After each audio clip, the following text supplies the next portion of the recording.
a lot of like, oh, I just did something unsafe on your shield, I'm gonna up here. Oh, I know that you're gonna full hop here, just use or to set up your setup, I'm gonna up to disrupt that. And it's been working actually. It's been getting a lot of mileage. It hasn't really been punished much. Yeah, when I watch Smash, there's like a certain archetype I like to call the Guile flash kick moves. Yeah. It's like Simon Victor up B, it's like knee brawler thrupper, like stuff like that coming out. But that Holy Water barely soaring over King K. Rool's head. Well, that could actually have like pretty crazy implications. I don't know how easy it's going to be for Carbonanzo to land with K-Rool to kind of use these platforms to hide under, to kind of shark under, but we'll see. This is an interesting state pick. What do you think about this? Yeah, I'm looking at all these platforms right now. We're on the beach. It's reminding me of a game of Limbo right now. He's staying low, and if King K. Rool's above him, like, it's a little bit harder for him to directly land. You got to get through 2 layers. That down smash is a little bit off. Yeah, K-Rool, fun fact, having one of the lowest ledge hangs in the game. Something that doesn't come up too often, something that people might not know about because of how rare It's always the big, tall character is. for some reason. Why does him, Ridley, and Ganondorf have so low ledge hangs? That's what I'm saying. Oh, the classic. The backward. The 2018 Okay, no, that was ledge the back. grab. That was the backward crowd knocking him into that, into the suction. Usually just the cannon ball. Oh, that's gonna be 22. I thought it'd be way more damage. Yeah, I thought so too. You know, I thought it was going to reflect the F smash, but it was just the cross, actually. The F smash just out of range. Ooh, okay. We're getting the combo started going. Oh, ledge huge trap. damage. Crown's gonna come back and respect it.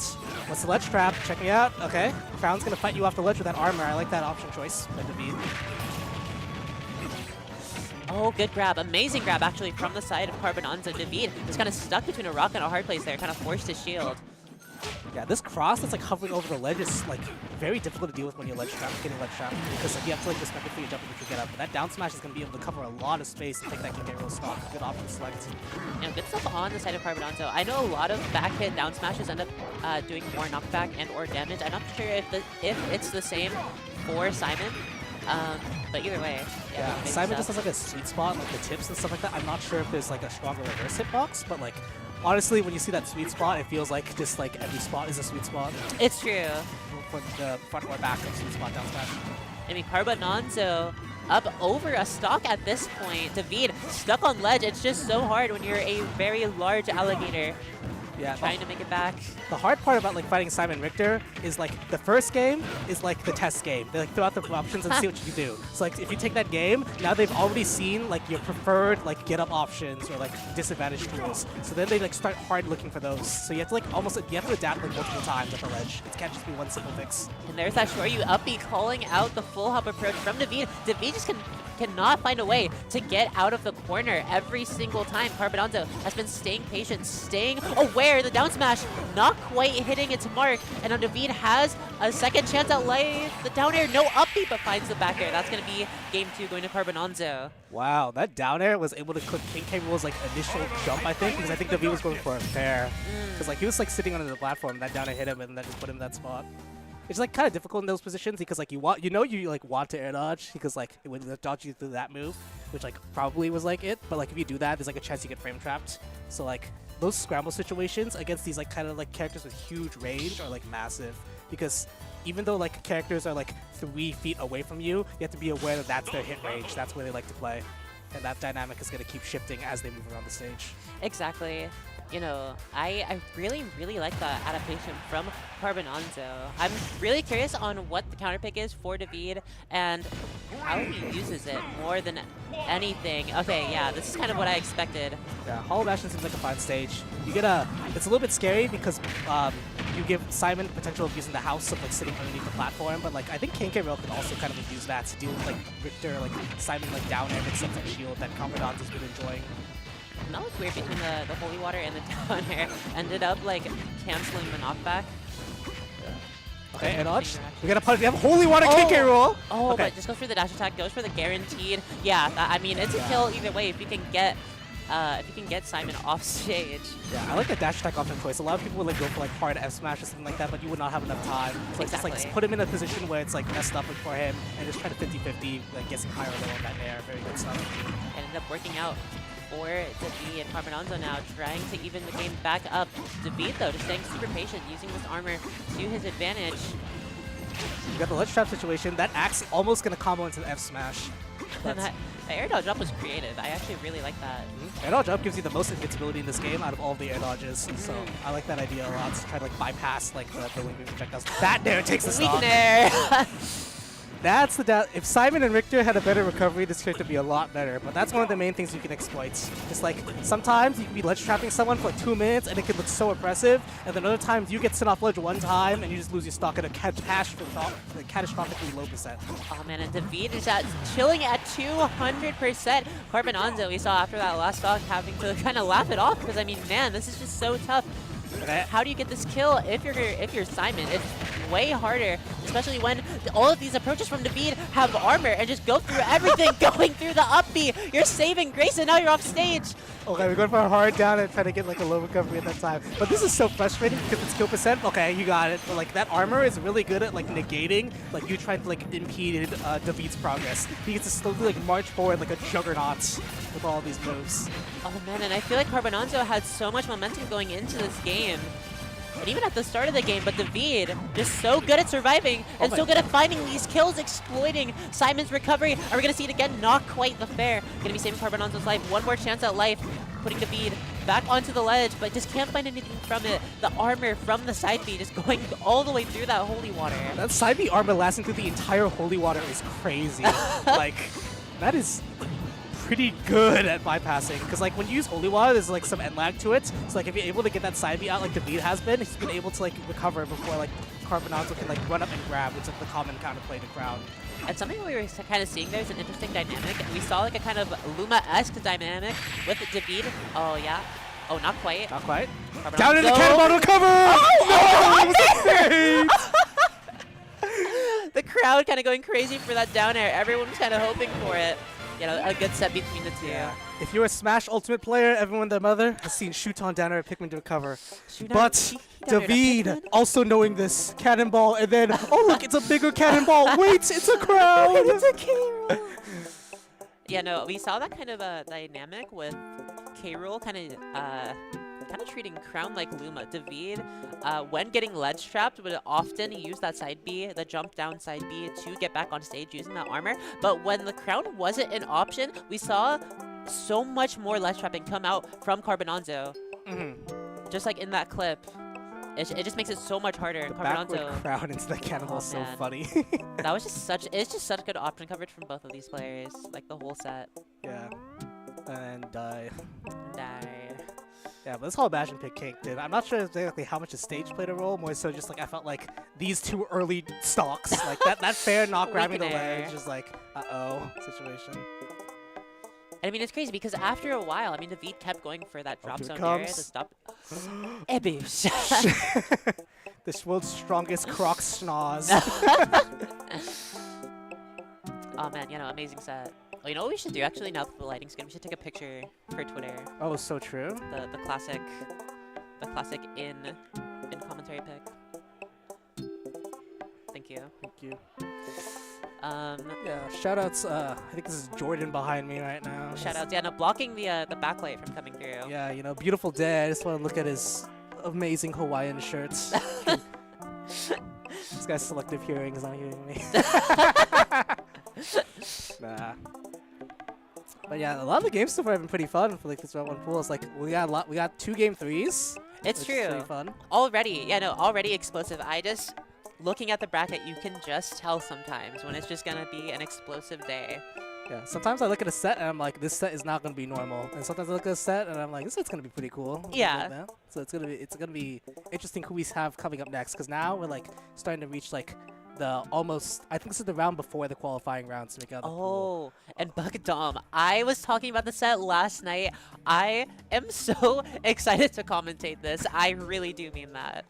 Buck is probably, I want to say, the most technical Bowser Jr. Period. That. Yeah. This guy has so many tricks. And, like, he like comes out like not as frequently as he like, used to, kind of thing. So like when he comes up, I feel like he's like, I see something like a new tech, and I'm like, is that a thing? And I watch someone die at like 40% in a new way. Exactly. But on the left, we have Dom, who is Oregon PR, This guy, when he went to college in Corvallis, #1 all 3 years in a row. This guy is a really good Rob player and a nice guy. Very good Rob player. Has some really good wins, but I feel like hasn't been showing up to things quite as often. He's been really busy with, you know, life, school, That guy was in the etc. school grinder, but he's now a new graduate, so maybe we'll start seeing him more. You know, I'm super excited. I've always been a huge fan of his play. I feel like he has a really interesting Rob, a really mind-gamey type Rob. And I love seeing that. I'm excited. Have you heard about the music major before?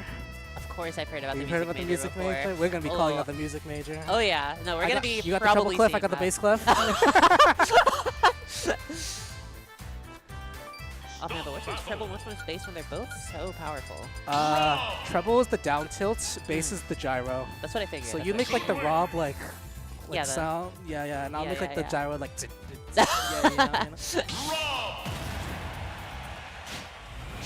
Okay, we're going straight into this game 1. Nope, nothing surprising here. Ludwig versus Rob on small battlefield. Small battlefield as the starter is pretty interesting. I could see it though for both characters. Both characters kind of wanting a bit less space for the opponent to kind of run around. And attempted footstool off Dare, but Dare out of shield's still going to work out in that case. That side B is able to catch Rob in the middle of the neutral B before he's able to like shoot it out. Oh, that gyro, that's so important. The one thing about fighting tech-heavy players is it's so scary when you give them a Rob gyro. It's like they might just have like a gyro kill confirm. I saw something. I feel like Buck was trying to hit something there, didn't quite get it. Oh, and that's something that I haven't seen since the Arcadian. That neutral B to grab ledge. Bowser Jr. can almost immediately grab ledge after that neutral B, so sometimes that can be used to ledge trap, sometimes that can be used as a kind of, just a quick little gotcha. That side B is going to soar all the way through him. I'm not making a pit stop for that up smash. I'm going to keep going, but that back air is going to get some afterburner. I'm the real car here. Okay, explosions going on everywhere. We got the Nair. This is just everything's coming out. This ain't, there's no snake on the screen, but we're seeing Koopa cards exploding. We're seeing Mecha Koopas losing their lives, and this Rob is just fighting through the storm. Good laser. That laser is really good after you hit a gyro because like it catches tech away and it catches like neutral get-ups. So you kind of have to like wait and like pick your timing to like dodge 20%. And Buck going all the way up there to incite so much fear into Dom just to land all the way down and up smash. Good option coverage from Buck. I'm a fan of that. That amazing Big damage. grab. When Bowser Jr. gets an up air, it's something getting percents. Good Nair to bust you out of a potential spin out situation. You have to always be aware when you're in disadvantage against Buck because he is looking to kill you. If this guy has you off the stage or like has you like at like kill percent, his next move is trying to take that stock and go to the next. That Nair up air, just the classic. It's just, you can find that Nair hitbox, find that direction, find the DI call out.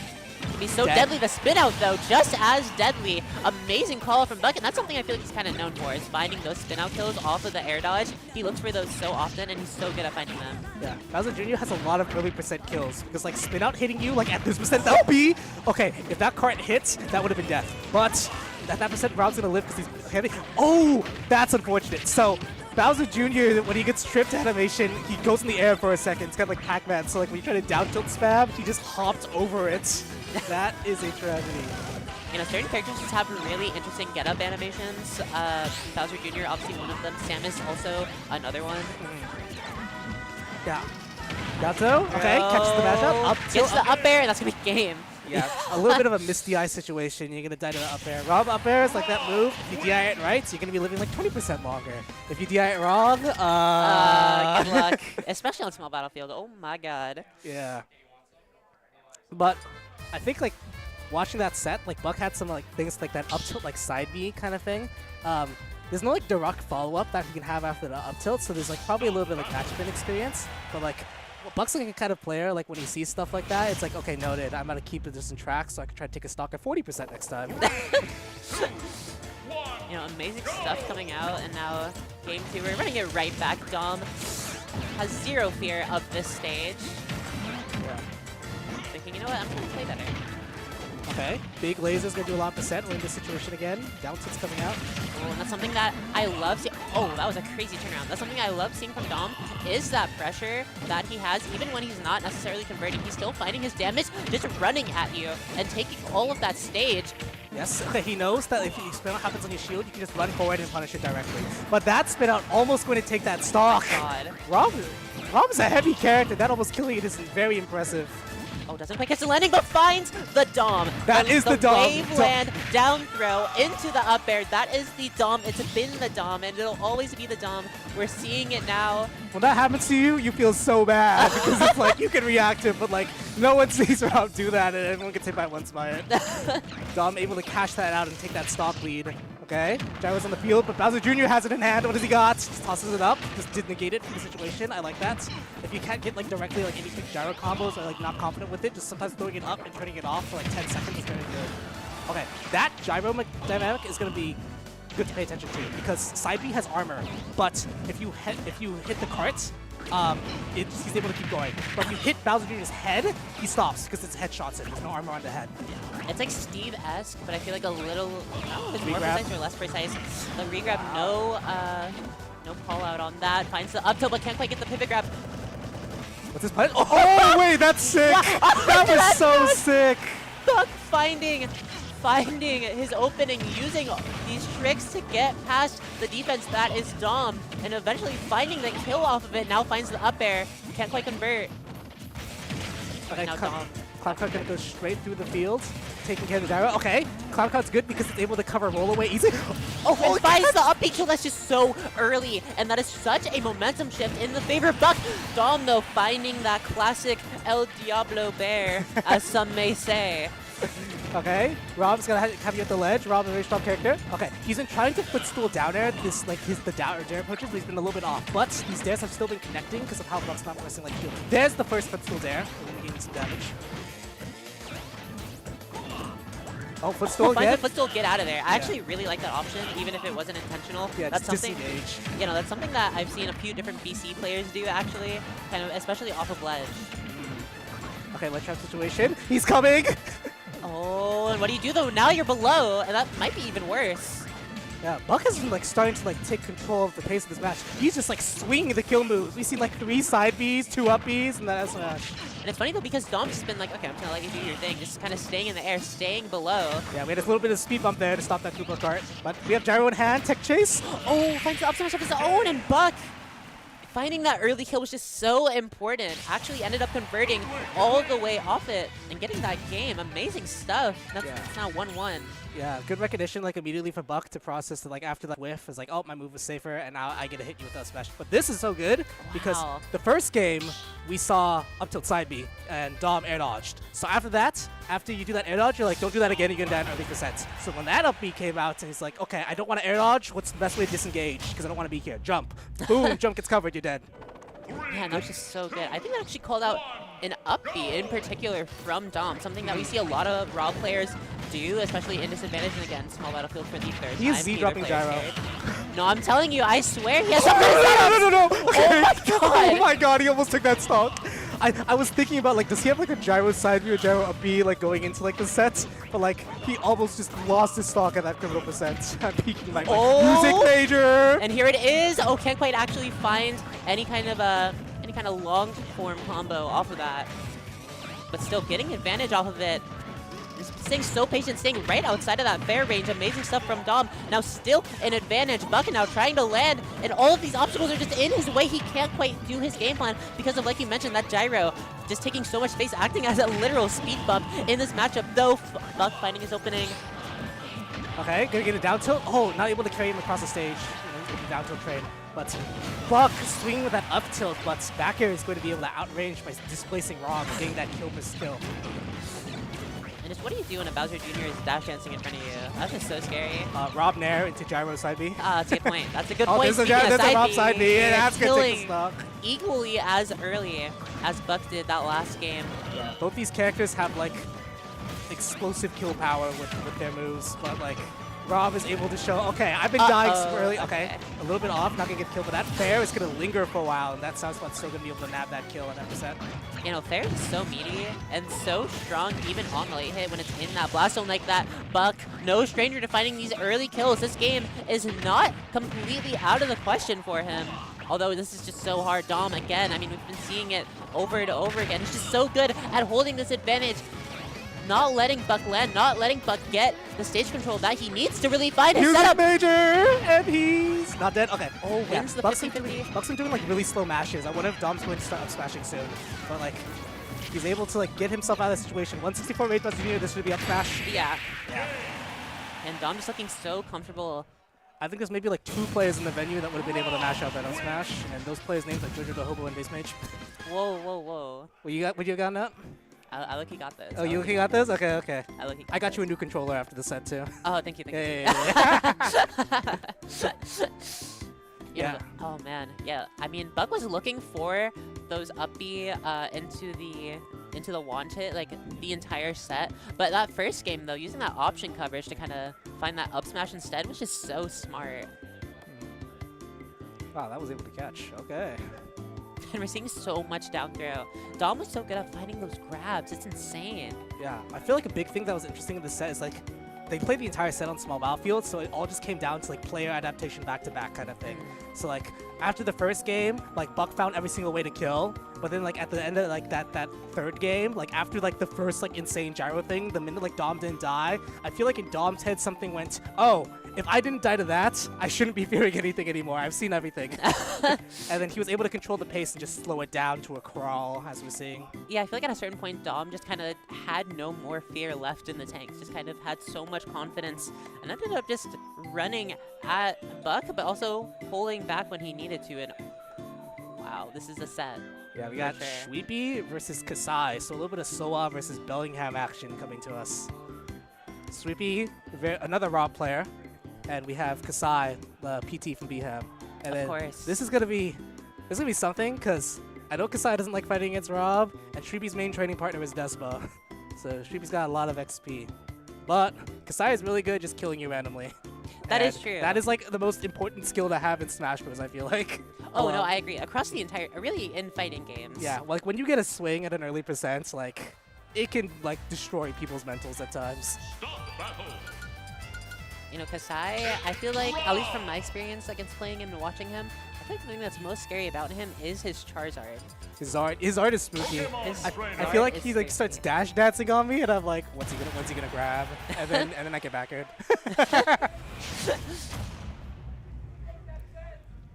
Game 1. Small battlefield start again. That's been pretty common. Yeah, the stage is pretty nice to Rob because you're able to strike that platform with like up tilt up there, and then it's still a pretty good stage size. Like make sure you're able to engage while also being a half center.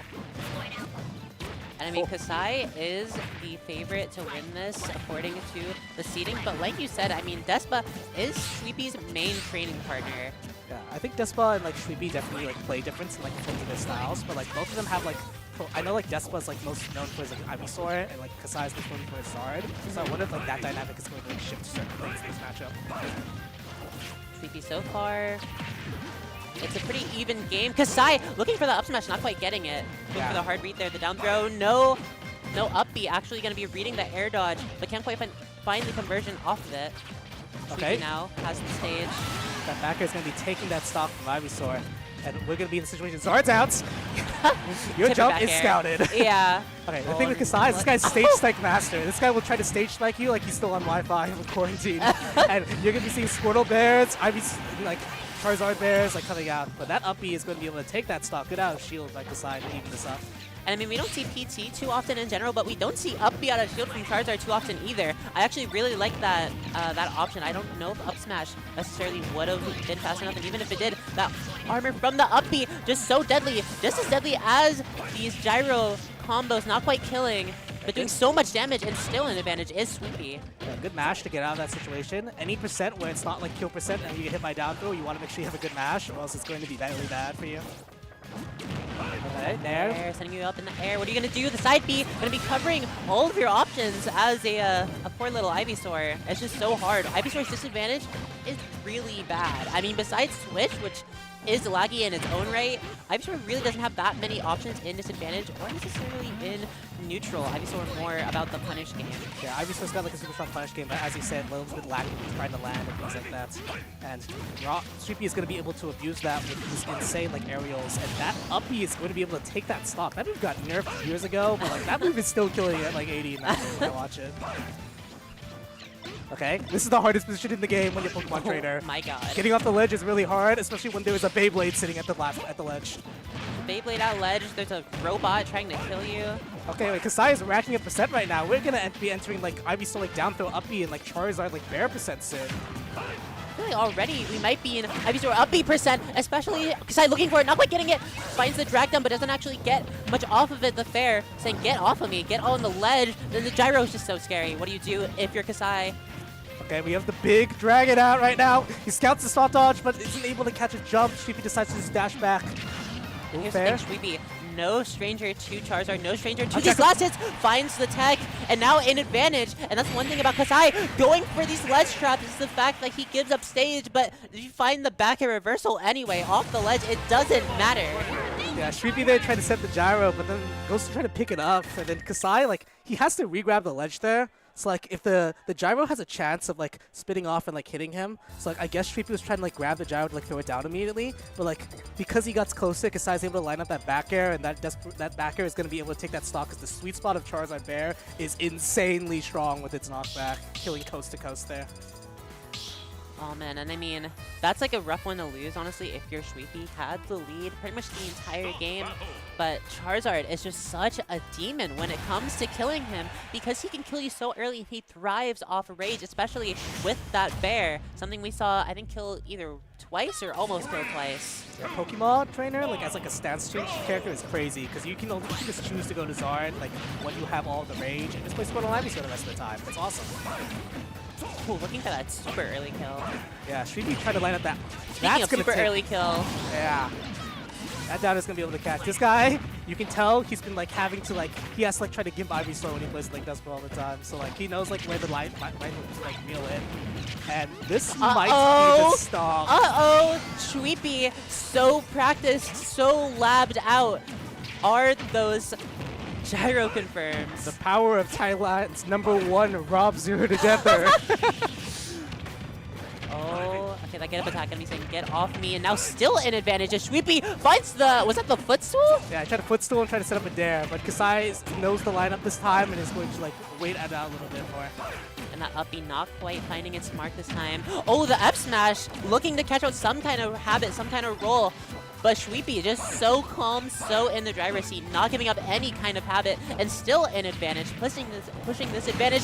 Kasai, though, finds the reversal up air. Yeah, good call out. We got a little bit of signs of life from Kasai. He may have lost like 2 stocks with only doing like 14%, but he says, I'm not out yet. I know how strong my characters can be, and I just have to clock in. Oh, Gyro, how active you are. Okay, Ivysaur being lighting this guy's out there, but this able to mash out of that down throw. Very good by Kasai. DIs, yes, DIs in a way to pop up on that side. Good stuff by Sweepy. Down throw again. Up tilt up air. Nope. Oh, Kasai just so good at mashing out of that. Ooh, that's might kill. Yeah, that kills. What am I talking about, might? That's Rob I'm looking at. That yeah. No, at 150, that's just like, I feel like Sweepy kind of sensed the blood in the water there, kind of felt that Kasai was getting a little bit antsy to try to even up that game. So just throwing out that side B, saying, I'm going to cover all this space. If you do anything, I'm going to kill you. Amazing stuff. Rob's powerful Tatsu. It's true. Oh my god, is it active? Game 3. Okay, game 3. Did we go to Smashville, was it? I didn't see it.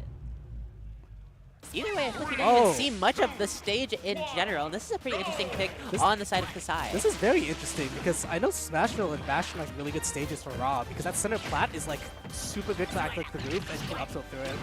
And then like you can just play out of it for ledge traps. So I wonder what Kasai's looking for mainly with this stage pick. Like maybe just like making it so it's easier for him to get into the projectile zoning game. I think that might be part of it, but I also think that Ivysaur might be part of it as well. We're seeing him kind of switch to it here. That platform is so good for juggling big characters such as Rob with that up air. The question is, though, can you even get to a point where you're juggling Rob in the first place? Sweepy has not stopped his advantage state so far. Patented EV trained level 100 Charizard sitting at the ledge. Is he going to go for an Iron Tail? Oh, and you know he went for the Iron Tail, not quite hitting it though, and now, oh, this is just so scary. This is just a heavy sword character at this point in time, but honestly, going back air for back air. Yeah, playing a little bit of a chicken game there. Okay, good whiff punish on the side of Sweepy.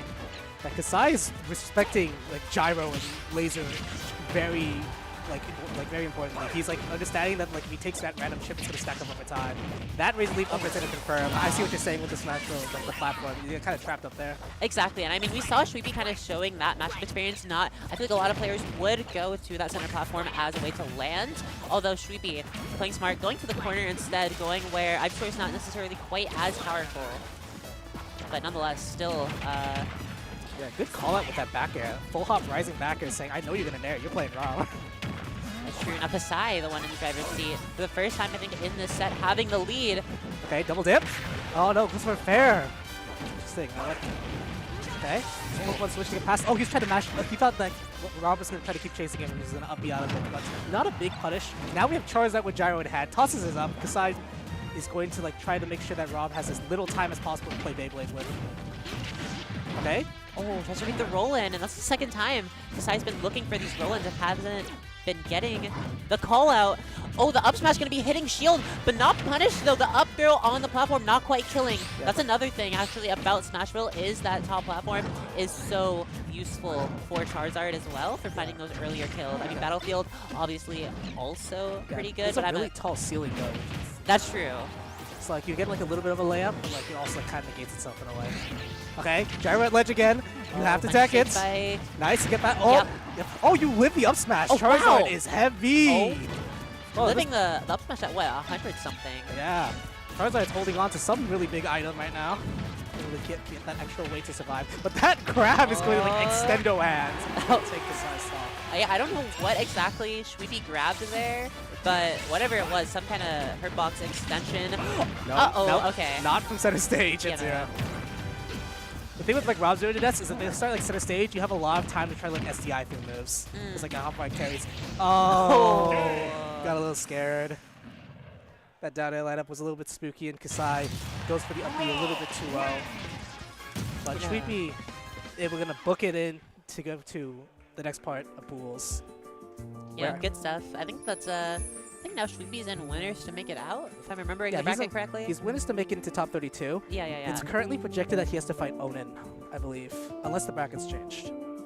Hot set. So we'll be seeing Sweepy later today. But good stuff by Sweepy, able to like line up those downers really well.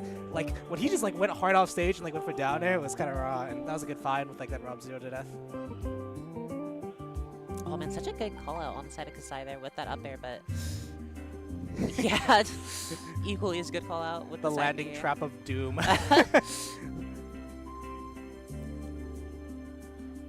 You know, that platform.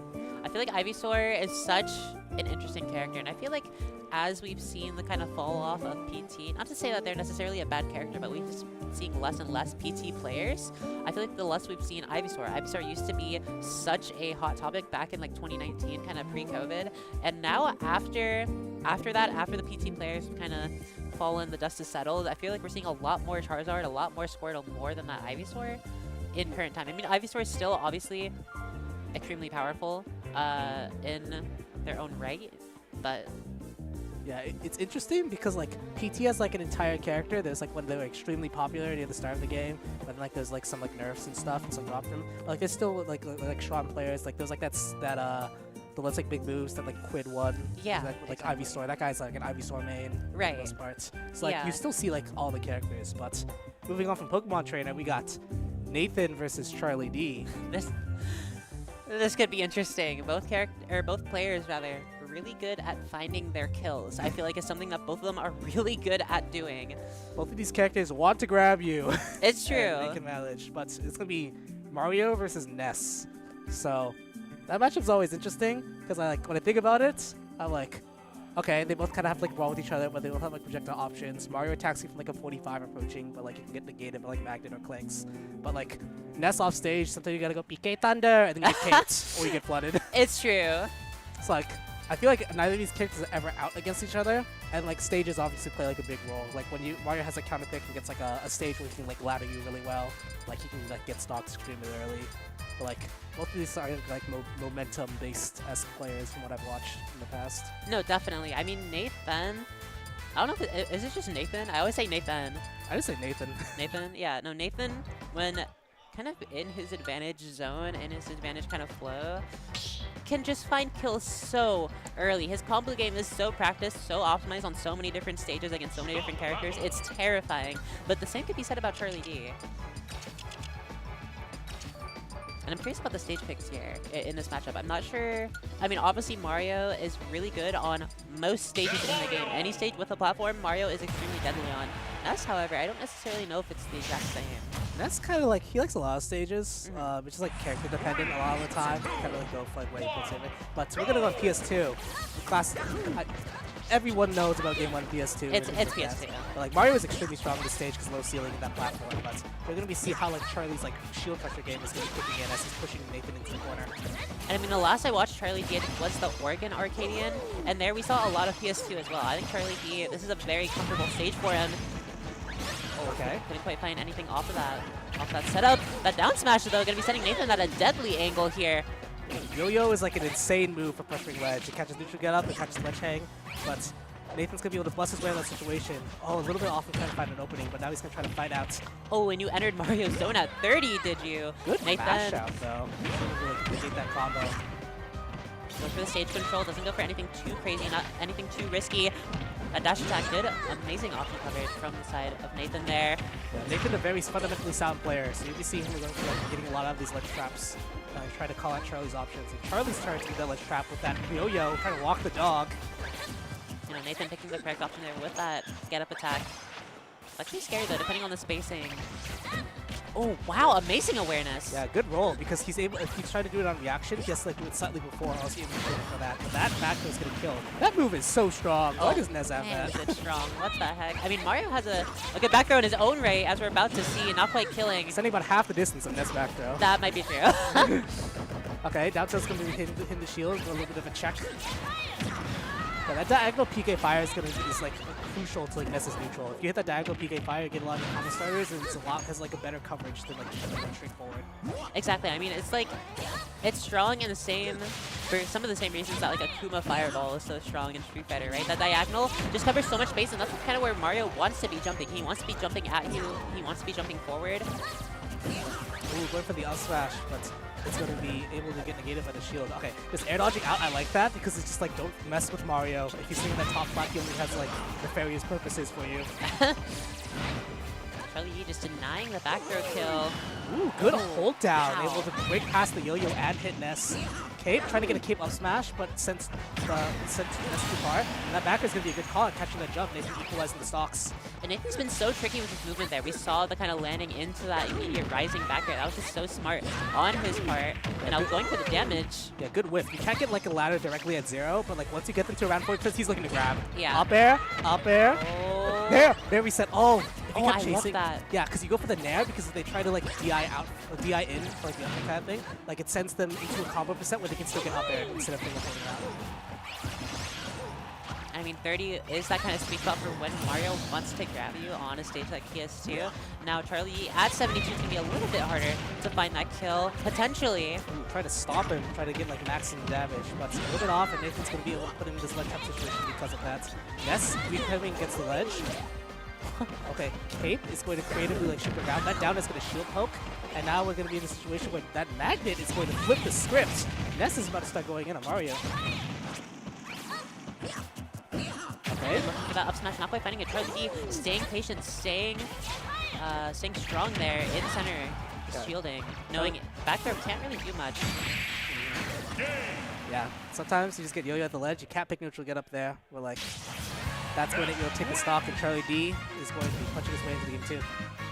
And I mean, we saw throughout that game, Nathan had answers for Yo-Yo almost every time. But I feel like when you're in a pressure scenario, like you're on last stock, you're down, you know, a stock and then some, that's when you're really going to be seeing those Yo-Yo kills come out, unless you're extremely mentally prepared for them. And I mean, Charlie D, you know, eventually it's going to hit its mark. Yeah. Sometimes like people who are playing very fundamentally sound, like expect you not to do it after like the 3rd time, but like there's like no risk for Ness going for that a lot of the time. So you Exactly. just keep trying. Okay. Starting off the set, we're gonna have a nice conversion. I like that V-reverse magnet set up the back air to get a little extra percent. No, that was gross. Off the side of Charlie D. Nathan finding that grab. Oh, this is 0. Oh. That could have been crazy. Yeah, if that was DI out, that fireball would have comboed into grab. But instead of that, we're going to be in this situation where Charlie D is looking to like send Nathan back off the stage. Oh, FB1, only part able to connect there. But you'll take any percent you can get, especially if it's off like a get off me option. Yeah, exactly. I was gonna say, yeah, no, it's just a get off me. And Nathan, I feel like not necessarily having an easier time in neutral as Mario against Ness. Oh, does he know? Again? Does he he has know? To shield DI? Oh, he knows. Wow, amazing counterplay from Nathan. Nathan does a lot of practice on Wi-Fi. I imagine he's been in that spot many times. Oh no, I'm sure. Okay. Trying to find his opening, and I feel like he's kind of keeping. Oh, that was almost scared. That was getting kind of filthy with how that angle was sent at 0. Okay, up there, trying to get a dare set up, but Charlie D is able to press his extremely fast start up Ness there to just break him out of that situation. Now weak bear not doing too much except putting Charlie back off stage. Nathan still an advantage here, still holding center, but can you find the kill? It's just so hard. Charlie D is so good at knowing exactly when you're gonna press out of shield, and so he'll do a bunch of moves on your shield. But the moment you try to punish him for it, there's already an up tilt in your face. Yeah, it's so frustrating for people all the time, like when they fight Ness, because he's able to press these like fast startup, like extremely safe like aerials on the shield, and because of how he floats and the magnet dynamics, you have to like factor like 3 different like option selects that like come out. Oh, he's just so strong. Nathan back on ledge, finds the strong back air this time. And that's gonna be the first stock now, evening up the stocks. Charlie D though, I mean, already has Nathan at kill percent potentially. Yeah, Charlie D is like looking for a lot of jumps right now with a lot of his option choices. So Nathan, I wonder if he's going to make some adaptations about that and try to bring my grounded. But that up smash is going to be able to catch its spot dodge. Okay, let's just situation. Good spot dodge. You can pass that back air. Fair grab. This time, Nathan able to buffer an escape option. That F tilt is going to be also force you off and plus something. That yo-yo's misspaced. And because of that, Nathan's going to try to sneak up. But he has no jump right now. He got sent off the stage. Oh, yeah, I caught the jump and the air dodge. Nathan trying to do the drop down into the nair dodge onto stage to try to get past that setup, trying to pull out a new trick to throw at Charlie, but unfortunately getting clipped there. Yeah, the thing with Mario right now is he's still in this. This is grab kill percent if you can get a good extension ladder. Like up, okay, go for double back air, get your damage, I respect it. Just put him off the stage. So the air dodge up, oh, no option to try to cover that air dodge. But he's able to still rack the he hasn't been hit, so that's all that matters in the long run. I think that real call out on the side of Nathan not quite working out in his favor. Yeah, that down tilt was a little bit off. If that down tilt hits, that match is really strong. Oh, and already at 73. Is Nathan now at 84 and off stage? This is so scary. Charlie D off stage, but the dash attack actually hitting his mark this time. Does he have jump? Oh, no. Okay. Oh. Able to avoid that situation. Okay. Charlie D immediately doing the magnet back, trying to catch Nathan mashing a button. Oh, and just good patience on the side of Nathan. Charlie D, though, as patient as ever, though. Neither player really pressing a button. Okay, Mario at the ledge. What are we going to do this time? He's going to roll his to get up. Oh, okay. So he just needs to get full hop away. But this time, your aerial is getting punished. I am tired of you hitting my shield, he says. Oh, but the magnet into the back air, and that combo is just so good. Such a good reversal. The dash or the get up attack thing. Just get off me. Let me back on the stage. Just one more time. The walk up into the back throw. Not quite gonna kill. Yeah, we got the hose out right now. With trying to send him off with that water. But that time, that fair grab is going to hit, and that fair is going to go all the way down and catch you. Very active move. It's kind of tough, like when Ness jumps out for certain characters, because like you kind of have to like end up in a 50-50 situation when you're going low and either keep going low and like skirt underneath, or like try to jump high. But like Charlie D is able to get that 50-50 with that fair. You know, amazing stuff on the side of Charlie D. Sorry, I went quiet for a second. Because as exciting as that match was, I'm really excited for this next match. Oh, who do we got? We got Archer and somebody. Oh, I know that much. Not to get ahead of ourselves. This set was really good. I feel like I said, I really like Nathan's movement. I really like Charlie D's movement as well, and I really like both of their patience. I feel like both of them kind of had similar-ish game plans when it really came down to it. But Charlie D just so good at executing, and oh my god. Oh, is that Cookie versus Aloha? The original tournament organizer of Aloha Beaches. Wow. You know, the namesake of the tournament here. Yeah, this is gonna be. I believe it's probably going to be like it's definitely Pikachu. Archer plays a lot of characters, but Archer does play a lot of I think we know a certain Umbra which this is going to be based off some historic events. Yeah, this is gonna be interesting. So Mum's Cookie, no stranger to the electric rats, both of them, and neither is Aloha though. Aloha kind of I feel like always, not necessarily always, but kind of ended up when it came down to the PR, when it came down to the rankings, ended up being on top most of the time. That being said though, Mum's Cookie is a very studied player. When it comes down to a matchup or a player that he really wants to beat, he'll drop MS Paint diagrams, he'll take down notes, and he'll spread that word too. So Mum's Cookie, very studied in specifically Aloha, which is why I think this set could be so exciting. Aloha's punish game is really good, but what kind of crazy neutral are we going to be seeing from Archer is the question, and will Aloha be able to keep up? I'm just more interested in Archer's game plan because his mind comes up with some very interesting solutions at times. And we will be very sure to react to those as we see them come out. Of course, of course. You know, Aloha though, locked in. And again, I'm not... Okay, going small battlefield for game 1. If it is the Bayo, that could be terrifying. Bayo, I feel like, thrives on small battlefield, finds those kill confirms so easily. We've seen Lima do it. No, it's We're ZSS. seeing the ZSS, okay. Okay, so this is not Bayonetta as we expected. ZSS, very highly mobile character. And it's going to be interesting. So the thing about ZSS that I think an area she could struggle in this matchup is Pikachu obviously known for all of the pancaking that he does. ZSS, with the Zair as a big part of your game plan, with Fair, with all of these aerial moves as a big part of your game plan, I feel like Pikachu can kind of exploit that so well. Yeah, ZSS is like the queen of precision because her gameplay is so beautiful when she's able to get those like very, very like well spaced and like fine hitboxes. But like the thing with Pikachu, as I say, with the pancakes makes it hard, as well as like things like if you get caught out without a flip jump, like Pikachu can like bury you off with like back air and fair. It's like it's gonna be a lot of like different like micro dynamics that we're seeing in this video game. I thought it might have been the flip jump into the kick. Not quite. Archer choosing to just hold stage instead. Up smash though. He's sending. Whoa! He's going for okay. a crazy flip kick. Trying to see if he's Aloha air dodging or like traveling into it with grips. There's a lot of down smash on the side of Mum's Cookie. Yeah. That ZSS F tilt, crazy move that people don't talk about too often. Very fast and it's a good spacing. It's like it's just you can force them off. If they don't DI up, sometimes it sets the detect chases like down smash. I think F tilts in general aren't talked about as much as they should be in this game. I feel like all the spaces have amazing F tilts as well. I mean, obviously Wolf known for his F tilt, I feel. But Fox and Falco, amazing F tilts in their own right. ZSS has a very similar F tilt as well. Yeah, that back throw's not going to be able to take that stock.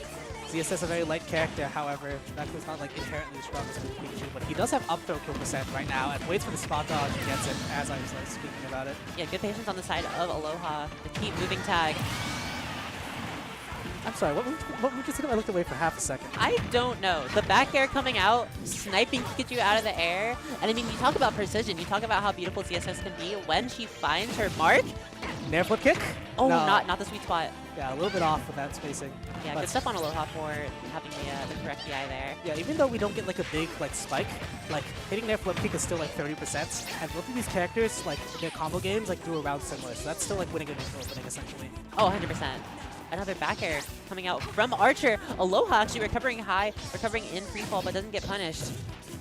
Okay, Archer, awareness from playing Pikachu, then just do it on the down air. He will shoot both and then find this opening. Was he trying to catch like a jump fair or something? Aloha does like to fight out of the corner.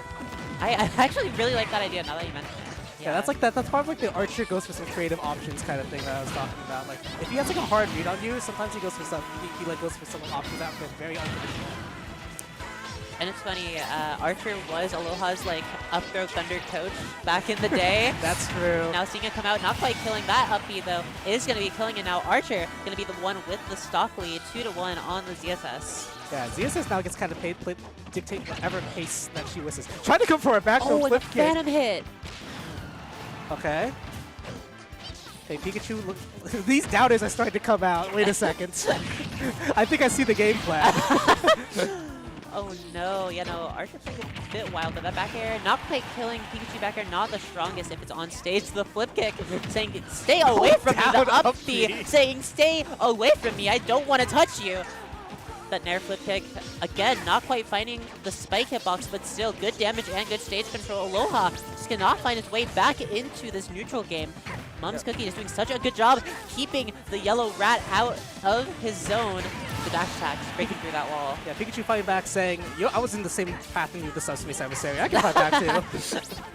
Okay. Back air carry off. It's a little bit spooky. Okay, you have flip kick though. You're very, very good at making it back to the stage as ESS. Yeah. Unless like you do like a really, really bad recovery, like it's quite easy to like make it back from a lot of places. No, I'm traumatized from playing, Aegis, and from playing Wolf. When I get back aired, I'm like, oh, I just lost the game. But on ZSS, like you said, amazing recovery with that flip kick, with the jump as well. And obviously all of the tethers that he has. Okay, good up air, able to stop Aloha from potentially sharking again with the up air. He's getting him off him. And all of a sudden, this game is really even. Well, that last hit of up smash able to send you up into the air. I wonder what mostly probably looking for like a back air or like potentially like an up smash at this kill percent. Okay, grab whiff, dash attack, good DI out, so gonna be a little bit longer. Oh, back air didn't come out, but Aloha was in shield, so it didn't matter too much. But a little bit of space. And You can't. Yeah, no, these can't right up up-smash. smashes. And I mean, you mentioned the jump call out earlier. It's interesting because I feel like that works really well, specifically when Pikachu's in the corner is the issue. Yeah. I feel like Mom's Cookie looking for some kind of jump, some kind of grab there with that run up smash attempt, and it just didn't work because it was center stage, you know? Yeah, it's like the option is like fine, like when you like throw it out like sparingly, because like it catches people. It's like a catch them off guard option, because that move is not safe on the shield. Exactly. Kind of thing. Exactly. And like when you throw it out for like the third time, like within like 20 seconds, like it either is gonna work amazingly because they're gonna think there's no way you're gonna do it again, or it's gonna get punished. And Exactly. You got punished that time. I mean, there's the saying, don't over-adapt, don't adapt until your opponent adapts, but when it's lost stock, I don't know if it's always worth the risk. But either way. Okay, good grab. Able to get him off. The thing with like ZS's grabs, like it's not like the greatest grab ever because like, it's not a lot of range, but it has a lot of end lag. But like you have to throw it out at points like condition people would like stop it from just shielding against you. Ooh, this is the turnaround. It's gonna grab absolutely nothing, but not taking a huge punish from late Skull Bash. Hold up, maybe he's taking a punish from this. Oh wow!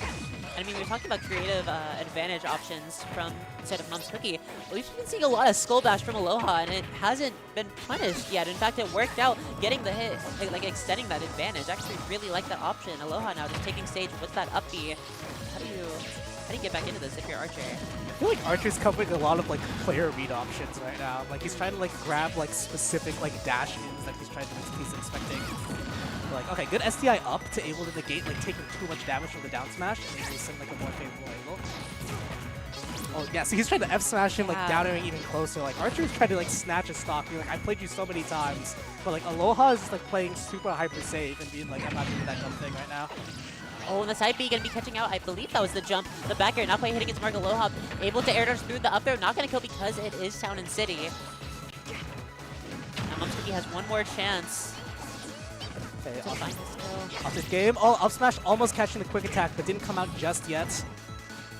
It's really hard because like in these sets, like ZSS used to try to put space bears because she's so short, but that dash attack is making it burst in. You can't roll there. Wow. Amazing stuff.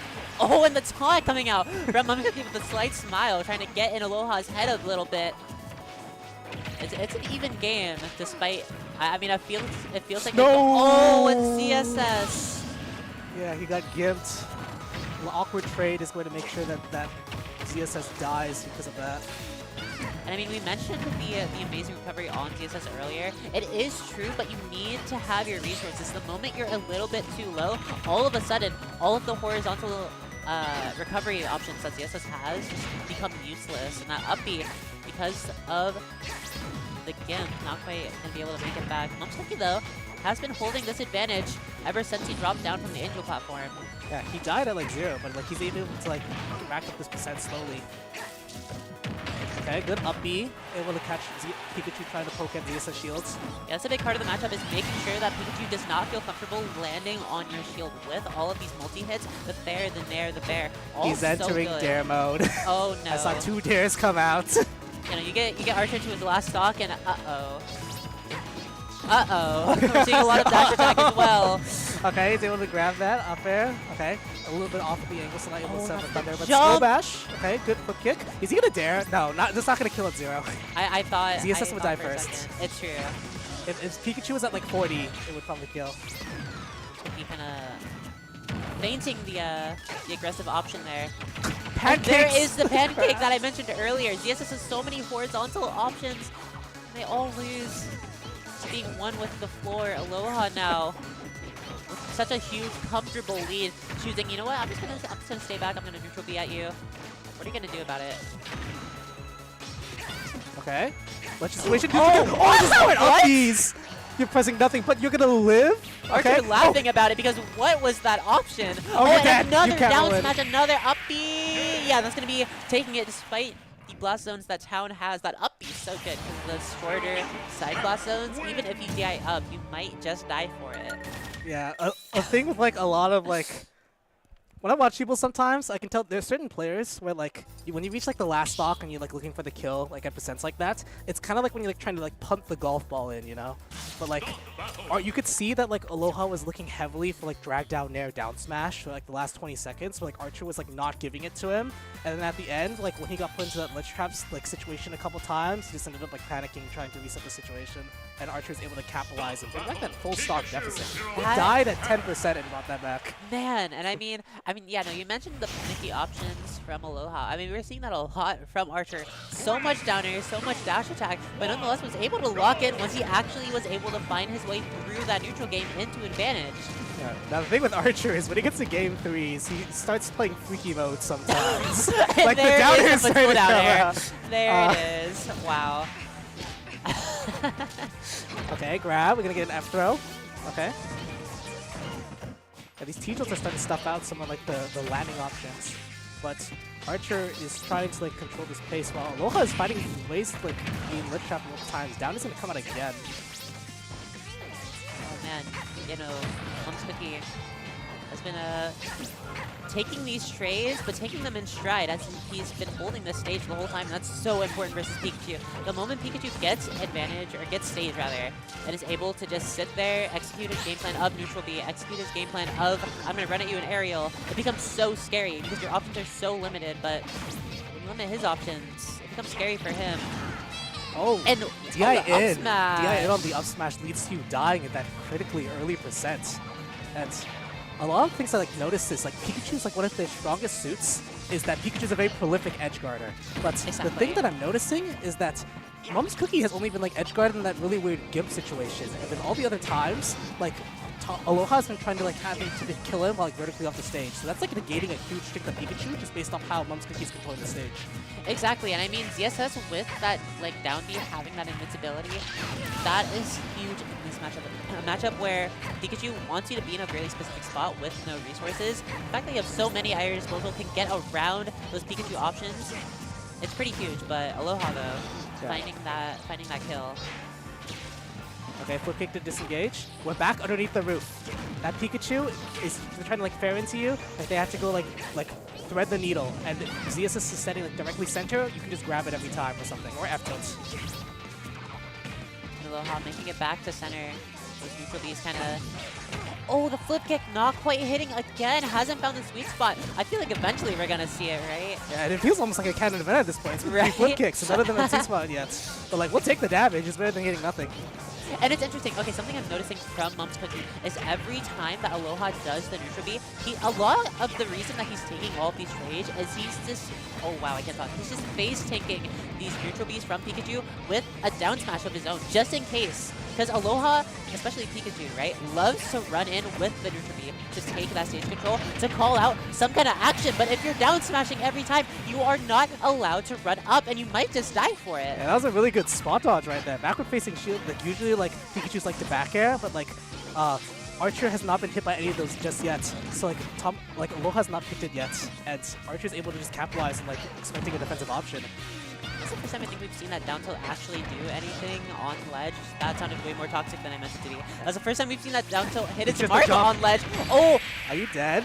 Yeah, you're dead. dead. So early. Mum's Cookie finding it. And again, I mean, like we said, he's just so studied in Pikachu. Certain situations like those are just so bread and butter to him. It's insane. Yeah, because I would say like that's probably like a losing matchup for ZSS because like how Right. like how much finesse you have to have with it. But like having that Pikachu background, you understand like a lot of like Pikachu's like neutral tools and like how they have to look for kills and things like that. And like Archer was just able to capitalize on that and just be like, okay, now I can focus most of my mental on just like analyzing your disadvantage options or like analyzing like the pace of the game you want to play. And that I felt like was like the most defining parts and like might made that game 3 look so much more dominant than like all of the other like games. Yeah, no, I feel like it's interesting because I feel like once Mum's Cookie found his rhythm, found his groove, he was able to just call out so many options, just like that down smash. I mean, we saw it so many times. Once he realized, okay, these are the options I need to be covering out. I can take the damage, but I won't die unless Pikachu does these specific things. And once he found them, once he found what Aloha was looking for, he was able to just confirm every single time. Finding all of those down smash up B is just so crazy. Oh, interesting. Okay. This is interesting, yeah. So, I believe this means Rush beats Cyan then, because this was originally seen to be Sparkle Cyan. Right, yeah. But we have Rush versus Sparkle, so we're gonna have some Wolf versus Hero. So what a matchup. yeah, I've actually seen this matchup many times because we know about Terra. We know about Terra. We know about Sparkle, so they play a lot in Oregon. But Rush's XP with Hero. Does he fight Will? Maybe. Maybe, but I think there's probably like a matchup gap a little bit. But Most definitely. Most definitely. but matchup guys don't matter if you have good adaptations. So it's true, maybe and I mean, we'll see pick something up. Wolf has the tools, right? Hero has obviously a lot of projectiles, a lot of kind of close range, a lot of running at you, a lot of jumping at you, and Wolf loves when you run and jump at him, and also loves when you throw stuff at him. So, I mean, Wolf has what it takes, has those kill confirms too with the Fair Bear. Hero is a pretty, Hero's kind of heavy, actually. Yeah, that pretty shield and like comboable. sword is like adds a couple pounds. You know? Definitely, yeah. Yeah, the big thing with like Hero, like watching is like vertical disadvantage is kind of awkward in Hero sometimes. Right. Like if you don't have like accelerate and stuff like that, you can get sharked by like characters like up airs and stuff like that. So like maybe Wolf is able to capitalize on something there. And then having Shine is really good. Like if you're afraid of like a cross game menu kind of option. So we'll see like how those like play into the matchup. Game 1, Rush versus Sparkle going to be starting on PS2 because of course we are. Everybody and their mother starts on PS2 and we're gonna get an early up throw fair combo. And I like that, just kind of yoinking Hero out of that menu. Yeah, a lot of characters actually don't get comboed by down throw at 0%, so like getting an up throw like up air or like an up throw up air sets them up to those ranges while getting damage. And that laser is exactly what I was talking about earlier with Wolf loves when you throw stuff at him, partially because he has that reflector, yes, but also the fact that his neutral beam goes through everything is so huge.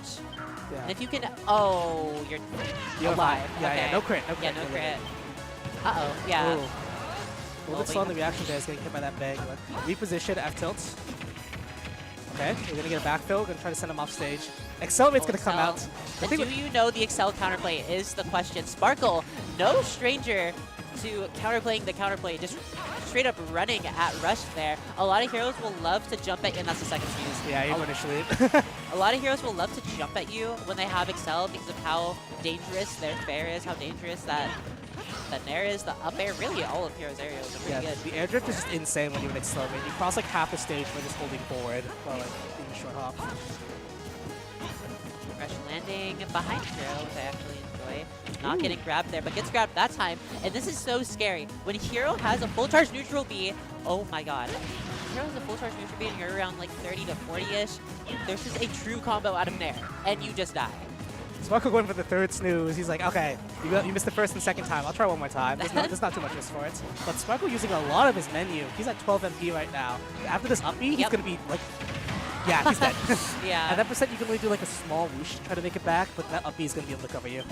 Oh, heal to get it off the menu. So even though he's at 0%, if you get use heal, if you use heal 2 more times, because if you do 3 times, then it doesn't show up in the menu anymore. And Flame Slash is a really good 2-framing option, so that's going to kill Rush there. Yeah, and Bounce also just eliminating Laser off the table. Such a strong move that Wolf has. All of a sudden is gone now. And not only that, but I mean, we didn't see it. But if Sparkle wanted to, he could have pulled out some crazy spells now that Bounce and Heal were less likely. It's so interesting watching like Sparkle when like people are like trying to shield against him, because like he did like multiple like short hops in front of their face. He does like stuff like menu and then like run up, grab people, like things like that. It's like those mix-ups are like very important for understanding how you play defensive game against Hero. And Rush is kind of staying right out of that level 2 side B range, which I feel like is really important to know exactly where you need to stand against a character like Hero. There are a lot of different situations where you just need to be standing in a specific spot. Okay, that's just going to do 30% when you're off stage. Projectile doesn't use up Psych Up. Now you have to be really careful. Fair can kill you right now. Fair can kill you, but also he does pancaking under the snooze. Okay, that's one thing that people don't talk about. Between ZSS, Pyra, Mythra, Wolf, there are so many different characters that crouch so low before they up smash. Rush actually utilizing it to his advantage there to duck under that deadly snooze. Okay, Hero up air is going to send Wolf back into the air. Yeah, you can't be careful. That moving extremely active when it comes out, and like it even hits a little bit vertically as you see that. Yeah, you know, you have to be ready. And Sparkle is looking so comfortable in this matchup. Yeah, it's interesting watching people deal with that level 2 side B, because the thing with like Hero level 2 side B is it's a very strong move that covers a lot of range and is very active.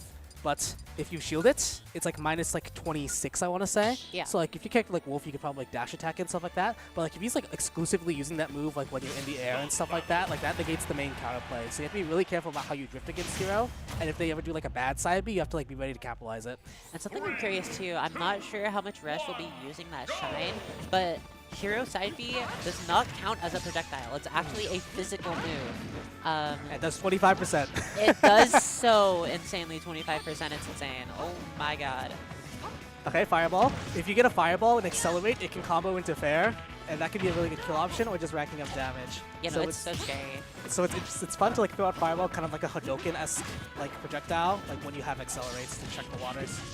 What do you think about Smashville? I feel like this is a pretty good stage for Wolf in general, but I feel like Hero, the fact that you have now somewhere to hide under to use to pull up this menu, just can do so much. I mean, we're seeing between so many different menu cancels between the conditioning of just canceling it with grab or just using it. We saw that, what was it?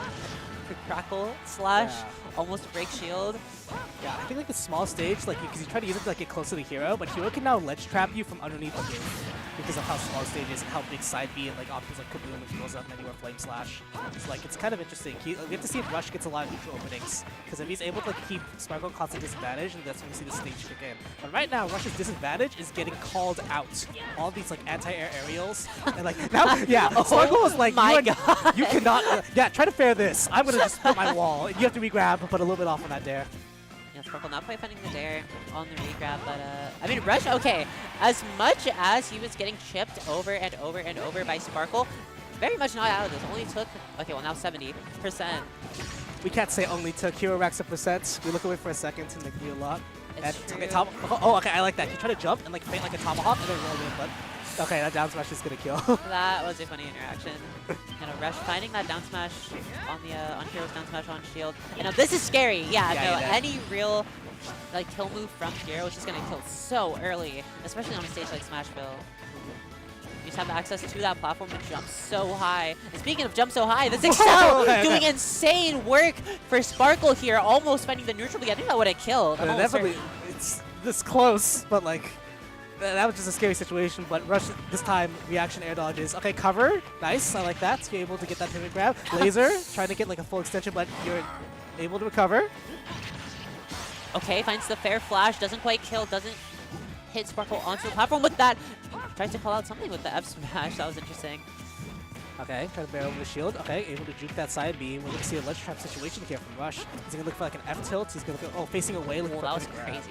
That shield is so low. You have to be really careful right now. Yeah, I mean, Rush figured out Sparkle loves playing grounded more than anything. Sparkle, I mean, besides, we saw a bajillion aerials earlier, but I mean, in general, Sparkle's been playing a very grounded neutral. Rush trying to call out any of these jumps with Bear, trying to condition, hey, you're not allowed to jump in the air. I control the air. Like, you can have the ground, but the ground is just so important, especially when you have a move that makes pretty much anything a kill move. I think even up throw at this point might kill. Oh, that sizzle is going to kill from across the stage. Yep.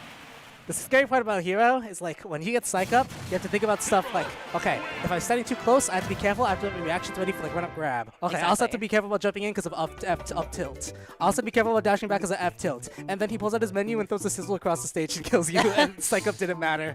There's like all these different dynamics. You have to like always be like ready to react and like paying attention because like the hero main is going to be reading the menu faster than you like 99% of the Every time. time, yeah. So you just have to be ready for those animations or like just be playing at ranges like completely negating those, but like usually you don't get an opening if you're doing that. Exactly, and that's what makes Hero a really scary character. I mean, we see it with like Akaki Kusu in Japan, Beast Mode Paul. I feel like I mean, he's been playing a lot of stuff for us, but still. There's been a lot of heroes like recently, like exactly, over, like in hero representation, because like the hero's always there. Yeah, like they've just been like glowing up and like showing off a lot more. Like Beast Mode Paul, as you said, Akaki Kusu. There's Miziasu? No, not Miziasu. I don't think Mia has like a secondary, like, well, like a tertiary like hero. That does not surprise me at all. There's like 2 more heroes in Japan, but I'm blanking on them. Yeah, right now. It's really sad because like the heroes are nasty in Japan. Okay. Look how nice it is outside. Oh, Man, I guess the so stream doesn't nice pick it up that well because of like the glare, but like you just see people playing volleyball and like. That sand's gotta be like a landmine now with how hot it is. Oh, 100%. No, it's funny. You know, we're going through like a mini heat wave in Washington right now, fun fact. And I was a little worried because I was like, man, what if it rains on Aloha Beach? It's like, I'd be so sad. But no, anything but. It is scorching outside. I think the volleyball players are gonna step on the sand. It's gonna be like Mario 64 when they land on the lava. Like, you know, you go for a dive and all of a sudden you're all the way in the air. Yeah, because ow. Okay. Oh, last set. Yeah, we got Onin Sweepy. Okay. Hot set. Hot. We don't have that much Steve rep in Washington, but somewhere we do have Steve rep in Washington is Sowa. Yeah, there's a Sophie in Sowa, yeah? Yeah. And so Sweepy, not really a stranger to Steve, I'd say. Onin, not just any Steve, though. I mean, we have to make that clear. Second best Steve in the world, best Steve in NA. He's kind of the GOAT. A little bit of the GOAT. I'd say, and this is super opinion-based and not fact-checked by anyone, but I would say that Onin's probably the most technical and good Steve at the same time. Yeah. Does that make any sense? Yeah, Onin has like a lot of like crazy setups. Like sometimes you don't see them all in bracket, but like stuff like the infamous Zane clip, like like what was that? Like that was like a fun park of terror. Exactly. But then like it's always fun watching Onin because like you have like you do like the standard things, like you got your nose, and you got like your up tilt combos and stuff like that. But sometimes like he just like pulls out like the Jack in the Box and like something comes out. And I mean, this is the second PNW regional for Onin this week. I believe it's their last tournament. Yes, I believe this is their last tournament. Yeah. So I mean, I feel like maybe having a little bit of a chip on their shoulder, falling earlier than expected out of pocket at their own tournament. Yeah, but like I know that Onin, they're really trying to like do well at this tournament. Exactly. Yeah. This is kind of like their redemption tournaments, you know. Exactly. Someone else's name tournaments. Now it's my turn to take it. I'd love to see the Onin versus Aloha grudge match. Might get a Thug finals going or something. We'll see. But anyway, Sweepy Onin game 1 starting on Battlefield, and this is interesting. Yeah, I wonder how like the dynamics gonna play out with like how good Sweepy is at dealing with the block, because Onin, they are like able to set up like that wall behind them and like that fair set nowhere. And this is something that Onin loves to do, in particular, more than I feel like a lot of other Steves, is that aggressive wall, actually putting the wall behind them to make sure, hey, I'm going to box you in with me, one of the best scrappers in the business now, and already so much damage off of just those up tilts, off those fairs, already 80% on Sweepy in that down air, going to be keeping it going in here. There's the semi-aggressive wall, and that's just so scary. Yeah, small battlefield platform is actually crazy for Steve, because like we saw earlier in that ledge trap, if you put a TNT on the platform, it's able to like cover, you can like do it on reaction, like to cover like a lot of things in the right place. Exactly, and I mean, Onin at kill percent, so is Sweepy. Sweepy definitely more so, sitting at 150, but Steve is not necessarily light, but not necessarily heavy either, and that's just... What do you do? Yeah, if what you jump, you're do? afraid of like down air, and then like that neutral get up's gonna get caught by that falling animal. So I guess you have to like roll or something. But like Onin is racking up this percent. So we're at 50% of that second stock. Oh, pink loop? I think dead? Nil 2, nil. Okay, not able to get a full extension to the up smash. I I mean, this is what I mean. Like, Onin just so technical, so good in advantage. The moment they find a hit, it's just insane how much damage they can do. Okay, Shruti started to fight back, throwing out the Beyblade. I'm beating up Minecraft. Oh, Ricochet! Oh, wow. Guess I watched a FaZe clan montage when he was younger. You know, Shruti found that up air. That would have been the craziest clip of all time. Yeah. Okay, tries to run up grab, but Onin is already escaping the option with the minecart. And that was interesting. I actually really like that counterplay coming out from Onin, actually deciding to place a block above the gyro and then an anvil to push the gyro onto Onin's side. Good call out with the side B. Wow. It's like, oh, we're hearing the venue come alive for Soa Sweepy. crowds are, they get into it when their boys are playing. Okay. Gyro in hand with the Nair. Onin very, very aware about how Rob is looking for 0 deaths and avoiding that situation. Onin, yeah, just you can stay so patient there, especially with Diamond, especially with a move as good as back air.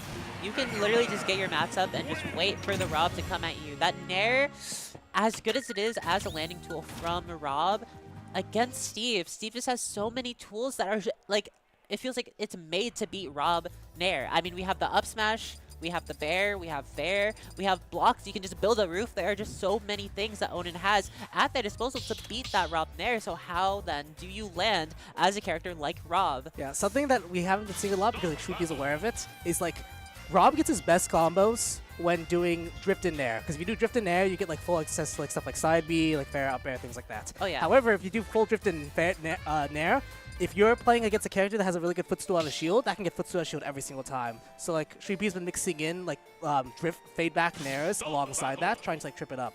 But like those are like momentum swing like times where like if you get like fair like dared at like footstool dared at like 90%, like this could be momentum swinging. Exactly, and I mean, oh, FD, okay, this is a pretty interesting pick. I feel like Sweepy, honestly, looks pretty good in neutral, all things considered. It really just came down to advantage. Onin, just so good at doing so much damage every time they find some kind of hit, and they're still going. You know, now Sweepy has to land, finds that grab though. Trying to go for like a very high down air. I guess try to expect the oh, and finds that early spike! Yeah, the thing with Steve up B is it's kind of akin to like Meta Knight up B in like Brawl. Because like if they like fade like down, they have to come back up at some point. So if you have like a really active move, sometimes they're able to just throw it out and just like completely negate like Steve like up B trying to get back to the stage. Okay, roll up, double roll. But we're gonna be forced to the stage. Okay. You know, Onin just going coast to coast there. Ooh, okay. That back air is not going to take the stock. That's not Diamond back air. So Sweepy has an opportunity to try to fight back, but you're going to try to be fighting against Steve, who is setting up all of these different options to cover multiple ranges and hitboxes. And it's interesting because I was wondering why Onin chose to go for the setup rather than just for the guaranteed down tilt, the guaranteed down air. And I'm realizing now, I think they actually have a read on Sweepy that they love pressing things immediately once they grab ledge. So that setup in particular just covered literally every option if you pressed immediately instead of holding ledge. The music major not quite coming out in the way that was expected, but the block. Oh, Buddha Bird Boost? Almost. If it went a little bit further, that Bird Boost would have caught that minecart. Sweepy is keeping this up. Oh, and the minecart, the gold minecart killing at 68 so early. You have to be so careful of that. Off stage especially. Okay. Even on a heavy like Rob. We got the elevator. We're at 69% right now, just from that one Steve up tilt. But you have to still find a way to land. You're not free at this time. And Onin is going in. There are just so many blocks.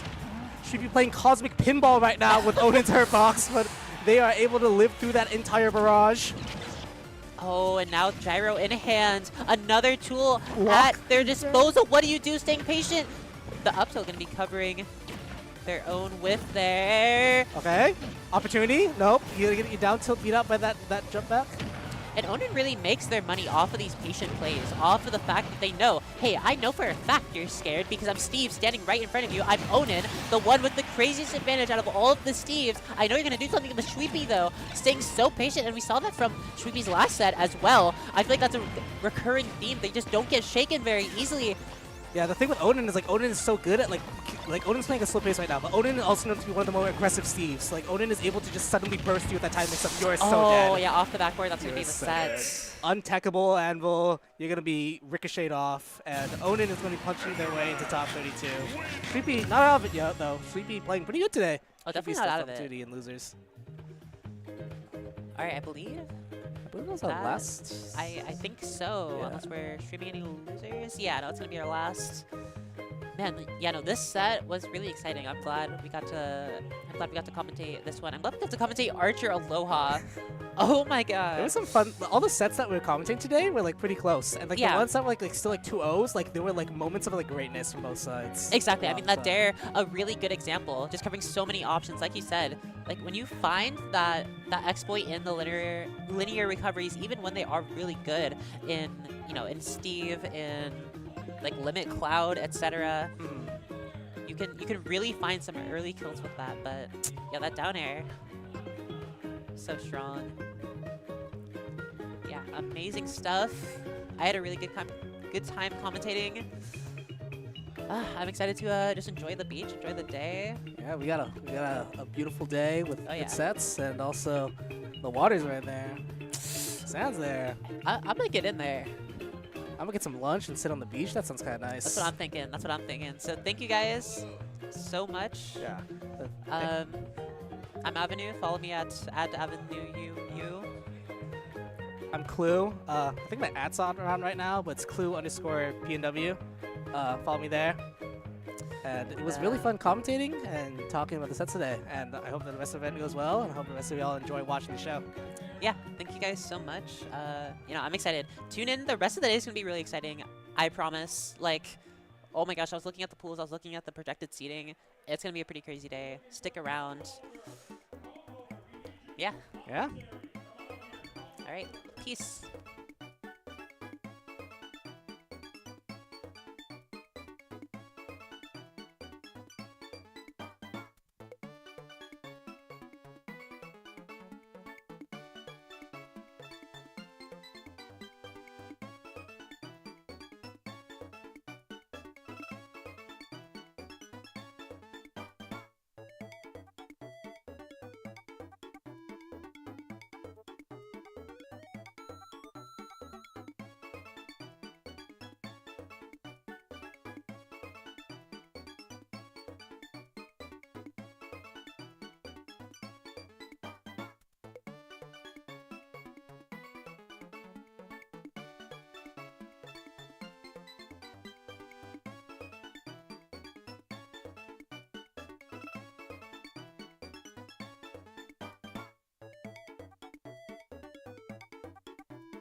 Aloha beaches, man.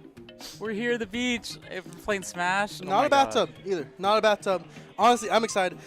C-tier event, by the way. Onin. dude. Who else is there? Spire is here. Bassmage. Bassmage. Spire. Spire's here. Again. Same. We got so many regions coming in. And Dude, this is honestly, great. it's gonna be a good time. Like low-key, like last time in volleyball, I got robbed, but we got volleyball too. You guys will be tuning in and watching some of that too. Yeah, there's a lot going on. Welcome. This is Aloha Beaches 2, the second one. Come over. We got Cal over here. Hello. I'm also named Cal, kind of, so. He's vibes are Cal great. and Cal Yeah, and. Cal it's like thing and, one, yeah. thing two. Yeah. Similar type beat. you Yeah, know? it's like a little like Tom and Jerry vibe. Ah, yeah. Yeah. But which one's Tom and which one's Jerry? Uh, Either way, I'm going. Oh, or like he's like, yeah, I can't do that screech. I Honestly, can can't. make nefarious deeds and like plant like TNT under doors. So yeah. But yeah, as we were talking about here, we got a little bit of volleyball going on. But Shout- like the vibes are insane. Feels great. It's like low key hot, but like hot enough. Yeah. And then I was just staring at me, just waiting. I thought he for was in enough NorCal. Did he just get all the way up back? Just in Yeah, time? yeah. No, no way. Yeah, he's literally like trying to do like vamos a la playa and go to the beach. Dude, honestly. world traveler. Where in the world is Nano Ash San Diego? Probably not San Diego. Oh, Like sure. people say San Diego, but it's just not. It's just not. This doesn't work. Damn. Bigger D. We're seeing Bigger D. He doesn't even play ices, so how could he be that big? Did he make that tag first? Was No. he like the larger D? No. And then Big D was like, that sounds like a good tag. Hang on, let me take that off. The Bigger D, Big D has been in the scene since dinosaurs were around. That's right. How could I so forget doubt. Big D versus Yeah. Felix? You know, a classic piece of literature in the Smash scene. And like, I really like the tournament where Big D climbed on a dinosaur and started hitting people with a club. He did? Yeah, yeah. I can't believe that. That's yeah, crazy. yeah. Like at the first Oh, 7 casualties, 7 people died. Oh my god. And That's 11 awful. people. Well, okay, so it's bad, but also we also forget about the 40 injured that did happen. Okay, so it's like So- the trolley problem. It's like Yeah. anywhere you spin it, you know, he's gonna club someone. Either way, It's inevitable. he's going for the temple, you know. But we're not going to temple. We're going to PS2. Nice, great choice. Um, PS trips. Who would have guessed that the most neutral stage in the world would be Right. the starter? Yeah, PNW, we love our PS trips here. We go there all the time. Most like sets happen throughout the course of the map on that stage, so Honestly. respectable. And like this is one of those stages that is good for most characters. But the one that I'm not sure does the best is DK. Again, you do get those knee-downs, but against a Corn, I mean, Corn just has enough to just capture space. So we're going to see how this goes. Yeah, and I like that pin cancel starting off here. We got Malort on the Corn, getting that Bigger D cooked just a bit here. Good tech, though. That'll get you off stage, but can you finish the duty? DK is a 76, but you want to get them killed as soon as possible. Yeah. He is a heavy, heavy boy. Oh my god, absolutely. This character is a frightening one to kill if you're not familiar with your kill confirms. Exactly, but Malort is doing a really good job, not taking any damage yet so far. The back air into F tilt will get a little bit like cool Chris 24, but setting him up with that pin. Oh! Just lands on him, just And stares. I don't need to follow up, man. He knows something we don't. Dude, and it worked? No he go? follow up into the kill. I mean, sure. He died so early. And the Poor up B. guy. Big D is playing Wow. very peculiar. Right. And yeah, we'll call him Big D for short. Yeah. That's a good- Or just D. It's a nickname. It's a nickname we got for him. It's fitting. I like it. How's Malort going to get back into this? I mean, you put on so much damage, but losing the stock, that is a morale loser for sure. Yeah, that's going to come back at you. Especially right there, the up throw not going to do it. DK still being a little too heavy. Here we go, though, finally. That'll do it. Finally getting that kill.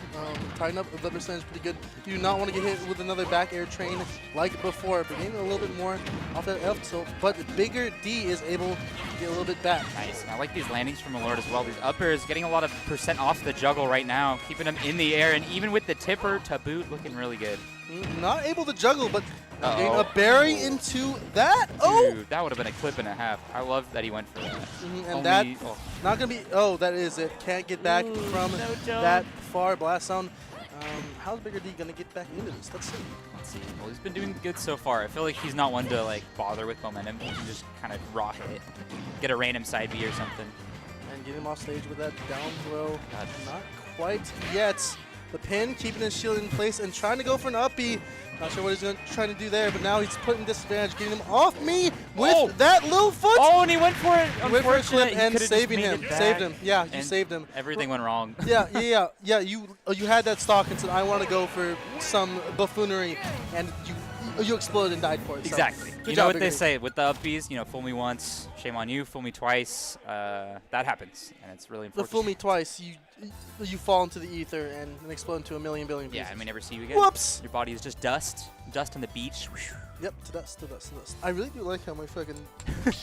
You're collecting dust right there. With all that. I don't know why I didn't bring a shirt. Like, yeah, I You did. just found this. You're just like, yeah, Honestly, that's I kinda did, like off the street. nice. Dude, nice. I'm like, some homeless guy like threw it and I was like, that looks kind of fresh. That's a brick. It wasn't, it actually smells really bad. But there's but something in there. That There you is, might there have is. I don't know, like low-key honey, I mean, look, there's bees on it. Look at buzz right now. All right, well, here we go. Going right into it. Back, same stage, same matchup. Let's We gotta see what the Malort- buzz is. Yeah. We get back a little bit of the juggle snare, get 47, and it feels like Bigger D just cannot get into these really huge aerials that Corn can throw out. Gain a fair. Oh, Ooh, dear. I do really like that neutral bead about how Bigger D interacted with it. He said, I'm going to use my armor and try off there. But getting that grab, throwing it back, going for Interesting. some shenanigans.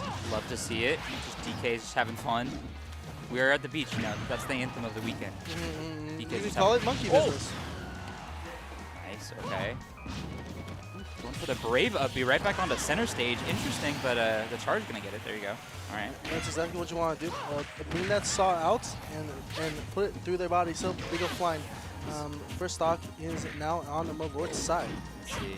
We could see a repeat of last game, but, you know, with Malort now starting in the lead, maybe we'll see Bigger D kind of clutch up here. Yeah, just like that. There we go. Oh, but you went too low. Dude. Oh, you went too low, Bigger D. Come on, you got to go a little bit higher. He almost had it, too, with the reverse up B. That was kind of a good adjustment at the last second, but, yeah, just not enough. Get a little bit more percentage on for Malort. Okay. And again, Bigger D going for that option. Oh, Oh, okay. Oh, and he wanted the double dip. not going to kill quite just yet as you are starting out with that stock. Luckily, get no bear train. Trying to fight out of the corner here. Bigger D just clanking with all these corn normals. Now getting back to stage is Bigger D. Can see a little bit more.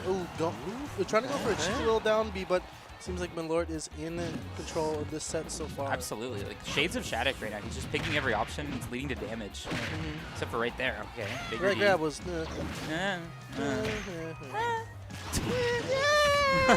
My ears. And it Ow. just, I mean, like this just feels like Malort's game. I mean, like Bigger D's throwing out those specials, and Yeah. specials is not always what you really want to do, especially as a character like DK, where Yeah. there's a lot of inline on one of those. Ooh, not gonna kill quite just yet. Lucky he was able to get that shield out, but that backer is gonna take it, and Malort wins it with a cool, crisp 2-0. Not too bad. I like that game in terms of composure for Bigger D. You didn't throw out as many silly options, but, you know, still win it. That's just winners. That's just the first game.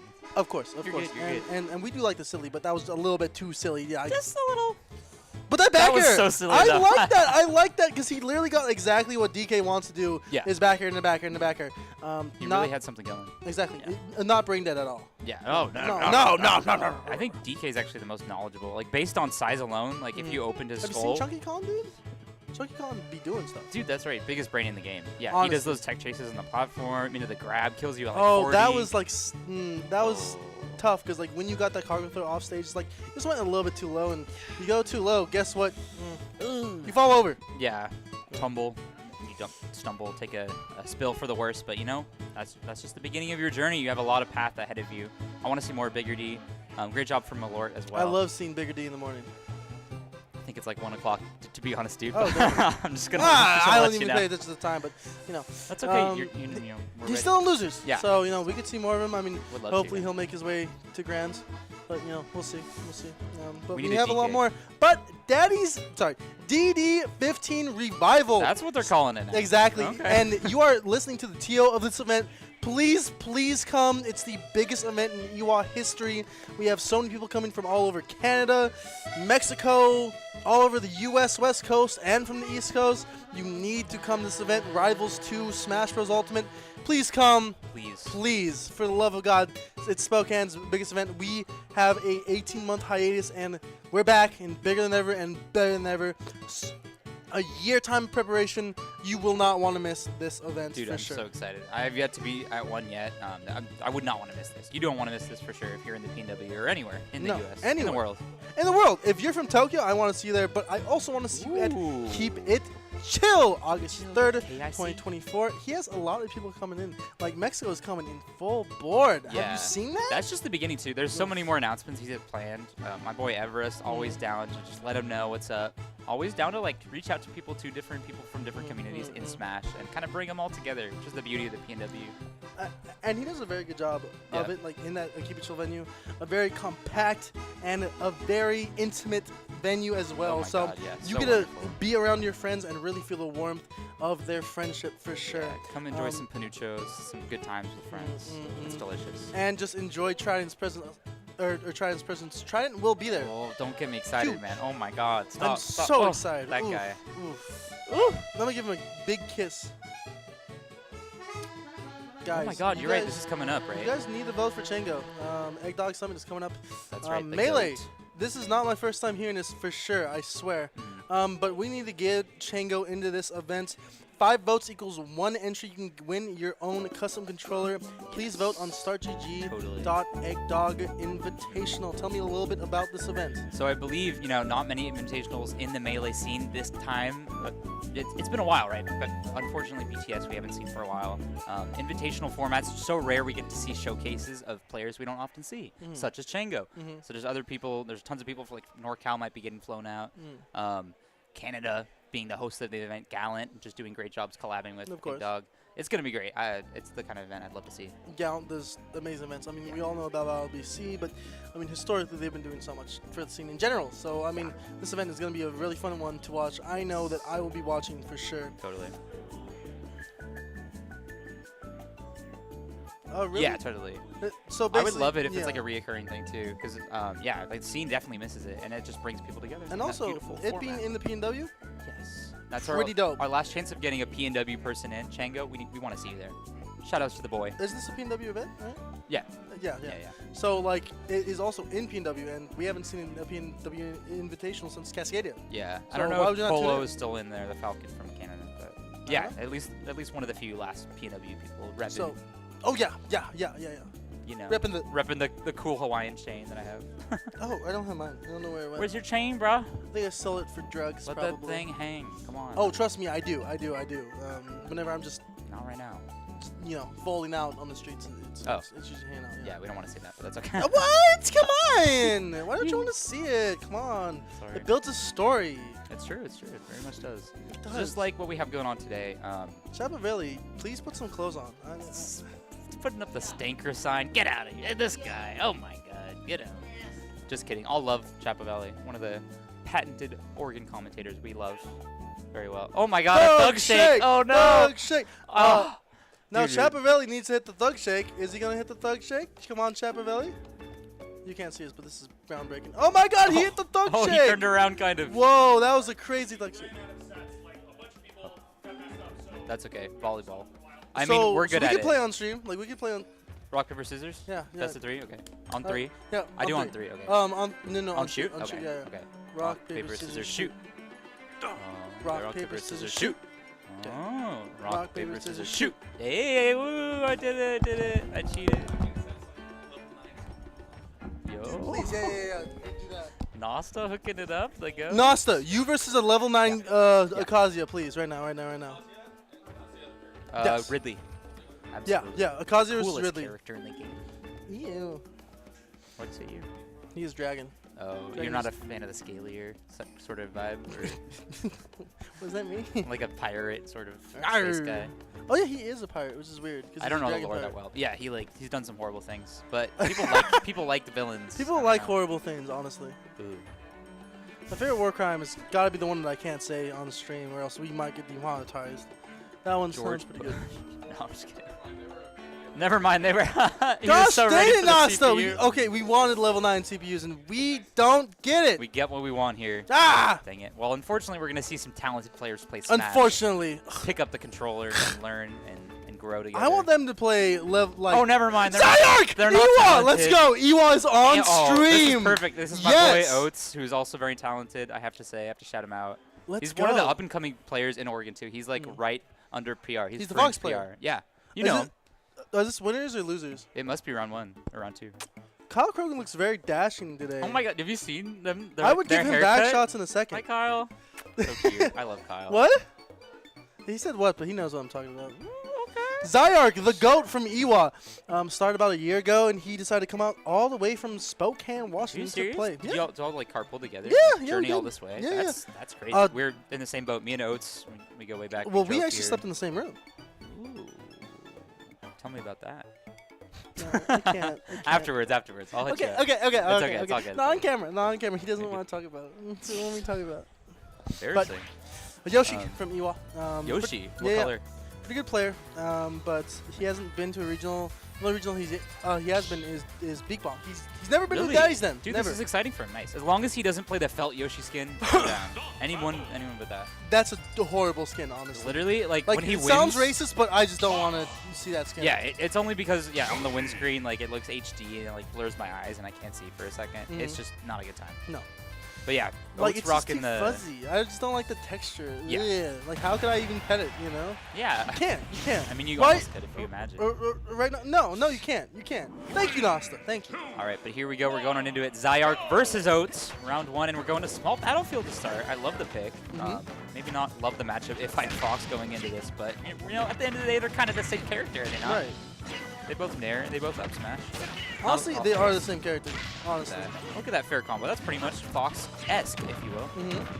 And basically, this is the battle of the combos. Whoever can get those combos, really put on the damage, and then finally, is he going to go for the fair? Not quite yet, but Zyark is in a pretty good lead so far, percentage-wise.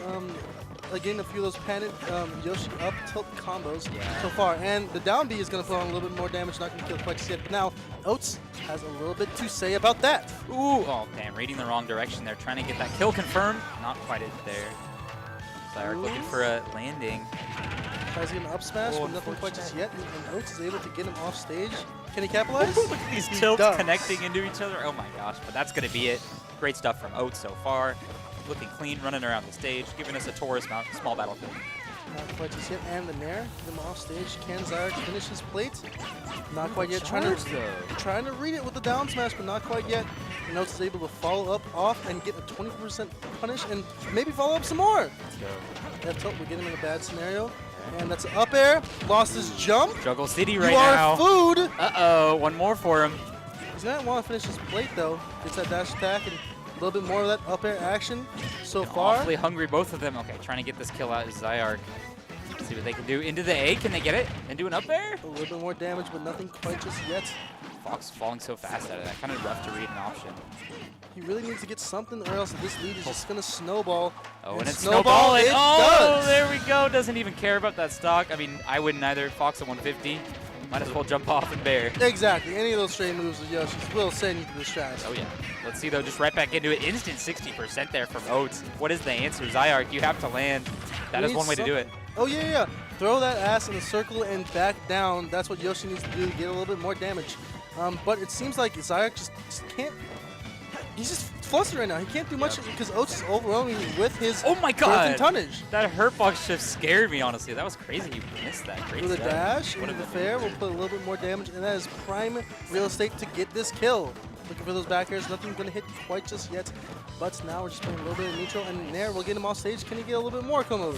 Love seeing the neutral, but the egg, that'll be the end of him. Game 1 going to Oates. Who would have guessed that that egg was poached, and just like that, Zyark loses his first game, and Oates is feeling like a granola bar the way it's... I don't know what I was trying to do there, but he gets a game 1. Yeah, healthy eating. The way it's crumbling! Honestly, we need to get Taizai on commentary right now! Dude, he's saving us right now. The Taizai, we need you lifeblood. to take off your shirt and get on commentary.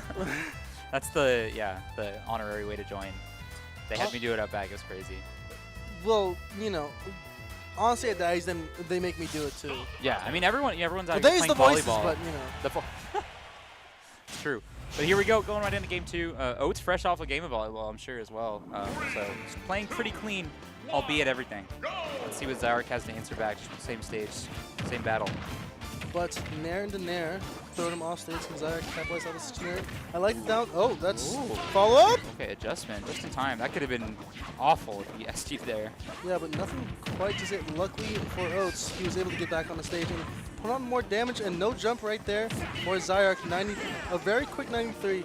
Only, what, 30 seconds of this match, and you already put on so much damage. Oh, nice though, the coverage there from Zyark, getting that backward stick to connect. Nice. Oh, almost catching him. Just overstepping with the dash just a little bit. Can see a little bit more? No, not quite yet. Trying to get a jab, but oh, that will be it. That back air is going to take that stock.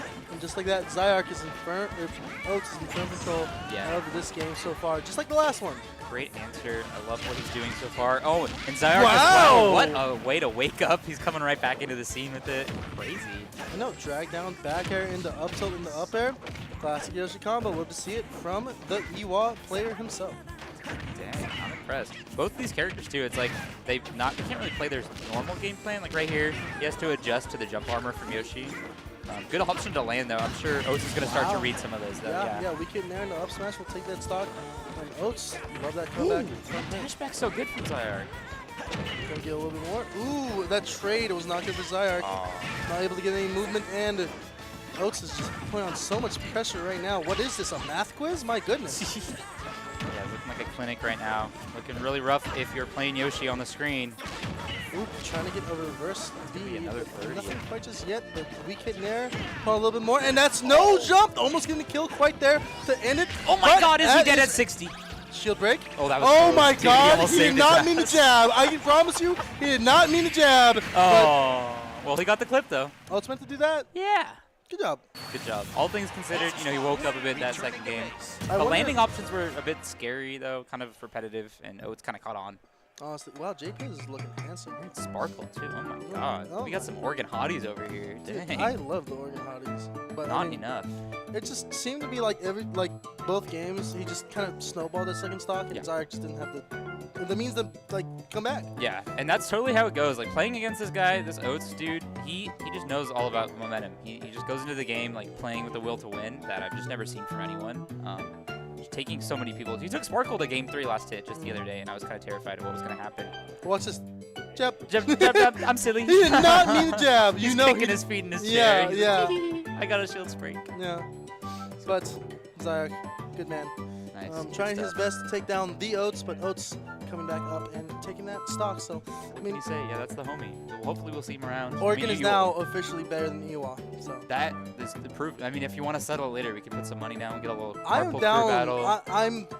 I'm down to take on anyone from Oregon. You Oregon homies Don't play me, don't though. know what you're trying to do right now. I okay? do not like DDD I or will Palo, square up so and show you the rhombus. don't- I know a I rhombus don't want to isn't see that. square. No, we don't want to see the I know it's not rhombus. square, but I can try. I can try. Okay. I can try. Well, we'll see what's up. Cool. But now Bassmage versus I don't know who this is. Yeah, I don't recognize this player. We'll try to find out. It's No. going to be a hot, intense set.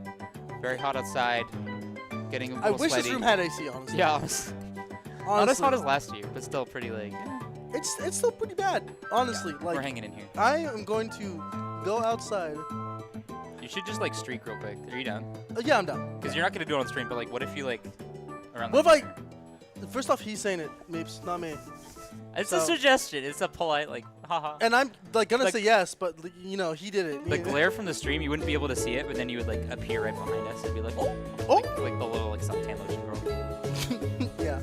Suntan lotion girl? Is that It's a like thing? Pantene or something. There's a little with the dog. Anyways, No. we have a intense set. Bassmage, you know, coming off a hot streak recently. They got, I believe, top 3, top 4 is one of the. They Yeah, got the tournament. third Yeah. at Thank you. out of pocket. So knowledgeable. So Xavier, talented. Xavier got fourth. He got second or third. Neo got second. That's Ash right. got He made it first. all the way to winners finals. That was Yep. crazy. Yep. What a run, dude. But he did lose the nail. So I mean, who we loses a put nail? Corrin- I don't lose. Like I haven't lost a nail. Not I haven't once. lost a nail. Hey, now, Right. now that I think about it, you're right. Yeah. No one I know has lost a nail. Hey, hey, have you lost a nail? Yeah. Oh, damn. Oh, See- wow, yeah, see, that was Spire 3-0 unexpected. nail. Dude, he's goated. I got looked it up. That was a challenge bracket, right? It was a challenge. Yeah. Yeah, you Yeah. can- Yeah. Oh. Yeah. like a, Yeah. a Off written record. bracket. It was a. Okay. Okay. Wow, dude. $1,000 money match, and you just stole his money. Honestly, he's like now he's stuck in NA because he can't get back. No. Yeah. Yeah. Yeah. Okay.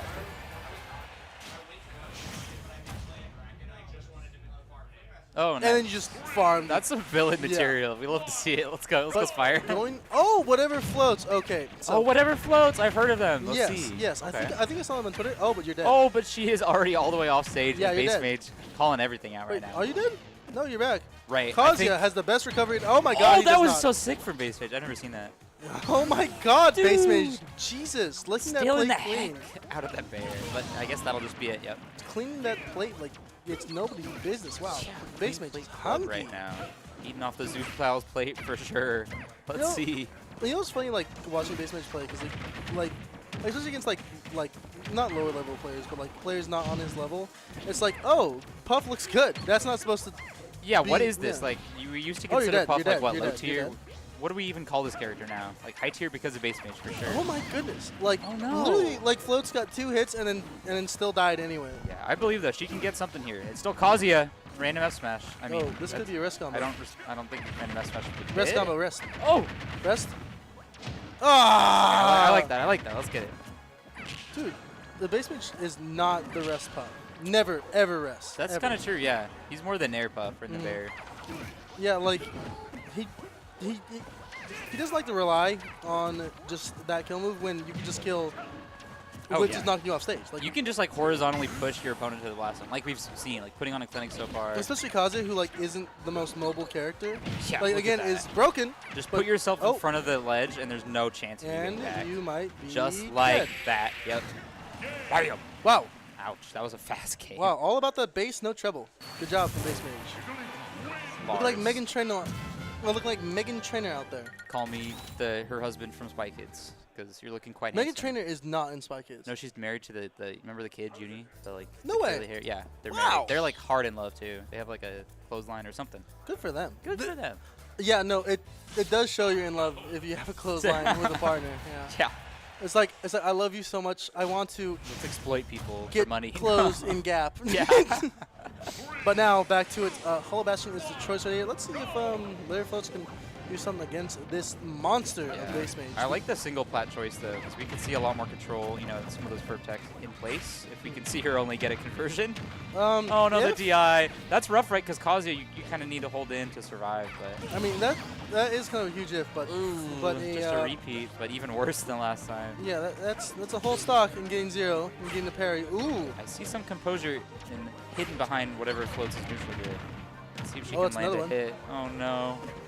right now Bassmage Ow, has I'm 0%. I'm scared, Cal. I don't think I've ever seen a JV4 What's gonna happen?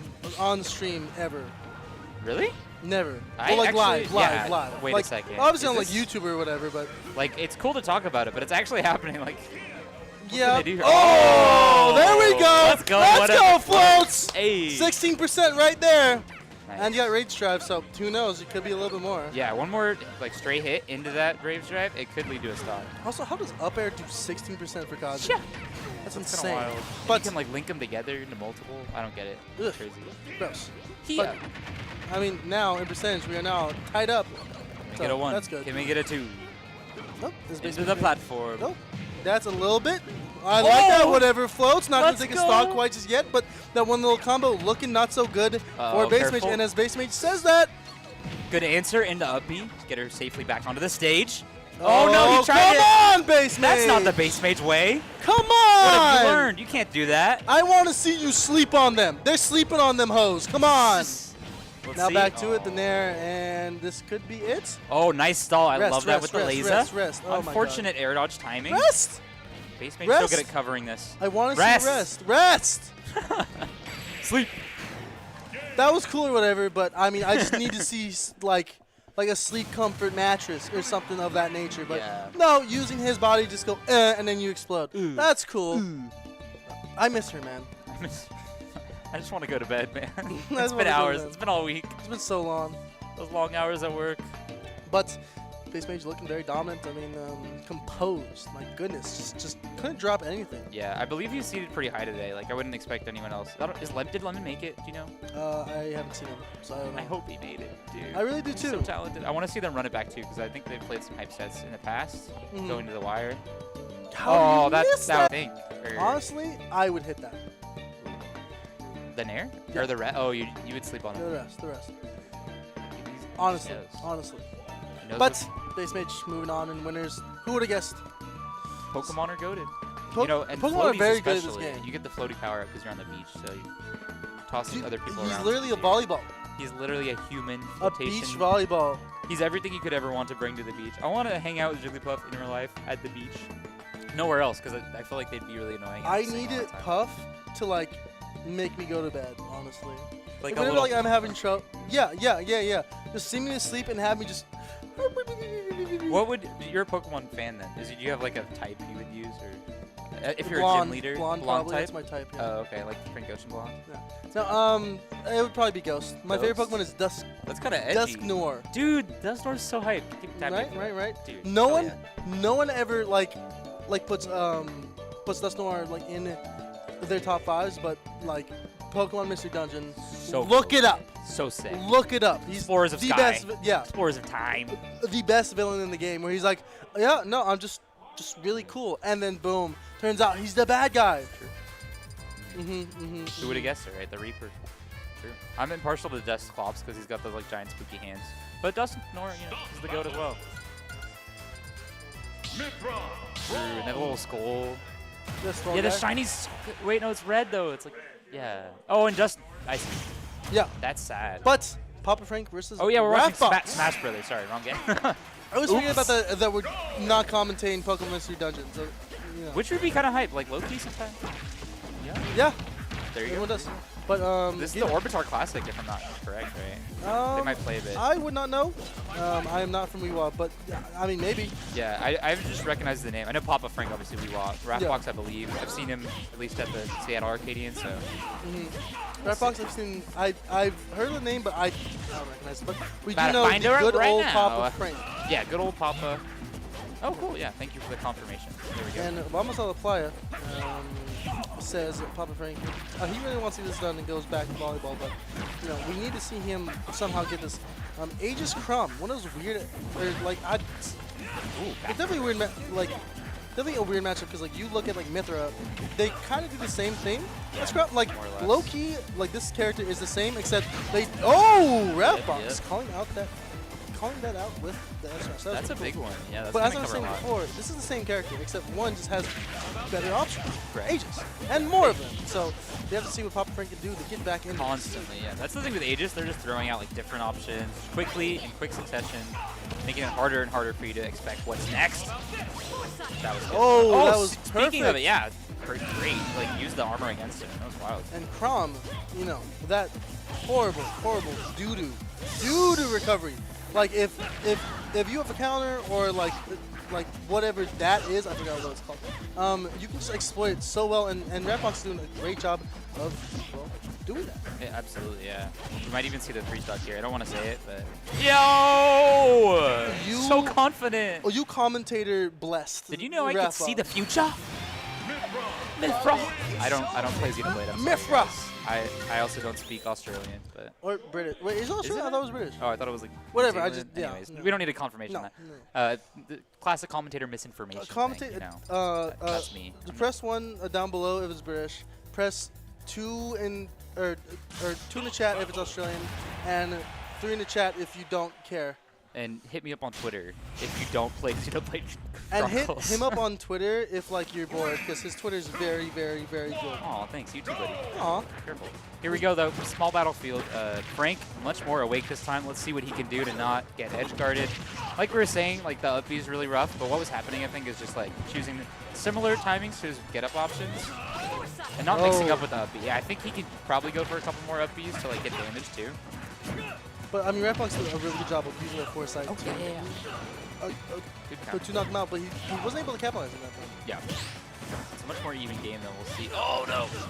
Papa Frank is doing a really good job of just parrying everything that happens and staying below, and Rapbox is not able to take advantage of that dog water recovery. But I mean, So right now bad. we're seeing a lot of these just aerials like just taking over Crom's toolkit. Oh my god, Oh. almost getting it again. This time just like spacing properly. So good from Papa. Absolutely, the back air sent him off stage in the B-reverse to try to Nice. do much more. And he gets there all the way. I love that low poke with the down tilt set up for success. And he's doing the classic Papa Frank movement. Those B reverse side Bs you know and love. There's so much of it. We love to see it. And a Nair into a little bit more. Can he get more damage? Not quite yet. Rapbox is able to get a Nair to send him off into it. But we're seeing a lot of just throwing bows and seeing what hits. Yeah, totally. I love the safe pressure for both of them. But oh Really my good god. foresight. Ooh. Oh, doesn't quite get the stock for it though. Let's see. Spot dodge. Try to get the like spot dodge into the foresight, yeah. A little bit more, and that is a jab, trying to call out the air dodge in, but nothing quite just yet. Side B will send him off stage right where you want it. Oh, that was a really good counter if that would have hit, but not quite just yet. Dude, he landed that cross up. That was so impressive by Frank. Very good, very good. The up smash right behind him. Perfect placement for Papa Frank. Now, Papa Frank is in a good lead at the moment. You see those prom clips where they always do the nair ones, right? Like every Roy does too. And they get the F smash maybe at late percent, but I've never seen it where he just lands into the up smash. So smart from Frank. Trying to get a reversal of what happened that first game, but not so fast. Grab box, getting that stock right back. Just looking a little bit closer, but starting to take another stock from Crom. Again, we do know that you can take those stocks from Crom very quickly, but Grab box need to keep this advantage. And that's just gonna be it. Never mind. Oh. Crom scoop and throw it out. When foresight goes awfully wrong, you hate to see it. I mean, he had an honestly, idea there. That's the game that you want them to play. Yeah. Honestly, because like, okay, you can get a kill or you died. So, again, scooping and scoring is Papa Frank a quick 2-stock from his corner. Let's see that we got an exciting game 3 for the first time. I can't wait to see what happens here. But what stage do we choose here? Let's see. If I'm Pira Mithra, I do not want to be chained across the stage on like a super large stage. Yeah, this makes sense. Yeah. Give me that small plat. Let's narrow it down. I do like Hollow Dash because both these characters can just chain with that platform, but it doesn't give too much space to run around for both. So I do like it for Rapbox. Love to hear the clank of the swords, that lightsaber. So cool from Mithra. Both of these characters like both pretty cool, I'd say, across the board. Absolutely. Ooh, trying to throw an F smash to knock him out of place, but nothing quite just yet. Papa Frank is able to get a little bit of that juggle scenario down. Oh, nice. Going off stage for that one. Nice. Really good tech from Rapbox to keep his hopes alive in this bracket. Ooh, and Frank in complete control right now, that center flat. Trying to finish it all there with the cleanest clip of the reverse. Gotta use that movement if you want to stay in that strong. Yeah, he needs a lot to keep up in this meta, especially. You don't see comps too often, but not like that. This one proving that there might be a chance for this poor character. And he's still going. I mean, he's just pulling out all of hhis movement tech, and Rapbox is not really staying up that much. I mean, but Rapbox can get a little bit more. I mean, we do know that Aegis can do a lot of mix-ups and stuff. I mean, we see it, but like Papa Frank is just doing a good job of just moving not to get hit by those. Yeah, totally. Here we go. Rapbox getting a chance to clean up a bit. Not switching to Pyrrha at this point, though. Makes sense, because doesn't want to get reverse edge guarded with her awful lucky, but we're got to find a kill somewhere.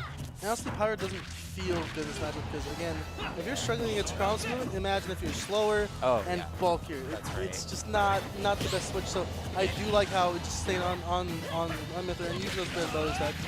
Yeah, totally. Great exploration. Oh my god. Wow.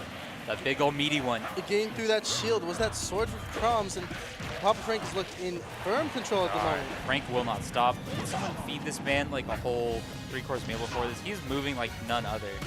Ooh, that's not good, but he still has his jump.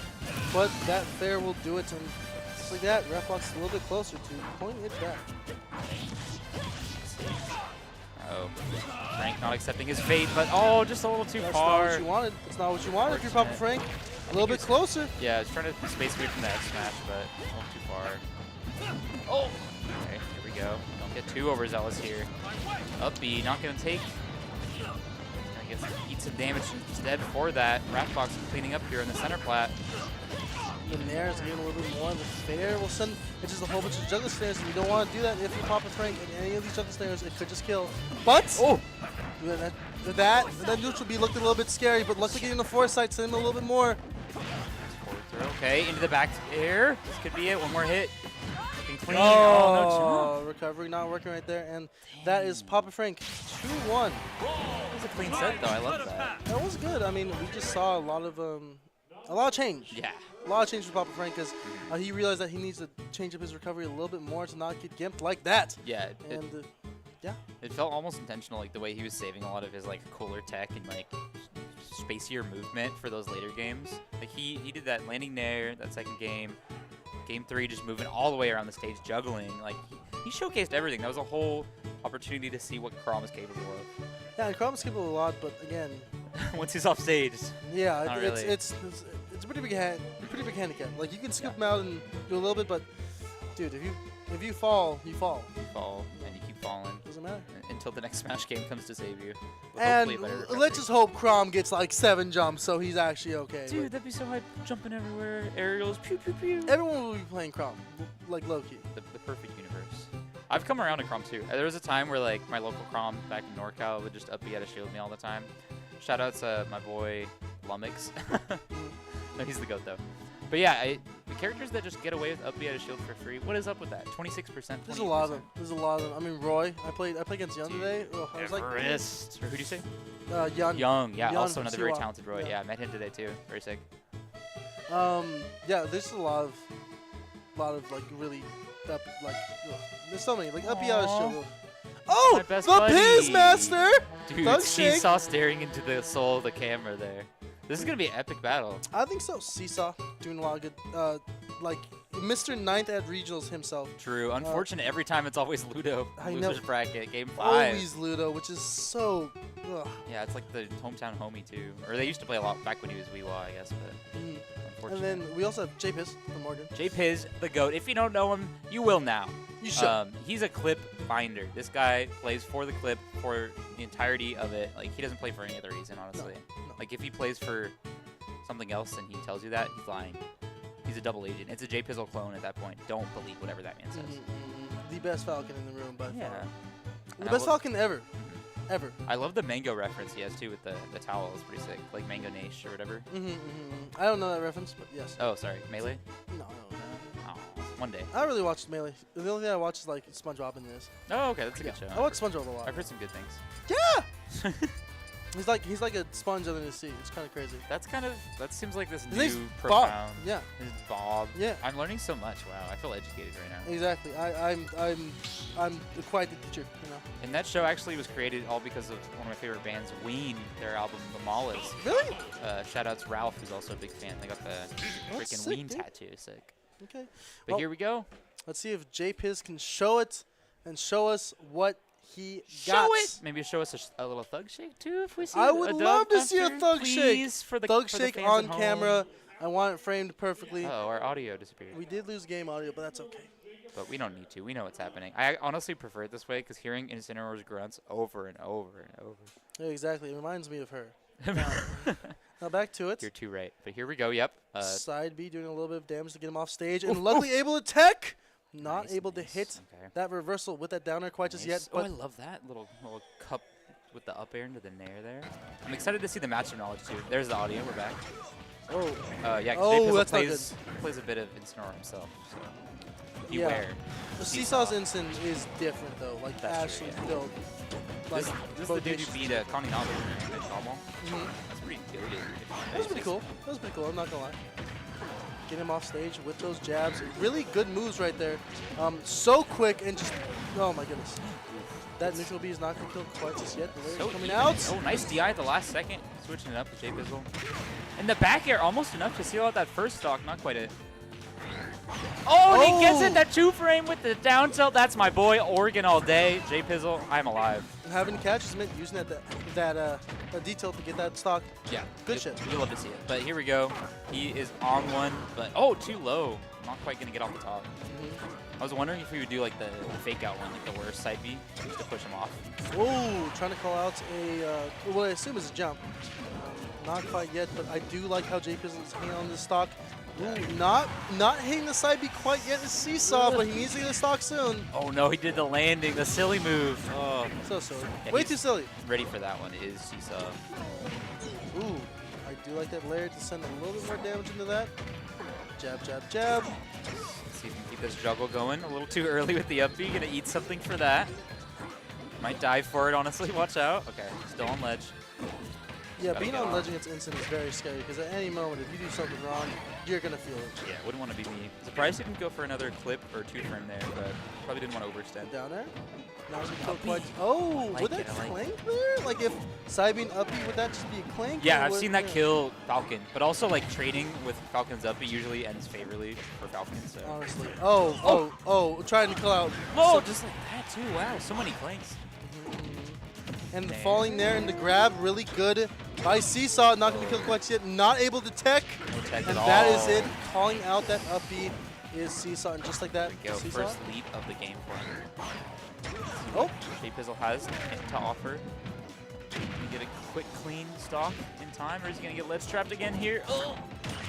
love that. Stomp into something. No. Stopping at nothing. It has too high of a percentage so far, but you cannot parry that. You're gonna Dude. get hit every single time that you try to parry that Darkest Lariat. I like the air dodge read there from Seesaw, though. Just hard reading, like, oh, he's going to land right behind me, maybe. You never know. You never know. And there, send him off Not stage. Can get a little enough. bit more. That cat is big.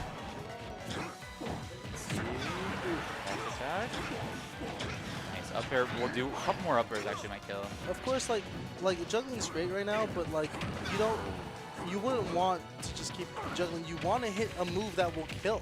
Yeah, Because at you're some down point, by dude. Up throw. up throw killing for Falcon. Has that happened ever? Dude, no one was ready for that. I don't think so. No. That's a new record. J-Pizzle setting records. Oh, You'll you're love right. to see it, but, you know, taking the L. And Womp womp. JV2 Womp Womp is Whoa. definitely what it is. Per se. Harsh. Womp Womp. I guess that's true. Yeah, Seesaw cleaned it up there. I got to give it up. He was going for some, like, hard reads at first, but then just cleaned up his neutral, I feel like, and just really solidified that ledge trapping. And honestly, like, just call a lot of options. I mean, if you're instant, you have to do it. And that down air that he caught kind of just moved momentum Yeah. in his favor. Yeah, Just shifted, totally. just seesawed it, honestly. Seesaw. Nah! Ah. Nah! Nah. But yeah, playing against Falcon, you really need to be wary and, like, aware of what Falcons do and what they want to do. Hmm. And J-Pizzle, literally, he's the only person where it's like, I know exactly what he's going to do every Yeah, time. yeah. Again, Seesaw did try to smooth a couple times with those, like, trying to call out a roll, but Seesaw wasn't, J-Piz wasn't one to really go for that, but game 2, small battlefield, same stage. Some Let's see if potential there's anything different. Let's see it, people. J-Pizzle, put on the show you want to see. He has to show it. Okay, nice. Nice little jump, dancing around it. Back air leading to a combo. This is where he's kind of been missing it. He's going for these, like, 2 pieces, overextending, and that's where he that's loses. damage. Yeah, a lot of damage right now. 40% off of just a throw. Oh, tried it back to Oh. him.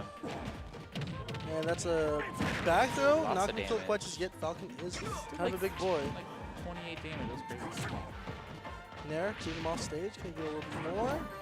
Not quite yet. Oh, you don't want to be on that platform. But That luckily was he was terrible. able to let go of that shield. Because Yeah. you want to let that go. Your shield will perish, but you'd rather get hit with the weak hit. I was so terrified, honestly. I did not want to see it happen to my boy Oh. like that, but that was really good, too. Pulling out the melee tricks, down air into the knee. Stop me, doing a little bit more. But Right, right. The that colloquial term. could be it. And Okay. that's it. The first stock is going to Seesaw in Good this stuff. game. Whoa, special appearance. The GOAT himself. Gyromite showing up, no shirt on. Yes. Yes, finally. See him after class, but here we go. Oh, and the down air. Oh, the reversal, not going to kill quite just yet. Instant can go back. I like the up tilt, throwing it out there as an option. I love that jab. Catching that spot dodge in that scenario. Great by J-Piz. And, ooh, Perfect. J-Pizzle coming alive here, cleaning it up. Finally evening those stocks. Let's see what he can get started here. This is where he, like, shines the most, too. When it's at both people at 0, fresh stock. He does not care to throw his life away. Oh, my God. Ooh, J-Piz, calm down. Back and forth right now. Oh, missed the upper. That could have led to so much more. And neutral air, get him off stage. Oh, Oh, no, that's that's a lot. That's a lot of revenge happening in that moment. Oh, that's not going to twice kill. as much. That oh, will dude, kill at you 62%. thought, no way. Wow. I thought there was no way, but I mean, you know, Instant definitely needs it, man. That'll do it. Not quite, though. Oh. Keeping his jump in the scenario, not going to catch him with that down tilt like the last time that For the happened. mix-up, I like it. That's a really good one because they expect the forward throw, down throw, they DI in. You get a free back air. Get him off stage with Seesaw's that ready. LB. Really good there. The stomp, send him straight up in the air, but he needs to close out the stock if he wants a chance in. Yes. Oh, I thought that would beat it. Oh, and he No. goes through the stage teleportation style. Oh. Almost get it. One more dash Oh. attack might do it here for J-Pizzle. Gotta tech those because you don't want to be in those snares against an instant aurora like Seesaw.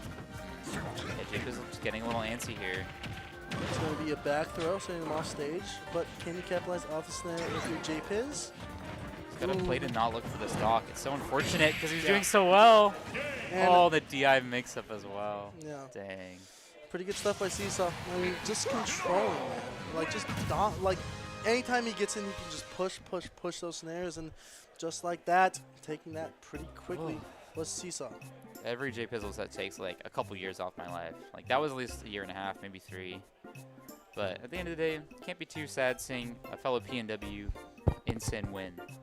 I'm sure he feels the same. Exactly. Yeah, so J Pizzle, he's a funny guy. I wonder what clip he'll show me from after the set, because he always he always has a clip to pull out. He's like, wait, this is gonna be sick. Check this out. It's always some like nerd knee into a DK or something. Silly guy. I hope to see more of him though. He really has potential to make a run. He did really good at the Oregon Arcadian, actually, one of the undersung heroes, getting 9th. So Exactly. sick. And he's also like one of my doubles partners too. What, dude? You guys team? Yeah. We are For real? Thug Shaker Central. We are the Thug Shake. That's yeah. where. Yeah, duh. Actually, I think our team name was Backshots and Bound. Oh. Yeah. Like reference to the No, there's no reference. It's mostly a threat. Oh. Yeah. Shit. Honestly. That's kind of We got terrifying. 9th. You got 9th to at Sundown Saga. Yeah. Dude, what? That's kind of goated. Yeah. Yeah, good shit. Yeah. So. Wow. Yeah. Nice. But you know, There you not have bad. Coming from JPiz, but could not overtake the demon. That was Seesaw. That's right. Yep. And here we go. See some more demons coming up on the stage. The Demon King himself, Smirk, hailing from Colorado. Ooh, it's I scary thought I to play recognized him against. earlier. I was like, is Colorado here? Yep. Yep, he's right there. I love that they're back because they definitely enjoyed the event enough that they're willing to fly all the She way did out. come back, but she was out in 33rd. Are you serious? Out of 33rd. Lost to Kasai and Fire the Pyro. Wait, who? Who's the first one? First one was Fire the Pyro. Second one was Kasai. Oh, gotcha. Kasai the Wolf or the PT? PT. That would be hilarious if Ewok Kasai did Oh, that. I 'Cause always he's mix them retired. up, right? Because it's like Yeah. one letter off. Right. They both- Kasai Kisai. Oh, gotcha. That's a rough draw, but damn. I was supposed to play Shu, but I flubbed against Kasai, so. Oof. Feel that. But that's okay. Next time. Next time, yeah. I remember last year, shoutouts my goat, the guy who plays Pac-Man from Vancouver, Washington. He beat you, and he plays with Kiosk. a Hot lot. Garbo? Hot Garbo, thank you. Yeah, of yeah, course. yeah. I don't know, I forgot to say. But yeah, they play all the time. Kiosk gave him the power up. That time it was like a cool upset. Now it's like, oh, Shu lost. No, I'm sad. Yeah, because Dang like it. I don't know these people. the same housing, Yeah. So, Good stuff to FTP though and Kasai. Definitely want to see them go further. I know FTP done really well lately. Almost got first at Proto Star yesterday. I But believe lost to so. Sparkle. Yeah. Did really well. He won Octagon? That's pretty hype. He won Octagon. He's on a good little stretch of tournaments. I and know what that making tournament videos, is. Editing. Yeah, that's Also, his videos are doing great too. I was in one of them. Dude, yeah. Dude, me too, yeah. Yeah. I closed out the last video because I like caped him and it was like a little silly moment. Mm. And he just side beat off the stage. Oh, thank you, FTP. I love being recognized.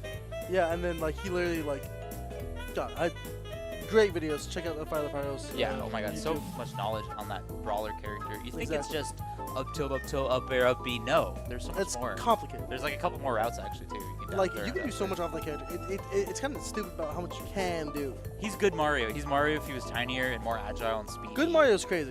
Good- 'cause oh, sorry, gooder. Diverse Mario. I would Excuse my say. language. Yeah, diverse. That's good. Yeah, more apps, more applicable in the harder Mario matchups. That's for sure.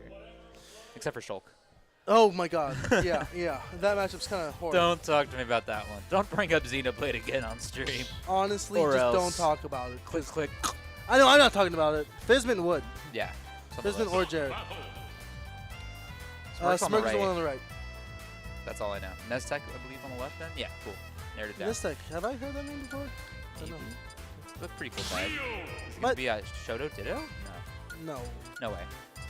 Smirk plays Ryu. Right? Oh, cool. Lemmy, let's go. Oh! You don't see that every day. Okay. No. It's been a while since I saw a good BJ or had one. But, you know, we're seeing this again.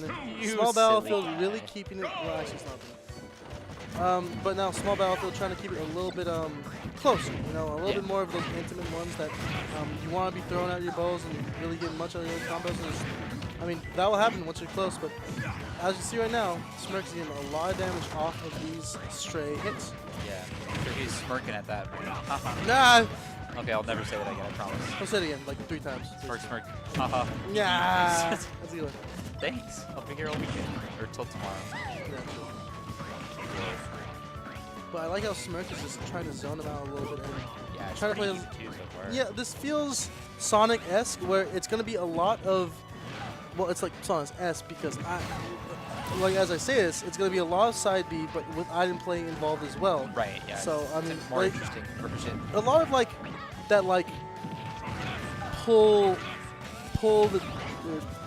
pulling the red thing from the bowl. You know, like that Spanish bull. Oh, yeah. Toro, Type B. Toro. Yeah. Toro. Exactly. But again, Ryu is one of those characters that can get those kills very cool if you don't know how to play around those down tilts and that Hadoukens. Yeah. Yeah, it's sometimes could be rough for Shotos when there's a lot of multi-hits, right? And this character, the multi-hits don't always work, but when they do, why Ayata? They stay. That's going to leave a mark. And getting that back air to get Smirk off stage, but he's dodge able to too. get through. Smirk getting back on the stage with Ryu versus this. Wow. So impressive to me when a Ryu or like Shadow player air dodges or like has some elaborate recovery where they do like 3 different options. I'm like, how do you not Right, because like, on paper, I don't. Oh, that could be you can just it. grab block that? What? Oh, it's he did the heavy punch, I see. Yeah. And just like that, wow. Domination from Smirk, the Ryu from Colorado. Yeah, wow. I mean, not to say I'm not surprised, but it started out so even. How did that disappear before our very eyes? Shotos, man. Shotos, man. Here It's just they are. quick. They're coming. They're everywhere. The future is now. Hide. They're around me. Oh. Chapavelli looking a little cucked in the back over here. Ooh. He is in the Sneeko chair. By a little bit. table, sorry. A table. Sneeko table. Sneeko table. Get his ass. He says, cut it. Cut the bit. Back to the match. That's not a bit. That's just real life. True. But PS2 Oh, and switch. switching this. This is a great switch. This is a great switch I love because this, it's yeah. all multi-hits and it's all kill moves to get him off stage. And there's so many tools to, mess up the recovery of Ryu. Yeah, so far just like not hit at all. Neztec looking beautiful. Doing that drop down bear.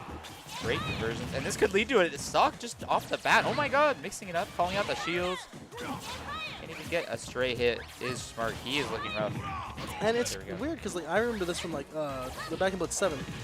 Right. Smirk always runs into some type of nest. Yeah, that Charlie set was crazy, right? It was like Exactly. 8-5. It was Charlie set, and then he had to play Percent. solo. Oh my god. And Yeah. down A the line double of so on Nessus. nest. Double Yeah, so on nest, which literally. scary. Yeah. The not- two nests of the PNW. Would not wish that on my worst enemy. Yeah.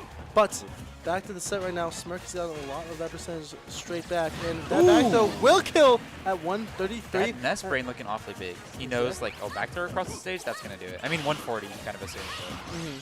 Some knowledge coming out. Ooh, and the little dash dance, too. Looking a little confident with that. Honestly, you gotta do a little bit of that movement. Absolutely. Do a little more, but okay.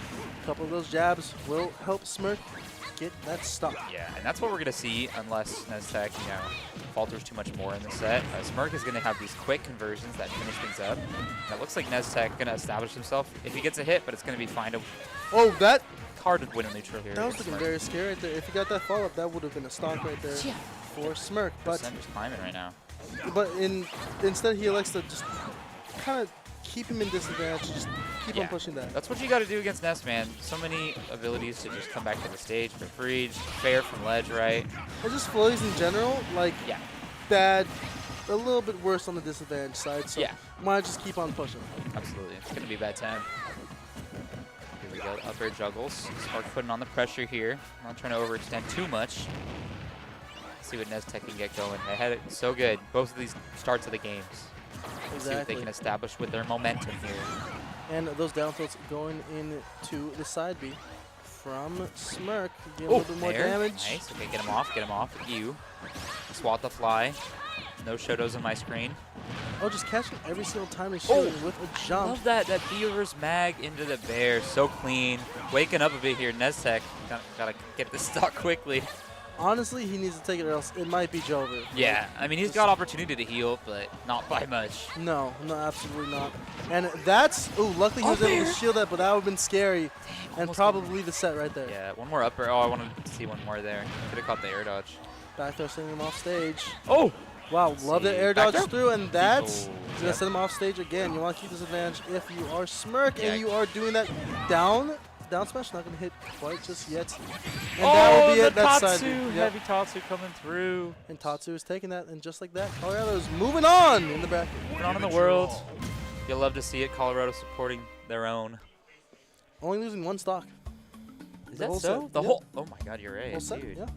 That was a quick one. And it felt like the Perfect. Bowser Jr. was doing things, but not enough to really offset what Yeah. Smirk wanted to do, which is just get in and just keep punishing the jab and the boom. He's laughing it off too. The player came. He's like, what is that? How did I get that Right. on the crush counter? Oh my god, what is this? FGC games? FGC and Smash? Ew. In my Smash, more likely than you think. Right. Happens a couple times. And Tatsu. Happens to the I think best stock of was us. pretty cool too. And I'm pretty sure he ends it right here with a Tatsu. Yeah, and this whole last stock, he was keeping him at the ledge. He was pressuring so well, positioning himself like perfectly. Those down smashes are so scary, right? Because they can combo into shit, into the fire.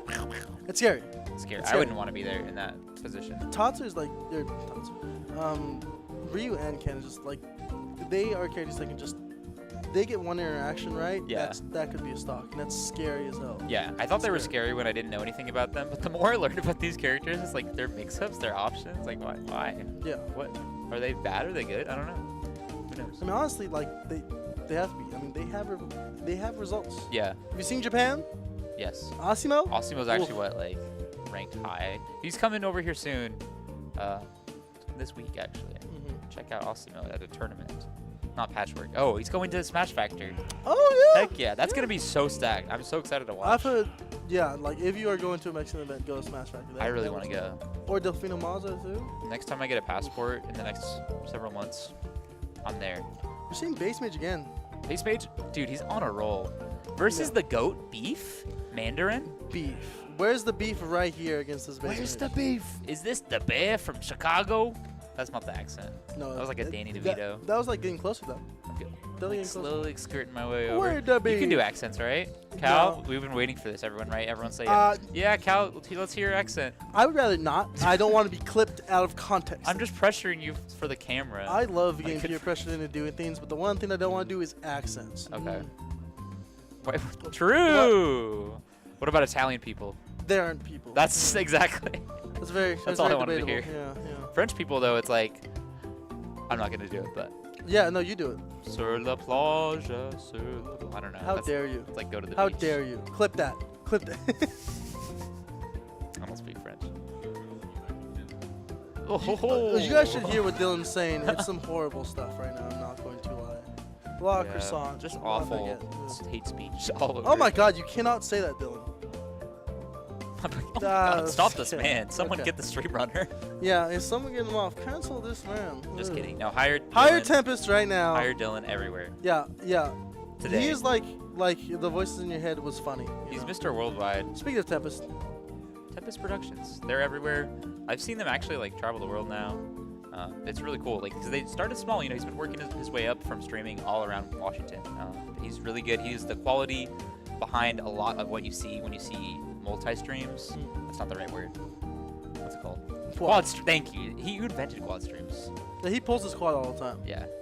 So if you ever see that now, that's the man behind it. He's performing at such powerful levels, creating new opportunities to enjoy your streaming experience for your tournament. Reach out to him. Reach out to the Tempest team. Did you know, Everyone involved. They're great. did you know Tempest is actually going to a tournament near you in Spokane, Washington? What? Which one? Does it start with 2 letters back to back? Yeah, it's actually called DD Revival in the Spokane Convention Center, September 20th. Dude, you should get Didi to go there. That'd be hype. Didi? Didi? Isn't he a child?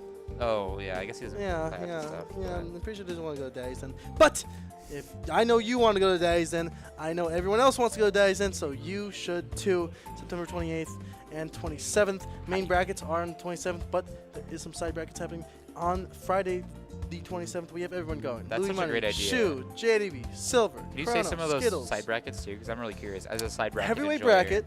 Heavyweight? Oh, you're bringing Mhm. it back, bro. It's on. Bring it back. It It's will never on. leave. Come on. It never left. Never It's left, been there no. the whole time. Heavyweights is coming in. Okay. Squad Strike is also coming in. Whoa. Sammy Singles Brawl. Sammy Singles too? Brawl? Brawl Question will mark? be there. Brawl will be there. Exclamation mark? Interrobang? Mhm, That's mhm. exciting. And then we also got Rivals 2. Rivals dos. Rivals 2 bracket, so hopefully it'll be a little bit bigger. I know Mystery Soul signed up immediately Yeah. when he saw Rivals 2 going, so Yeah, Mr. awesome to see. Plushies himself showing Mhm. out. Love to see it. But Beef is back against the mage himself of base. Back on the menu for a delicious carnivore, which is a Rawr. terrifying beast, a balloon. like he's a manimal. Bassmage is is the manimal. I've never heard that. Honestly. That's terrifying. Like a little Muppet or? No, he's like if that Muppet was real. Oh my god, I don't even, what is that thing? Yeah, I don't want to know. Terrifying. He will get you, man. Dang. Speaking of animals, we have some people ribbed on the beach playing volleyball. What a cool opportunity. A collision of Smash and volleyball. You don't see this every day. No, I don't. That Shout guy. out to everyone that made this Oh, I happen. felt like I was just white with some white t-shirts. I was like, wow, you need a tan, man. Dang. Shout out Sly. Chilling, enjoying. Where's Sly? Right there. She's Oh, just there. chilling. Taking a little seat. Pop a squat. There's Shu right there too. All my goats. Oh, good knock up there. Oh, not able to dig that out, but that's okay. Next time. Let's see if this team right here can get that serve. Is this the Aloha team on the right? Maybe. I can't tell. I can't. That's the rough part. Oh, wait. that's No, creepy on I that one, want to too. serve. No, I want to serve. Dude, we can all serve. Oh, yeah. I'm Dylan, mentioning my mouth. Knocking it straight back up. Knocking it up in the air. Ooh, sets it right up, but not able to spike it. And the ball goes to the other team. Exciting, exciting. Let's see the change up. Some server potential. We're going to see a little bit more here, honestly. Yeah.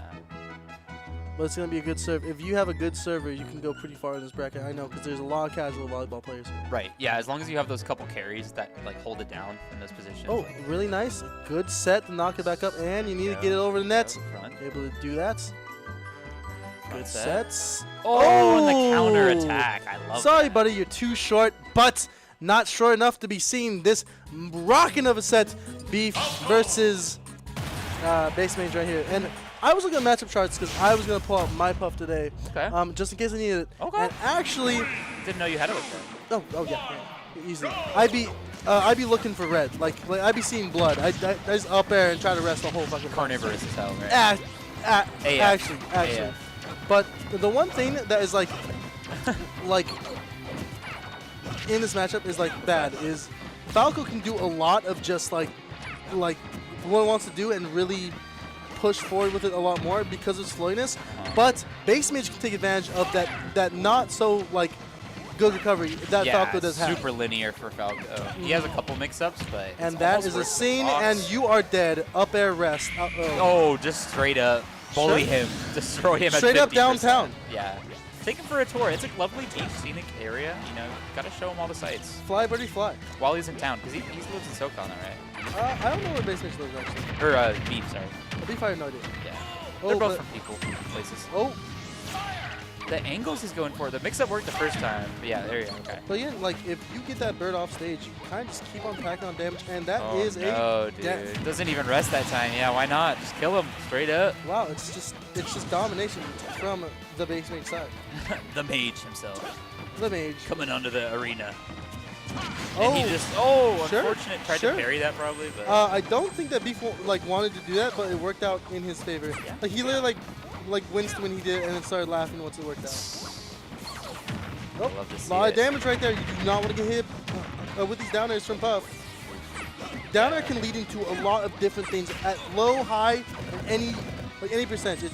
It's you do not want to get hit by that. yeah, we were seeing. It swallows go you up for- whole. He went for like 4 earlier in the whatever float set. That was kind of insane. Let's see though. Looking pretty rough here. Beef got to come alive really fast. The wicket Nair. This is pretty much dead. Oh, nice mix-up. Be able to get a little bit more. The Nair coming out of shield, doing a little bit more damage, keeping up that advantage from Beef. Oh, F smash. Shaking get a his little head, bit didn't more. really want it. So, okay, starting something, up smash, maybe a juggle.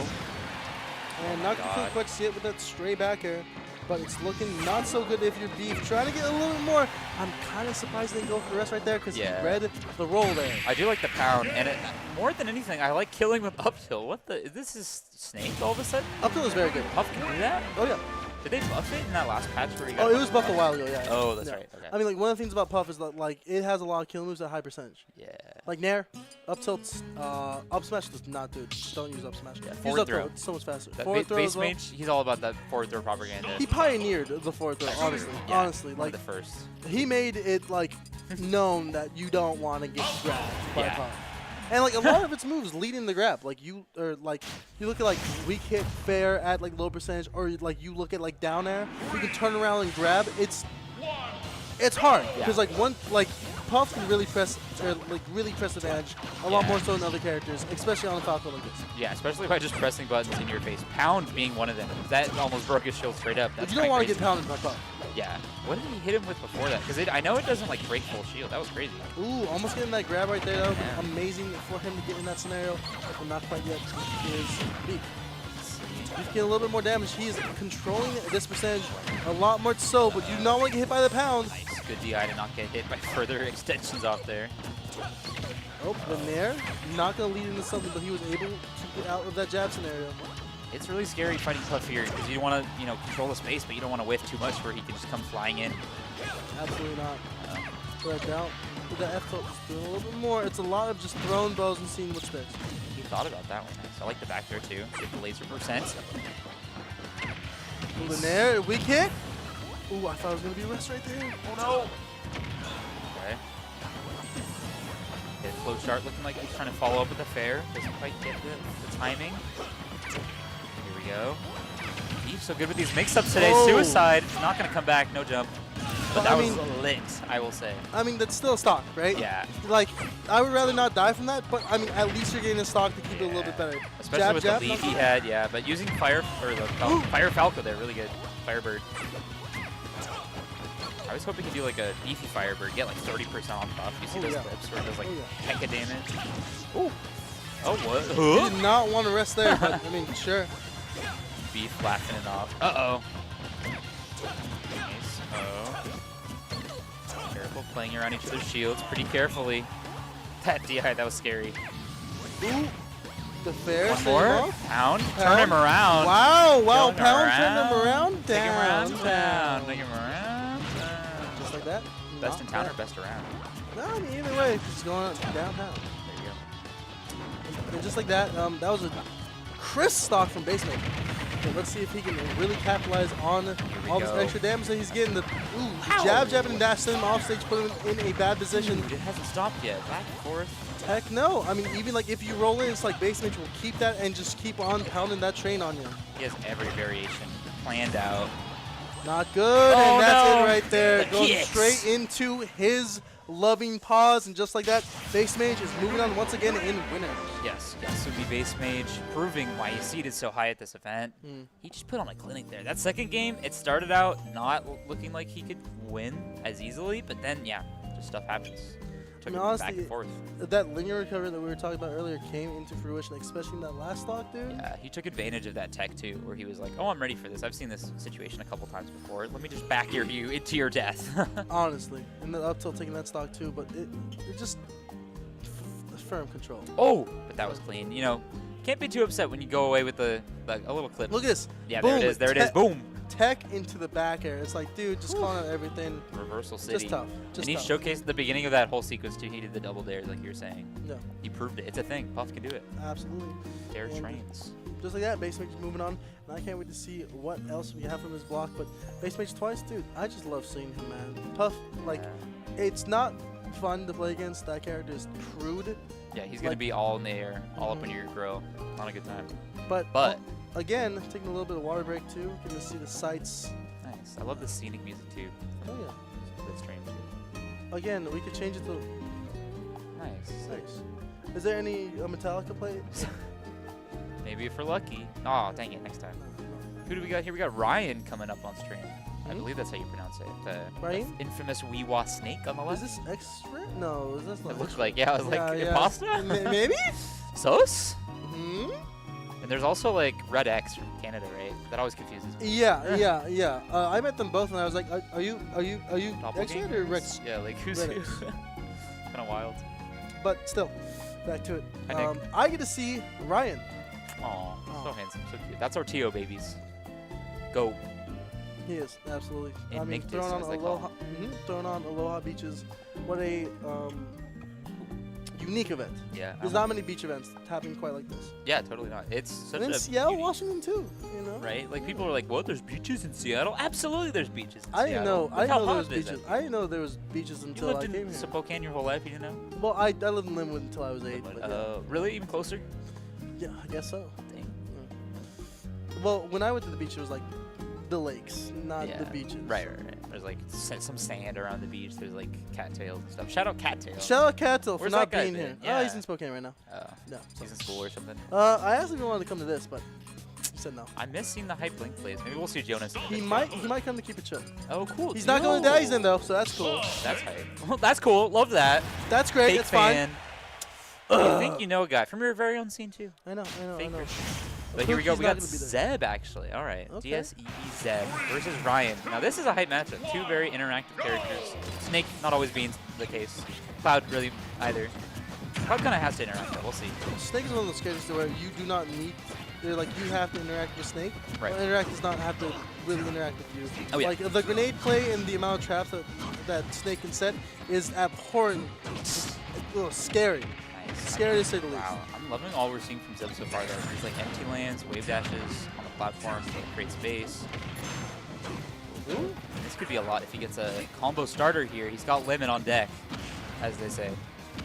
Oh, he was ready for that grenade explosion too. Ooh, get him off stage with those Ryan in bears. trouble. Wow, just like that, Shit. Zeb is taking. Zeb takes that first stock with that string of back airs. And the little flex to just get rid of limit. Probably needs it now though. Unfortunate. Two Nikitas, two of them. We needed them. So See now ya. back to it again. Even Stevens stocks coming out quite so far. Zeb, I'm not very knowledgeable about this, but he's looking crisp and clean in this so far. Oh yeah. And I love all this knowledge too. He's using the like blade beams to hit out the grenades, and they've been traded pretty favorably so far. We're seeing a little bit more of this. Getting a little bit of that cross slash, giving more damage. And Ryan is not on the ropes, but definitely leaning into them. Yeah. Let's go with the For My Wife tattoo. You love to see it. Do it for the ones you love. You got to. You gotta game hard so you can win hard in life. Boy, throw to get him off stage. But can he? Oh, I thought he was gonna just up B. I didn't see where Snake went though. Respectable. Oh, Grenades. wow. Grenades saving Snake once again. That explosive is explosively in love with this reptile. The 148. chemistry right now. Exactly. 148 coming out of this Snake's gameplay. Oh. He could die at any moment, honestly, right now, but Snake is very good at getting the back. And the backer will send him off stage and taking that stock. And Zeb, Yeah.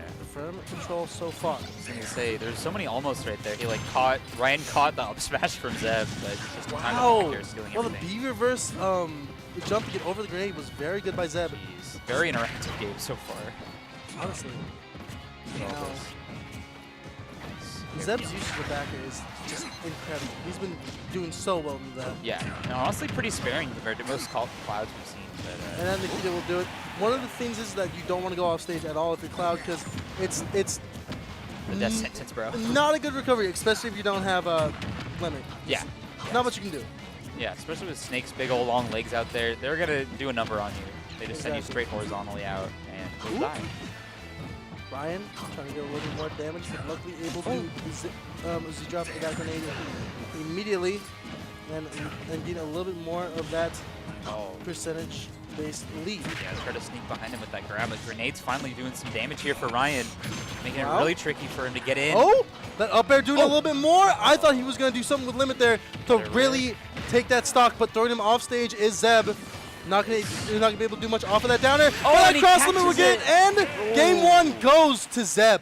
Wow, what a surprising turn of events. I didn't expect that at all. Again, every single stock was first gotten by Zeb, so he did have the lead the whole time. And finally, all he really needs to do is push that advantage into a cross slash and take that game. And that is what Zeb did exactly. Yes, great display of using Snake stuff against him too. Like he didn't even need to like play with grenades, but he was just aware of them constantly and just fought around them.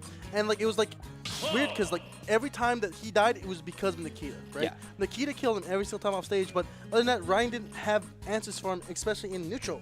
So it seems to be like, hey, if you just stay on stage and win neutral with that big back air and with those big sword that you can do as Zeb, you can take this. But again, you have to get one more against this phenom that is Ryan. Yeah, Let's see. Yeah, Ryan definitely seeded to go super far in this tournament. Like, despite maybe even losing a set, we'll see him plenty more.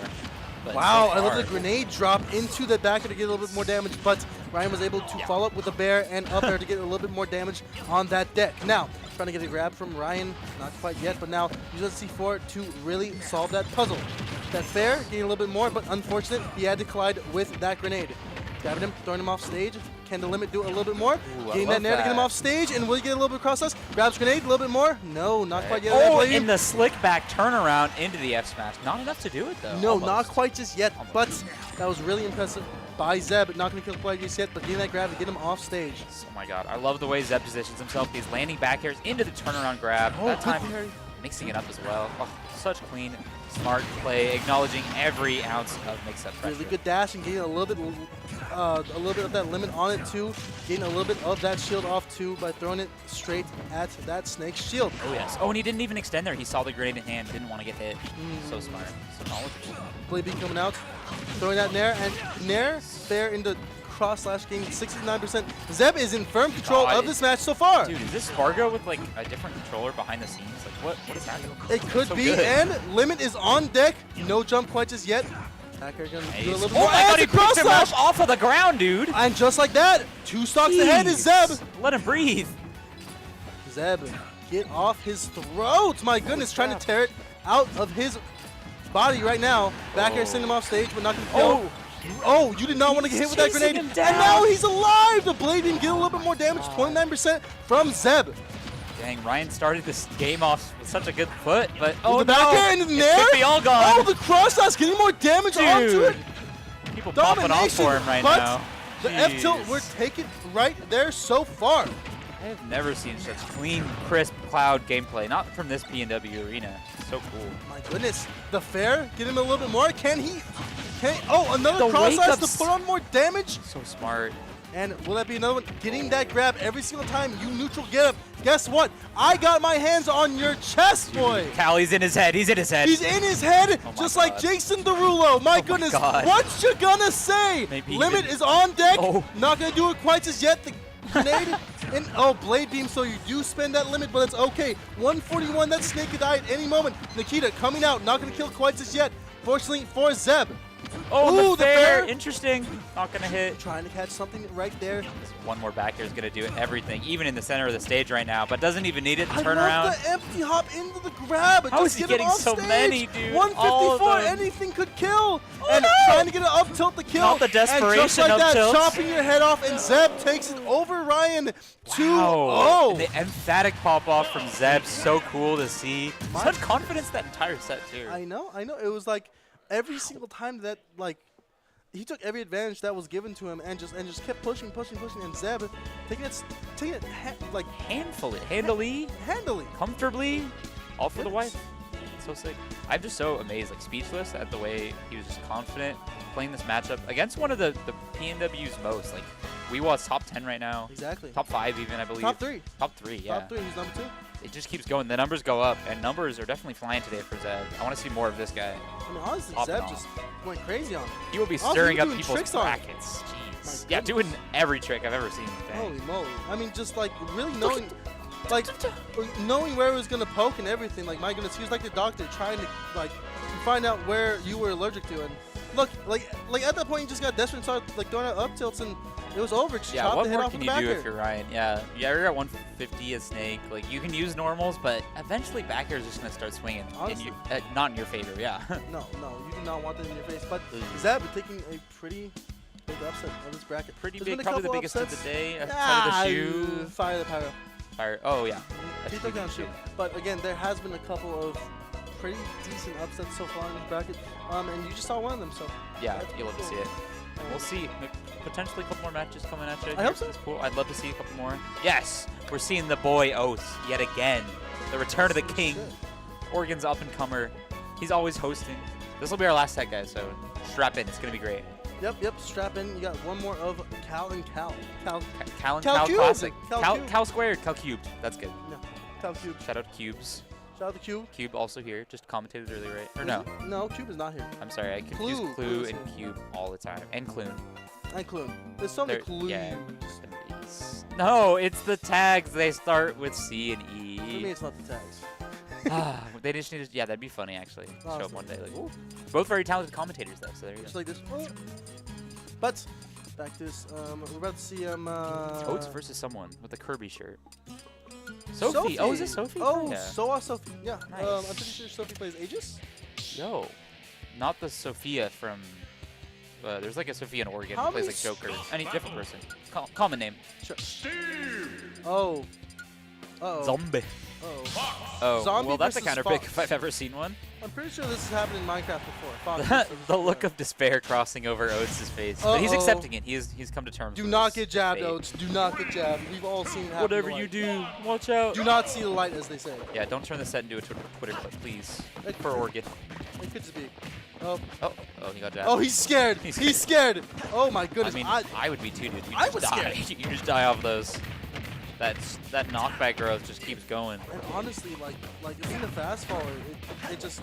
Yeah, it's Yeah. just a recipe for disaster if you're Fox. Honestly. You hate to see it this day and age. Mhm. Fox being such an anti-meta character up until the best character in the game shows up on the screen. It's Honestly. like, what can you do? Not even anti-meta, he's just Wow. like good. He's a good character. Not that. Old meta. Yeah, but packing on a lot of damage is both these characters. And that's what they are very good at. Good though, avoiding one's all more those of a explosives. trapping, and one's just gaining a neutral, and just throwing foes. Oh yeah, totally, yeah. Yeah, that Fox, always the wild one. But Steve being the trapper here, the wildsman, a forest guy. The zombie. He lives to The kill mobs. brain eater, you Yeah, know? yeah. Oh yeah, true, he's a mob himself. He lives amongst the mobs. So. I'm pretty Yeah. sure Wolf is also technically a mob.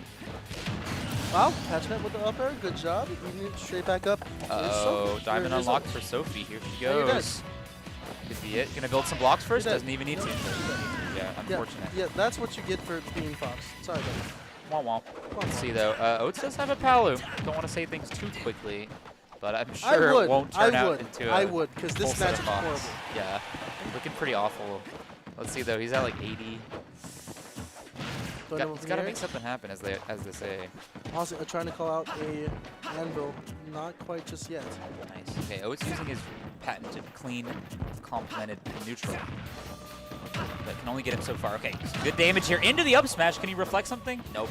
Smart by Sophie. Not going for a silly anvil. You cannot always just throw out anvil. Yeah, cannot but you always can do throw out mine card. card. You just Yeah. can't. You can't. You because can.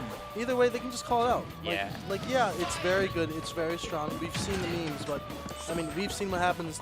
Like if We've seen the clip from out of pocket. Out of pocket. Yeah, yeah. Shout outs Onin, the GOAT. Yeah, here that today. tournament was for him, and he got clipped really bad. That sucks. Yeah, we'll see more of them today, though. I'm sure that they're here to get some of their prestige back. Absolutely. Ooh, the late hit, though. You love to see it. There's some potential here. Sophie might be looking on the ropes unless they can get a diamond. Again, this is tied up in stocks, and you are losing so far by 103%. So But are you really Oats losing? really needs to like put it on and see if he can just Yeah, man, finish look it at up. this. One juggle. You might just lose that. Oh, that trade worked out so favorably for Sophie, though. I'm not sure what it was. Ooh, One of the pickaxes, perhaps. Neville not quite just yet. Gonna kill. Dash attack or Though, something. okay. Not quite Sophie's yet. got iron. You gotta I be love aware. Sophie's disadvantage so Oh, far, and triple hit. That's not gonna kill. Yeah, you got gold. That's not gonna kill mid stage. Oh, you got nothing. But nice. Setting him off just in time. Dash attack. Doesn't do the fair. Too far. Okay, gold back on lock. Doesn't get the grab. Oats here coming Wait, alive. Wait. All of a wait. sudden. Oh, misses his up air. What is this? Back Again? air. That's it. And You can't Oats be will neutral take that getting game. those. You can't do that. Sophie, like, realizing, wait, this is a real player behind the screen. That was pretty good by Oats. I mean, Yeah. getting what you need to do to take those stocks, and just like that, stocks are taken. Game one goes to Oats. Yeah, Oregon going crazy in the back for their boy. He loved that. That was a crazy. That was 2 stocks, right? That they made it back from. Yes. Oh my god. Yeah, it's 2 stocks. And it's like one of those scenarios where it's like, hey, like you have to play a little bit like wary, because again, at any time just get jabbed, that's it. And we saw it in that game. So let's see if Oats can bring it home. I really want to compliment too from Oats the shield health. Like he was budgeting his shield really well. Like he took 2 anvils into the gold back air, and it all worked out. I honestly thought his shield was gonna burst at any moment that game, but just hanging on. Smart stuff. A little more damage off of just one up to 43% very quickly in the first 10 seconds. Ooh, scary if you are Oats. Yeah. F smash, get him off stage, can you get a little bit more? Not much hole up in there, but Oats was able to jump right over and climb over the hedge. Love to Shout out see to it. that movie. Shout out, yeah, Stranger Things and all that. Great Oh, movie. over the hedge. Sorry, wrong reference. Great Oh my movie. God. Great movie though. Drop Great it. movie though. Yeah, great. Still hammy. 89% is on Oats' side. Oh, and he does the good DI too. Oh, Firefox is for the oh. mix-up. Nice. I'm very surprised that there was no follow-up on the Firefox. That move has end Yeah, lag for that's sure. one of those things that's only going to work once. I like it though, just to like mitigate all the mining. So if he would have gotten, Oh, where I did he think go? he had to jump and fall off ledge, and that's gonna be a stock. But we see Oats do it again before. Oh, and the back air, minecart call out. not gonna quite No kill mining just yet, but that allowed. was a sick call out from love Oats' that. angle. Good stuff. And using that, ooh, as a little rise platform. Air dodging Oh, he away did. here. Good No, not DI. Looking rough. Another, okay, Oh. platform helping out there for Sophie. Calling in reinforcements. Let's see though. Oh yeah, we got. Oh, we're in a forest. There's blocks. Everything's happening. Kyle's dying. Ah, I died. Oh my God. Jeez. But I'm back. Oh, jeez. But back to it. Trying to get in amazed. with the neutral is Oats, but now Neutral. content is Sophie trying to get as much resources as she can. Yeah. Here we go. Another late one. This time lining it up, landing on the platform. This could be Oats' set to win. As long as Could he keeps be. the pace going. It could be, but you got to come back from this deficit of 65% again. Like, Fox can really put on damage very quickly, but again, at any time, he could pull out that jab, and that's scary. Scary stuff. Does a lot of damage. Now, can we get a little bit more? Oh, Luckily he able catches to- the up smash out of the ground. Crazy stuff. Who does that? Only Oats. He's able to get that grab. Good stop. I love the little dash up tilt, looking like a little melee Leffen-esque. And how did Sophie get to 79? Can someone remind me what just happened? It's all happening too fast. Exactly, but that back air is going to cover that cart out and take that stock pretty much quickly. Within a snap. Yep, Call okay. it that. The landing up tilts, or the anti-air up tilts, really.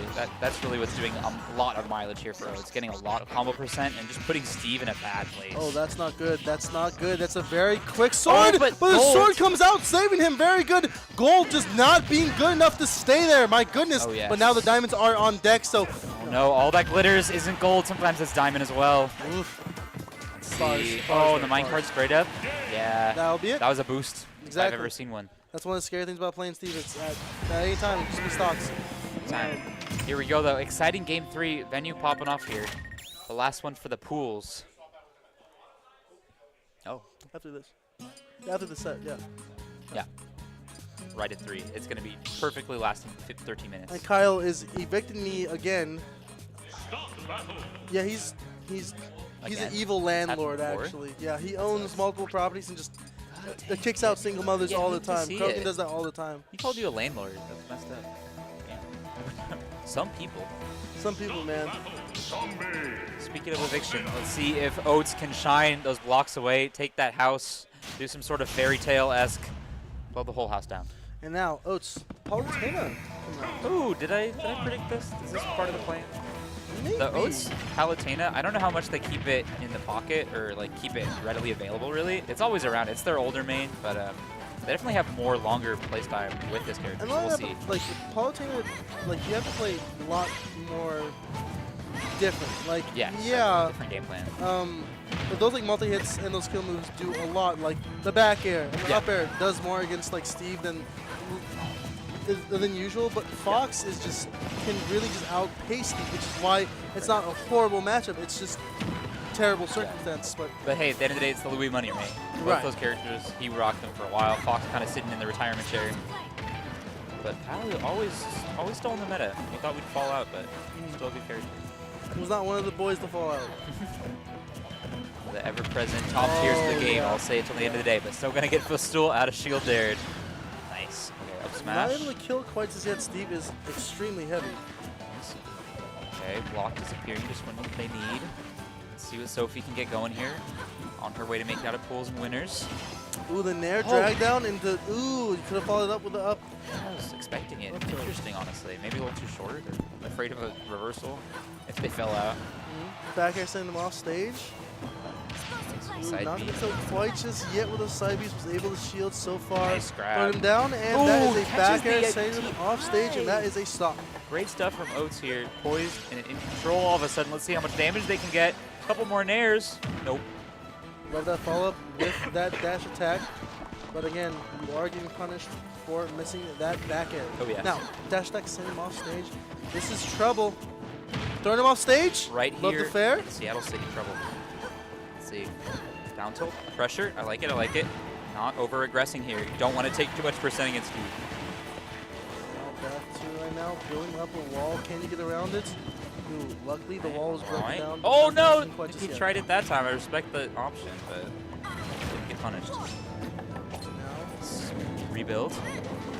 Recycle. Love to see it. Got to reuse those resources. that cart, the power will come out and take that stock. Not. Oh, What are you reading doing? the roll, but nothing happened quite This yet is a with good that player we're upsmash. playing against Oats. Come on. Switch game plans. It looked funny, though. I do have to give it to him. Let's see. Get that crafting table out of there, but it's going to lead to a 50% combo from Sophie. Nice back air, trying to extend off the table. Dinner served. Oh, unfortunate there for that fair to get him off, but luckily Nice. able to Okay. take advantage with that up air. There we go. Tying up the stocks right there. We hear Sly shouting amongst other people. And the Nair Train is getting a little bit more able to convert to a up air to put on a little bit more damage. Cart Okay. knocked him out of set right there. Nice fair And Nair landing. Getting the grab right there. Looking like Louis the way these auto-cancel aerials turn out. You got to have that money to be like Louis, and Let's go. let's just see if he can cash it out on the bank. It is Sunday, but let's see if it's open. Let's go, Oats. Line those pockets, boy. Come on. Can he do it? I want to cash out on the car ride home. And See that money spread? Oh, Ooh, fair? the fair? Back air? Oh, doesn't get it. Good DI from Sophie. What are we going to see here, Back Cal? air sending him off stage. Can Nice. down tilt do No more? grab. No, but luckily able for him taking that Nair to get off of No. me. Careful. Okay. Oh, everyone's thank shouting. They're goodness. terrified. Wow, Back wow. air. That would have been. No! Yeah, Yep. yeah. Good read right there. Can't And air those. Diamond Sword will take that stock. And Yes. there you go. Nice. Great stuff from Oats. You know, he played so well. He had that game one on lock. That was some clean stuff. At the end of the day, that's just gonna be Sophie's dub. She's just got it like that. She's got those really good Nair trains and like connections off the up tilt bears. Yeah. Love to And, see more of her. Yeah, yeah. What I did like is that Oats did do a really good job of just converting more kills in that first match. But after that, it just seems like Sophie had enough and just did more to get out of that distant match thing. Yeah, you got to give it up though. Great sportsmanship as well. Oats just accepting defeat amongst all the fans watching.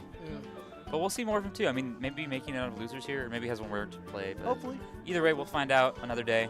This has been our block. We got some more hot, heavy, hype games coming up. Hot, big, handsome men, too. Yes. Next up will be Oh my Krogan God. and Ugh. Kyle. My goodness, Looking at 'em are right they now. attractive?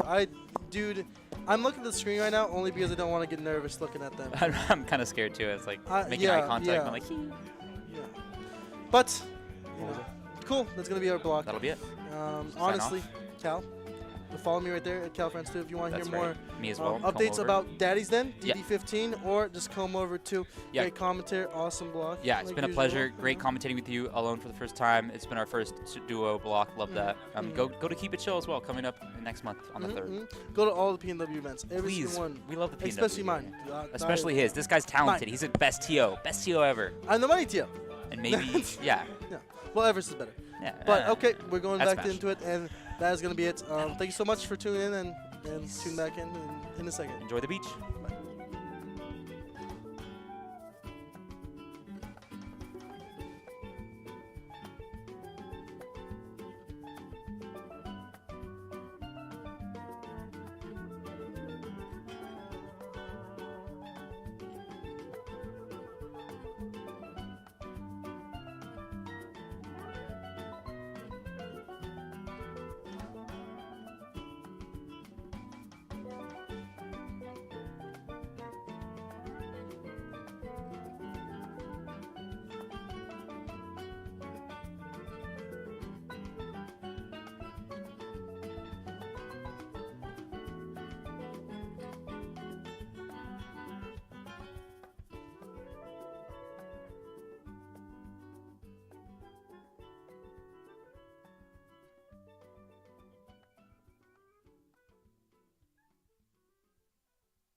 All right. Welcome back, everyone. This is Aloha Beach's Beach Off. I am Nasta. We're beaching off real good We're today. beaching off Oh, so yeah. hard. Oh, yeah. I mean, here we have Nasta Yeah. and myself, Duclo. We're about to get started with top 32. Been having a lot of fun sets, a lot of hot sets. Man, this bracket has already been ridiculous. So I'm excited to see what we're going to be like kind of witnessing here in a minute because, I mean, people are playing either on fire or you can tell that they just played like 7 volleyball sets. Oh, yeah. Yeah, you're definitely getting, oh, yeah. you know, your physical activity in it, especially if you're doubling up on that bracket. Oh, for sure. Yeah. No, I mean, I doubled up and it clearly showed. I mean, it was not a fun time playing Smash. It was like I came straight off of the sand and went and played a set, and I was like, oh my god, never again. But some of these people are much more talented gamers and athletes than I am, so they can do it. Yeah, and speaking of talent here, I can Oh, yeah. already see our competitors here. We have Sparkle and JoJo the Hobo. Yeah, no, this is a one. They played a lot of sets. I mean, Sparkle's been traveling a lot as of the last year, and I know Sparkle does kind of have this.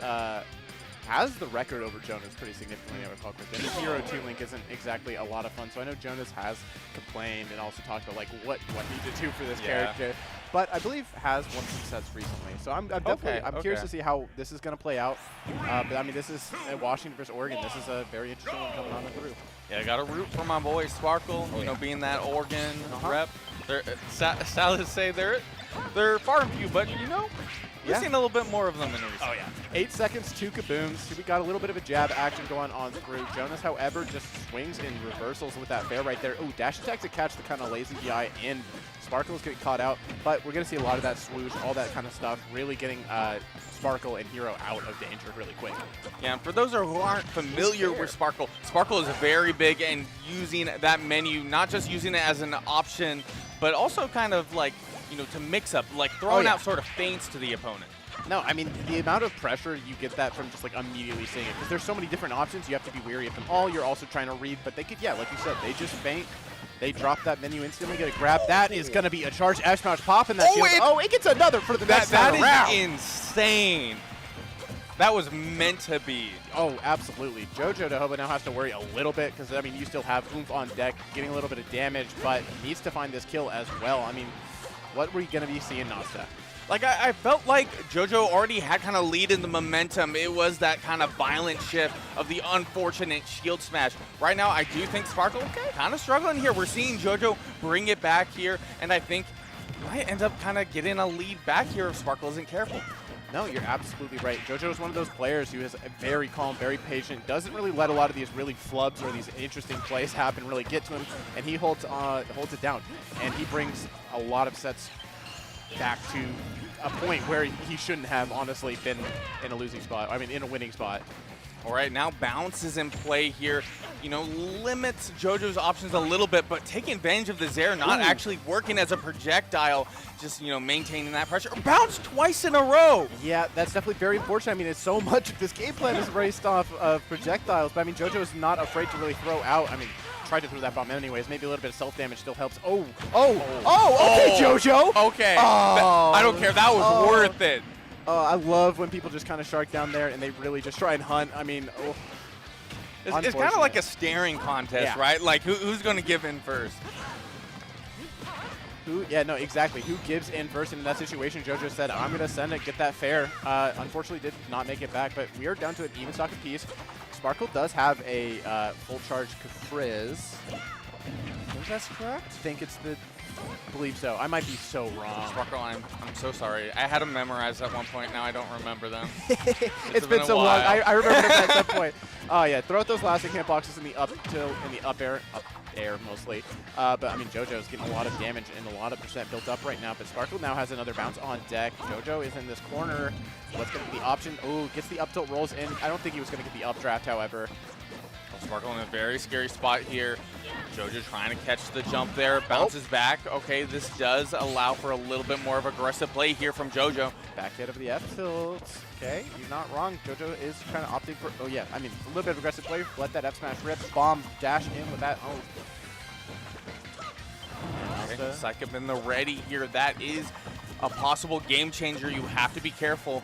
JoJo not letting up, playing this very safe. Dash attack on shield, doesn't get punished for it. Sparkle is running a little low on mana, has to be a little bit more picky with some of the options. Okay, never mind, builds up a little bit with that back air on the shield. JoJo, toss that bomb up, catch it, and he waves. Okay, so much pressure, so much space is being controlled right now. Sparkle Oh, no way! This isn't killing. Oh, what? Like, I knew it wasn't going to kill, but it almost set up for something. Oh. That was a little frightening there. I mean, JoJo really just covered a lot of options. I mean, the air dodge in was ready with the up air to kind of catch on the way back, even though falling and pretty far away from that top blast zone was still able to kill at that point. It must have been a little bit stale as well. What a funny interaction yeah, that was, I know. though. Like, if he was at a high percent, like, the knockback scaling on that move is it's ridiculous. I mean, I know Sparkle only had like 25 mana when he cast it, but yeah. I think it's still like the explosion. Like if there was enough percentage on the board, I think it definitely kills under some scenarios. Yep, bomb, F tilt, up tilt. Oh, getting that snooze. Ooh, no smash attack there, though. Was in the air, so the effects are kind of dwindled a little bit. Gets that bomb, boomerang. It's good damage right now. JoJo started off this second game to a pretty solid degree. I mean, Sparkle is really struggling to kind of get a neutral win in, but as I say, it does get that landing there, but it's only an 11%. Yeah, I feel like JoJo's doing an excellent job at taking advantage of Toon Link's good ground speed at the moment. You know, getting in good positions, backing up in a lot of these interactions. Just kind of, outspeeding Hero. Oh, okay. Yeah, down tilt gets the tech chase, gets that up tilt up air. Not going to find the kill just yet, but JoJo with that read, that fat jump read, gets that fair. I mean, jeez, JoJo is absolutely taking this game away right now. But I mean, I said it last time, Sparkle's also that same player, just like JoJo is, where you're certainly not out if you're down like this. I mean, you got a lot of tools, you got a lot of fun stuff. Sparkle is an explosive player and finds some amazing options, especially with a lot of the tools in Hero's arsenal. I mean, Kaboom's one of them. Yeah, that's definitely one. What else are we going to see, Nasta? I don't know. Maybe we'll see a Flame Slash here in a bit. I'm a big fan, personally. I know Sparkle is too. Yep. Ooh, one roll away. One roll away indeed. JoJo has been talking a lot about this down tilt. I mean, it definitely has been putting in a lot of good work. Gets these tech chases, sends it to tumble so early as well. I mean, you're able to get some of these options in. Oh, that's going to be a bounce, though. Yeah, the bounce and the Psychic Bit's going to help out a lot here in terms of taking that first stock, but not enough to kill off the top. Psych up throw tends to be a pretty good option, but it wasn't enough even for the small boy Toon Link. Oh, JoJo tries to get that plat reset right there with another up tilt. Sparkle, however, gets out of danger. That could have been absolutely the kill with the rage built up and being on the plat for that starter. But JoJo's really trying to find some interesting setups right now, but unfortunately not getting there. This is going to be more just swoosh. You're going to get caught by the bottom hit. You're bouncing. Like, I think the bomb did not help in that scenario. No, not at all. Like, the timing's already pretty rough, to say the least. Yeah, it's always something else. Because on PS2, too, where you, like, bounce into some really weird parts of that bottom platform, or the bottom of the stage, and you just get, like, the weirdest tech timing. Oh, that was better positioning, I feel like, this time. Acceleratl definitely do wonders here, because as I was mentioning earlier, JoJo was really taking advantage of that higher walk and run speed, and right now, Sparkle having that control. Oh, was trying to catch a roll, but the down smash doing good damage. Oh, yeah, I mean, we were saying it earlier, but I mean, look at this. Sparkle's brought this game back pretty much to even. I think is out of most of the kind of kill confirm ranges. I'm not entirely sure, but never mind. Just gets the raw fair anyways. Sparkle's going to be getting caught in on that jump a lot. JoJo is ready for it. What are we going to see here from Sparkle to kind of find this kill? I mean, has so many different buffs on board. I mean, Psych up, bounce. If we see Acceleratl, I think that will actually be huge for Sparkle here, and there we're seeing it right now. This is where Sparkle plays very well in terms of this matchup. Kaboom helping out. Damage. Wow, gets a Kaboom into a fair, into jabs. I don't think JoJo was able to do anything about that. That was 58%. Full charge neutral B wasn't going to find its mark. Okay, JoJo is really good at playing these early percents. This is good damage, not a whole lot, but I mean, still catches the landing anyways. Yeah, Sparkle needs to maintain his composure here. It's kind of getting away from him at the moment. JoJo, risky, possibly going for the re-grab, but having that controller, able to catch with the fair, Psych up at the ready, that is enough to take stocks, but it's anybody's game at the moment. Yep. I don't see. Oh, that dash attack was almost going to seal the deal. JoJo gets that up tilt to a back here, though. Oh, wow. Rip that fair. Rip it. Okay, falling off stage, hunting. Zoom's going to send Sparkle back to the stage. Gets in that right corner again, but JoJo's not quite ready for any kind of punish. I mean, it's hard to on that Zoom landing, especially. Bomb, boomerang, throw it out. Sentry mode is activated. JoJo to Hobo, how are you going to get out of this situation? You got to find this kill. Sparkle is trying to get some buffs, trying to get anything really going. That's the bounce that Sparkle was probably looking for to kind of nullify this kind of momentum that JoJo was really controlling. It definitely helps with the approach, but not as much as I felt like Xerado did. But yes, the up smash would do it. I would have been surprised if it didn't. A moment ago, I actually thought there was a possibility they was still going to live. Yeah, no, absolutely. I mean, Sparkle sent with that dash attack. It didn't pop shield like I think he was probably hoping for. And JoJo does get that fully charged, not fully charged up, but a charged up smash kill. Heard that pop off. I mean, he shouted for the... he shouted ahead of, I mean, he wanted that so badly. I mean, Sparkle made that really, really competitive despite the dominant start by Jonas. Yeah, it'll be interesting in this next match here. I put a lot of emphasis on Xerado here, and that's for a reason. I feel like when Sparkle has that, that's where the game tends to shift in his favor. JoJo is just so good at, you know, keeping the opponent in kind of like this guessing scenario. Am I going to wait for the roll? Am I going to try to catch your jump? And the constant harassment when bounce is in effect. No, absolutely. I mean, you're completely right. Xerado is an amazing tool, getting that all that speed, all that kind of momentum forward. You get a lot of interesting combos really built in that lead into early kills that otherwise weren't there excessively before, but mostly falls on the JoJo to kind of play the keep away game. And it's hard when they also have bounce on board. Oh, like the psych up, I saw the value I wanted to hear, you know, that little noise just to, you know, satisfy myself a little bit. That's a very weird way of putting it. It's like you wanted it more than Sparkle did. Man, honestly. yeah. Wow, gets that up air. I mean, JoJo is not doing, is just not letting Sparkle really play the game. That advantage sequence was just all over the board. I mean, geez. Okay. Oh, that flame flash, getting that control, kaboom. This is the big test. Oh, no, JoJo dropped the tether and unfortunately gets caught in the little whirlwind there and does blow up to the side. Oh, it's side B. Oh, that's right. I've been seeing a lot of side B action coming on through. A great utilization of the late up air into nair combo there earlier from Sparkle. JoJo waiting for that landing here, backing up, you know, getting some other options in there. Ooh, wow. That was so smart. No, that was really smart. I mean, JoJo's really good about using Boomerang in the best ways. I mean, even on the returning Boomerang, covering a lot of space right there. You're not giving Sparkle a safe retreat to the platform, which you typically see in a lot of matchups, where it's like, I can retreat to this, and like it forces them to approach at a weird spot. Oh, just catch the roll behind with an F smash. Why not? Gets the crit. Doesn't matter at all. Like it was a crit and psych up, I'm pretty sure. So super you are gone. You were very, very, very dead. Okay, kaboom. Gets a little bit. We're on even stocks here. Last stock for this game 3. JoJo, if this takes it, ends the set. Sparkle wins this, keeps him alive.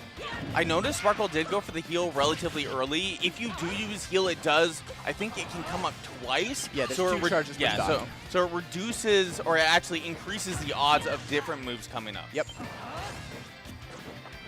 Which, I mean, heal is not a whole lot of percent, so it's like, get out of there. People would be mad if that move was better. Yeah. Like, if you got like 20% back, that would be crazy. Yeah. No, that would be ridiculous. I mean, JoJo right now is doing a fantastic job of catching Sparkle. That down tilt there catches the kind of dash. Oh, be careful with that, because you're going to get caught with an F smash back.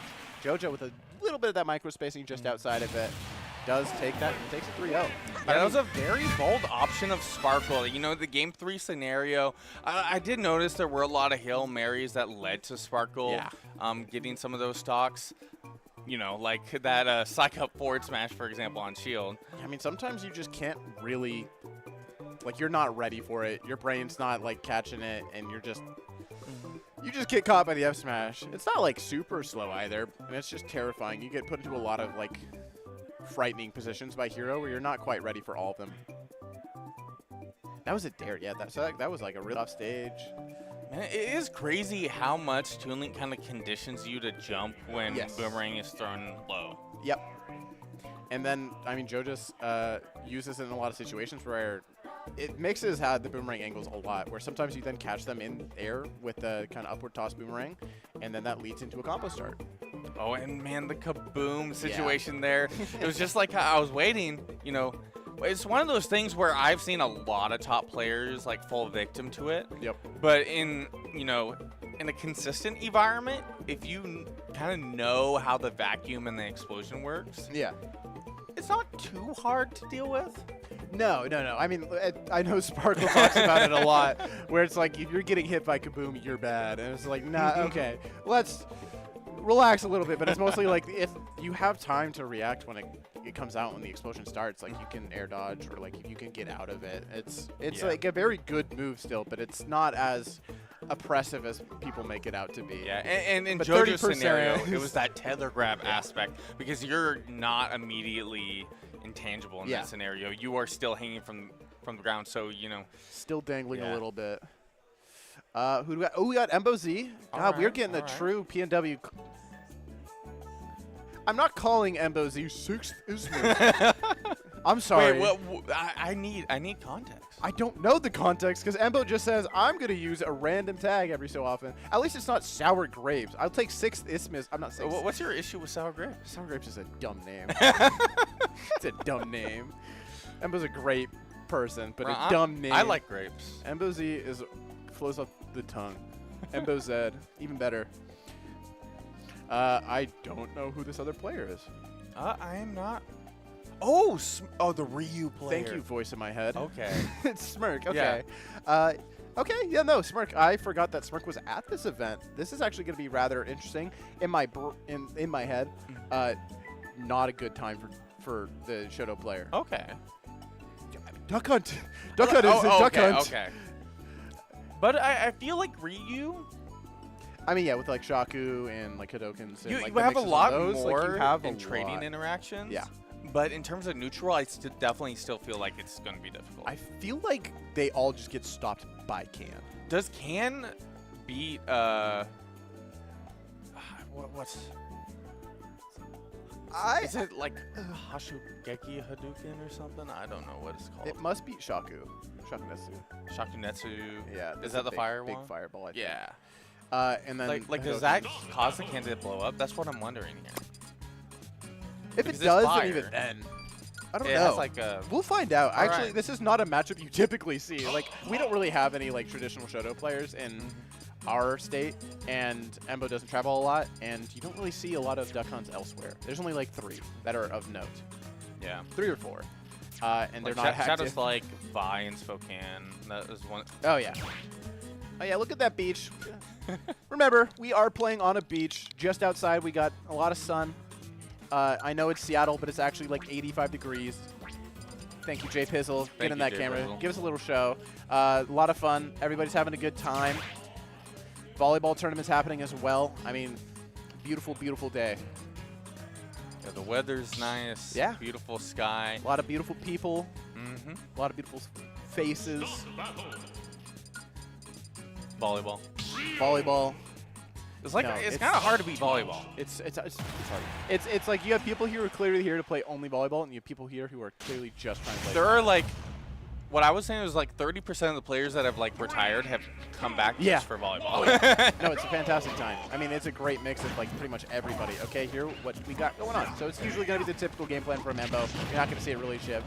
We got gunmen. We got cans coming on through. You're going to be seeing that clay pigeon. Here's again. These ledge trap setups are Embo's. Again, tried and true. You get a lot of damage off of these. You really put them at disadvantage so much. Okay, there. Shakunetsu does going to keep on out. The gunman stops it and then hits a punish afterwards. Oh, it does blow up the can. All right, It that does is blow up the can. huge here. And the damage, almost able to get a kill from that simple combo there. It is looking rough here for our dog and duck friend. Yeah, exactly. Okay, gets that up air right there. Duck Hunt up air is absolutely ridiculous. That move is not okay. Gets 3 of them right there. You kind of hunt, you shark a little bit with it, you get an early kill. I mean, Embo does find that right there. Okay. I wish we get the parry noises make that when it's one of these characters. The can is both a really great tool at getting yourself back to ledge, getting off of ledge, and using it to ledge trap. I mean, this character just has a plethora of tools. 64% already racked up. Wild Gunman's going to float on down and get a little bit of an extra shot as well. I mean, Embo is absolutely cooking right now. Smirk is struggling to find an in, and it is clearly showing that this is a struggle. Yeah, right now Embo is completely locked in. I feel like Smirk hasn't really been able to do anything on this second stock. Embo now having that 2-stock lead, even at 137. When you're a zoner archetype like this, it is infuriating to be this down. No, using the Clay Pigeon activation to like meaty the kid up and get a punish, get a kill off of it is actually crazy. Embo is so good. Okay, gets that little can set up there to get 60%. Smirk is struggling in right now. Okay, gets hit by the Nair, a little bit of a spinning dog. If the only stock taken was by via own can, I would have. Like, does that even count? Yeah. Oh, Smirk really tried to get something there. A little bit of a desperation play, and is unfortunately going to be stuck in the corner here. Place you never want to be against Embo. Okay, I do notice Smirk slowing it down a bit, really starting to think about this. Like right now, when you're this down and you don't think you're going to be able to close it out, definitely just learn as much as you can. That is a lot of pressure on the shield right there. Embo's at a solid 192%. Okay, does finally get, I don't even know what move that was by Smirk, but Smirk does take that stock right there. But that's what I was talking about earlier, and like the theory about this is like you do have a lot of these scenarios where Ryu does actively trade with Duck Hunt. Absolutely. There's going to be coming. Okay, just get up attack. You can right back into Embo. Guarantees a little bit of safety. Stuck under this platform, however. Shield damage.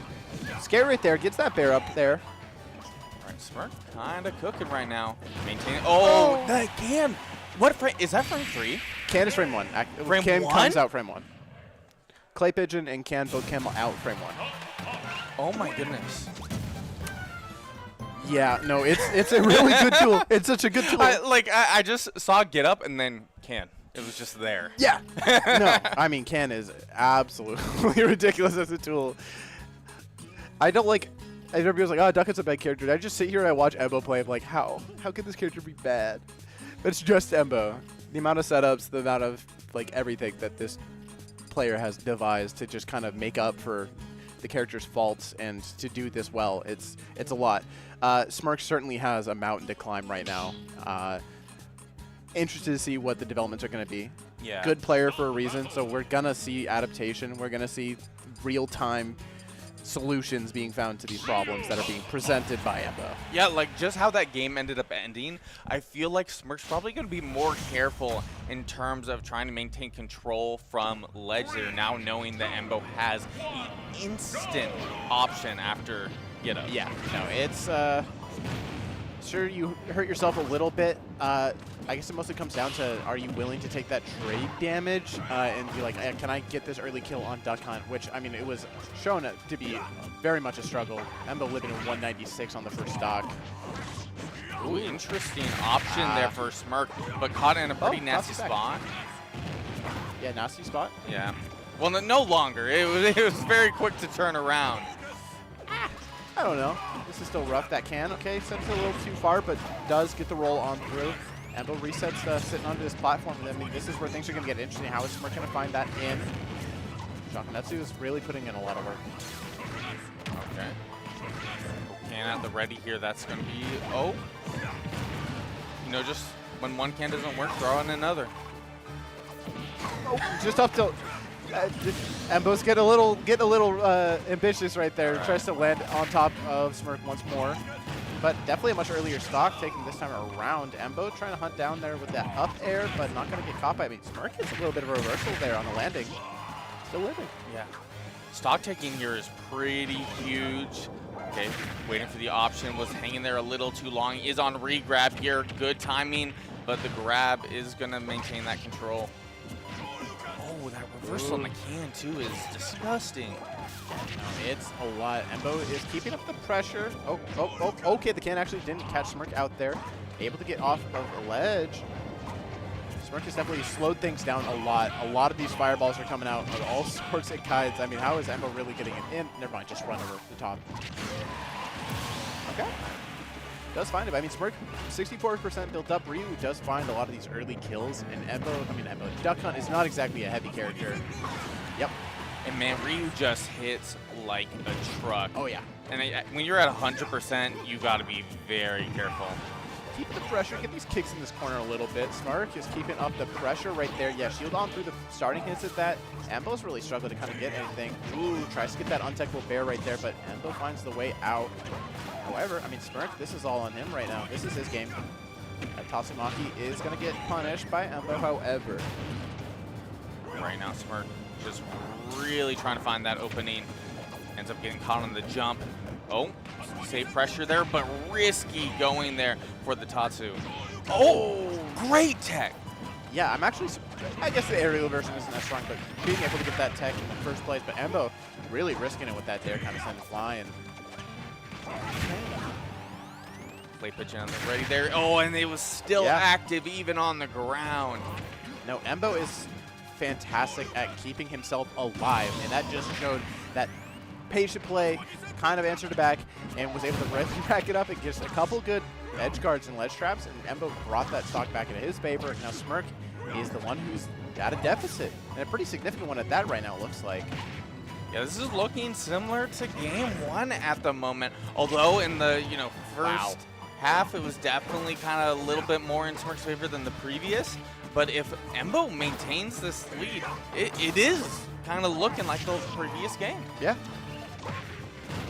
Okay, another bit of can damage right there. Tries to catch that return back from Smirk with the up air. However, I mean, cans, these are just smash attacks coming on through. And they're not getting punished because they are hard moves to punish. Embo is absolutely just making it so difficult. Ryu does live right there, but I mean, a full stock lead, 140% on deck.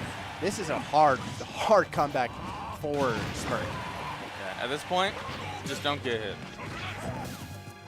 Yeah, pretty much. Just don't get hit. Like, we're seeing a little damage here and there, but the can. Yeah, I mean, Gunman kind of forced a little bit of pressure on the bottom side. Embo was dashing in, dash shielding a lot as well, so Gunman kind of makes it so you can't grab that dash shield. You're getting your Shakunetsu or your other fireballs immediately broken, and then the can is kind of heading in from above. So you pick an option, and it's never really the best option because there's so much coverage going on, and Embo forces that there, and it got the kill. And that's just kind of like a lot of what we see. It's all about limiting what your opponent can do and getting so much damage off of it. So like you limit lanes of approach, you get the punish off of their pick, and then you have such a great punish game that Embo does, and you just rack up so much damage. You keep your advantage state going for like minutes at a time. All right, getting back into it here. Since it's top 32, we're now in that best of 5 territory. So Smirk having this one more game to work with to try to maintain that winner's run. Hollow Bastion. Hollow Bastion, yeah, we're back on it once more. Smirk thinking that this was the correct choice last game, and might be able to find something here. There's going to be some up airs right there. Oh, doesn't get that other one on the other side of it. Doesn't get the special cancel into the up B, but that's going to be it this time around. Up till special cancel, up B, you get that Shoryuken. You get that early kill. 50% to Smirk's name. I mean, again, another great start for him. This is definitely the biggest lead I feel like Smirk has had thus far. Needs to just, keep that going, and looking pretty good here for Smirk. Getting Embo stuck there towards ledge. Oh, but a little bit of reversal going on now. Yep. Oh, it's just a little scary situation. Does manage to find himself getting out of it. Immediate answers to try and keep up the pressure. Oh, the can bullet makes it so that he's able to get on top of the plat and doesn't take the can explosion damage. Every bit counts, especially against Embo. Smirk, however, wow. I'm sorry, go ahead, Nasta. What are we seeing from Smirk right now? Like right now, good pressure on the shield there, backing up. Oh, and for the reverse. No, I mean, you were saying it, great pressure indeed, and immediately finds such a great kill option like that. I mean, gets that read there, gets that raw bear. Oh, Smirk is absolutely taking this one away. Yeah, the pressure is on here, able to make it back. Great catch there for Smirk, waiting for the option, being very patient. Be careful of can, though. Okay. That's good damage. This is a great lead build-up already. 76. Geez, that can situation was not exactly a favorable outcome for Embo at all. Okay, bear right there. Tatsumaki, get a little bit of that horizontal recovery. That's most likely death, right? It has to be. Okay. Yeah, unless Embo ended up kind of like dropping the interaction. I don't think you're good. Yeah. Okay, does get clay pitching into dash attack. Embo is all about trying to get this a lot of percent built up right now. Oh my. No, yeah, I I mean, was like, that's all we need. yeah. No, Smirk definitely made so much more of like an improvement with neutral, especially of getting around the options, and it showed. And then the punish game was on point, especially getting so much damage built up, getting around the can, and then finding the kill confirms. Like, much, much better play. Great adaptation. I am curious if we're going to be going back to Hollow Bastion here. Probably Okay, not. not. All right. Battlefield. Okay. All right. No, I mean, Duck Hunt likes this. You are able to cover the full top platform with up air from a short hop. From a short hop? Short? I know, maybe it's a full Oh, hop. I might be shit. wrong. I might have It just has to got be it. a I think full it's a full hop. hop, but still, it's Yeah. one jump is all Yeah. it takes, which like people wouldn't expect that from Duck Hunt. But one jump, you cover the entire platform with an up air. This character has a lot of different kind of setups and options to abuse their opponent. Yeah, and you know, me personally, not too familiar with Ryu specifically, but I don't really feel like Ryu gets too much from that center platform. Ah, yeah. I guess you're not really doing a lot to carry people on up there, so it's like you're not going to find yourself in situations where you're hitting people on that top plat very frequently, especially against Duck Hunt, where they're going to try and remain underneath these platforms as much as possible to make it hard to be approached. Okay, Embo really just kind of throwing out moves here, able to catch with the can, going back to, you know, just waiting for that landing, taking advantage of that really good up air you were talking about. Oh, wow, there's going to be another Nair, catches that drift out with another back air. I mean, Smirk, great options right there, finding these kills much earlier than he was in the prior games. Ah, oh, wow, actually lives there. Great DI there from Smirk. Good patience. Gonna get thrown here. It's not gonna kill, but Duck Hunt in terms of, you know, Yeah. that edge guard. There we go. Resets the situation. You don't find that kill then, but you're going to find it on the next one. Okay, Embo trying to hide away, run away from Smirk right now, who is doing, again, a fantastic job. Gets the shield pressure right there, gets the down tilts going. Able to get the punish on the retreat. I feel like this is great utilization of Nair here from Smirk, just having that kind of like long hitbox that isn't too high commitment. Great parries as well. Absolutely. Some fantastic parries. Okay, able to get on in. That's going to be some fireball damage for sure. You know, you don't get to see that all the time where both projectiles just hit both the opponents. Oh, yeah. Yeah, that is a I don't know what you're supposed to do in that situation type thing. Wow, meets out there, gets that fair. That's an early kill. Oh. Yeah, if you're Embo here, you want to try to, you know, pull back a bit, try to maintain this lead because, ooh, Smirk, you know, one back air away. Yeah, I was going to say, it's going to be pretty much as like, get as much percent as you can on this stock to find it, because Smirk has been doing a great job of getting these short you confirms found. Oh, wow. I mean, the juggling right there is ridiculous. 87%, pretty much unanswered in that one advantage state. Embo is doing a fantastic job. Smirk, however, again, just needs to get that in, and when he does, he's been getting that damage. He's been really threatening even early kills. I mean, Embo has to really be careful about that. Yeah, I feel like Smirk has been locking in here in this game, but at 132%, you're starting to not be able to make any more mistakes. Yep. Okay. Yeah, focus attack isn't very good, especially when you are getting sharked by the up air. This is going to be another ledge trap situation. 152, another can. Things are getting scary, and that's going to be another up air to catch it. Embo does take that on out. Really locked in for especially that last stock, that last game. And just was like, what am I doing wrong? What do I need to figure out? I mean, especially the stage helped out, but just really slowed things down to his pace, and it was just controlled. Yeah, The pace of the I game. am curious about the stage bans here now that I'm like thinking about it. I felt like Battlefield was just all around in terms of the two characters, just going to be relatively better for Duck Hunt. Yeah, I'm probably FD ban from Smirk, best of 5. So we are one ban DSR region. Oh. So it's probably just like Okay. an FD ban, and then I'm assuming from Embo it's probably something like Smashville. Okay. Yeah, I always forget that we do not, because in Oregon, I think we're doing like the Lumi rank one or something now. I don't know. Yeah, I think you're doing the 2-band MDSR Yeah. 8-stage one that just came out from the Lumi rank folk and the TOs who hosted on Beyond that, but Western Washington doesn't care, and we want to run the rule set that we like. It was just funny because you would see the post about it and it was like, oh, these events will be doing this. And then it was just a picture of like Oregon. It was like, yeah, like six super majors and then just Oregon. It was just like, it was like, not a major. It's a thing. It was just, it was, the endorsement was there. Yeah. But no, yeah, I mean, it's one of those things where I just haven't had a lot of consideration for how that actually plays out into, you know, some of these top player sets where, I mean, it certainly changes a lot of it. A lot of the philosophy is that we don't like the PS2 simulator kind of rule sets, and we see a lot of different stage picks and a lot of stage diversity. And so it's, again, like if you lose that first game, what kind of lane are you forced into for your stages and your bans as you go throughout that set going into like a game 5? Yeah.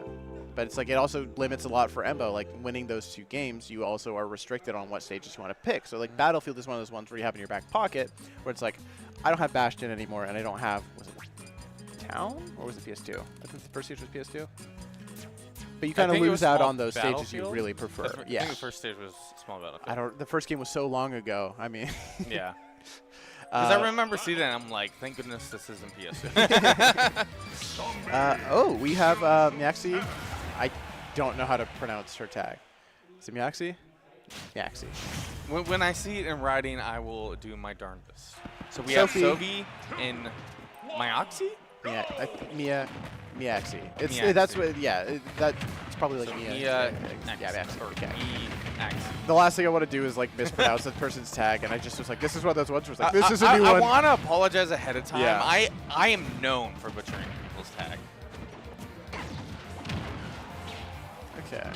Oh, wow. Tries to get that insane boost kick right on out there. Sophie, however. Man, wait, Sophie's on an absolute terror sitting in winner's side top 32 right now. This is a great performance for her, for sure. For them. Yeah, they're doing, you know, pretty all right here. Does, you know, Sophie losing that stock to begin here, but good resources at the moment. And, you know, if the game slows down, Steve is just going to get better over time. Yeah, but I mean, it absolutely does not seem like Miaxi's trying to let that happen. Doing a great job of getting some resources as is, but that Zaire is going to catch a little bit. Dash attack. Oh, we have break the mic card on the way. Paralyzer, get a little bit. Try to get in there. I mean, ZSS has a lot of these great fair one bear. I mean, any damage matters, especially against Steve. You really want to force the pressure. You want to make it so that they don't want to feel as comfortable mining in the corner. Yeah, when you talk about characters that do relatively okay against Steve, I feel like Zero Suit, you know, toolkit-wise, you know, on paper at least, would be pretty decent. Yeah, I feel like I've seen some opinions where people were saying that ZSS is like one of the characters that definitely beats Steve. Interesting. Okay. And I'm not entirely sure. I'm not very up to date on Steve meta, but I mean, right now it's clearly showing a little bit that Miaxi is definitely very familiar with at least what to do or the counterplay. However, gotta get grabbed. That's gonna be an up throw. 150-ish is like you're already kind of stock tanking at that point. Yeah. No, I mean, Sophie, they are doing a little bit here. Has diamond on deck. Has another diamond ready to go. So loses his stock. I mean, 54%. Good little combo right there. Oh, minecart's on out of that situation. Miaxi not quite ready for that. Oh, great parry. Good parry. Oh, good pressure. Yeah, tries to get maybe like a footstool there, but not quite ready for it. That's gonna be. Oh wow. Trades with a up there with a bear. I mean, Sophie, they're doing a great job of really bringing this on back. Diamond on deck definitely makes it so much better. Okay. But having that diamond definitely helps out here. Just talking about earlier, longer this game goes on, better it is for Steve. But on this last stock here, this is where you have to get that value. Yep, and that's going to be a quick little diamond bear right there. This is an even out game. Sophie and Miaxi, they're both doing a great job so far, really answering and kind of bringing things back into favor. That's a quick 48%. Good STI for Miaxi to get on out of that, but I mean 76, this is a lot of percent racked up. Your one more up tilt bear might be the kind of the one to seal the deal. Oh, gets these bears ripping. I mean, that's a lot of damage and keeps the situation going. Paralyzer down smash is going to find its mark. However, you're still pressuring. Sophie is being put into a blender right now. Miaxi is cooking. Yeah, Miaxi In a really good spot here, going high. Oh my goodness, I love the confidence.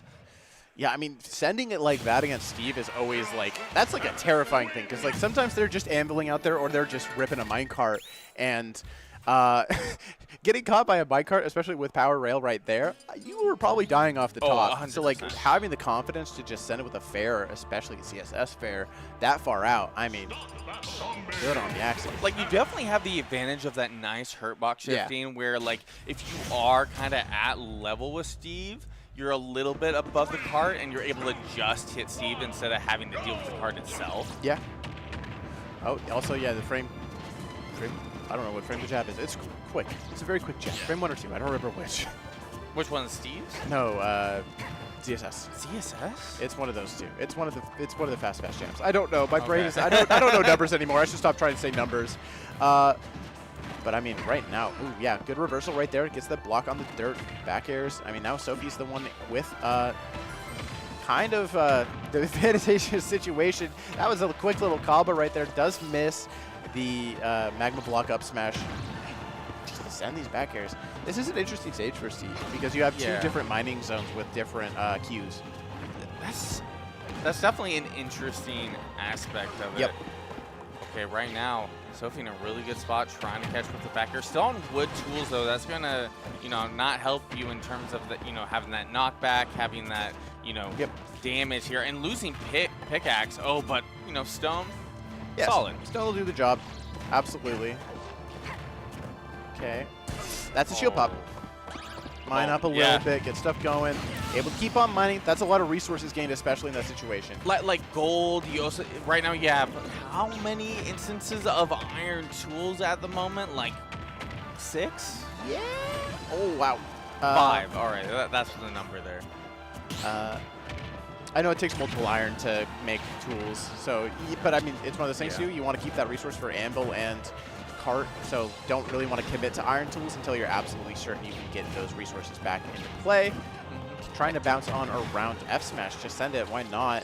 And in no, Solid barely recovery. misses the bear. But yeah, no, great mix on Sophie there. All right. In at 0 to 90%, not the heaviest character in the game here. You want to get this percent here and now. Doing a solid job at it. Great aerial combo. Trying to maintain the control, but lost it to the cart. Yeah, flip kick. Okay, does land with the nair right there and gets the quick jab as well. That's going to be... Oh, the landing Zair does unfortunately flub the flip kick spike, but Sophie getting a little bit of a lease on life right there. Okay, good mix-ups here. Going for these short hops, kind of baiting an option here from Sophie. Yeah. Running a little low on resources right now. Doesn't have access to powered minecart. Oh, wow. Just send that Lytra kind of like straight in. Actually not quite ready for that. Okay, backing up, trying to catch with the Zair there. We're seeing a lot of Zairs here from Mioxi. That's going to be the dare out of shield, taking that stock. Sophie taking the lead right now, but Mioxi is trying to not keep that afloat. Tries to really get out there and find a kill. Unfortunately, though, Sophie and Steve especially, you have so many recovery tools that you're really able to kind of play around and get away from this very fast character with a lot of ability.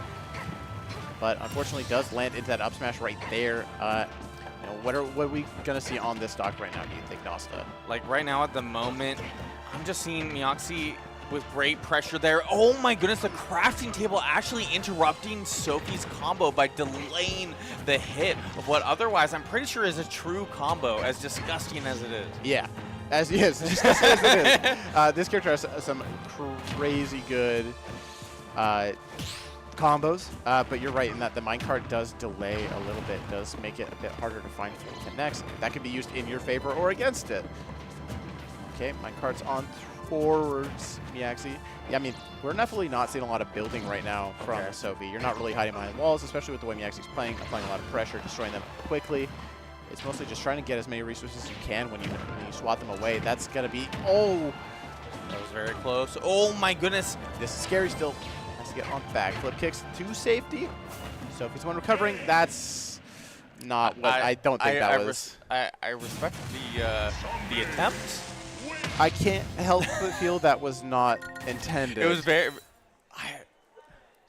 Do you think it wasn't intended? Do you think it was Maybe it was, but that was a pretty massive was call out very, if very, it was. That would have yeah. been a pretty big call out to go for. But maybe that was just the play. I mean, again, that was just game 2.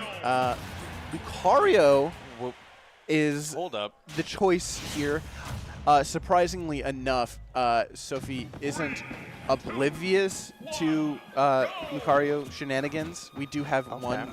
So it's like one of those things where it's like, Lucario is a character where you can genuinely claim, like, yeah, there's probably some character misinformation or like a lack of knowledge, but you're not going to be sure of what combos you can get hit by type thing.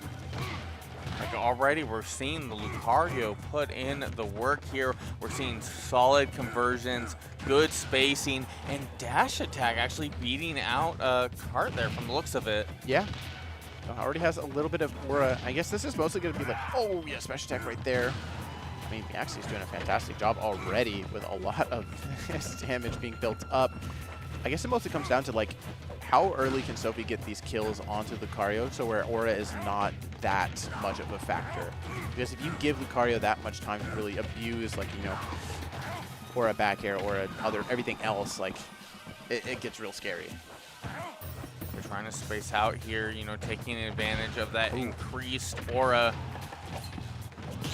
Great parry into the punish there. Yep. No stocks have been interesting getting rid of the crafting table there. I feel like that does a little bit time to time, but not a whole lot. But that was clean. Yeah, so I mean, building a new table takes away wood resource. So it really? just burns resources, and if you have time, then might as well use it to kind of give a lot less options to the Steve player.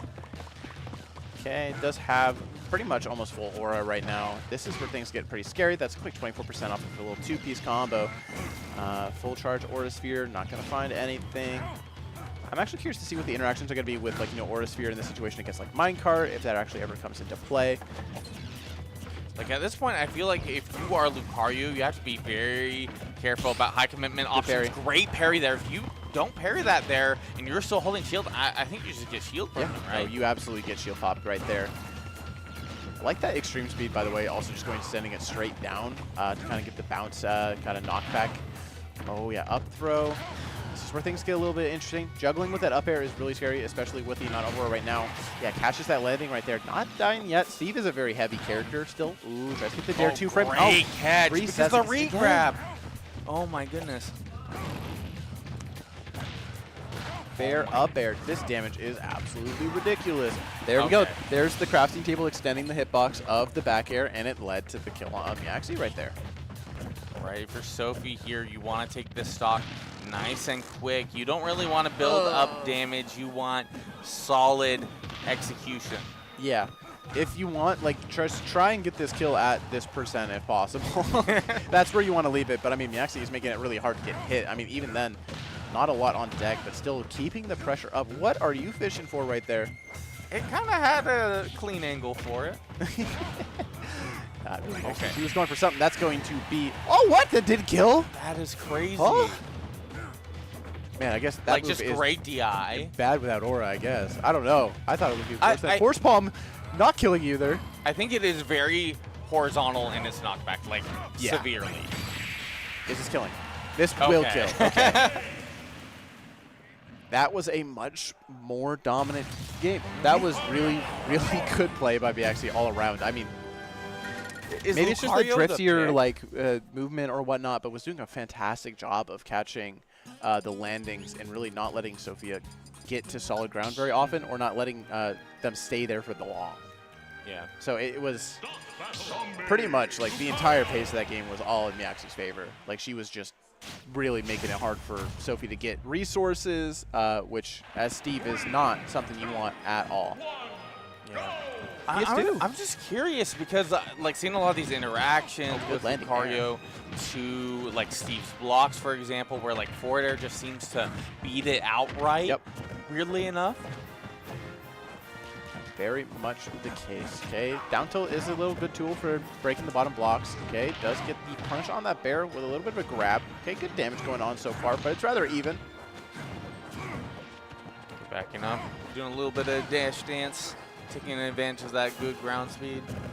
Oh yeah, you do have the Aura Sphere charge there. That's going to be an F smash read on that. Miaxi's kind of taking this one a little bit.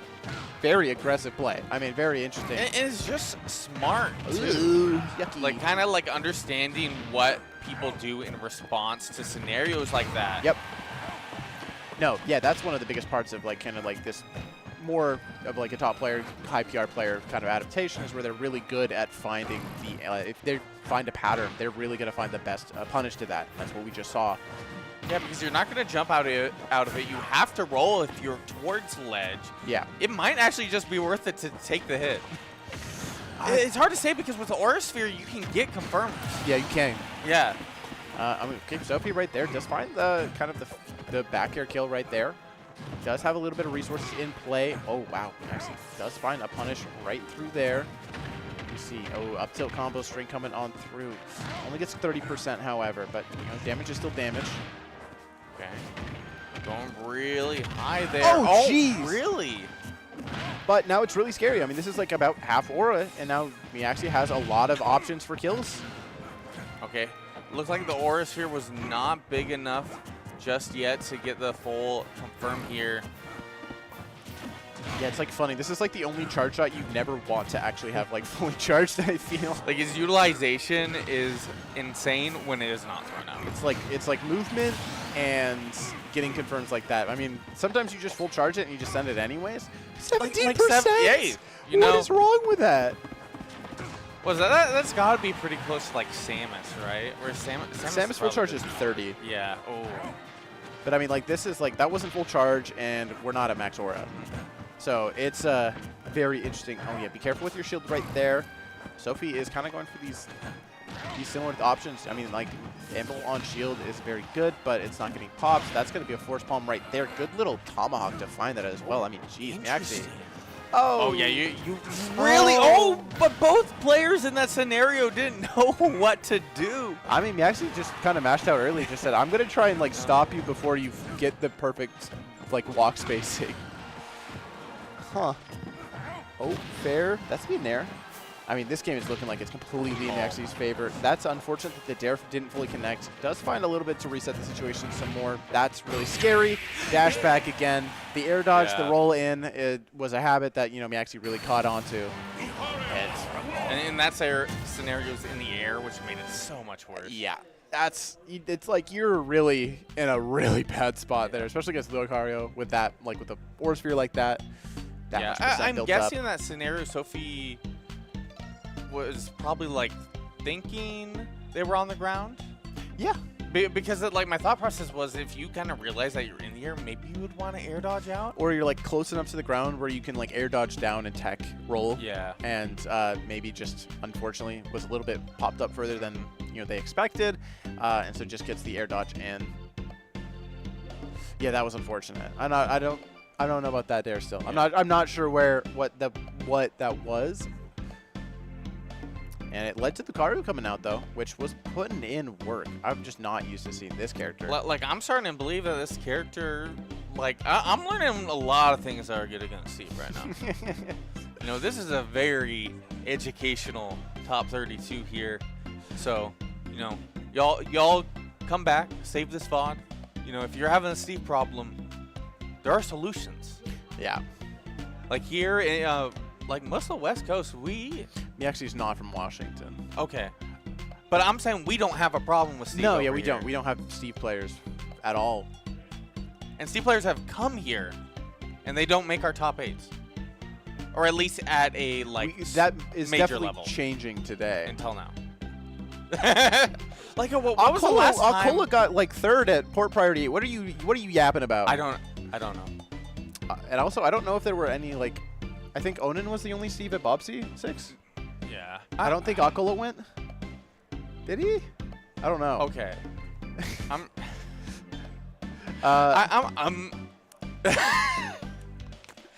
we're trying to I don't remember. sell some propaganda. My brain doesn't work anymore. But false information. it's what commentators are best at. It's all about misinformation.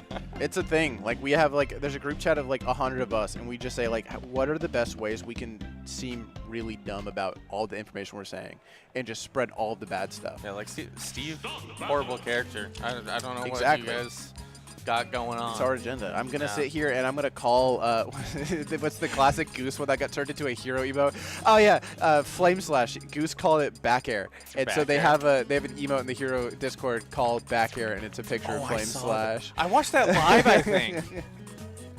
I saw him say that, and I was like, huh. Sorry, I had to throw Goose under the bus right there. I definitely have a bunch. I have some from this stream, but it's just like. It's sometimes easy because when you say things really bad and then Yeah. you can't fix it because you got to keep going and you know you said the wrong thing completely. Yeah. What was it? For a while, because I didn't play Snake, I feel like I got Nair and forward That's air kind of, confused. you know what? It's It's a very weird forward air. no, because fair's the kick. Are you talking Yes. about the dare and the nair? Because dare's the skywalk and then nair is the like you swing your feet forward like you're in a pool. Yeah, I think it was dare and forward air because of the spike aspect. Got it. Okay. Yeah. Yeah. Okay. I guess that makes. I guess I can see where you're coming from. Because yeah, you look at the dare and not typically what you expect Yeah. to see, and then the fair is the one that spikes, which usually dares and smash are the ones that spike. So I get that confusion. Initially. Oh, ooh, this is a fun set. Okay. Dominique versus Onin. Don't know if Dom has a lot of a good track record of this character. Onin is, kind of the main invader threat for this tournament. Dominique is a little bit of a Corvallis hero, very prominent and good Oregon player all around, and is playing against Onin right now. So I'm curious to see how this one's going to play out. One of the players that Rob's has been, relatively consistent, I would say, Yeah. for a very long time in the Oregon scene, and a very good Rob player. And in this situation here, in terms of Steves, Onin is a little bit of a wild card here for me on whether Dominique really has the knowledge for this matchup.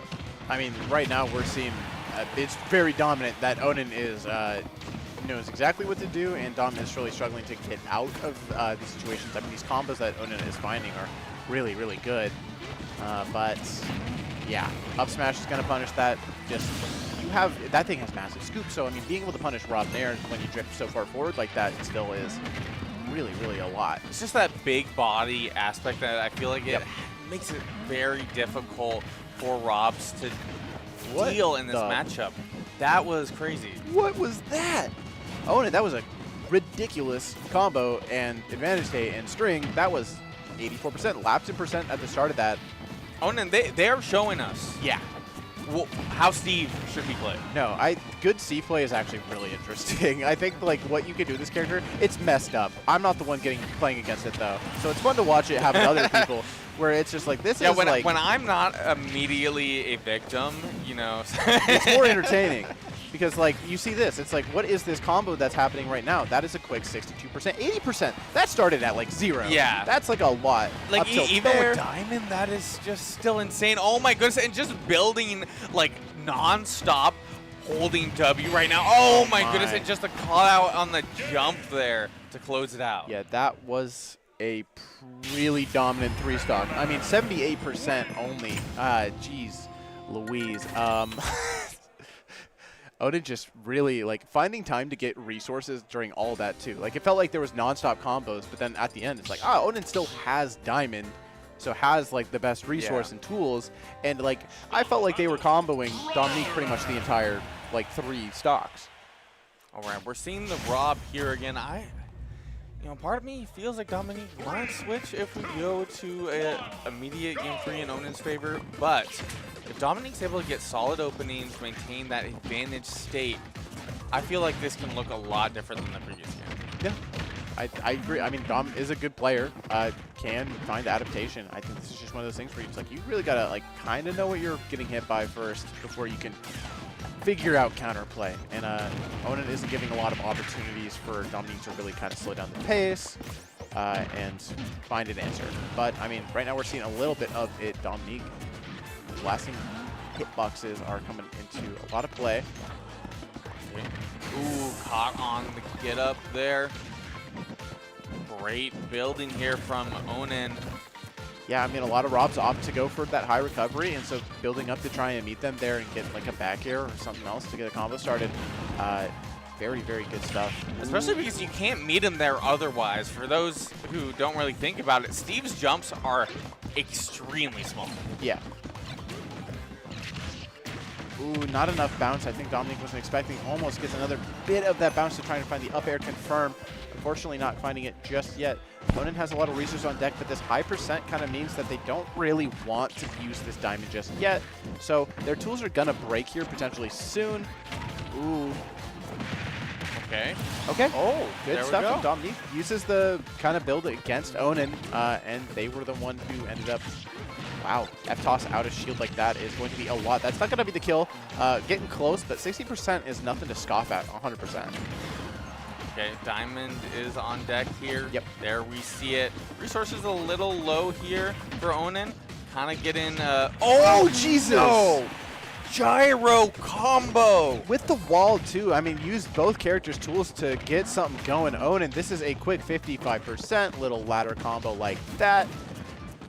And Dominique is in the corner, gets batted off with the rising sword nair, and this is scary. Doesn't get the nil. I think that could have been potentially an up smash if the nil did go through. I think that's what it was trying to be instead of the up air. Okay, gyro play has to be careful here. I feel like Onin's doing really well to work around that. Great scoop there with the minecart. Luckily for Dominique, got a good recovery, good spot here, but the minecart does get batted away by it. Okay, I like a little bit of the build right there to try and kind of make Dominique pick a little bit of an awkward option to get off the ledge. Okay, minecart's on in once more. Tries to use the... Wait, is this potentially it? No, good mash wait there from Onin, but Dominique is still able to get the punish anyways afterwards. Able to just rip another up air. Okay, going for the down throw there, get that extra damage there while having the iron resource ready, and there's the stock here. But we're even here. This is a fairly different game than before, and Dominique in a really good spot there, but Onin making it back. Yeah, oh, okay, does get that gyro right there. Oh, gyro in hand on Onin. Never mind, these things are getting tossed around like it's a baseball. Oh my goodness, gotta be struggle to get through that iron there. Okay, gold resources here. You know, that's faster frame data for those who aren't aware. Don't see a whole lot of gold tool usage, but we're going to be seeing only diamond here for the time being. Having that little, like, you just build yourself like a little house in a cave. You're like, I'm sitting underneath this platform. I have like three layers of wall. I am going to build up and get all my resources, and was able to get diamond essentially for free through using wood, stone, and iron blocks. I mean, just having that option is ridiculous. Dominique does get caught by that anvil right there. This game is still really close. Unfortunately, does get caught by the next one. Dominique almost had that game, but unfortunately does get caught by those two anvils. Onin does clutch it on out, and we're seeing a game 3. But Dominique, you were kind of talking about it. You maybe swaps characters here, but probably not, especially considering honestly, how close that ended up being. With how Rob did here in game 2, I feel like it's probably not the play to go for the switch, and we're seeing Dominique, tried and true, sticking with the Rob in this game 3 it was working. That game was super close. I think Dominique, with maybe just a slight bit of adjustment, can definitely take this on away, but Onin is a player on the other side of it as well, and there's going to be adjustment from them to kind of stop what Dominique was able to do. But I mean, it is Rob, so sometimes you can't stop Rob. Yeah. Oh my goodness. But 69%? Yeah. And yeah, that's a lot. Okay. Like, if you're Rob in this scenario, you know, taking it back, you've got to be careful with the gyro. Oh, great positioning here at the moment. Try to use laser to deal with card. Or just to try and get a little bit extra damage. Unfortunately, does get caught by the grab a bit. That dash attack is going to not find its mark because Onin is swinging on down with the anvil.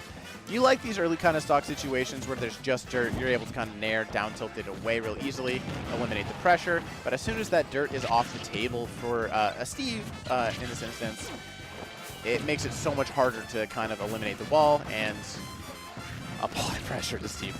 where this could stop their resources. That was really ambitious. Ooh. Like right now, in terms of Dominique applying pressure, this is a really good time. But already we're going to see Onin get some mining resources, get that iron back. That was kind of the thing I was seeing there, is that when you don't have access to those iron options, like minecart, it's harder. The character is harder to play. Swing. Oh, good bear right there. Dominique reversaling that situation with the fair and then getting the punish on the return of the recovery from Onin. Taking this first stock again. I mean, Dominique, what kind of elytra was that? I mean, it worked. Good grab there, but man, I don't think that anvil can miss. Oh my goodness, ambitious there from Dominique, going for that down tilt, trying to, you know, catch Onin, rolling perhaps. Yeesh. I mean, good stuff from Dominique so far. I mean, 70% on the second stock and keeping it going. Onin has been really struggling to get a meaningful usage of the resources. Able to get them, but okay, that dash check is finally going to seal that one out. Okay, immediately going for the gold tools. I can see the appeal. Oh my goodness, and getting so many hits in there. Not as much damage as Diamond, but still solid nevertheless. Yep. Up tosses right there after the landing there. Dominique. Oh, wow. That. Oh, yeah. Okay. Yeah, up smash out of shield. You know, that is an option. I just didn't think it would kill, honestly. I feel like Onin is respecting Dominique a little bit more here, and it's making sense to me. Like when I saw Diamond on deck there in that scenario, I figure, oh, you go away, you know, get that Diamond tool. 90% isn't too bad, but in this moment, Onin was holding on to it. Dominique very low here, has to be careful not to get caught here. I mean, Rob is one of those few characters who can actually opt to go as low as they do. That is not going to do it. Dominique, unfortunately, up here it's not going to find his mark. Good DI from Onin to not get put into the blender of which DI am I getting sent through by Rob up there. But I mean, still, this is looking very good. Full stock advantage in Dom's favor. Oh, wow, tries to meet out there with a little bit of a burner boost to get the fair, but unfortunately, Onin is going to get caught on that landing with a down smash. Dom takes that game 3 in a pretty convincing manner. Yeah, I feel like that down smash, good, like, you know, very interesting thing to throw out there, but thanks to that hurt box shifting, you know, it works on a lot of good whiff scenarios. Yeah. No, it's a great tool. It is a fantastic tool. It's just like you don't see it a whole lot, but when it finds its uses, it really does a good job of getting that kill. Thank you so much for the fans. That breeze. Oh, it is hot. Beautiful. It is a hot summer day. And Hi, Jet. Game 4 is underway. Onin and Dominique. Okay, Dominique again. That second game, it was real close, almost in his favor. And then game 3 does find the mark on it. Onin, what is the option going to be? We do see the immediate zombie counterpick. It's very important. It's all a mental game. All right. Right now, I feel like Dominique is really locked in here. Yep. Right now, being careful about the positioning, taking advantage of back air. You know, it's good to throw out. Ooh, risky there, though, getting caught between that lock. Yeah, no, I mean, ooh, unfortunately, that laser's not going to come out just yet and does get caught by Onin right here. Pretty solid advantage state. Really brings this game out to even. Dominique does find the answer back in with the Nair. Onin and him, I mean, there are now, these two are going at it here on Battlefield. Does get caught by that minecart. The powered rail makes it a little bit annoying. You're not sure of how far you are going to get hit by it. All right, Diamond is at the red here. As you know, we hear a lot, but no, I'm sorry. It just was funny that Onin walked backwards, up tilting like 7 times. There was nothing Dom could have done to avoid it. Oh, this is a lot of damage. Unfortunately, doesn't get the proper combo to get the nil up smash, but no pickaxe on deck. So things are, you know, it should be like Dominic should be able to find an answer. But I mean, Onin, I mean, up smash. You have all these other tools still in hand. Oh, the pickaxe was there. What's the tool missing?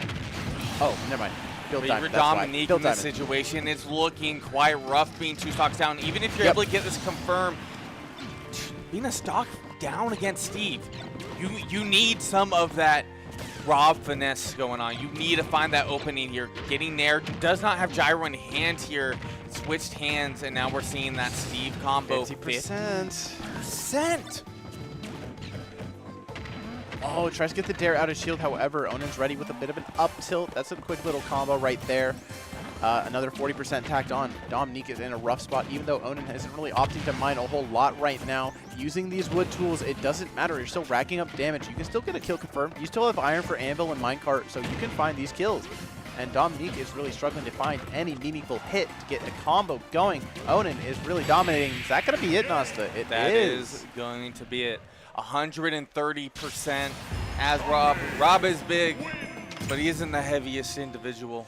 Unfortunately, not for Rob players. So they do got that big body, so they unfortunately get all the negative drawbacks Rest of in peace, my boy being Ridley, big body. comboed Very into lightweight. oblivion. But then, yeah, not as heavy as some of the actual characters, so you do die to some of these earlier kill confirms. And we saw that a lot from Onin, who really locked in for that game 4.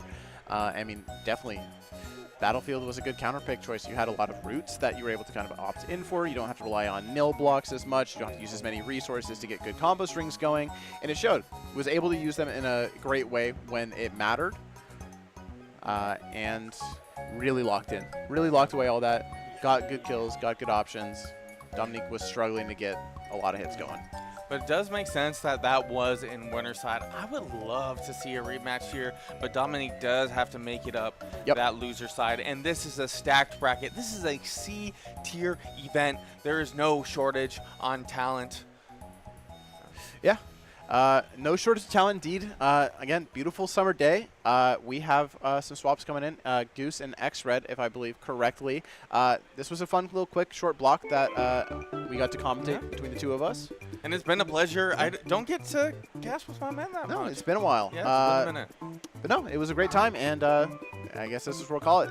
Tune in for the rest of Aloha Beaches, too. Beach off. Yes, stay tuned, y'all. Don't forget to beach off, y'all.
Hello, everyone, and we are back in beautiful Seattle, Washington, here on the beach in Golden Gardens. We've got volleyball that's been playing all day. The sun is shining. We got a glowing beacon behind us that looks like we're going in a portal to somewhere nice.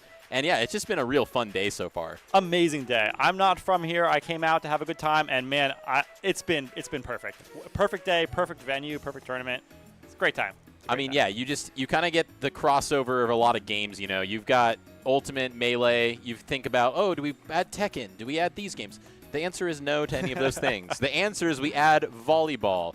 And just goes to show, I've been seeing some volleyball plays out there. You know, they like to make jokes about video game players. Some of us have got hops. Some of us have got moves on the court. So it's been really fun to see both the high level. There we go. You can see it. Yeah. And people are taking the volleyball bracket seriously. I've noticed. People coming in covered in sand. I was just about to say the same thing. Everyone I see come is always covered in sand. I don't understand how everybody's laying out for every single play, but they are. You got to go hard in the paint, especially when the paint is in the sand. And you got to you got to make sure you're setting your fellow setters up for spikes. And I'm going to butcher the volleyball lingo. But, yeah, I don't know where we're at in the volleyball bracket. It's already been decided. But high level, oh, man. So a storyline here. So we got Bassmage, of course. Of course. The Puff extraordinaire. H4, who took a long break to study abroad and hasn't really been playing the game as actively, but for a long time there was pretty much the kind of one of the princes to ESAM's Pikachu dominance. Sure. Obviously Shiny Mark as well, but really, really strong Pikachu player. Of course. Every time I watch him, he's always making it super deep in the bracket. I'm glad to see him back here and playing again because he's always really impressive. And, I mean, this is going to be a hot set. Yeah, and an interesting, I mean, you know, we don't really, Bassmage kind of a little bit alone in this super, super high-level Puff representation. Please don't murder me, chat, for the other Puffs that I know exist. But when I'm saying that, generally speaking, he's the best one, He's the best one, and he's who you're seeing out here. So it's, you got to know, like, the limitations of the character, obviously, but you also got to be ready for the fact that if he hits weak Nair, you're in for trouble. You're in for trouble. Doesn't matter what percent you're at. There's so many things that you don't think about that are dangerous because, you know, you're thinking Puff, like, you know, what can they do? But Bassmage knows all the little things that are actually really dangerous, and you play them, and suddenly you're like, wait a minute, these are all terrifying, right? No matter what he does, he's doing something scary. He's got, like, tricks at the ledge. I saw the rest into, you know, sing into grab ledge, and then he F-smashes you. He's got, you know, he plays Puff to the fullest. Is what I'm getting. Yeah, and what we're going to have to see here is Pikachu being kind of the neutral monster who really just typically doesn't have to play very much defense, can kind of play as much offense as he wants. How is Bassmage going to deal with that and basically get around the fact that H4 is probably going to be able to kind of run the pace of the match? And he's going to have to look for, like he's doing right here, find his engagements and look for places to take stocks. Yeah, that's the sing from ledge that I was talking about. If he ever hits you with that, you're going to die. But the other thing I'm interested in as well is how H4 is going to deal with, like, Pikachu is a combo-heavy character, right? But Puff is, like, a very unique type of character that's, like, so floaty that usually combos are really difficult, and you have to, like, no, this is going to work on Puff specifically. So we'll see how much H4 knows specifically about this matchup, and if they can make their combos work on Bassmage. Yeah, and I'm not sure how much labbing has happened. H4 definitely was, at a time, a bit of a lab monster. I know that he also lost to H-Box several years ago, so I imagine that probably, like, put the flame under him a little bit to kind of learn how to beat this character. But yeah, H4 drawing first blood, and definitely an important thing when you're Pikachu, being able to secure that first stock and really set the pace of the game if you want to kind of go to a more maybe defensive, campy style in the future here. Yeah, absolutely. You know, all those Pikachu players, they love to talk about how they have problems killing, but, you know, against Puff, you've got good things and bad things. And one of the good things is that fair near the ledge, that just killed Bassmage. And that's because of how light Jigglypuff is, and so that's one thing you have in the matchup, and H4 making good use of it so far. Interesting rollout misinput, I'm going to assume there. Yeah, it happens, you know, happens to the best of us, and wow. Yeah. Dash attack killing, I mean, there's the thing, is that if you're killing Pikachu at 150, like, these characters are both very, very light, so if you're Bassmage, you're going to have to take stocks earlier than that, because you just don't have the life bar as Jigglypuff to continue scrapping. Yeah, your life bar is gone right now. Yeah. You don't have anything left. I mean, obviously against Pikachu, there's some moves you might survive against, but not that much. Oh, there we go. Looking for that roll in with the up tilt into some kind of rest situation. Gonna go to the other side. Yeah, it's not really gonna help that much. Pikachu's pretty fast. What's the option here from Ledge? Yeah, H4 being very careful at Ledge. They know about the Sing from Ledge. Bassmage trying to get something cheesy, knows that they're down and trying to get back into it a little bit. But what's the option from H4 here for the kill? Yeah, that landing nair was just not the right spacing to confirm into the up smash. Yeah, and the thing with Pikachu, and I've talked about this a lot with folks in terms of him obviously being an insanely good character, but yeah, he gets the dash attack read there. Pikachu can have some trouble actually securing stocks himself. Obviously has a lot of my god. It's those combos. If you're not exactly right about what you can do against Jigglypuff, not only will it not work, you will instantly blow up. The confidence there for Bassmage to pull the trigger on that was ridiculous. Like, that is just... There's a 4D chess game being played, and yeah. he just said checkmate. The impressive thing for me about watching top players play is how good their understanding of risk reward is without like calculating it, right? They just understand that like I'm at 38, right? What is Pikachu going to do to me if I miss this, right? Like not that much, but if I get this read that I think I have, right? The game's even. Right, and so, you know, it's the scary part about playing someone like Bassmage. They always have that rest in their back pocket, and if they have one idea for a read on you, you're gonna die. And it was really smart, too, because even if he pulled the trigger there and it didn't work, like, he was super low percent. So, yes, he was going to take some damage, but he was going to fall down. He was going to have to make H4 react. Do I wait for him to come down? Do I just do an aerial combo? So, like, also calculating the risk-reward there of, like, knowing, like, I'm not dead if I miss this, which is often the case, like, would be the case now. Absolutely. Right. Here you only go for it if you know 100%, right? And, you know, Bassmage is capable of it, but he doesn't need it. The down smash. Yeah, so Pikachu's up B is, you know, like characters' up Bs and like ledge grabs are like a variety of difficulties of two-framing, right? And Pikachu can do it such that the two-frame is difficult, but on average, Pikachu's two-frame with an up B is easier than most. Yeah. And H-Box, I mean, sorry, I keep saying H-Box. That's my bad. Bassmage clearly is understanding of that. Yeah, well, and it is that kind of that 1-2 of the quick attack. Like, it has that, there's that timing element where if you're like Bassmage and you've played all the high-level Pikachu you could possibly imagine. Kind of like that for him, maybe it wasn't a checkmate scenario, but he was like, I think I got this. And it made it look pretty easy, to be honest. Yeah, there's like a little bit of a timing mix of, like you said, like you could either go directly to the ledge with 1 or you could go 2, right? But like those aren't the odds you want if you're recovering, like 50-50 to die instantly. Yeah. Like, those are bad odds, and you know, obviously Bassmage had the read that time and got that kill. So first game goes to Bassmage, even though H4 looked like kind of in control for a lot of it. Yeah, it looked like he was kind of running the table for most of the game. It was that rest out of disadvantage. Yeah. It was the missed combo by H4 into rest that really turned everything around. Yeah, it was like it's like 60-70% of winning neutral, but then it comes down to points on the board, shots on goal, and Bassmage is able to make it happen. And now we're kind of just back to fairly even scrapping here on a stage where we'll have to see if the side blast zones being narrower and the upper blast zones being, you know, cavernous make a big difference here. Yeah, I mean, it's kind of looking similar to the way the first game started, right? And in the first game, H4 was able to get that early kill.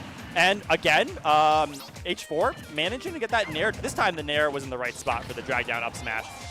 And yeah, I mean, this is usually really good for H4. I think H4 has to avoid those. H4 has to avoid exactly that. That's like whenever you're down as Bassmage, you're looking for that rest, right?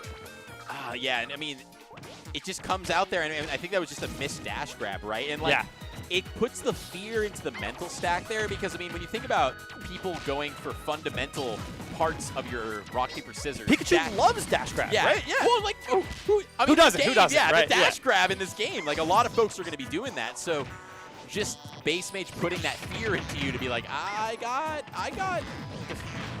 got you there, and you've got to be cognizant of going for that. It's like one of those things we were talking about earlier where I was saying, like, things that aren't normally that scary, when Bassmage is playing, they're suddenly really scary. Like, okay, someone spot dodges, right? Like, what's the worst that can happen? If you run into their spot dodge, now you die. Instantly, he rests you because you're on top of him. So, things that, like, the whole risk-reward has to be, like, shifted in your mind when you're playing against Bassmage. Really, really good placement right now. Bassmage just maintaining center stage control here. Although the thing is with Pikachu, people say, Pikachu doesn't really have disadvantage, but I don't know. Has been a really good job so far, just kind of controlling center stage, and was able to find him on the other side there with the back air. That fair is going to do it. Again, really light character. That fair becomes a reasonable kill move. In most matchups, it's not that good, but here it's working for him. And, you know, obviously, loving to be in the air and really floaty gives you a lot of opportunity to hit that long lingering aerial. And here we go. We got a combo started. H4 getting 41%. That's respectable on Puff. That's hard. Yeah, he's making it look like, oh, of course you just do that. But no, you gotta have labbed it out and know exactly how to follow the DI, and also just, with the floaty characters. Who's saying, get off me at the ledge. A really smart up there, because if not for that, I think Bassmage had the down smash timing ready. Okay. Just throwing out a raw F smash. That did hurt. That did hit. He did hit him with one of those game 1. Yeah, you're right. He did. Oh! The raw up smash. Pikachu just extending his hurt box a little bit from disadvantage, but aiming above Jigglypuff, and the up smash, of course, is going to win that, right? Yeah. So. And I mean, I don't always know exactly. Sometimes, a big disjointed aerial like that can be something that you can work around a smash attack with, but in that instance, pulling it out. I mean, Bassmage had the timing, he had the spacing, he knew exactly when to pull the trigger, and he was right. That was it. So it comes down to, so we got 2-1 for 2-0 for Bassmage here. H4 again, every single game, it feels, one of the 2 games that I've played so far, it feels like he starts out so strong. Everything looks like he's going well for him, and then a rest comes out, and all the momentum is shifted. Yeah. So he's got to be careful. This is all I've got to say. And it's going to show, kind of going back to what I was mentioning earlier about Pikachu being, obviously a very good character, but a character that can struggle a bit in bracket in the terms of how many interactions does it take to kill. No, you can't be doing that. You can't. Look at Logan. Look at H4's face there. He's not happy with that. I mean, he knows. Everyone knows. But yeah, just unfortunately, Pikachu does kind of need a decent amount of interactions, and when you have a touch of death character like that, where's the tech? H4, you're better than this. H4 is better than this. H4 doesn't. I don't normally see him make these kind of mistakes, but the pressure's on. You're down. Sometimes it happens. And here we go. Bassmage just looks like he's on fire right now. He wants to end the set right here. And he even took he only did that one fair. He didn't keep following him out there because he knows Pikachu's just going to up B back to center stage and escape. But he's like, I'm up so far ahead right now that I can kind of take it a little bit slow and pick my battles. Coming back here, 58% on the board. Now, if H4 can just go on a run here and only take like another 20, 30%, it's still very doable. Puff is incredibly light, so we can't count him out yet. Yeah, it's possible for sure. There are those that drag down Nair up smash that he got, that kills super early. Obviously, Pikachu can rack up the damage. It's not over, but obviously it means H4 has to play perfectly because you get your move spot dodge one time, and like we've seen, the set's over. So very tough, very tough. Ooh. Great backer to send him off, but obviously Bassmage is comfortable there in the air and disadvantage, and obviously just drift back to center stage. Here we go. It's not quite a drag down there. Just going to get some free damage. Oh, you notice how he took stage control, didn't follow him. Said, yes. I'm okay holding stage here. I'm up 2 stocks to 1. I'm okay to nickel and dime you. I win the nickel and dime game in this instance. Yeah, it's so good of a skill to be patient, especially when you're up because you have no urgency on you, right? And of course, Bassmage is going to be good at that. Yep, can't be missing techs. I mean, so the thing about this kind of a game, right, is this one was kind of a wash for H4, right? You miss 2 techs to die. And games like this are always going to happen, right? No one's perfect, but the problem is that the first 2 games where he was winning and it looked like he had a chance to take the game, they slipped away from him. And once you're down 2-0, you have no more margin of error for that normal kind of a game where you're just like, oh, well, it happens, right? It can't happen to you when you're down 2-0. Yeah, I think that Bassmage just keeping the mental fortitude in there, and yet, really everything's going to turn around when he hit that. It's so wild to me just knowing that he can go there, because obviously there's a lot of different Pikachu combos where it really is, if it's executed correctly, it's a cutscene. Yeah. But just knowing that he's like, oh, you're a little late on this, right. And not only are you late, you're gonna be coming into my hitbox. Yeah. I can just throw this out here and steal this stock from you.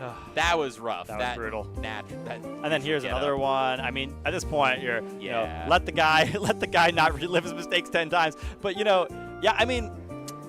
happens. Those combos, like I was saying, it's not just that he missed them. It's especially hard on Jigglypuff. And so if you're playing Jigglypuff, there's just a high likelihood there a frame off, and might as well go for it. Anyway, that was a good set. It was a good set, even though it was 3-0. Solid. Yeah. And I believe on the left is. I actually don't remember who this is. I'm not 100% sure. Okay, I knew it was Zeb on the right. I recognized Mioxi from I was their pool captain at Port, so I was like, I think they Nice. look familiar. Fox player, if I remember correctly. Oh, going Cloud ZSS. He's going ZSS. Okay, and then Zeb got on the Cloud, oftentimes Roy. Yeah, Zeb, just a really, really solid Roy Cloud player. Mioxi, I remember watching their Fox. And So is she normally a Fox player, or is this? I don't know. is this Actually, her I don't know enough. So Fox? she's got the range, the Okay. roster, which is production really telling us Fox, ZSS, and Palutena, which is pretty big quite roster. a roster, Yeah. and also like it's really hard to keep this, especially this character, in tune. And like this is not an easy character to pilot. Yeah, but A lot of finicky little hitboxes. and Lucario and production Lucario. telling us. That's I mean, so crazy. Lucario? the top players that maintain multiple characters that are tournament ready are always super impressive to me, just because it's a game that like you have to be on point with every single character, and those are super different characters, every single one of them. especially Lucario. That's very strange. But like, so Anyway, far, it's working so far for her. Yeah, so far she's just been kind of running a pretty standard, solid ZSS game plan, not getting hit by those back airs. And Zeb finds the up smash, evening it up there. And we are back to neutral. Yeah, Mioxi kind of got a bit lucky on that first stock with that down smash. Didn't look like it was going to hit, and I think Zeb also wasn't ready for it to hit, and it hit anyways. But either way, it's it's even now. But, what's done is done. Ooh, This is we're really going dangerous. out here. And that's always great as a ZSS player to make sure you can on the mental stack threaten and be like, I will come out here for you. You're not safe, especially as Cloud, where like Cloud's so vulnerable off stage. Right. Yeah, ZSS has a lot of like tricky movement off stage that they can do to maybe get something going off stage, like right there. Right, that time it doesn't quite work, but still, Zeb is not back yet. Okay, finally makes it back.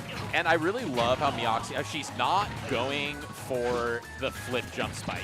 Just going for the tried and true back air, send Zeb into disadvantage, use the fact that I've got a bunch of tools at my disposal once he's off stage, and like just play kind of slow, steady, and then you're gonna find your kills like that. That's that classic jump near the ledge, and Mioxi had that scouted out completely. Easy kill from Mioxi there. And there's a stock lead for her. 85%. I mean, Cloud has got kill power. This is, maybe the next one of those. The next one of those next will do one it. of those. That one not quite, but he does have kill power. Oh, missed tech, doesn't matter. What's the option here? There you go. There's the flip kick jump. Looking for it, a little cheeky, just looking for it. I don't blame her for trying to find it there. It's because of the stock lead, right? The stock lead, they're like, well, let me just give it a chance, right? The risk is not that much. I've got a full stock to work with. All right, let's see if Zeb can do anything with limit. Obviously the threat of the move, but then also the move. I don't like that. Just kind of throwing it away. You want to hold on to that. Just the threat alone adds a lot to the mental stack of the other player. Maybe Zeb knew that the time was about to run out. Who knows? But regardless, Zeb found that back air. That's Cloud's bread and butter, right? For pretty much everything. Neutral, killing, doesn't matter. And we're back to a situation where Zeb is at 82, but they're still absolutely in this game. Yeah, and this is another game where I feel like, for the most part, Mioxi has been doing a really good job controlling neutral, but Zeb is just kind of clawing his way back in here and has kept it fairly even, getting clipped by that down air. I like these airs, just trying to find a spacing tool that we can use to keep out those back airs. Oh, barely missed that punish, but it doesn't matter. The neutral get up in the side B isn't going to quite do it yet. 123% and off stage. What's the ledge trap option? Going for another side B? Okay. I mean, you just keep putting Cloud off stage over and over again, and eventually they're going to die, right? Parry F tilt? I guess there wasn't enough drift to. I feel like if you pulled the trigger on up B, he would have been able to drift in. To be fair, though, it would have been the horrible position, and it might have just been Mioxi charging F smash. You're talking about like early up B? Well, like, I don't know what angle Zeb got sent at where he didn't think he could recover, but I feel like if he had pulled the trigger immediately, like, he would have been able to get back. I can't. So the thing about Cloud up B is it's another reason it sucks, right? Is because you lose all your momentum as soon as you do it, right? So it's just tough. It's just a tough script. But it's like what I was saying, right? Mioxi's whole plan there was, okay, look, he's at high percent. But, like, no need to get anxious with it, right? Cloud is vulnerable off stage, like you said, and at these high percents, every single time I send him off, he's going deep, and it's really, really awkward. So, like, if I just keep putting him off stage over and over again, eventually something good will happen. And something good did happen for her. So, either way, good first game for Mioxi. and we were just running it right back to PS2. Don't think stage had really anything at all to do with the match, to be honest. No, yeah. It was really just who was able to capitalize on their advantage more. Yeah, I mean, it does have like sort of a low top blast zone, but I think it would have killed, like that up smash from Cloud would have killed no matter Yeah, what. because ZSS is so light anyways. Right. Either way, Ooh, nice pretty- catch.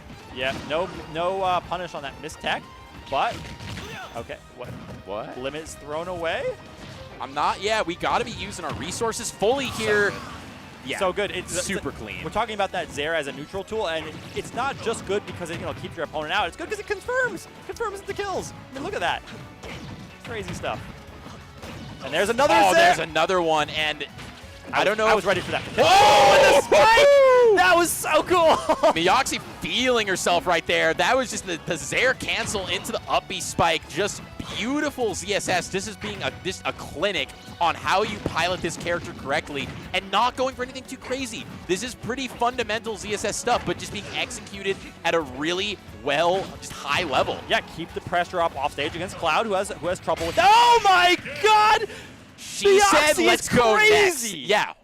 Holy shit. Look, first game, super close, right? Miyoxi got Yeah, one that game was- on you, and it's like, I've got the momentum. I'm feeling hot right And the now. crazy thing is so I do remember watching. I do remember watching her The confidence.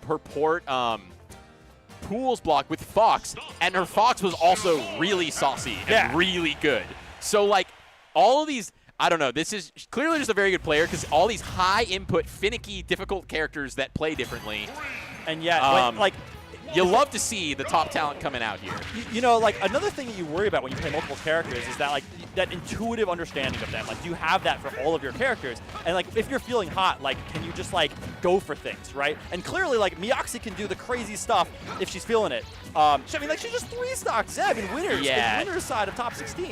Like, this And is crazy. And I do see Zeb.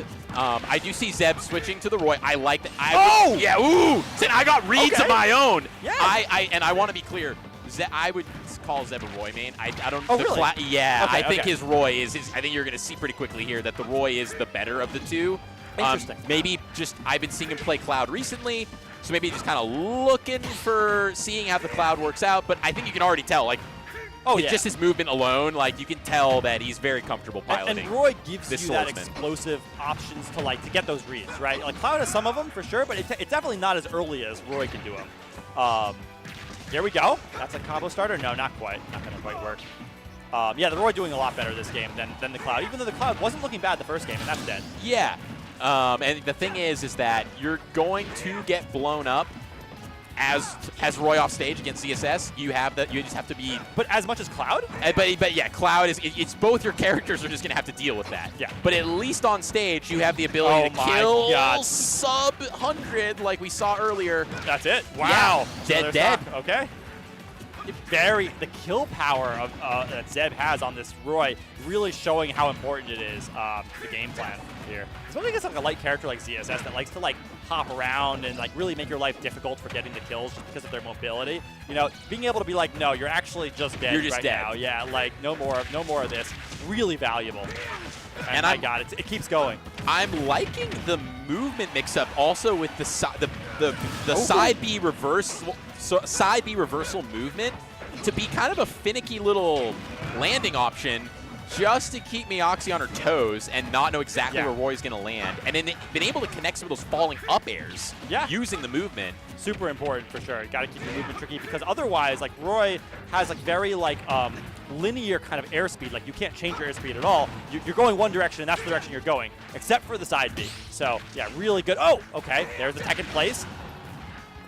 What's the option here? 119. Yeah. Finding the back air. Any sweet spot hit with any aerial is certainly going to do it at 119. So, I mean, kind of scary. Like Miyoxi kind of brought it back there. It looked like it was all Zeb, but Miyoxi brought it to last stock. And so I feel like it's only going to get better from here. And well, let's see. I'll be curious. People in the chat, and thank you for calling out all of her characters. I'll be curious to see if we see a character swap. No, I don't. I agree. I wouldn't swap characters either. We also have obviously it's best of 5, so that we've got. You know, she's got more games to work with if she feels like for some reason needing to go to a different character. Yeah, I mean, Zeb kind of did that too. They waited he waited losing 2 games before actually switching to a different character, which it kind of feels risky, but also like, you know, understandable. So maybe if this game goes really poorly for Miyake, she'll switch, or you know, I don't know her mindset. Maybe she's like fully committed. Either way, yeah, game going well for her at the very beginning of this for sure. Zeb just kind of saying, I don't really care about how you're hopping around, and just doing a really good job of just running and shielding, finding the openings to actually put damage on the board. We'll have to see if that parry is something that Miyake is kind of downloading here with these falling up airs. If she can start adding that to the repertoire, that's going to be a problem for Zeb. Yeah, you're right about Zeb's like, you know, like dash shield. Oh my God, this is it. Yeah, I mean you're just dead. You're just dead. Like your dash shielding neutral. It takes so much patience and like a good mindset to be able to play against ZSS because there's so much that you can't do about it. Like there's so much movement stuff and things that she does that you just have to like let go and be like, okay, she's gonna hop over there, she's gonna get around me, whatever. You have to wait for that right moment, right? And you can't get overly anxious. Whoa! What the heck? Okay, I wasn't gonna say anything, but I've always seen Zeb's down air usage. Weird and niche situations like that. I don't see it. I don't see it from any. He just Royals. goes for that and finds those, and I think he knew, like, down air through the platform, confirmed kind of into F Smash. I don't know how true it was. It was true enough for Miyake to be caught off guard and for it to take the stock. Absolutely. I mean, that was new. That was fresh for Roy players from what I've seen. Like, what, do you think you're like Pyra or something? Like down airing through platforms? Right? Like, that's not supposed to work, I thought, you know? But apparently I'm learning something here. I don't know. Oh, that's and another kill. We're just dead. Hey, it works, okay? You down smash, you catch them at ledge, you up B. That's the ZSS bread and butter. Okay. I mean, looking for options here. We know the explosiveness that Zeb has. It's like they can kill right here at the ledge with one read. I like the wait there. Just put a jab on the shield. Say, what are you gonna do? So much framed at between these two, like with the quickness of the moves when they're just close to each other. Like the boxing potential there. Who moves first? I mean, ZSS literally has a frame one jab. Frame one jab. So she could move first if she wants. But yeah, absolutely. I mean, in exchange, right, Roy has more danger for those boxing. Exactly. Oh, another down air, but not conforming into anything this time. Oh, the F smash! And the trading Zeb with the will take air. that trade. Only a little bit of extra percent, although going to eat some more here. Looking to end it all. Zeb getting the comeback started right now. Yeah.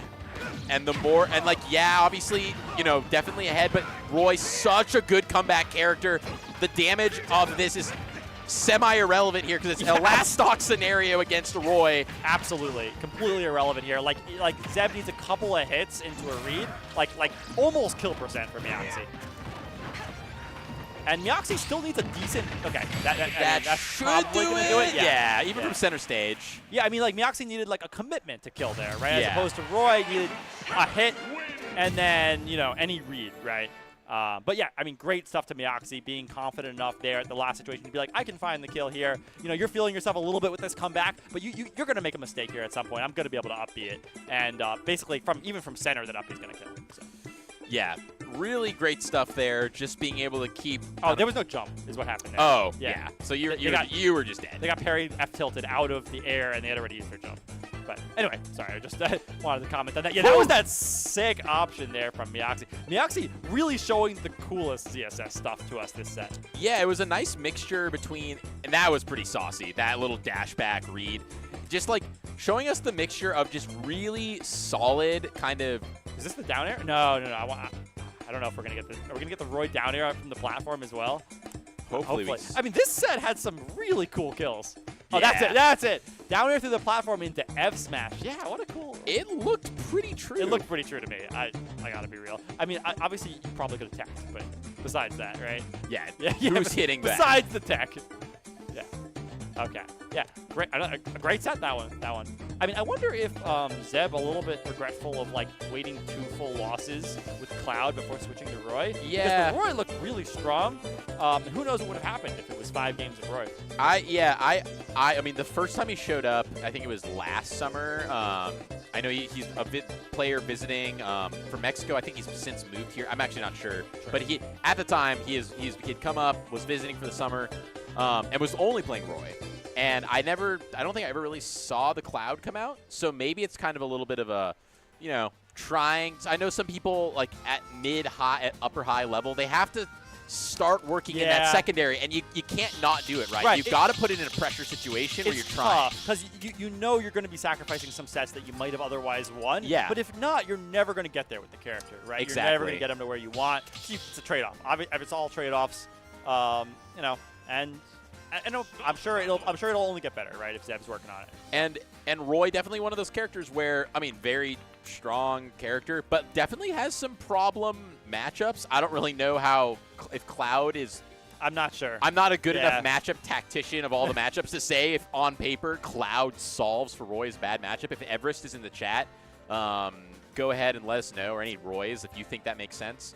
But now, up next, we have got Justice, our tried and true Min extraordinaire from PNW, but as of recently stolen away to the Carolinas. Yeah.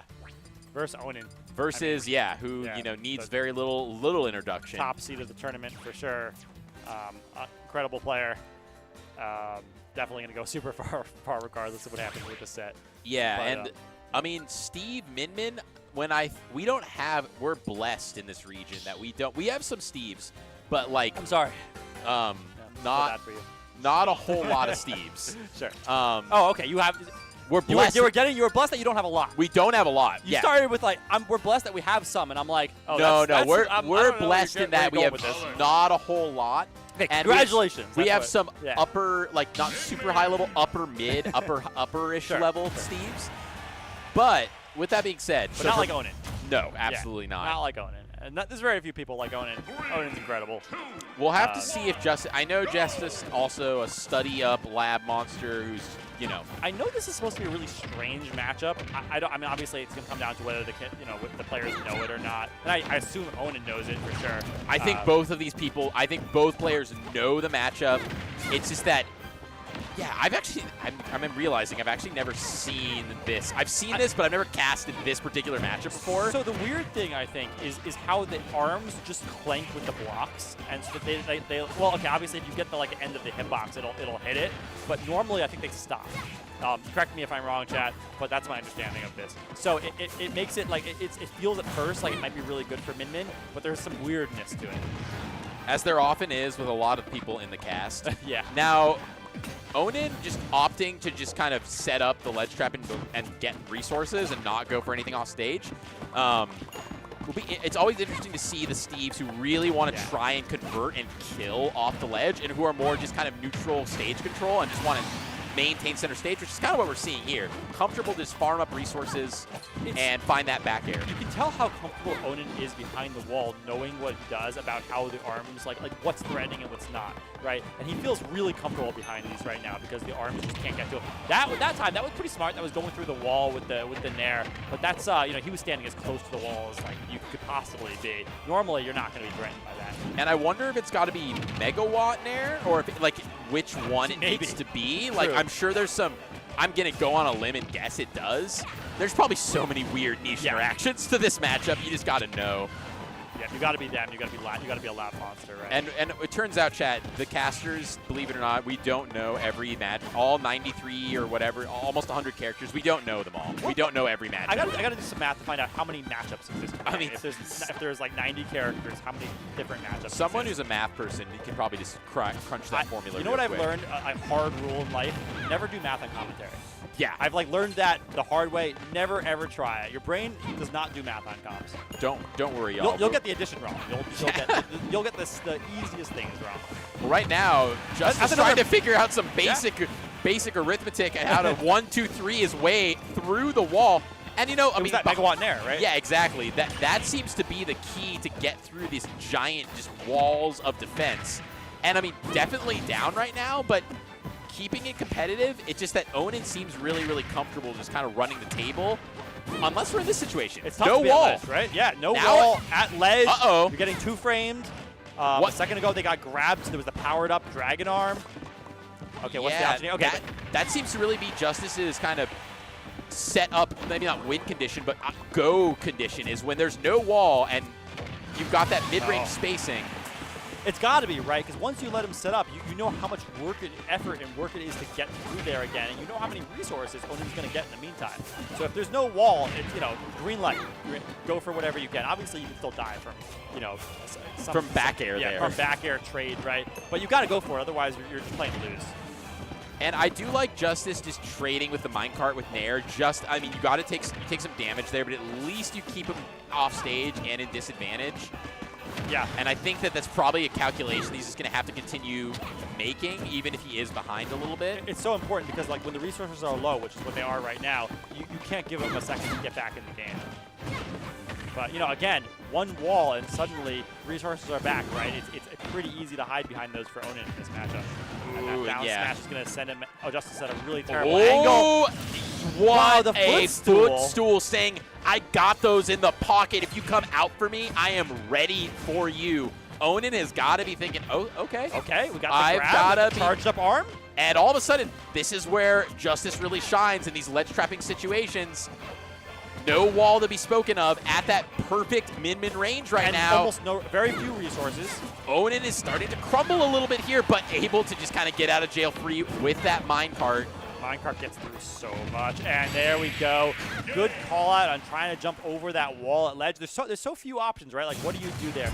You get up and you're stuck between the ledge and the wall? No, you jump. And Onin knows that, right? Onin's ready for that. And the up smash, just a real strong option. Gonna absolutely just obliterate you. So not a whole lot, I think, that Justice needs. There's small adjustments he needs to make, but really when he was on and was finding those openings, he was doing a great job capitalizing. Yeah. Just needs to be a little bit more aggressive and just making sure Onin doesn't have the time to get the resources and set up the wall. Yeah, I mean, yeah, it's obviously really tough because walls are so effective against Easier said than done. Yeah, right? it's easier said than done, but it's what you got to do. You know, you can complain about it, but it's what you got to do. And you know, and he's finding opportunities. He is finding some opportunities. He's just got to get a little bit more. You know, and Onin is going to obviously try. Oh, this is terrible. Oh, okay. Oh, I'm astonished that he lived that. Yeah. Was that an air dodge too that he lived through? I'm not sure. I just thought that tether could not reach. Yeah, it turns out Min-Min's arms actually are pretty darn long. And yeah, I mean, Onin, I think, kind of just opting for, again, just setting up the ledge trap stage control game and be like, yeah, you can just tether on back, but I'm just going to have such an advantage here on stage with my resources and my walls that I'll let you get back, frankly. They have infinite resources right now, right? Like, just so many. And so that left frees Onin up to do whatever they want, set up traps. Still alive. Somehow. I don't know how. That's some dark magic by Justice. Can't be just waiting there. Although, I mean, I guess, yeah, I mean, I don't know the calculus just letting him mine for that long, but sometimes I guess you've got to wait and find your opening. You know, like, once they have, like, a ton of resources, what's a few more? Yeah. You know what I'm saying?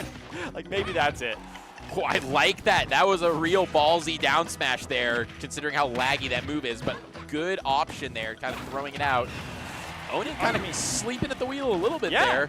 If they're not able to confirm the stock, Justice will bring it right back. That up throw not quite going to kill just yet, and both of them at kill percent now. Yeah, maybe that megawatt in air. Okay, this might do it. Yeah, up throw going to do it at 183. Steve decently light, so definitely a lot of stuff, even without any rage, for sure going to be able to kill. Okay, there's that megawatt in air, but without the rage, it's really not coming close to killing. And now it's stale. Oh no, this is very bad. Okay, all right. Misses that fair, but it doesn't matter, and there's no jump on deck for Justice. That's so terrifying. Yeah, you get nared once, they nair train you across the stage, and you're like, there's like 3 things you have to watch out for, and you'll die if not. Like the first fair, dodge, great. What about the next one? Oh, didn't dodge that one, you're actually still dead, sorry. I'm not 100% there, but I mean, it looked like he was, you know, trying to SDI out, and just like somehow he got caught, his jump popped out there while maybe he was getting hit.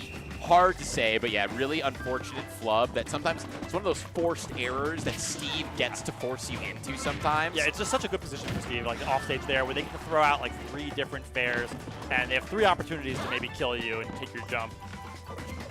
But okay, I mean, let's see if Justice can do it. No, I mean, this is really bad. Okay, misses the spike. Obviously, Onin was looking for that fair spike there deep off stage. Not quite the right timing. Onin is doing a really good job there, just playing fairly conservatively, but still putting good pressure on at the ledge. Just bleeding Justice dry right now on this last stock. Even if Justice is going to be able to take this second stock here, Look at the nice amount little of curveball. resources. Like he had, they had none a second ago, and they had so much time there. Yeah, they got the diamond, then the next back air is going to kill. I mean, Onin really had everything there.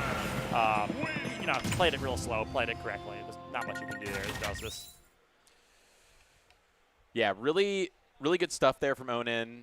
They look very, very comfortable in the matchup. Oh, yeah. And just, like, honestly, it's less even of, like, maybe them knowing the intricacies of the matchup. It's more that they're executing on their game plan. Yeah. And it's just the way that they want to play Steve is just working. Yeah, like they realize that when they're getting hit and they haven't set up a wall, it's, you know, they're going to take a bunch of damage. But it's not that big of a deal. Eventually, you get, you know, you get one hit, you get your wall back up, and everything will go back to, you know, being good, right? And that's kind of what we've seen the entire set. It's like, you know, it's not like Justice hasn't been getting anything, but eventually Onin gets what he wants, and that's the important thing.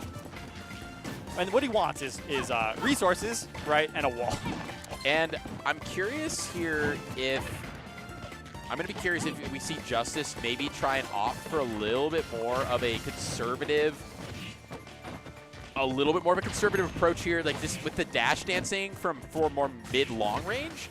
And like is maybe going to be like, you know what, I'm going to kind of let you get resources and not worry about that as much. And I am just going to play the poke long game. And just because I'm not winning, pressuring you and to try and keep you from getting resources. You're getting them regardless.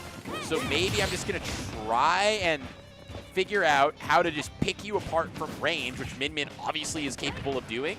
It's a good point, right? Because there's always that option of like, you know, if one thing's not working, try something else. And Steve, it looks like Onin finds ways to get resources no matter what, right? So might as well be more patient, right? And it's working. It's working, exactly. You're totally right. He's playing it. It's like he's playing a little further away, and he's just kind of like picking and choosing the places to get damage, and just like, you know, a little more defensive, a little bit more campy. That seems to be the option This of is the really day. scary. Okay. Yeah, once you've decided that you're going to let Steve have resources, there's not much else that he can force you to do to force you to approach as Min Min, right? Like you have your arms, you're not going to approach if you're not worried about that. And so it's just that the poke game seems to be pretty good. You gotta get out of the. You gotta be getting out of these ranges though, where you gotta be dealing with the potential of fair, bear, or minecart in this kind of closer mid-range.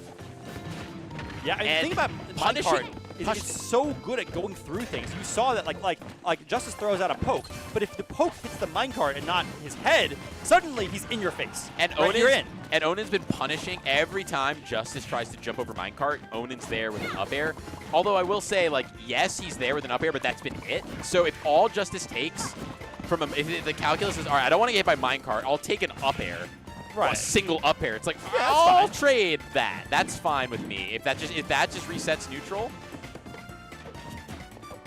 Yeah, here's the thing. You get a wall behind you, and then suddenly you're like, you've got nowhere to retreat to, right? Yeah. Onin's definitely setting up some like awkward situations for Justice, but it doesn't matter. Eventually you find the megawatt fair, and that finds the kill. And this is a stock up again for Justice in the last stock. Really the first time it felt like Justice has kind of been more in control, and it really has been just like, I'm gonna take some of these hits, I just know, but he's choosing the right hits to take, which is kind of at that when you're playing at a high level, that's what that next level of calculus. Absolutely. Not like, oh, I can't get hit by stuff. It's like, no, I'm gonna get hit by things. What am I choosing? Yeah. What openings am I letting my opponent have, giving it to them? And what areas am I saying? Like, yeah, no, you can't have that. Yeah, exactly. Totally, that's a really good point. It's one of those things that, like, when you play against the best players, you notice it really quickly. That, like, anytime you really want something, that's when you're never going to hit that thing. Because they're really good at prioritizing what's important and what's not.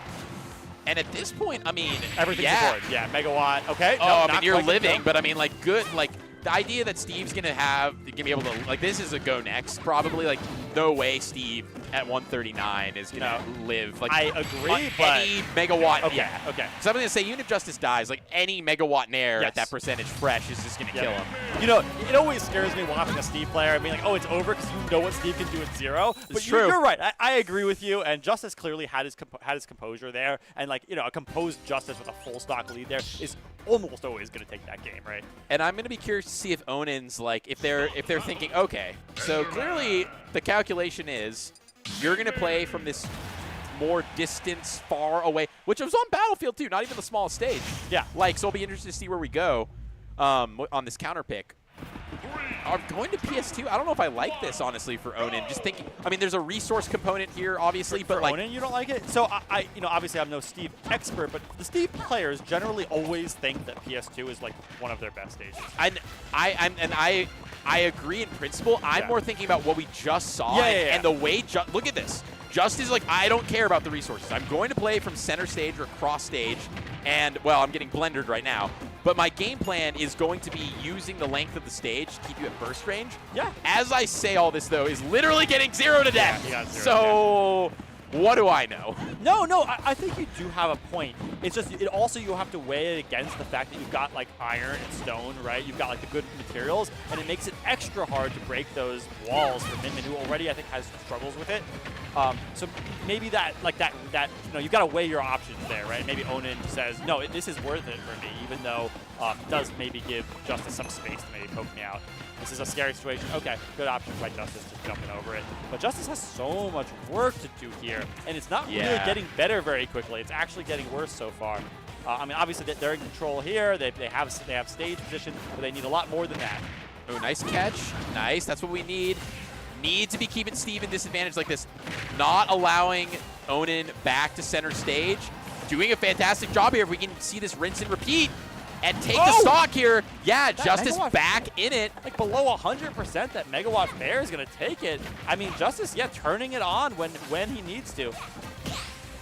Ooh, and yeah, just really scary boxing in this kind of closer quarters range where Min is not very comfortable. And like like you were mentioning before, obviously getting all of these good resources and being able to set up this wall, and Justice kind of just having to try and nair his way through. I mean, look at how much iron and stone Onin has. And it's true, but I like that Justice is just committing, and he's just saying like, yeah, you're gonna get these resources, but you know what? I'm confident in my advantage state. And I need an advantage state. I don't care what resources you have. Honestly, I think it's kind of working. Like, I get the idea, and obviously you can always just die to a random, diamond back air, but I think the concept here is showing that it's got promise. Yeah, I love returning to center stage.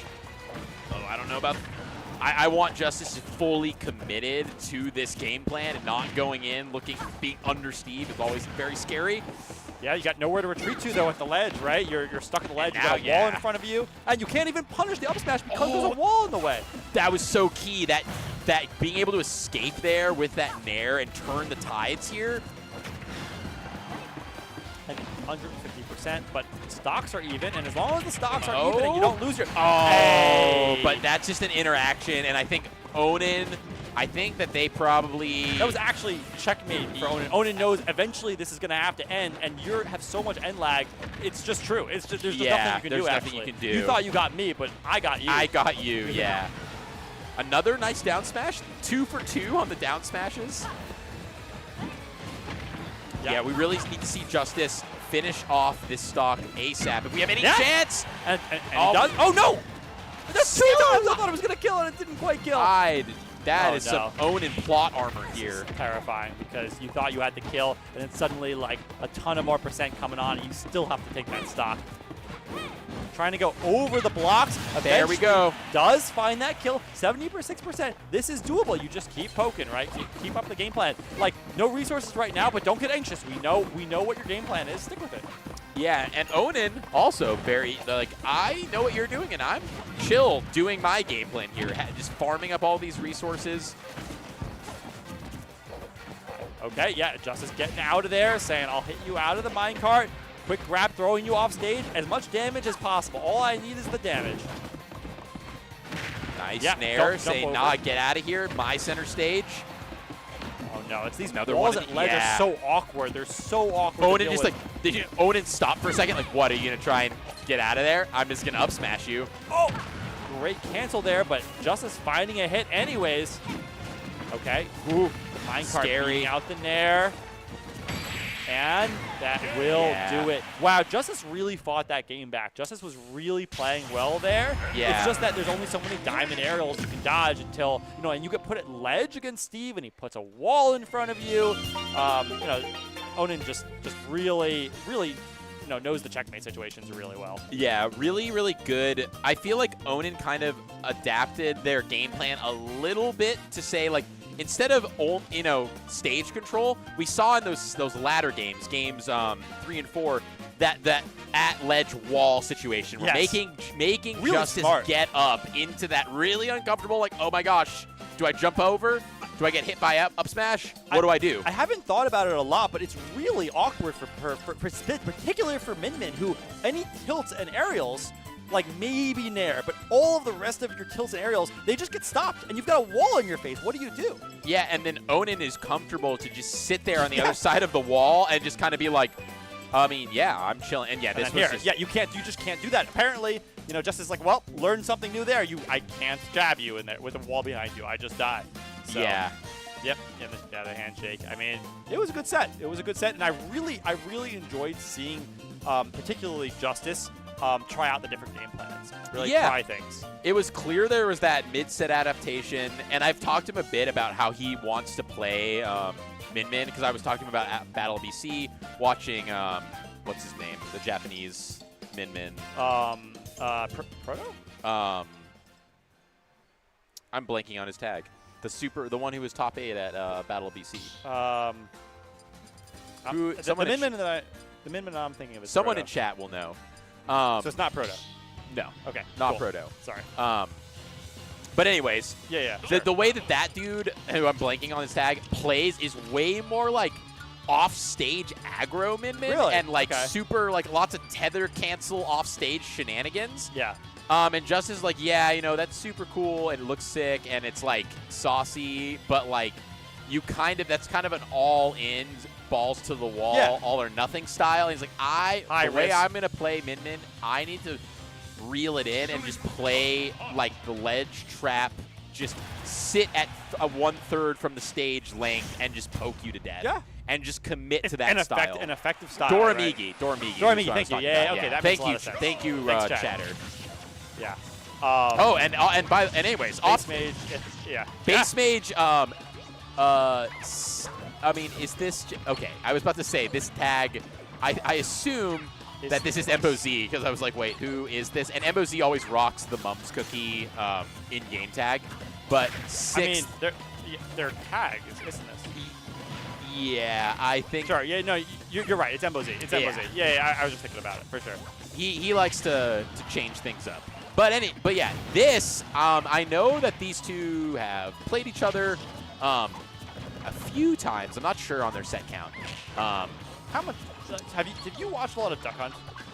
Because this is a super rare character. Well, I've watched a lot of it because of Embo Z. Of course. Other than that, that's what I'm asking. Yeah, I'm like, how much have you watched Embo Z? A decent amount, and yeah, I mean, definitely one of the top world reps of the character, and it's just a weird, interesting, traps and tricks type character like that. Yeah.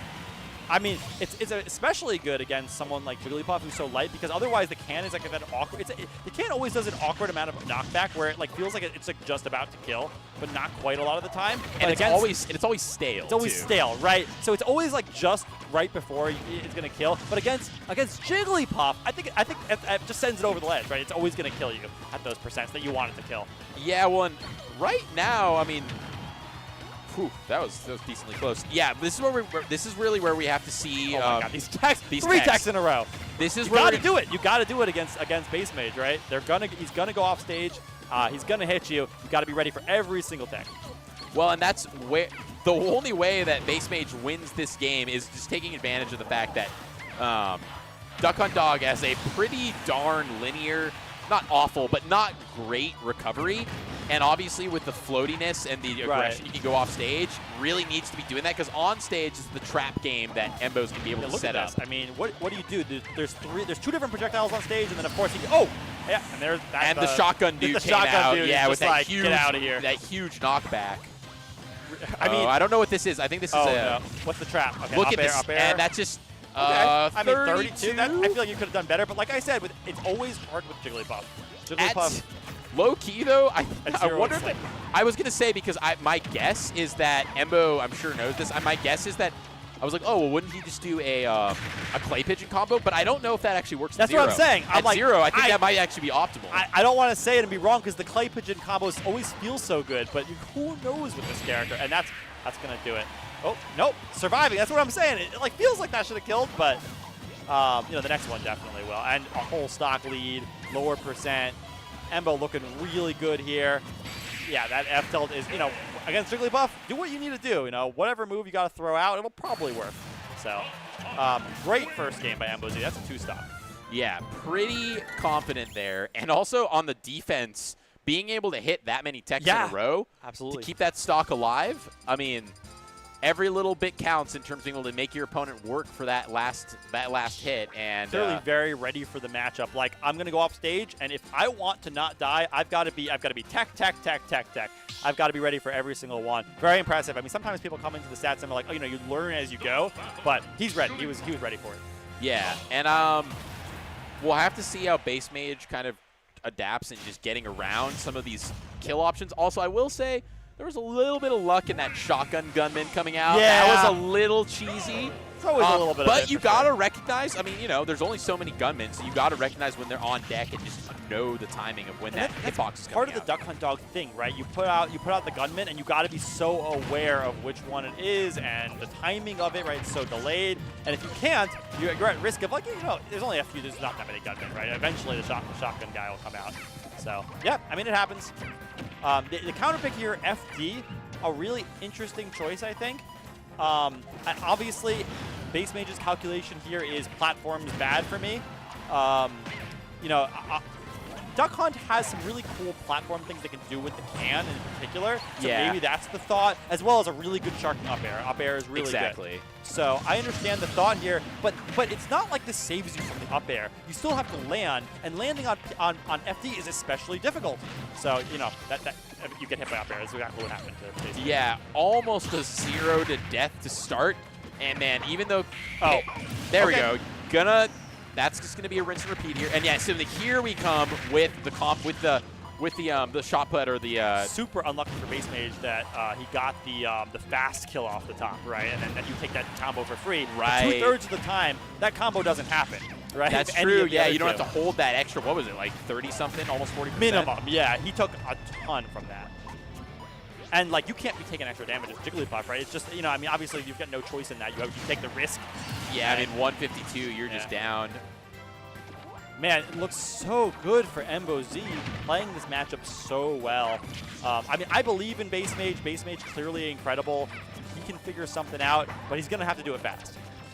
Yeah, and I mean, you can't be relying on finding up tilt rests to win you a set in a best-of-5 situation. It's just not actually a viable way to win a best-of-5 set against a player like Embo Z. So we're gonna have to see some adaptation here, and I love the aggression going deep here. That's what you need. But Embo ready with the defense. And then the up air into the tech. He's saying, I've got these on lock. Going down deep again and finding him out there. And this is pretty good job for Bassmage, pretty much evening this up. I mean, that's what you got to do, right? You got to chase him off. And obviously, Embo showed some really cool defense there. The thing that you do have with your recovery is that it does go pretty far, and it can kind of go in some different directions. You have time to throw out those aerials to contest. But obviously, like Bassmage's advantage in that situation, like you know, most of the time, and if you mess up once, you die. And Bassmage suddenly turning it completely around. This is now an even game. Ooh, great, super close there. Yeah, and this is so key. If Embo's able to go up 2 games to 0, as opposed to having it be 1-1, that's going to be really, really big. This is scary. Okay, being able to act out of the up B as well, being able to go high and still contest, super valuable. And I think down throw into the up air Yeah. is certainly going to do it. I guess there's some probably DI mix on that. There's a can there, so you're worried about like DIing into maybe the can. I think he's just dead. Yeah, he's probably just dead. He's puff. He explodes. He's like a little paperweight. Sure. A light, not a paperweight. Well, I was the wondering, thing that gets held down by the paperweight. I was wondering if the down throw up air was true, because I didn't feel like it was, but like maybe he DI'd in because he was afraid of something. Big Duck Hunt fan 7000s in the chat, so I'm sure they'll be able to tell us they'll if that tell us down for throw, sure. I if trust that down big throw up Duck air Hunt fans was true. So it was true there with that DI. We're wondering if it was true on if there was anything Bassmage could have done. All right, and we're going back, excuse me, to FD. Not really sure about the stage selection here, Yeah, to be kinda totally weird. honest. I kind of like, I mean, obviously I got to understand what the bans are. I'm assuming he's banning, for sure, Smashville. He doesn't want to have... This tournament only has one ban, which is really weird. But that means Oh, are that we running? Is that what we're running? I just was playing in top 32, and that's what they told me, and I was surprised by it as well. Apparently, in the best of 5 territory, it's one ban. But man, I can't look away from the map for 1 second because crazy stuff happens. I remember when Embo started to execute on those combos. I remember he was at Back in Blood 2, and I saw him do it actually, I think against Oh no, against oh, a Rob, God. and I was just like, wait, that's a thing you can do, and now it's like a bread and butter that it leads into kills. Which one are you talking about? The what's it called? The shot put or the frisbee. the frisbee combos. Oh yeah. So good, so good. But obviously, But Bassmage Bassmage, chases you off stage a couple times, and you're in the bubble, and Bassmage hits you, and you'll die.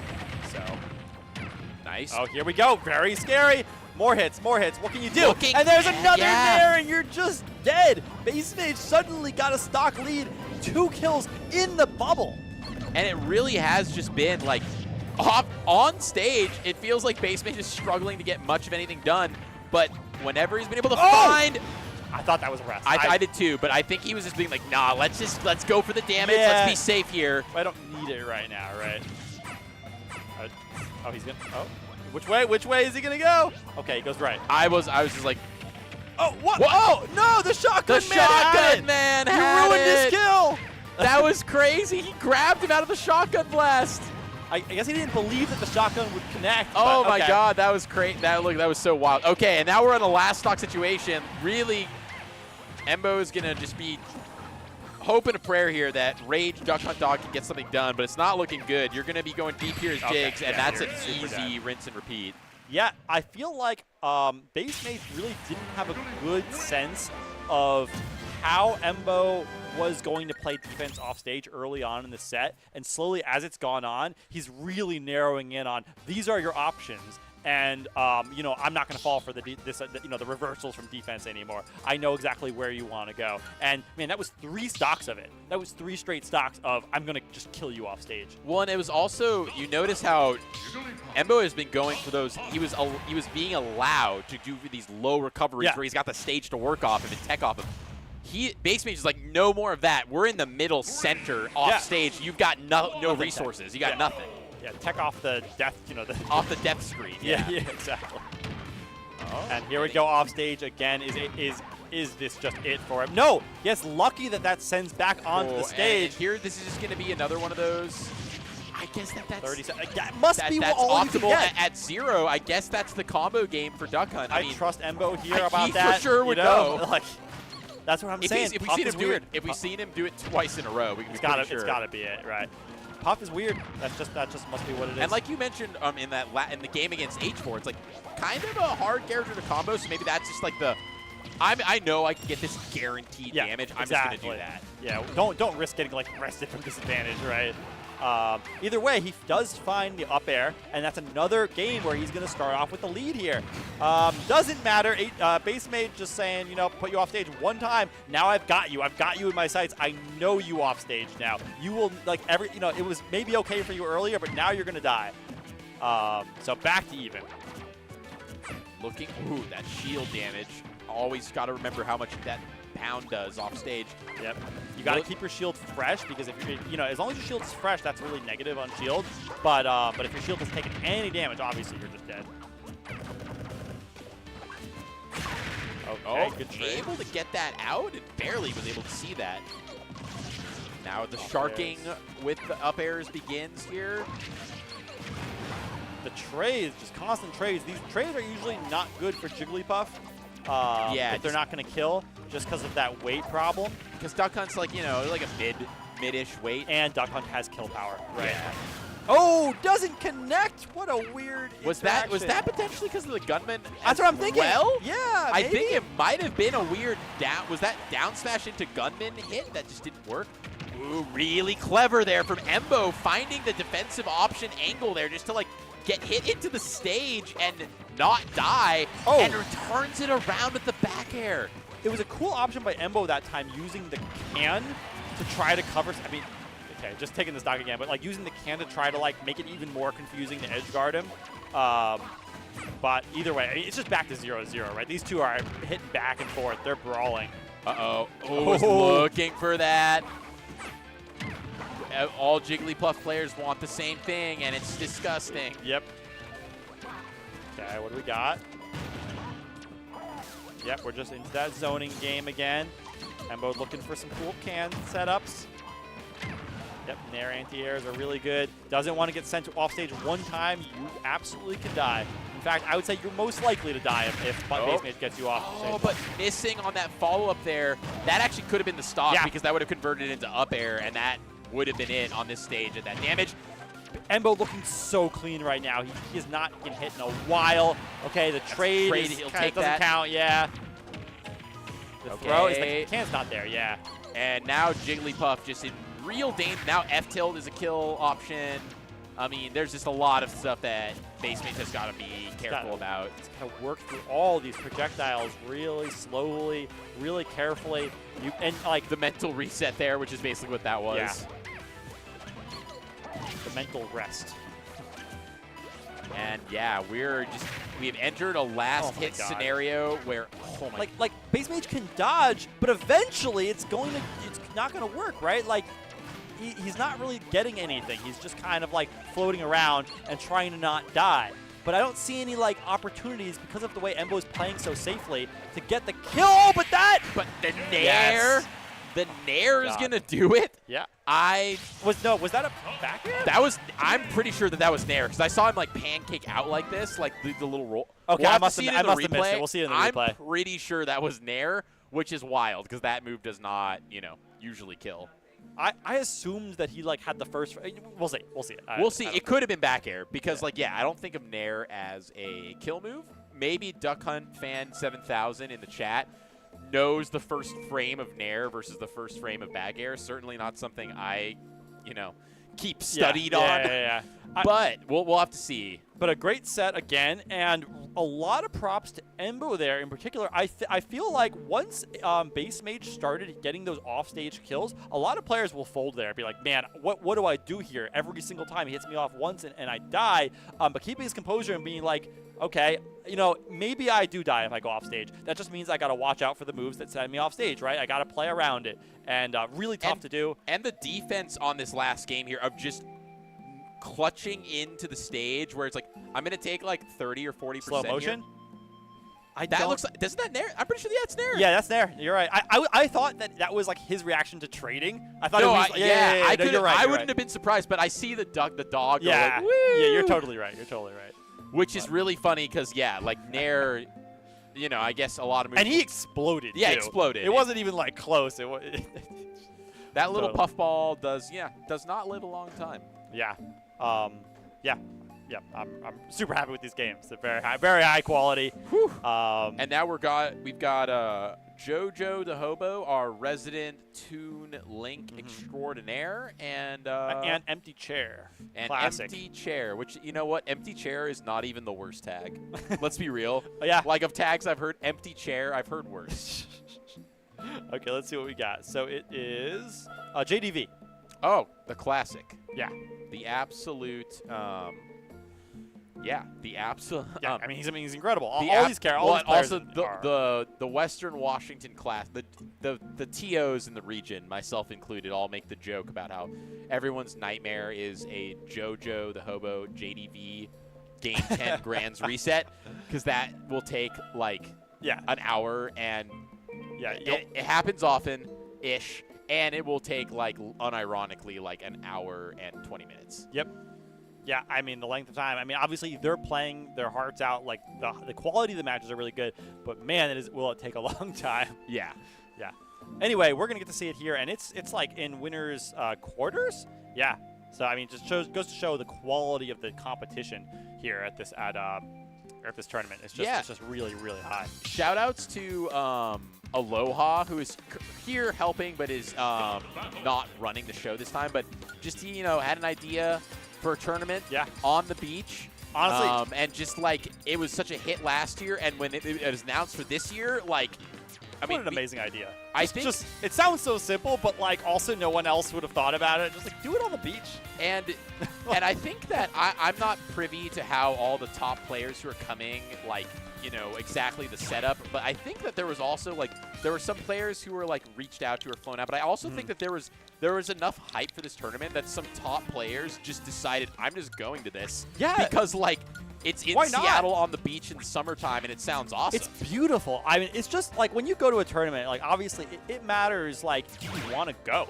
Like, do I like the scene? Do I like the tournament? Do I like where it is? The place? Yeah, do I like the place? And it's not only run well, but like, it doesn't really get much better than this. It's a beautiful sunny day, and if you feel like you're kind of like done grinding Smash for a bit, go walk in the sand, go walk by the ocean. It's beautiful. It's gorgeous here, and the main thing I was afraid of was, as you can see in the background, this open air room. I thought was gonna get disgustingly hot, and fortunately, it hasn't. It really, because we're right on the water and there's a good amount of breeze, we've been blessed today to have pretty good, it's like 80 to 80 something, but it's not, it's very bearable. Yeah, absolutely. And it's and there's plenty of water provided in the tournament. Like the tournament's been doing some smart things for sure.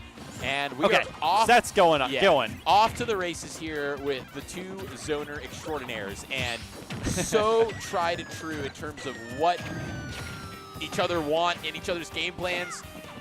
There's an element here of character matchup, but I would say even more so, there's the player matchup. These two have played each other so many times. It's that thing. It's everything changes when it's like two in-region like players who are playing every week. We have it in NorCal, right? It's the matchup matters very little when the players know each other as well. Is all it really comes down to, because they're so deep in the matchup that it comes down to mind games more than anything. And I mean, just look at how, this is just some really clean Smash being played right now. Like, every little option that they're choosing is part of their kind of calculated versus game plan against each other. JDV, we're seeing him starting to show us why he's got one of the best parry games in the business. That's one of the things I started noticing really in the last year and a half. You're talking about the charged fruit?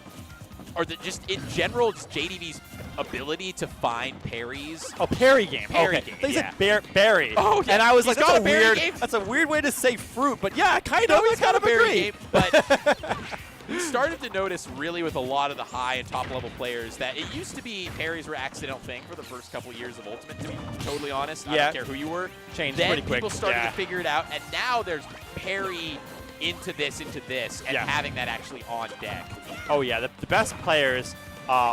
Parries are one of the scariest things I find personally to play against. When a player shows you that they're capable of parrying and getting a hard punish off of it, it changes your entire mindset you have to play against. It's like, I can't throw out safe aerials anymore because they're not safe. You will die, right? It's just really, really cool skill for sure. And really just getting the ledge trap set up. And while, yes, JDV considerably in the lead, the thing is that JoJo so good at finding kills with Toon Link, and that's all you need there. The full rage is going to do it.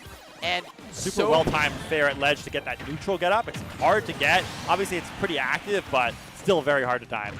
Just knowing that was the option that was going to be coming out. And now we are back.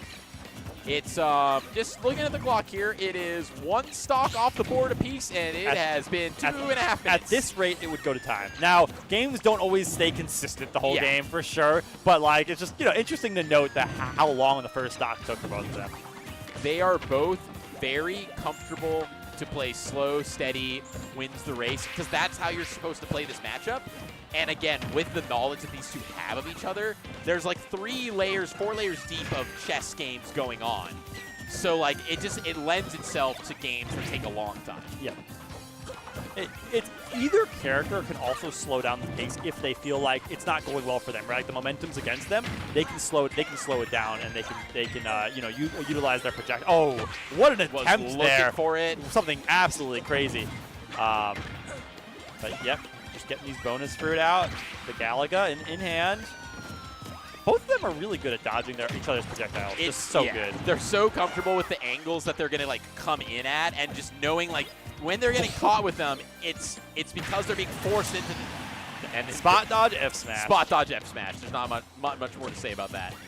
Loved it. Little jab, Jab, back off. Yeah. Jab. What are you going to do? Jab, back off. That was just like, again, the 40 chess that happens between these two. People love to panic after a jab one, right? They're mashing, they do anything silly, and you back up, you give yourself a chance to be like, what are you going to do? Obviously, JoJo didn't fall for it that time because, very, very smart. They played a lot. But, you got to give yourself those opportunities to win the game, to make reads. And just good to watch. And there you go. Ooh, Dash back, scoop F him out. smash. Yeah, It's going to take the kill. Really great just finding the opportunity there to actually pull the trigger on F smash. Yeah, both of them finding their opportunities to get like hard smash attacks, and it's so weird to think that like in a zoner matchup like this where they both can play so safe, like when are you going to find a smash attack? But they have those moments where they're like, okay, but this is the time, right? Like they know the times that they can be risky and the times that they can't be risky. Oh, and then here's the bell. Yeah, this everyone's is terrifying. nightmare. Dash dancing JDV with a frame 4 bell throw in hand. My God, what do you do? You just hold nightmare. shield. What do you do? Your shield's What do you getting do? lower. Okay, It's an bell's overreact. gone, but it's going to be back in a second if you give him any time. Okay, no bell. I mean, JoJo is happy that that didn't result in him dying, but you still got to play from down. Good Okay. thing he didn't run into that F smash. So many smart plays being made by both players here. Bomb not going to get that 2-frame. Very confident here just to sit behind the hydrant. Great Although- corner pressure by JoJo. Yeah. Okay, but eventually does something unsafe and gets back thrown, and now the whole situation is reversed. That bell at ledge is terrifying. What do you do? Yes, that is going to do it. There were so many effects happening there. There was like bomb explosion, Yeah. plus bell, plus into getting F smash. Because Toon Link's explosion animations are like wild, Yeah. right? But like I could tell, and obviously they knew exactly what was happening. When he bounces the bell at ledge, what JoJo tried to do was stall. Like, anything I do here is bad, right? Like, when the bell is bouncing at ledge, there are really not a lot of good options, so he's thinking, okay, well, obviously that means that let me, like, let go, let me stall. But JDV knows that too, and JDV's one step ahead again and says, okay, but now I'm going to take the bell and throw it off stage because you're going to stall. And that F smash always hits below ledge, and, just a checkmate situation. It's it was really good. Rinse and repeat. And we'll see if we're going to just run it back to PS2. It's also a funny mind game because you think the bell covers so much, but because he was committed to covering the stall, he could have just gotten up. Right, 'cause he would have just grabbed it, right? So it just shows how deep they are in each other's minds, that's the play that they both go for. Anyway, great first game by JDV especially to close that out. And yeah, now we're just running it back to PS2, which I usually see oftentimes whenever these two play my local. A lot of the time they're just all PS2. Yeah, They'll sometimes change it up a little bit. If you have two players that both think that PS2 is decent for them and they like the stage, I mean, it's going to happen, right? It's like the most popular stage. Ooh, nice. Trying to take advantage of the water wind box there. Good wave, but couldn't get that up tilt timing for them on the roll. And now JDV's got that hydrant again to play off of. I love how JDV knows which attacks are going to send in a dangerous angle for him, like when JoJo breaks it, and which ones he can just like stand there and it's going to go over his head. You see, like he doesn't even shield. Like if it was you, right, you'd be like, oh he's hitting the hydrant. It's going to hit me. No, he's aware. He's like, no. Those angles are wrong, right? I could just stand here. Super min-maxed on it, and when he needs to actually pull the trigger on a defensive resource, and when he can just literally maintain standing state and not have to do anything. Yeah. And that was so scary. Because he tossed it up there, it could have just been a instant like side toss. Okay, that's a little long on the charge, a little mini Ganon kind of vibe there. Yeah, the belt is available here for JDV. Oh, I thought that, you got to be so careful because these arrows are so safe, like unexpectedly safe, but obviously JDV knows that, so he's not going to like pull the trigger on the belt just quite yet. Yeah, arrows are something that I've actually seen JoJo working more into his game plan in like, it's been a while, but he used to not really use them as much, and he's been using them more and more. And they're like kind of niche, but also they fit their way into the zoning repertoire of different projectiles coming out. Okay, trying to air dodge through the bell, and it's going to get you sent beat off stage again. That time trying to jump and skip the ledge situation. Gets killed, but the taunts coming out by JoJo. That was like 4 taunts in a row. Oh, and then Wiggles, what are you doing, JoJo? JoJo just going wild. And also just like how stone cold faced both of them are in the player cams. It's funny how the players Oh my can be so expressive in game, but to do that they have to be like all dialed in real life.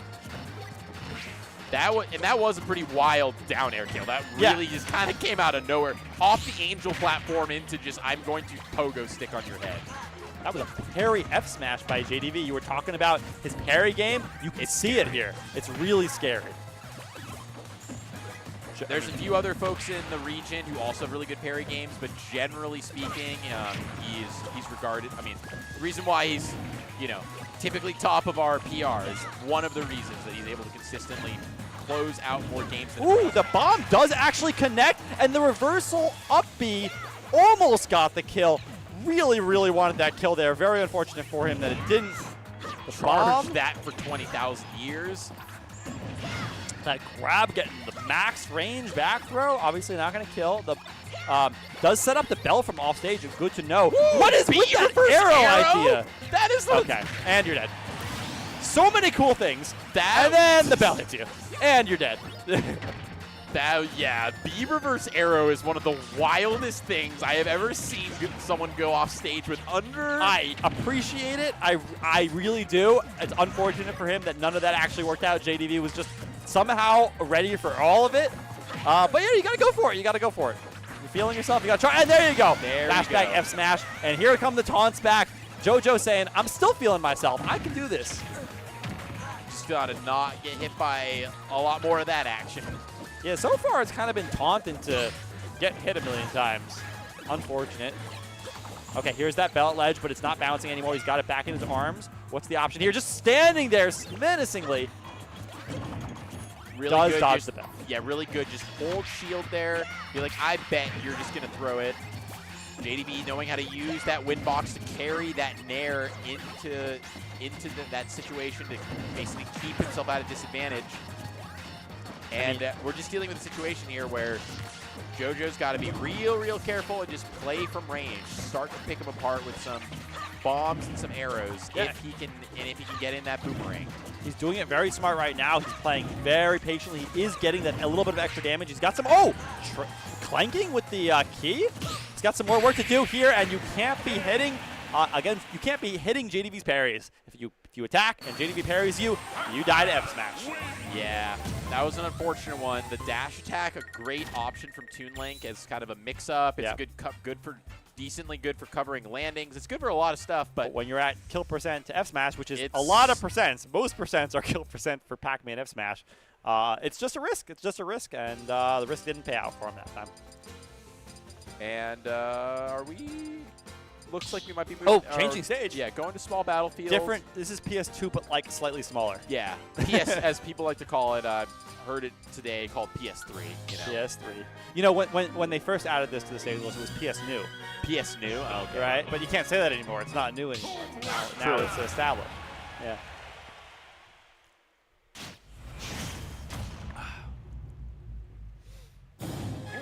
Okay, so JDV up 2-0 here. JoJo has shown a lot of fight, shown a lot of moments where he can certainly keep it close, and has done a really good job of dodging some of the things like Bell, but in the end of the day, JDV just finds a way so far in the set.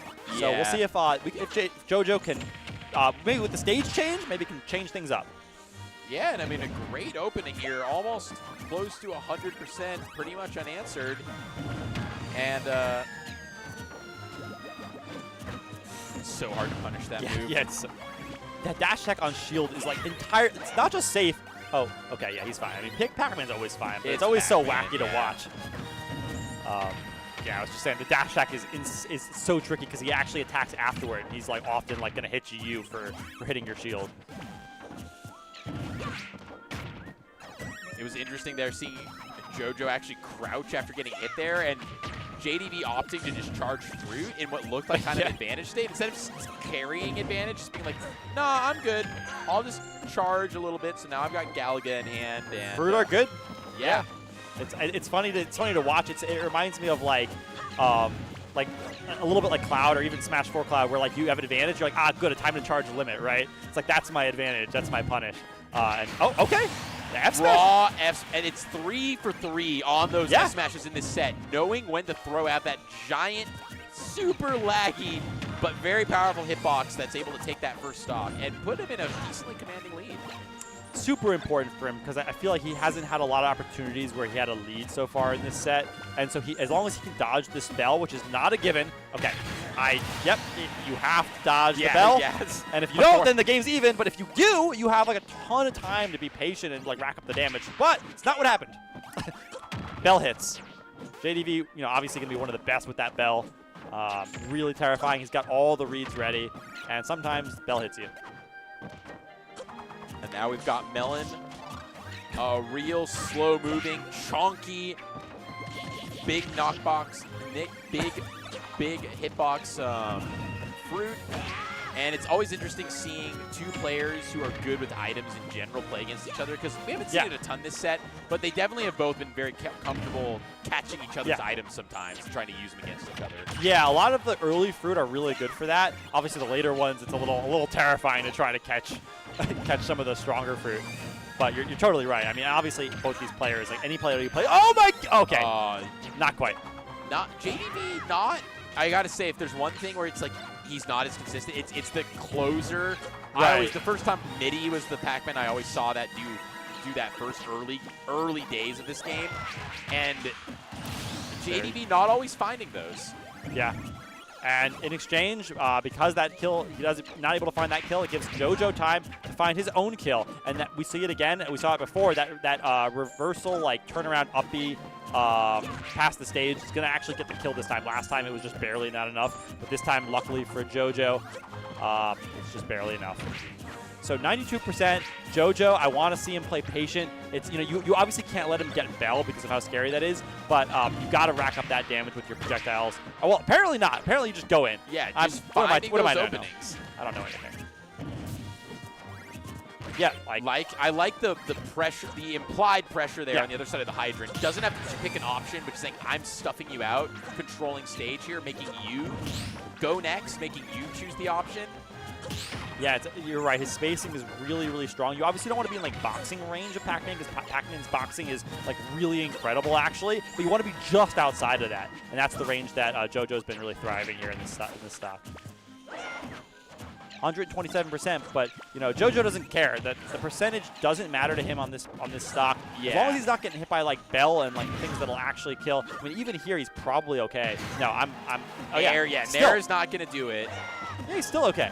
Yeah, and 169%, and he's like, this is fine. Give me that percent. Exactly. Just I'm okay to nickel and dime some extra credit here with bombs, projectiles, and just keep finding little bits just to add on. And when you eventually take this stock, I'm going to be in a great position to not go down 3-0. Yeah, and for JDV's case, right, this is the toughest situation, like generally in the game. Like you're playing against a zoner who knows that they have one goal, and it's to hit you with random projectiles, and they will never actually go in because they're at 182. Why would they? Look at that. Look at that melon. Yeah, eventually he gets that two-frame with the downward angled F-tilt, but it took a long time. Yeah, 92%, 100 now on the board. Definitely nothing to shake a stick at. There's definitely a lot more options that are going to come online very soon here for Toon Link to close out this game 3 and bring it to a 2-1. Wow, great weight on the fair. I was about to say, that seemed fake as hell. I was like, no way that's that kill Pac-Man. Yeah, I mean, a smart option with that weight, but okay, trying to just go over and catch a spot dodge, maybe with that charged up smash. Uh-oh. This is really dangerous, actually. Getting into a situation here.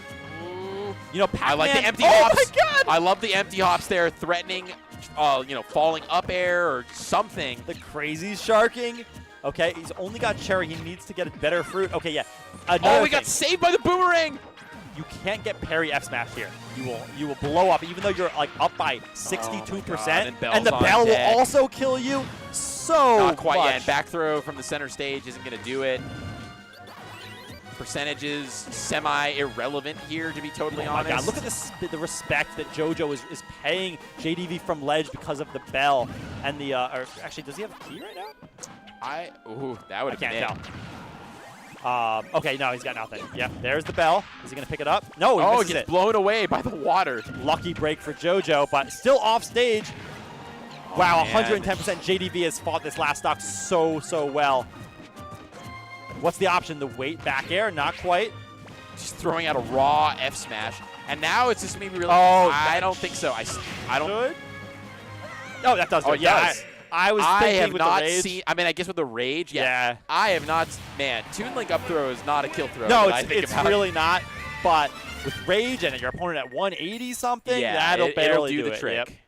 Yeah, reminds me. Yeah, I play Palo. It reminds me of her. It's like not a up throw is not a kill throw, but if you're at rage and your opponent's at 185, maybe it's kind of the same thing. Well, hey, I mean, you know, we were cursed in the beginning of that game with that character's freaking back throw. Oh, yeah. And the range on that throw. True. The sticky long hands. Reach through time and space to grab you. Don't remind me. I'm still bitter. You know, I'm a Palo player. You know. She didn't need it. It's fine. Okay, so JoJo finally getting on the board here. 2-1 for JDV. A strong game by JoJo, but at the end, even with that, basically JoJo got exactly what he wanted for so much of that game. Like, he got all the extra percent that he wanted. He lived forever, right? He got an extra, 100%. And even so, JDV was able to fight down to a last hit scenario. You know, and really put all the pressure on JoJo. Luckily, JoJo clutched it out, but it just goes to show that, you know, nothing is good enough in this matchup. There's always play for JDV. The bomb brigade here just bouncing on JDV's shield. Okay. Ooh, what a timing there. Finding the bomb, not able to get much more off of it though. Oh, jumping into the Galaga. Just gonna have to reset. That's the option. Yeah. Tilt Galaga. I mean, just a lot of percent is all that is, right? Yeah, extra percent on the board and keeping JoJo in disadvantage, but fighting out of the corner with the bomb into the fair. What a catch. Yeah, incredible. We're talking about the item play by both of them. Obviously, they're both item experts. Yeah, really good catch. As you drop in the bomb, but JDV just saying, my bomb now. God, dude, the way they play neutral is so, they're looking for the smallest openings. And they're just really not giving it to each other. Yeah, again, it really is just the fact that these two have played each other so much. Know exactly the types of approaches that they like to take whenever they can find an opening and what kind of openings they're looking for. And yeah, it just shows in the fact that they're both just showing each other a decent amount of respect. And it's why we're still... That was such a cool bomb. Obviously, it's not going to do anything to Pac-Man, but that was such a cool bomb snipe. This is another scenario where they've decided to slow down the pace of the game considerably. We're at 2 minutes into the match, and no stocks taken. JDV is so good at that because, JDV says, oh, okay, I mean, eventually, JoJo chases him and finds that aerial to get the kill, but JDV has been good at that, didn't make it to 150-something. The taunt while his opponent's off stage? JoJo the Hobo into the top. No! You could have gotten a punish! Just hit him, JoJo! He's going crazy right now. He's feeling himself in a different kind of way. Look, taunting my man's unhinged. Look, my opinion, taunting in between stocks, cool, you're feeling yourself, dude. Taunting when your opponent, might be giving you free options, might be giving you free punishes, that's a different beast. It's just a totally different thing. Reminds me of Grands of this local from pre-COVID where one of our players was playing Ike versus an Oregon player, and he was, saucing on him and was taunting every I swear to God, every 6 or 7 seconds. Oh my God! And he was this was old Ike, so he was getting nair up air stuff going, and then he would taunt with the sword throw into the ground, and then would cancel out of it into more nairs. Oh my! It was really wild. It's pretty unhinged. It's kind of disrespectful too. It was. If you're the opponent, you're like, oh my God, get out of here, dude. If someone does that to me, I'm like, I want to kill them and be like, stop that. I want to make them stop it as soon as possible. It was a disrespect intended for Oregon. I don't even think it was directed as much at the player in question. It was more just this is our turf. And we're keeping it. Hey, respect for trying it, even at the expense of. Okay, yeah. Great, and that's another FTL 2 frame. JDV's really good at those. Been a pretty consistent kill option because JoJo's been so good at dodging everything else that like just having that like, oh, actually there's like not much you can do against like, you know, you're so good, but everyone's got a 2-frame. Well, sorry, most characters have a 2-frame Most animation. characters, yeah. And you know, so there's not much you can do about that, even if you know the matchup. If I just get the timing right, you're still gonna die to it. And then landing there right on top of him, just making sure that that F smash doesn't scoop him out into oblivion. I mean, yeah, again, JoJo had such a huge stock lead in this stock, but JDV is so good at slowing it down and being like, okay, but now how are you going to kill? Oh, great catch on Looking. Galaga. Yeah, and JoJo just respecting it, holding shield. Oh my god, parry charge fruit, parry charge fruit, parry charge fruit. JDV's parries are amazing. Yeah, and it's like the thing is that pairing projectiles, which is a little sad. You don't really get anything in this game, right, from pairing projectiles, which is sad. But it is kind of a cool keeping you engaged, tight on your game plan, and just like it's a connection to the game. That's like that one more level of like I am in it. I am very much in tune with what my opponent is throwing out. Oh my god. Yeah, spot dodge, F smash. Was that a little bit of a teabag that I saw, maybe? Or was that maybe? I don't. JDV's not one for taunting. Yeah, I suspect it wasn't just because of the player. Yeah. Okay, yep, you block cherries, you up smash out of shield. And any taunting or anything between these two is very much all in jest because these two are definitely, you know, buddies who play all the time. I love that. I love that. I love when players are like good enough friends that they can like do fun stuff mid game and they don't take it as like, you know, a personal friend. Or oh yeah, I haven't ever seen. To be fair, I've watched countless JoJo sets, and I don't think I've ever seen him taunt this much. I've seen him do it before, but like this is a lot. Nice jab, 1, 2, 3, just to get the damage on the board. Such an insanely close game here. 1, 2, 3 with the bomb ladder. Okay, yeah, trying to get right back onto the ledge with that side B. He's gonna take extra damage for it. Both of them though, this is getting really scary. The next good hit by JoJo will get the kill, and obviously Bell kills here as well, right? Yeah. Like both of them have. Yep. Okay, tries to pull the trigger on the Bell. Timing is wrong. JoJo really good at holding shield there, not baited into letting go. Oh man. But now we're at hit. There's the Bell again. It's just like you dodge it one time and the Bell comes out again. Was able to just kind of get out of that situation and say, nah, not for me, son. I'm good. Nice arrow, just keeping the pressure on. The raw F smash to be like, you're being too careful. You're drifting back too much. You're giving me so much respect. What if I just let it rip? Yeah.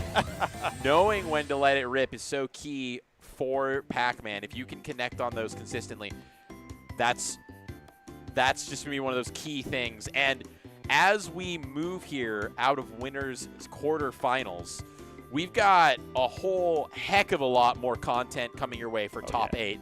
And with that as well, we've got some more fantastic folks about to hop on the mic. The time has gone by so fast. Yeah, it really does. It's super fun the matches sets. have been so good and it's so much fun. Fun to be here when you're having fun. Yep, that's what happens. Time absolutely flies. But yeah, we're going to get I think a comms change over here, and I don't know if we're taking a little break, but I imagine just a second before we get fully into top 8. But don't go anywhere because the matches will only get better and better. Oh, hold on. Wait. Okay, hold on. Production saying we got to wait one more moment, so we'll just watch these replays for a second. I mean, yeah, you've seen this a lot, right? Like does JDV usually take these? I mean, he's definitely plus. He's plus. Yeah, okay. Okay. This is the yeah. They've played each other a lot. JDV for sure plus in the plus column. Okay. But anyways, yes. It's been a pleasure hanging out with you all here on the beach. Been a pleasure hanging out with you, Red. It's been a lot of fun commentating with you. Glad you could come up from sunny NorCal to sunny Seattle. Yeah. But make sure to stick around here for top 8 of Aloha Beaches. This is Goose, and I've been Red. It's been great hanging out with you guys. Peace out, y'all.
And what is going on? We are back with Aloha Beaches 2, Beach Off. The amazing gameplay is back at it again as well. We're going into top 8 with our losers quarters match first being Sparkle versus Smirk. But before anything else, my name is Chapavelli. I'm with my boy First Shot. How is it going? You know what my it is. man? We're back, beautiful again here at Golden Gardens here. Catch some rays, play some Smash, catch some waves as well.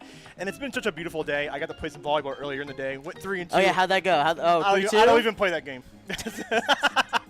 Oh yeah, see you in your real game. What game are we looking at? My favorite OS, right? But yes, it's such a beautiful event. One of my favorites to really be a part of course.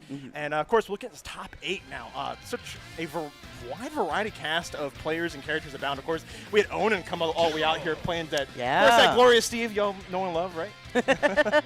Love indeed. Onin's been very much like familiarizing themselves with the PNW, right. Getting tons of tournaments in, and now making another appearance here. It's going to be exciting to see. But right now we got Sparkle and Smirk. We got Ken versus Hero on the screen. How you feeling about that? Yeah, so it's like Smirk is all coming from Colorado, right? Yes. From like all the way out there. I love there. We always consider him like honorary PNW. They're just such a big fan of our region too. We're a big fan of them as well. I'm a big fan of like how this matchup's probably gonna go too, because you have to be really conscious of not only the menu, right, but man, I swear, like if you're playing Ken this long into the meta, you know what's up.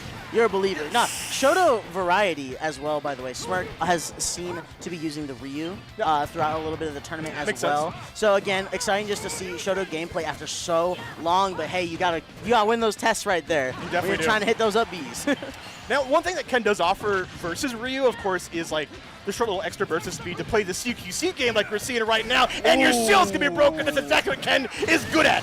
No, I think the firepower that Ken has to offer, all pun intended, is absolutely what you're looking for, because Sparkle can return fire with the swiftness. Like, it's nothing. Oh, man, he said, no, you shall vanish. Thanos snap out of here. He's just replicating what Ken did in 2019. He said, we still right. got beef. We still got problems. But hey, Don't get it twisted. don't get it twisted. This game ain't over. Here we go, though. Really clean start on the second stock again for Smirk. He is controlling so much of the ground game, which I feel is really essential, but missing that Shoryuken has costed him so much of that lead. Look how quick the tides have turned to be even, and almost enough off of that aerial confirm. It's going to be a zoom back to stage, and now neutral and a little bit of advantage continues again. Yeah, I love how Sparkle wastes no time. Even in disadvantage, immediately goes and gets the psych up right, ready for the next neutral interaction. Here we go, gets the up tilt. Look at the cycle menu one more time. Oh, it's so scary, right? You don't want to make any sudden movements, and there it is. Yes, the hard kick. Going to be taking that stock there on Smirk's side.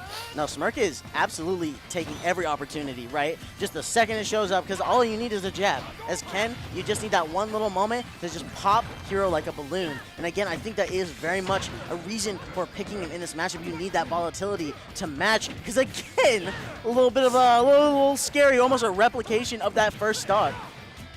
Yeah, let's hope it's not happening again here. Down tilt, I like that little stagger pressure at the ledge. Okay, and the Tatsu. Yeah, one of those things you're going to have to learn to deal with is the Tatsu tech chase. And that's going to be it. DI? Oh, okay. With the all right. rage, No there's rage. nothing you can do Nothing there. you can No do. way you can save yourself. That is a very, very good game of one. You saw that there with the parry, with the pressure off of that ledge, immediately just going into Tatsu, back and forth, leading back then to the corner, and then just like FGC tradition, just That's get right. that confirm, get the Shoryuken, end it right then and there. Really good start. Now, I think we'll just see what Ken here. I wouldn't mind seeing Ryu, of course. Of course, the difference is that mid-range is to get a little bit better, I think, for your end. And you have a little bit better projectiles, which might force Sparkle out of his menu, but easier said than done. I love how mobile Sparkle is with Hero in general. Oh yeah, he has been climbing with this character for such a long time. Oregon representative, Oregon native, has been putting in the work since the launch of the game, basically, picking up this character. And while he's walking the line between that shield being broken, he is actually going to get stage control, get as many boosts as he can. This is Hero's happy place, no question. Yeah, I mean, I've seen Sparkle. He's put out some content regarding like his character and whatnot. But let's see if Smirk can study up right now. We're getting a potential ledge trap scenario. Let's see how it pans out. Let's see if Sparkle has learned. Okay, I like that. We've seen a lot of down tilts come from the ledge right there. Yeah, no, we're not. We're tired. We're tired. We're- No more. No No more more of these that jabs. No more situation, these right? short use. I'm gonna try and win Go back my to Street way. Fighter, man. Wrong game, bro. Third strike.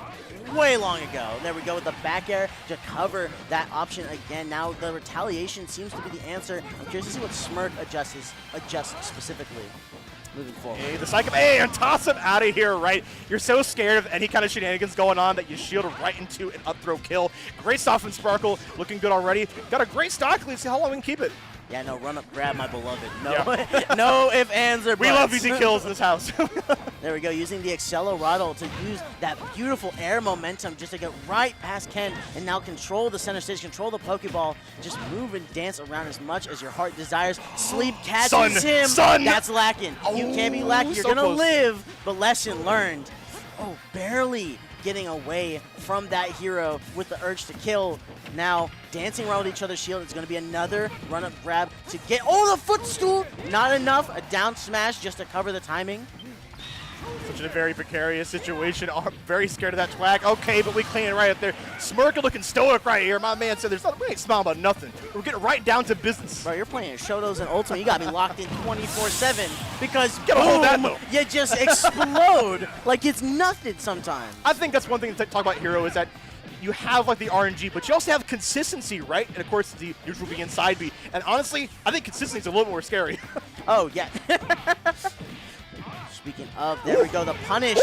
Oh my god, it's just been so clean. Every single time the combo starts, it always ends. It feels as optimal as possible. Yeah, looks really flashy there. And yeah, Yep. I like it. Sparkle had to, I think, let go of shield. Otherwise, you'd be right back at the same scenario with the broken shield Just eat and the maybe hit. a broken face. Oh, pondering in the menu just a little too long. They'll get the reflect. Now it's going to be how you're going to adjust. You're just going to do what you always do. Down tilt, sure you can. Yeah, get the really simple confirms, though. Easy is best. You'll love to see it. Sparkle going to wait out here, potentially wait for an overextension. And I think once you have a lead against Ken, had a lead. We'll see in a second. Oh my gosh, dancing around all these hero options only to be met with the up B on shield. So scary side up catches there.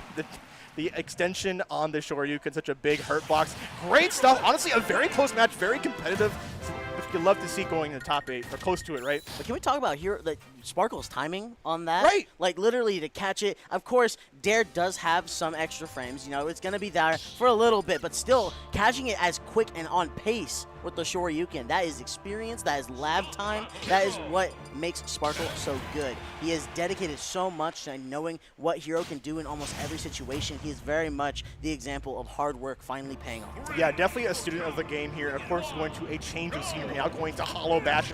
I'm curious, a little bit smaller stage, right? Is that going to benefit, I think, potentially Smirk in this situation, right? Get a little more up close and personal, stop Sparkle from cycling through his menus, right? Pondering that menu, as you said earlier. Can't be contemplating it like that. No, no, no. Not allowed whatsoever. Smirk finds his way back on stage, but caught with lightning immediately when he sees the ground. Ooh, but I love that. Turning around the position and now playing with the platform. Gets the Shoryuken. It's not going to kill, but it's going to leave a mark. It's going to leave some percent. Oh, trying, just pushing off Hero. The air dodge. I'm no curious mana to either. see- yeah, that was no time for menu. That was just immediately to the next stock. Let's look it over, think it over. Could have been a mana situation, like just depending on how much. Of course, meter management as well being a factor with Hero. You get all these boosts, but at what cost? Getting it back. Smirk now just kind of holding his time so he can find openings just like that. And I think both of these players, and of course in this matchup, have the benefit of like, who really plays these characters a lot anymore, right? So we're really seeing, I think, both these players learn it on the fly here. Of course, probably set up some matchup beforehand, but they're doing a good job of improving. There is the side B to take the stock right there. Sparkle returning the favor. Yeah, no, it's interesting that you mentioned like hitting caliber of the player that they need to understand characters at this level is so hard to come by. There's so few. You could probably name them on one hand. There we go. The pressure's now alive on each other's shields. They're turning into Skittles slowly but surely. We're really low at MPs, but I think it's a good time for Smirk to start rushing down Sparkle. Just like last time, we lost the first stock. Okay, yeah, jump out of there. No axe kick for you. There we go. What do you say?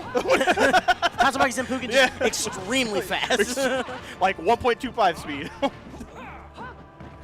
All right. Yeah, Oh. pressure is still on here. We're not letting Sparkle get any chance of it. No way, no how. On to the next stock. You better try again. Yeah, that was a really risky menu open right there, thinking that Smirk might still be playing in the corner, but no, Smirk saw that pop-up just like, no, it's go time.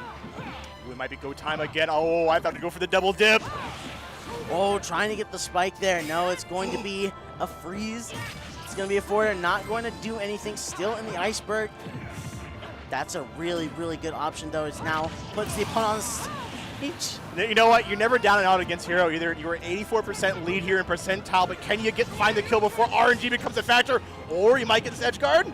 Oh, after being caught with the jab, just Tatsuing to your heart's desire, let them fly. Just a needle. God!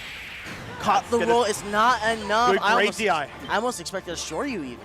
Oh, and I love it. Sparkle did use a zoom, hugging to the blast zone to make sure we increase the chances of getting it. All right, trying to hit some aerial calls right now. Sparkle's buying some time, trying to just scare Smirk off, but that forward air says everything. I think it really is the stage choice, right? It's making Sparkle have a little more risky. Oh my God, Sparkle, just let it rip, and he's gonna make sure that we go on to another game here.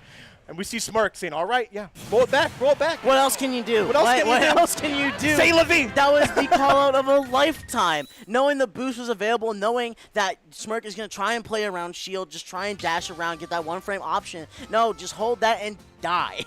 Just bam, hammer. It's a sword. No, it's a hammer. Let's be real. Yeah, it's one of those things where you're instinctively in a latchet scenario. It's like, all right, I'm going to shield because that's the right thing to do, right? But you forget about the buff that Sparkle had in tow here. So now, of course, we're going on to the next match here. Like I said, it really can be anybody's game. I think it comes down to, can Sparkle get a lucky situation like that, or can Smirk get the ball rolling like faster? Now, on the subject of stages, like you were mentioning earlier, the question being, what were the stages that would be banned? I know, we're going back because to we're Aloha. going back. Yeah. And I think this really did benefit Smirk, despite Sparkle winning that. It's making Sparkle have to pick and choose their battles a little bit more in terms of going through his menu.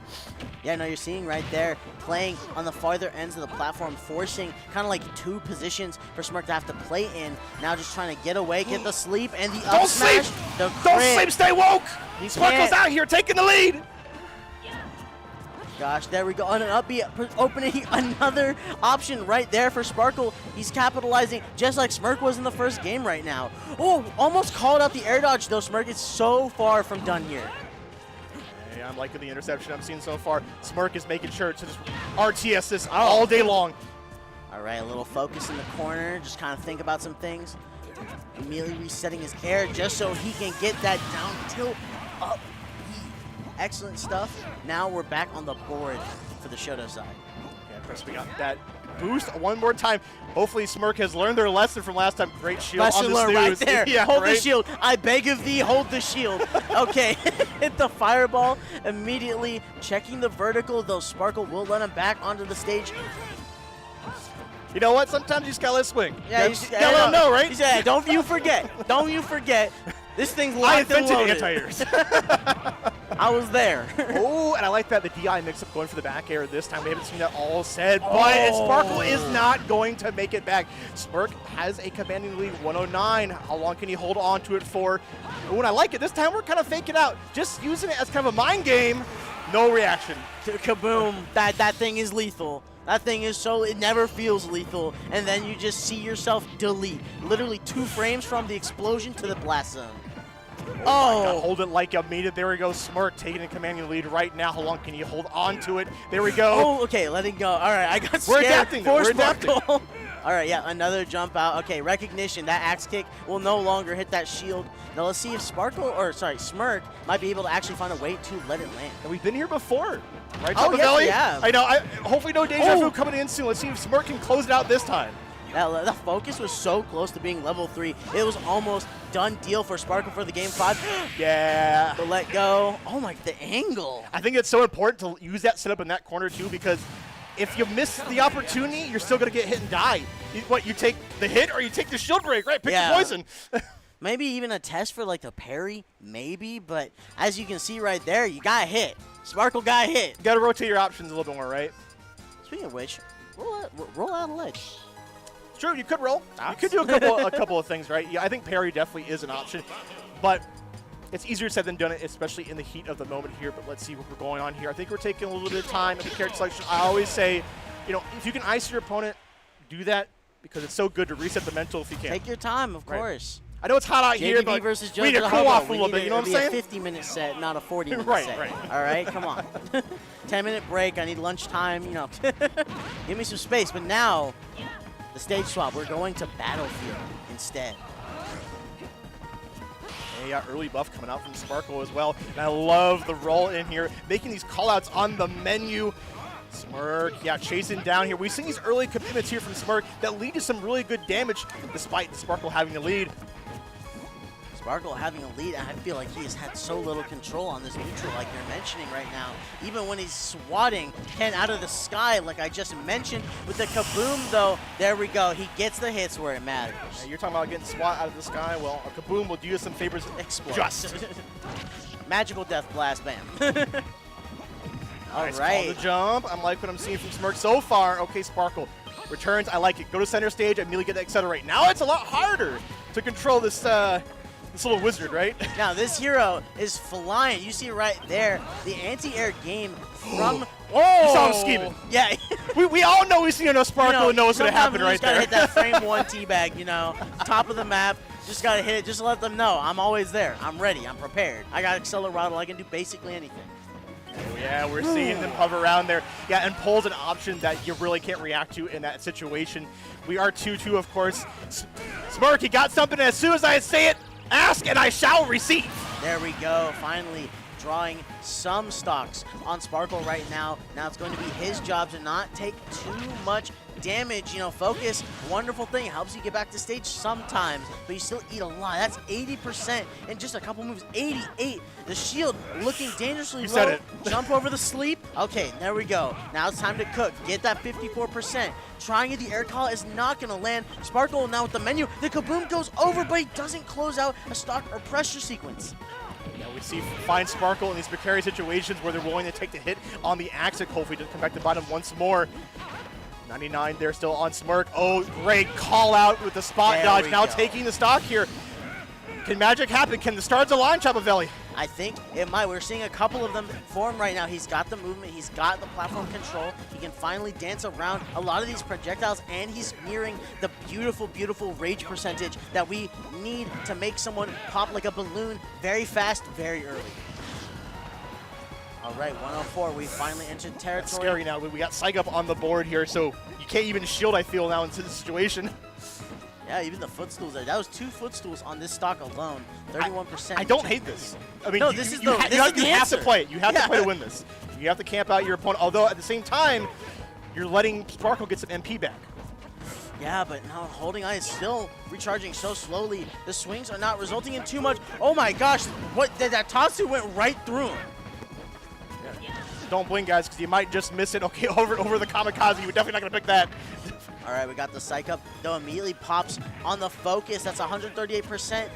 It literally can come down to one combo. Definitely can, and just the rage kicking enough. No, Oh. we're going to live by the skin of our teeth here. Checking. We still get the buff on. Yeah, no, the mana is still so low. Okay, rolling out, hit the Tatsu, jump air dodge to the ledge. Okay, second Lisa on life. What is it going to be? There it is, the grab! toss-up! That was filthy. We talked about it earlier, right? The buff was going to happen, which means, like, you are safe from nothing. Bro, Justice in the background. That man was straight pogging. He's Can like, we get a "Oh!" screen cap of that? Yeah, he's like, oh my Justice God. Pog? Like, I mean, and Pog for good reason, right? It was such a good damn match between these two, coming down to the wire at the very end. But we'll take a look back at some of these replays.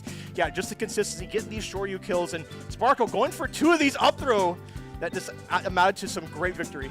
No, it always comes down to that. When you know it works, it's like sometimes let's keep this in the pocket just in case. We were Hero and Sparkle were consistently getting Psych Up and Oomph, getting a lot going on for those. Just like obvious, honest, like all the time, just having Ken kill power whenever, like almost feels like at any time.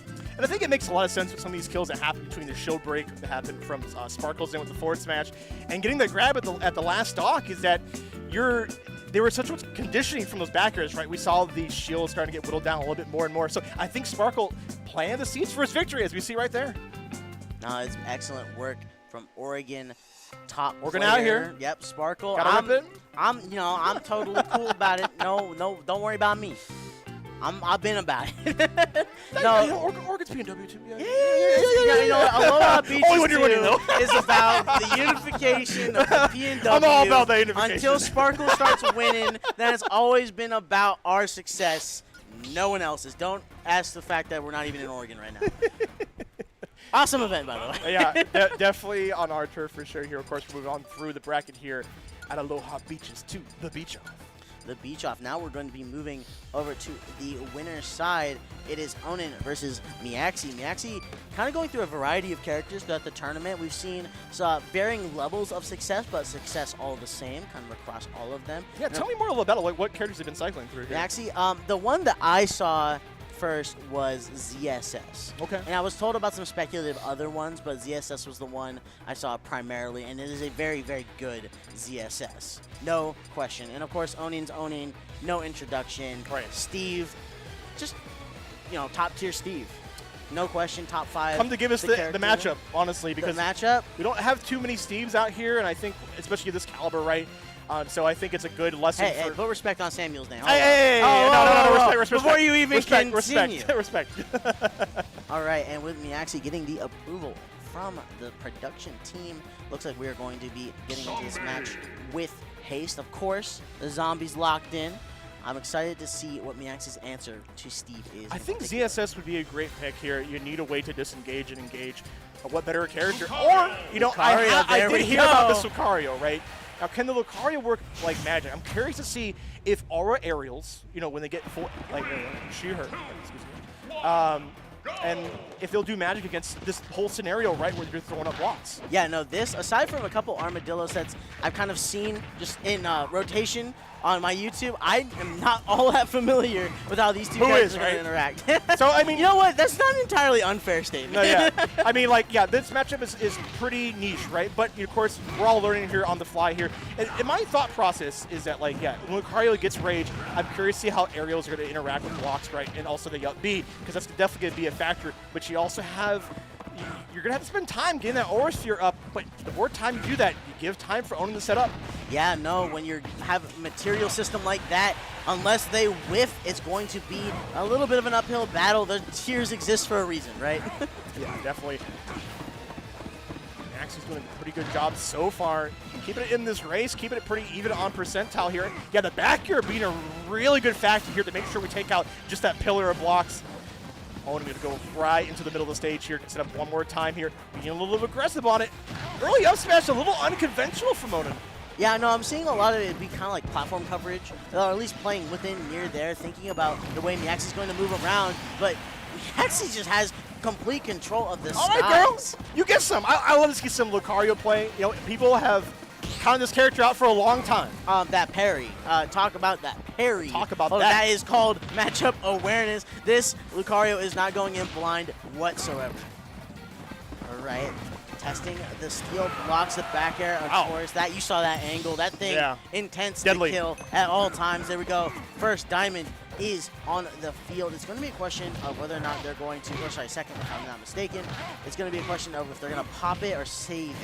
Some great damage on the table. I love Miaxi use the uncharged Shadow Ball just to get a little bit of tad damage. Oh my god, she is popping off right now. There we go with that back air, though. It immediately just turns the positions around. Now it's going to be time for Onin to shine. There we go, another dash attack. Pickaxe does wonders for this character. Finally breaking. Oh, trying to set up the smash attack. No, it's going to be quick dare instead. Such a scary position, right? You want to avoid the pickaxe. There we go. Finds a full hop out of there, right? Just wade the storm out. Eventually, you'll find your way out of there. No, it felt like pixels every single time. Just nearing the opponent. No, but Lucario is going to live just a little bit longer. Can you get anything off this stock? Oh my god, excellent tech. Blocks the smash attack, but it's not going to be enough. Again, swatted out of the sky by Steve. Sets. Oh my god! Whoa! There was almost an insane drag down, but no, Miaxi finds the opportunity, and she gets the up smash and gets the lead. I swear to God, she slipped somebody $5. I don't know who it was, but like death was not for you today, that day. There we go. The quad forward air, almost trying to catch the minecart, but no, just a little too low. It's going to be a hit in the sky, hit and run. Now tying it up 1 stock apiece. The percent is now going to start piling on though. For Lucario, the diamond is in play for all items. Oh, almost actually catching there. I thought I saw the intention for the up tilt to continue it, but no, Miaxi returns fire and now takes a small but very valuable percent lead. Oh, yeah, commentary's curse, I we're guess. having to get a little bit of resource on here too, which is why Miaxi is playing a little bit more aggressive here. They say Diamond isn't unbreakable. Well, let's see if Miaxi can prove Onin wrong here. 104, of course, that rage. They start coming up here. Catch on the up B. We talked about it earlier, and Onin was ready for the recovery. No, that up smash, finally. All right, the $5 value was up. They said, Maxi, all right, you good? You got what you needed. All right, time for this thing to work Yeah, again. the insurance is worn off here. If you didn't pay your premium, there we go. Onin taking that first game. I mean, it is even crazier, too, that Onin kind of caught on early, like that really particular situation. Just like, all right, keep them firing, like try and get them to land. And again, twice dropping out of it. It's crazy. I think, if I may be so bold, maybe Onin is also learning the Lucario matchup in a way, right? Like I said, both these characters, a very niche matchup, probably one of the most niches we'll see today here, of course. And Massey's doing a good job on herself right here, but Onin, being Onin, has had such great experience with so many good players. No, we're going to be sticking it to PS2. It's looking a little similar to form from the beginning. Wooden items, not doing too much, but keeping Miaxi at bay, actually pushing her off the stage. There we go. It's going to be the Flintstone, almost the down smash, landing the lava. Oh my god, did you just see that with the cancel on the block to get minecart out? Yeah, these triple nils coming out from Onin to really make it hard for Miaxi to get back at the ledge, but she's still in this. She swings. Oh, I'm about to say we're going right to the TNT almost. Yeah, I know, using the opportunity of the TNT, just kind of hold it at that moment is going to be a little Lord. bit, almost gets caught with the up tilt and the back air. Good air dodge coverage. And the blocks still saving Onin here, bringing that like defensive shield. And I like it. Onin goes always goes back to center stage. If you got no idea what to do, go there. Tried and true, always stick to it. There we go. A fadeaway forward air, catches off the ledge, but Miaxi just said, now it's time. Now it's for the Lucario option.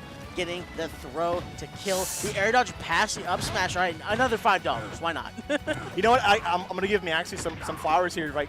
I think she has some of this matchup on lock, right? Because a lot of people would have panicked in that scenario and got hit by the up smash, but she air dodged at the right moment. Yeah, no, when you're locking in Lucario against Steve, I pray that I pray that you know what you're doing, right? I need a 10-page essay on forward air alone, please. There we go. Speaking of which, the aerial striking Miaxi's not going to be enough, and 150% rage and Lucario buff. What is going to happen at this corner? It's going to be the coverage from Minecart, just starting high and then ending low onto the stage to tie things up, at least in terms of stocks. But 47% is nothing to scoff at when Lucario is in front of you. Though Diamond, Axe, follow-ups, catches the air dodge, and is just tacked on 82% like it's nothing. Yeah, there's a parry right there. About to hit Miaxi into the wall as well. Almost got a ricochet combo here. I've seen Onin kind of on the ropes here with this this resource management. Of course, the tried and true. Beautiful. It works out eventually.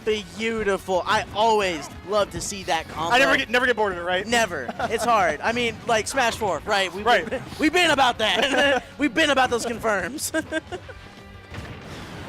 Okay, yeah, we still have gold on lock here, which does power up the minecart, so you can create this really unreactable burst option, so Max still has to watch out if she wants to hold on to this stock, but right now she's doing a good job holding her own.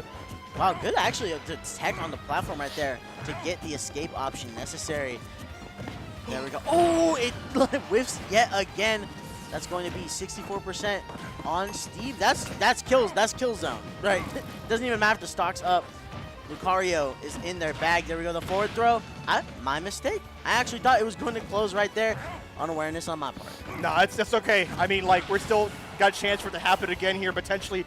Max will go for it. No, we're just going to go for the raw forward smash, catching the roll. We actually haven't seen Onin roll a lot in panic, right? And, of course, one of the few minor things about Steve is that his rolls and his tech chase, his tech scenarios are kind of like, they're okay. All right. They're all right. All right. You know. Hypothetically speaking. Everything else with the character, pretty good, right? But Speculative mid-tier at least. All right, I'm gonna say it. Character has you're something so bold. going on. You're so brave for that Thank one. you. I worked really hard Finally, for that. someone said it. Just gut feeling. But No yeah. basis. Great stuff to Maxi, though. Yeah, this is quite the turnaround I'm seeing right here. Maxi doing with a character I did not expect. Yeah, no, again, like you had said, the Lucario has been talked about before.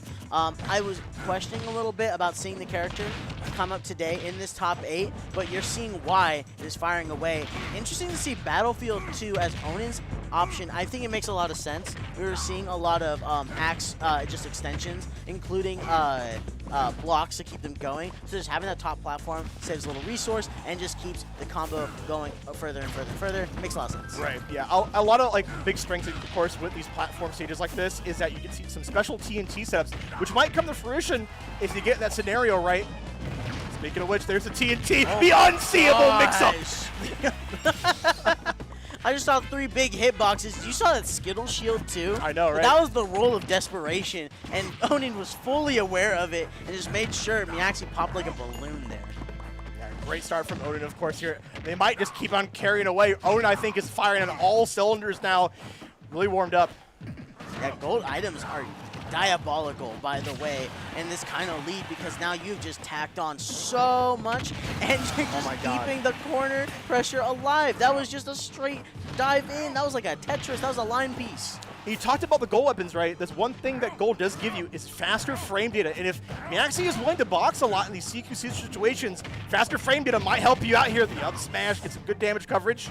Oh, and then risking it right there with a counter as a recovery option is so scary. Of course, if your opponent's just standing there, why not, swing it? But that was so scary to be in Miaxi's position. I think Onin I think the hesitation on the pressure actually kind of saved him a little bit, because now this is not a Lucario who's at rage % last stock, who's just going to make you pop so quickly. Yeah, Onin really bet it all there on the roll here. Honestly, didn't take too much for it, though. Go. Still on the back foot, Maxi finding some way to try and play for center. Okay, there we go. I like that. You see that holding shield down, just keeping the character model just slightly below. That's a great point to make. Yeah, her interactions, of course, interacting up smash is some of the best I've seen from a lot of players. It's hard to really say, too. Rolls out of the anvil, too. Not going to hit by any shenanigans. Crazy to expect Onin to land on Anvil, because right now it's been nothing but vertical punish after vertical punish, and Onin leads the set 2-1. Yeah, try as she might. We gave her a lot of praise, avoiding the up smash for a long, but it does come through the eventually. Onin just, it's hard to stop him when he just gets the ball rolling, right? And I think getting a big lead like he did in that match was so huge. Oh, absolutely. Integral, even, right. I'd argue. Right now with the music counter pick, going back to Battlefield. Going back to Battlefield, right? And I think it was really working out a lot for Onin here. Let's see if Miaxi, see if she can get a hold of the stage pick, right? I think, ooh, and what better get a handle on it with a character like VSS? Now it's making sense here, chap. We talked about this character earlier, right? Having the ability to disengage, re-engage on a fly's notice, flip kick, getting over potentially the blocks too, or Onin might turn up and be more aggressive, as we're seeing right now. Yeah, no, there's a lot of options we've talked about with Maxi's kind of pool of characters, but ZSS feels right. It feels appropriate. Feels good, yeah. Okay, especially the dash back and forth, you can just dance around this character. Yeah, the speed alone, you already feel it, very much so.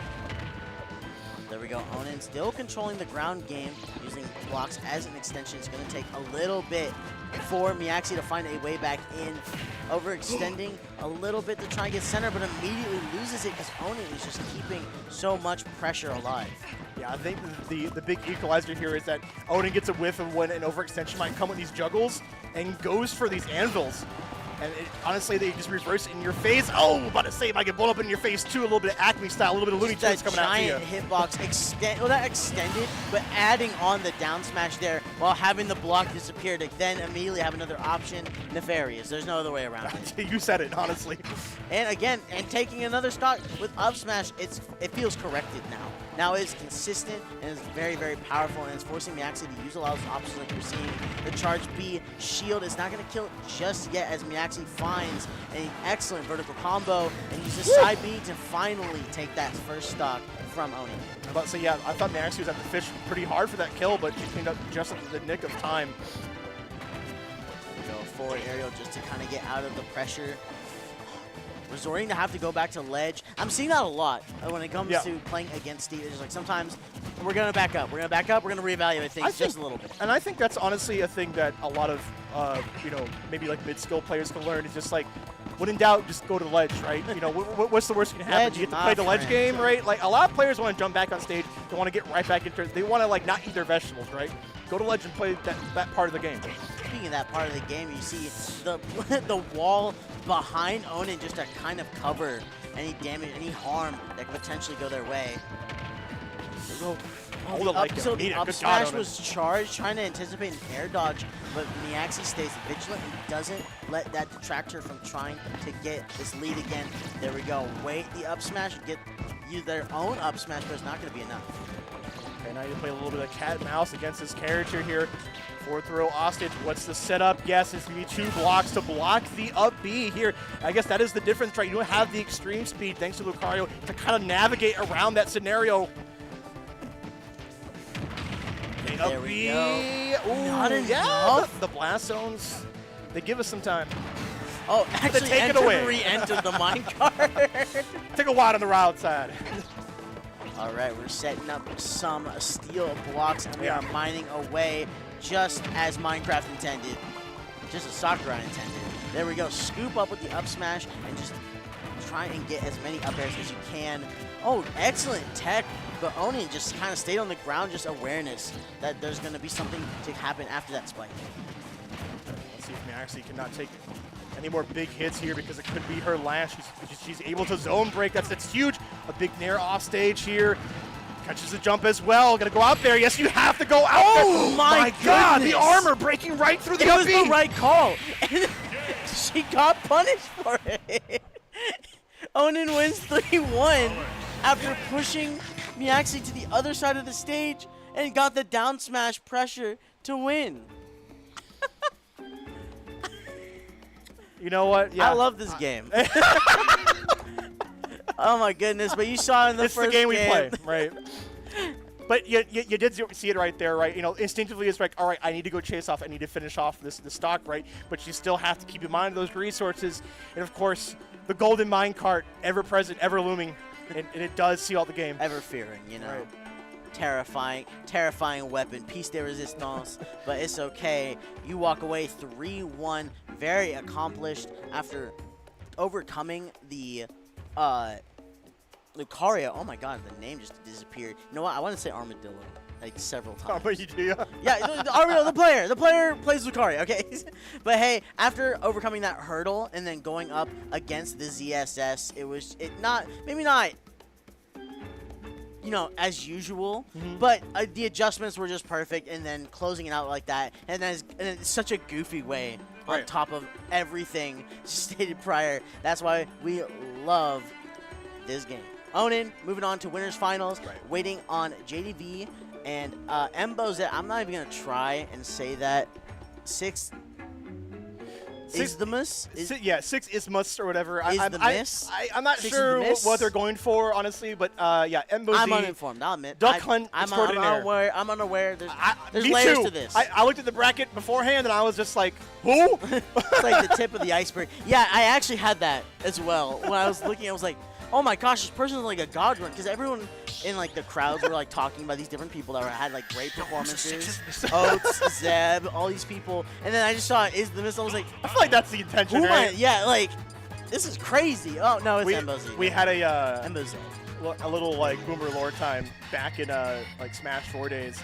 We had Locke, who was known for playing Mega Man. Locke, yeah. Right? But he for a tournament at Emerald City, shouts to Emerald City back in the day, he wore a wig and he came to a tournament with sunglasses and he was called Tasty Aura. And he played Lucario. And he did okay. But people were like, Did people actually recognize who's just like, Tasty not Aura? recognize I mean, he had a wig and glasses on. It fooled some people. Like, some people actually walked up to him and he was like, I don't think he knows. But you know what? No disguises here, no shenanigans. Of course, we're getting on to a very familiar matchup here in the PNW. You know what it is. We love zoners out here. JDV versus 6 Ismas, also Your AKA government-mandated Mbuzi. Duck Hunt versus Pac-Man in Seattle. The killer clown car continues to be a killer clown car that we call this region's meta. I love it, though. How many zoners can we fit to a clown car, is what you're saying? What's beautiful is that every player here that has these these interesting characters, like Toon Link and Duck Hunt, are not common. No, absolutely no way you can tell me No matter how you otherwise. slice it. Nope. But when you watch them play, you see so much labbing and time and consideration put into their characters that when you see it all put together, it's like, oh, it's art. There's so much complexity into the choice that they're making against each other. Yeah, shouts to Mbuzi, right? They had one main sequence as of recent, right? So they have that in their pocket. Probably feeling pretty good calling into Aloha and doing pretty good against JDV so far. They played each other for so long, and you'll probably see Embo go for a lot of these combo breakers, not only with Cannon, but also Clay Pigeon. I've learned how fast Clay Pigeon is, also how fast that up air is taking that stock. All of Duck Hunt's air, back air and up air specifically, are deceptively powerful. And you will always feel it the most when you finally see it kill at what feels like an unreasonable percent for a character like Duck Hunt. But more importantly, it's going to be the interactions between Pac-Man's items, specifically, that's going to make Duck Hunt a challenge with a double parry, a way to deal with it, you know? I think we found a slight solution. I think we did. I've yet to see a lot of people tell a tale of trying to parry the key and live, right? But MBC 6's must have shown me right here, right now. You know, that just shows up matchup familiarity and, accepting that I'm going to be playing this matchup until the end of time. Yeah, for the rest of my life, until the next right? game comes out. If. I mean, JDV is now a seasoned #1 in Washington player for quite a bit of time, and it's very easy to see why. He has just so many setups. He has so many ways to control the stage, control neutral. He has all these little openings like this that he's just he can recognize in an instant. I'll put down the can here, classic style here, waiting for the ledge trap, try to cover the high. I like it. JDV threading the needle, throws out the Gallic, but gonna get some damage in the process. There we go, trying to put Clay Pigeon out to hold center, using the up air to force a way back in, and now testing shield and using Gunman. Look at this setup, platform coverage, you have Gunner on the lower, you're forcing JDV to have to wait just a little bit longer, influence can to hit to the right instead as well. Now we go. Beautiful stuff, using the dash attack to change the direction. This is so much labbing being executed in just seconds. Yeah, prime stuff here. I'm starting to see that the fruit choice has been Cherry, but it might be the Earl's Men, and shouts my man Latini, though, one of his favorites. The melon's the greatest item of all really time. Is. But JV's been pretty fond of the apple lately, and I think it's just one of those things you might close out the kill if he can get to that position. Because right now, Ismas put it on the hurt. Oh my gosh, yes, actually. It's on the UI. I did not think that they were going to play along with it. Oh no, of course we always love to humor the players. That's what it's always about. Moving back into the game. The storylines, right? Now what's important, the most key characteristic is I want you to pay attention to the percent, the stocks, and the time. This is what we're going to be needing to be comfortable with very soon. Very familiar with, right? Yes. Yeah. Because yes, time is going to be your best friend, especially against character matchup like this, of course. 184 there on JDV. Very committal on the grab. Got the grab break there. Okay, Ismas taking that lead. Let's see for how long here. Yeah, he's extended her box, F-tilt. Just get that out of the way. Get him out of here. Eat this. Go next. Now I'm curious to see, JDV will have to put a tourniquet on it because right now when you get to 48%, that's when the Clay Pigeon confirms start to come out. Yeah, no, this is not the time or place to be this far behind. But JDV, it's not even a comeback factor, it's an inevitability. He will find a way, he will find an opening. It's very rare for me to see him feel lost in any matchup, especially something like Duck Hunt. Very familiar with, right, of course. All right, they're going to put out the can, try to cover the right side of the stage here. JDV keeping a little bit grounded. He's been in this scenario a number of times. Roll in, up smash. Ooh, what was that? A little bit of a DI check, if I'm not mistaken. I definitely have to agree with that one. Not sure. I think everybody's like, woo. Now, understand, there is a DI check that comes from down throw from Duck Hunt. It is DIable to the right so that you can dodge up air confirms. That you will see quite often, but just up smash, that's different. Yeah, honestly, also S Smash too. I think both these characters really love their S Smashes because they're so active and they're really ever present, especially on the ledge too. Also, when you're trying to go for a whiff punish, right? When you're playing like that cat and mouse game, when you're playing that zoner style, we're going right back into PS2. You know, they say they make the best games, but you know, here we are again. The landing there. That move needs to be talked about. It's cracked. It is insane. I definitely agree with you. I think people are just sleeping on Pac-Man Fair. Pac-Man Fair, Pac-Man Bear, all of it, it's dastardly. Actually, JDV and Pac-Man, Pac-Man has some of the best aerials in the game. I will fight people on this one. No, I definitely agree. He's a zoner that can definitely box. Both of his characters have definitely good boxing tools. He's got the disjoint on the side with the duck. Thanks, Duck Hunt. Oh my God, the can come in like a Marvel assist. Dude, Embo parrying the explosion while also having it set off on the platform is just absolute masterclass Duck Hunt gameplay. Not gonna hit the influence on the can. It's low. Ooh, yes! Trying to rob the trampoline. He's gonna get it too. You know what? I love it. You have to go for that too. It's a crucial part of the matchup. No, absolutely. Gunman, right? Yeah, I like it. Embo forcing so many jumps, forcing so many weird escape options come from JDV. JDV will try anything to get out of the scenario, man, I swear. Hey, JDV, oh my gosh, just cannot be in the air whatsoever. It's a little uncommon to see JDV against the ropes, especially. I mean, granted, only the first stock here, but I think that's just a testament to how Embo is playing right now. Well, yeah, that's first stock before 2 minutes. Wait a minute. Hold on. Something crazy might be going on right now. There we go, setting up Gunman, just keeping JDV at bay, picking too good of a fruit, right? Too good of an upgrade. That also might be why we're seeing the apple come out. It's just like, I gotta swat other stuff out of the sky. I'm not used to that, right? I don't get time to just cook up Bell as easily because Gunman has the range to deal with it. Yeah, one of the things about playing a zoner is you might give the other zoner a chance to set up here, whether you give Embo Z a chance to throw out these gunmen, or you give a chance for JDV to go for these fruit. But I think he's been picking a lot of cherries here, no pun intended. And I think it's mostly just kind of go blow for blow with the projectiles. Yeah, no, I really wanted to talk about the apple there. Recatching the apple to make sure you can get the double hit, get rid of both the problems currently at your face, right, on the other side of the stage, and just keep yourself in a good position. The melon of death being sent at the hydrant. Embo expected this, and now it's continuing to keep Pac-Man off stage. Woo! Side B into the gunman is not going to be enough. Going for yet another one to go really, really, really high. And now with Gunman out of the picture for just a little bit longer, JDV tries to find his way in, but then just flashes instead. Oh, yeah.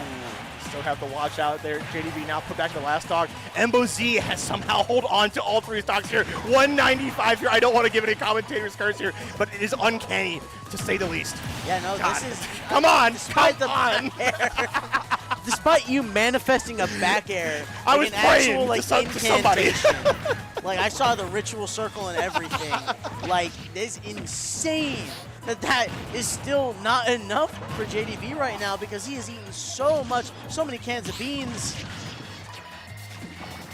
To the magical fruit. Oh my gosh, using... Oh, there's the F smash we've been looking for. There it is, right there, prime and ready. Embo, God. 6th Isthmus. Might have to get a step-up one here. He's looking pretty clean right now, man. You can't be doing that. You can't be trying to grab me like that. You got a hydrant. That's a glorified wall behind you. It's time to throw out the pigeon, like you said, extremely early, frame data-wise. Make sure it catches the trade, and then just continue it immediately off of that, and then just get the F-Smash with the hydrant assisting you. That was devil's advocate. Man, catching such panic options in those, like, last hit scenarios, too. Like, it's not easy to crack something like JDV, but right now, 6th Isthmus is doing right here. 2-0 right now in winner semis-finals here in this top 8. Come on. Now we're seeing a platformless option coming in from JDV is the FD. What do you think about that in terms of these two characters, in terms of this third-person shooter we're currently watching? I'm thinking it doesn't really matter that much because, well, you know, it matters a lot for getting that first stock because JDV just took it very early. All you need is fair and a desire to kill, and Pac-Man will make it so. That is what I've quickly learned. Shoot the throw right there. Yeah, the fair is such a dastardly aerial. Do not sleep on it. You saw it firsthand right there. Okay, JDV. Yeah, okay, this time, Embo learned their lesson, gonna DI down a little bit here, make sure we don't get hit by that dare. Interestingly enough, I feel like I'm seeing up until this point JDV very much on the forward foot, just trying to push the advantage state and be as aggressive as possible. Humanly possible, right? Yeah, doing a good job. Crazy to say because it's Pac-Man. Yeah, we're trying to look for some pigeon confirms here. I think we're seeing a little bit more like activeness in the air, of course, from JDV. JDV isn't playing a little more like grounded, of course. The fast frame did, of course, that clay pigeon doing a good job intercepting. It's crazy. Ooh, trying to spike, trying to force another proc off of the trampoline, but it's not going to be enough. Embo, whiffs the forward air. It's not, or sorry, back air, my mistake. Okay, it might be a little bit telling here, but we might be going for that DI mix-up very soon here. Okay, the throw. Okay, forward throw this time. Right, patience of a Saint trying to catch a JDV lagging is not going to be enough. It's going to be a grab, rebuttal, back air, and now ledge for Embo, ledge for Duck Hunt. It's just going to jump right over the Yellow Menace. I think Embo is starting to catch on to these like ledge habits. JDV's found himself in shield on ledge a lot, which means free jumps for Embo to get off the ledge. Oh. Yeah, it's so scary, right? You want to swing, but the can is right behind you here. Speaking of can confirms, not going to kill just yet, but just for good measure, we get some of that damage. Put another one out. There it is. Swung on the beams. What did they ever do to you? It was like so scary too because the clay pigeon was right there, and either you try to swing for it or you take the hit. That was personal. No way around it. Go with the grab release, let go of the apple. F tilted away from the hydrant. Now trying to influence the Galaga and you just pop. I think that was a great idea to pull up the Galaga too. You have to find a way to zone break somehow, and I don't think these cherries or apples are doing any business. So the Galaga, a new switch up in strategy. Yeah, less fruit. Now it's just it's combo tool time. Speaking of, almost hit the triple pigeon. Embo's feeling himself. Definitely is. Okay, I like it. Just didn't swing right for it. Waited for the drift, right? There we go. Just forcing to block the orange instead. Nair out of the sky. Forced to air dodge back to ledge. JDV with the call out. The F smash just said you're going to idle on by, and I'm going to walk us into game 4, 2-1. Looking a lot stronger than those first two games. Yeah, we're not going to go quietly in tonight here. Not going to go the losers just yet. Of course, ended it in style, ended it into a very common place there. Forward smash. But we'll see how it kind of goes here. Change the scenery probably one more time, right? We're probably not going back to FD. Where do you think we're going from here? Hollow Bash? Hovering Hollow Bash. Okay. Maybe not. Maybe not. They play on my emotions. What are they doing? What are they picking? Okay. Okay. They're locking it in. Right. Keep it simple. Keep it clean. We'll see how it kind of goes in this matchup going forward here. Now you have the big platform in the center here, a little bit smaller stage as well.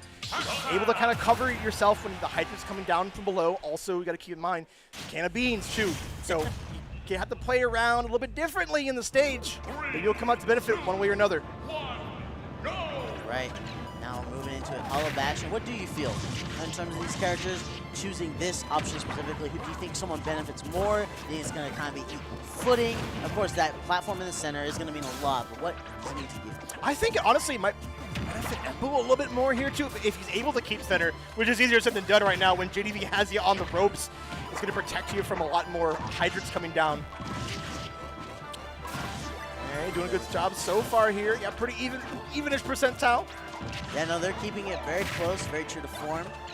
Right now, oh my gosh, just cuts right through all the projectiles to land that Nair. Throws Cherry to check a low recovery and is now up airing and keeping Duck Hunt in the skies. Even baits out the can of beans to explode so that the pressure can be even more powerful than before. And I think I had a little bit of epiphany here in this matchup too, is that the durability of some of these fruits are able to eat through the gunman along with some other projectiles. And you're able to like cover that with your own aerials from Pac-Man here. So honestly, I think that's adding up over time, like nickel and diming, JDV taking a lead. Right, and with JDV's lead now finally given to him, it feels almost uncharacteristic throughout the rest of the set so far. What is he going to do to maximize it and get to his fullest potential? Getting his apple caught and ripped away from him like that is not the way you want to start it off there. Yeah, we've seen JDV come back to the wild bit here, but Embo probably not going to go quiet here. I'm loving these nairs too.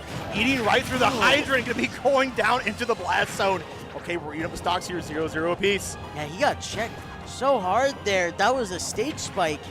One that was techable, by the way. It was definitely, did not expect the beans to go with him so far down. I think like the tricky thing about Duck Hunt, right, is that he kind of controls the camera, right?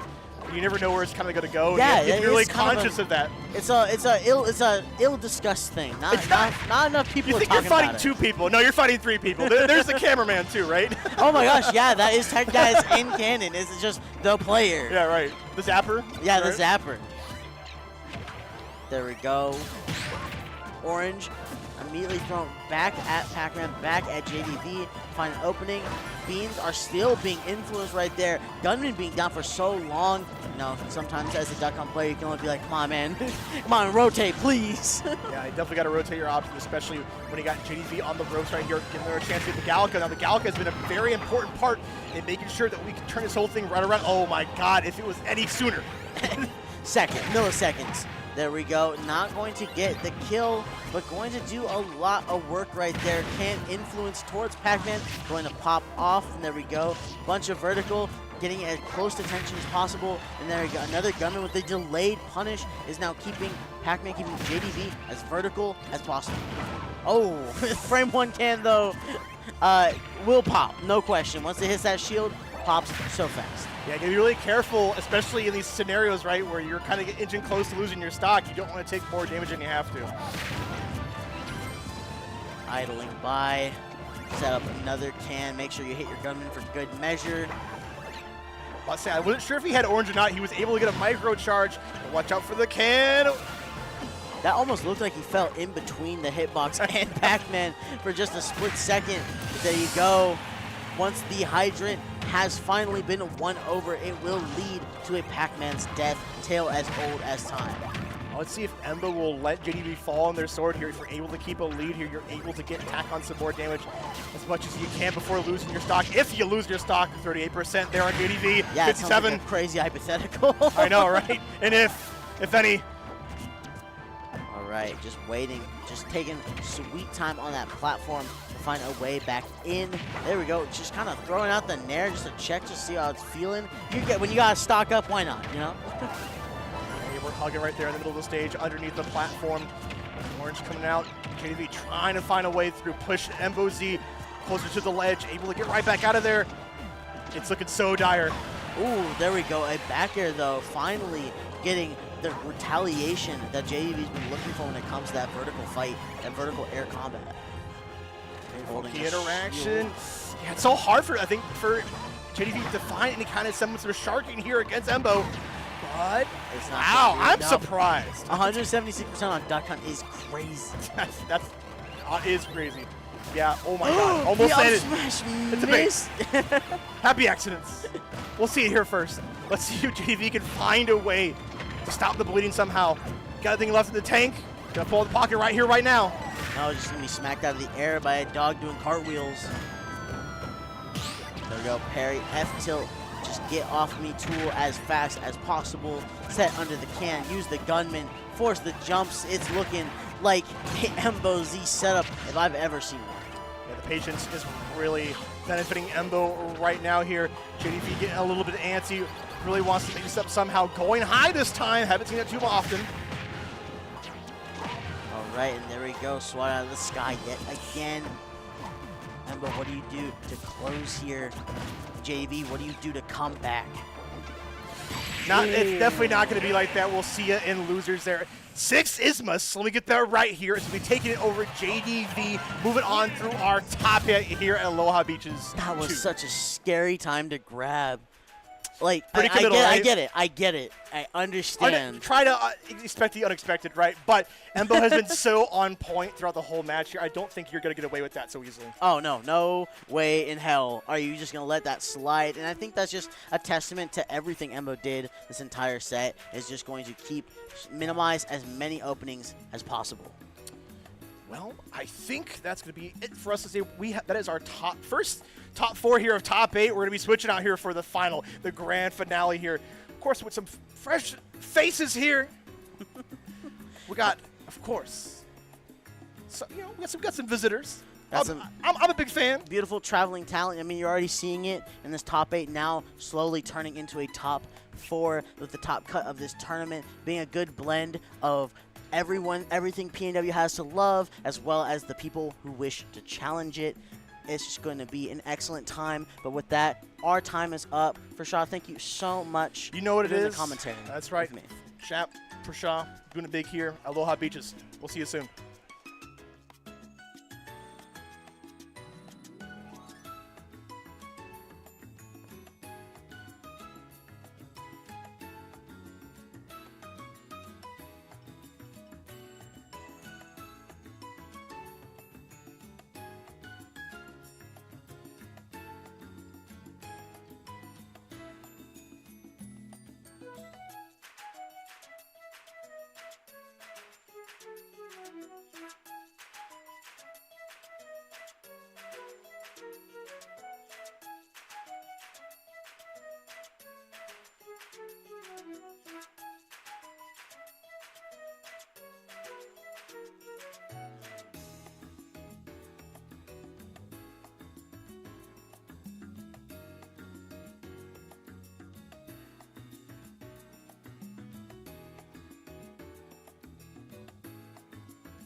make sure it's the beach, you know?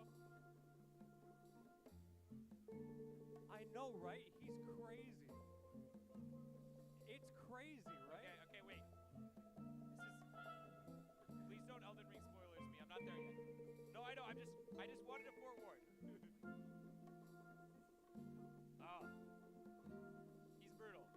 It's brutal. That's fair. I get that. All right. You should bring it in. Yeah, I'm ready.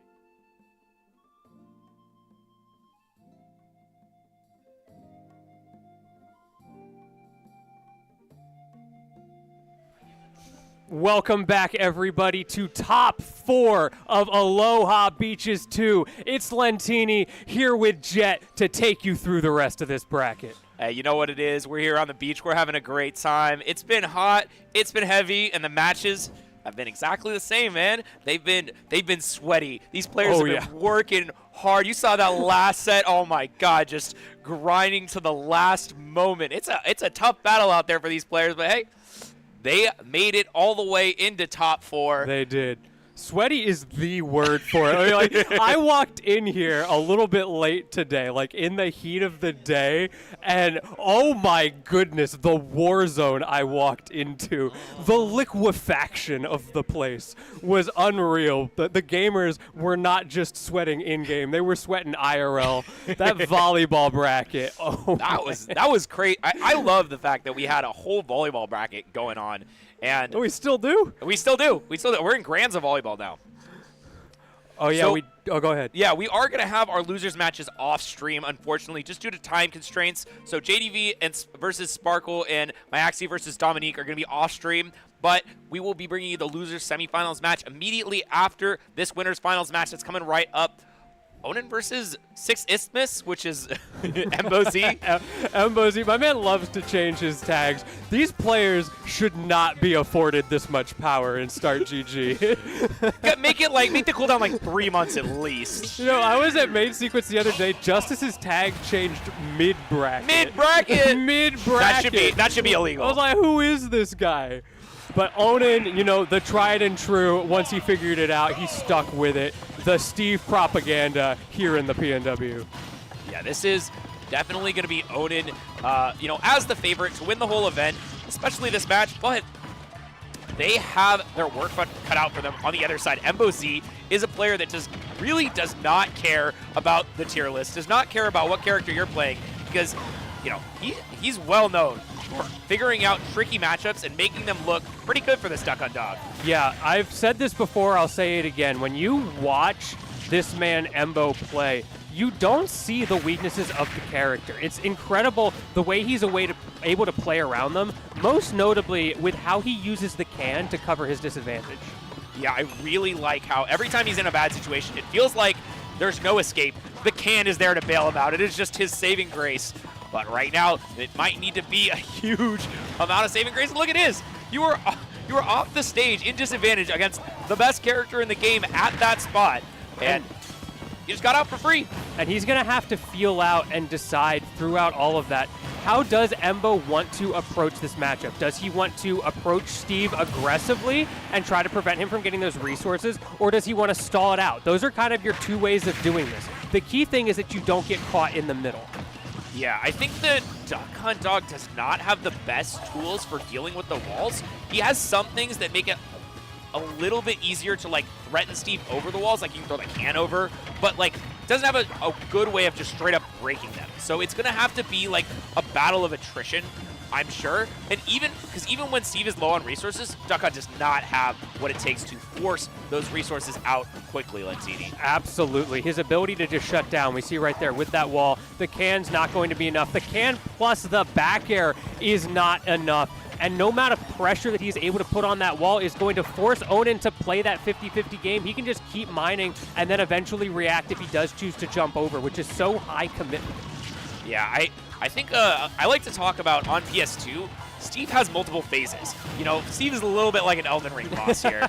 And he has multiple phases. Right now, we're deep into phase 3 where he has a ton of stone built up. He has diamond tools. And, you know, he has basically everything he could want except for a couple more irons on deck. And this is the toughest spot for a lot of characters to deal with. If you are wanting to play that long game with Steve, you have to be able to fight him at full force in peak form, and it seems like Embo has what it takes. Yes, he does. 107, though. This stock is not long for this world. We see the anvil that could have killed him. Great movement from Embo, able to stay alive. But again, it just gives Onin more time every time he sends him away to get those resources back and set up for this final stop. Yeah, one notable thing is Onin has the diamond, has opted not to spend the time building it. And there we go. We do see it finally picked up. But he had been, you know, trying to fight with just the wooden tools for a while. Now with the diamond on deck, the DOD, we might see a little bit more aggressive options coming out. Oh, no mash. Oh, yeah, we don't mash those. I'm not sure what he was going for. Maybe he started too late because he was scared of Onin coming out with a forward air spike, you know, the classic. You can't air dodge out of that minecart, and you just kind of hope for the timing mix-up instead. But hey, you've got that fragile lead, but fragile it is. Yeah, the delayed mash is not always going to be exactly what you want. All right, setting up with the can. Embo very good at these ledge traps. Unfortunately, minecart is strong and able to get over them in a forward smash the other direction. Suddenly, the shoe's on the other foot. Mom's cookie, it's being taken right out of the cookie jar. Ooh, it's okay, we're chilling. Mom didn't see that one. We're still alive. Put that right back on the top shelf. One more opportunity here before Mom Spaghetti gets a hold of it. And there it is with the up air. 2-in-1 game, he was able to find those. Yeah, the duck working overtime. All right, so who do you think is stronger, the duck or the dog?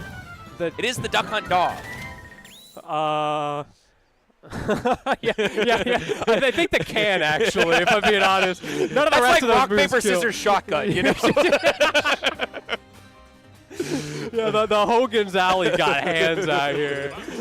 You know, that is his favorite dance, the can. That's a good one. That's a really good one. I gotta ask some people that. You know what's Duck Hunt's favorite dance? Can. Exactly. No one will see it coming. They never will. We gotta ask if we interview Embo, you gotta ask that. What's your favorite dance? You know, I really like the gritty. That's pretty hip right now. Nah. All right, but starting right now, so a little bit more of forgiving walls on this stage. You know, we're gonna be seeing some wood and some stone walls, just a neutral stage in terms of, you know, what materials you have, so any of them could be built up. But it does mean it's a lot easier to break for Duck Hunt Dog, who, like I said, doesn't have those super strong attacks to break through the stone blocks, but still can fight through the weaker ones a little bit better than TD. There's another type of wall that also comes into this. When he's off stage, it's a lot easier to ride up the walls against Steve without accidentally getting pineapple. This is true. This is true. But, I mean, this is Onin's counterpick on the other side. Yes, so it is. Definitely saw something he liked about this stage, and perhaps it's just, you know, the neutral materials. Perhaps it's something about that. But right now, it's been a little bit of Onin favored, but still just getting that kill actually proved very difficult in the last set, which is surprising for a character like Steve. I think one aspect of this is the landings. We had 2 kills in the last game from those relatively stray up airs that Embo was able to find. So if Onin can shut down that possibility, okay, I guess you just get up smashed instead. No concern here from Embo's side of the screen. Yeah, stray indeed. Not getting the stray can hit after the throw, but still, I mean, a lot of work to do for Onin to get the stock. He's still sitting on wooden tools, doesn't have the best way to get the kill, and now caught in a little bit of a rock and a hard place situation with that clay pigeon on one side and the can on the other. One thing I'm curious to see here is if Embo starts doing F smash to ledge as a mix-up option. Of course, against Steve, that's not as useful as it is in some other matchups, but that's been kind of the PNW meta for the last month. All of a sudden, everybody has just been doing F smash on wake up at the ledge, and it's working. That's wild. But, I mean, look at it right now. The resource denial has actually been paying off super hard for Embo this game.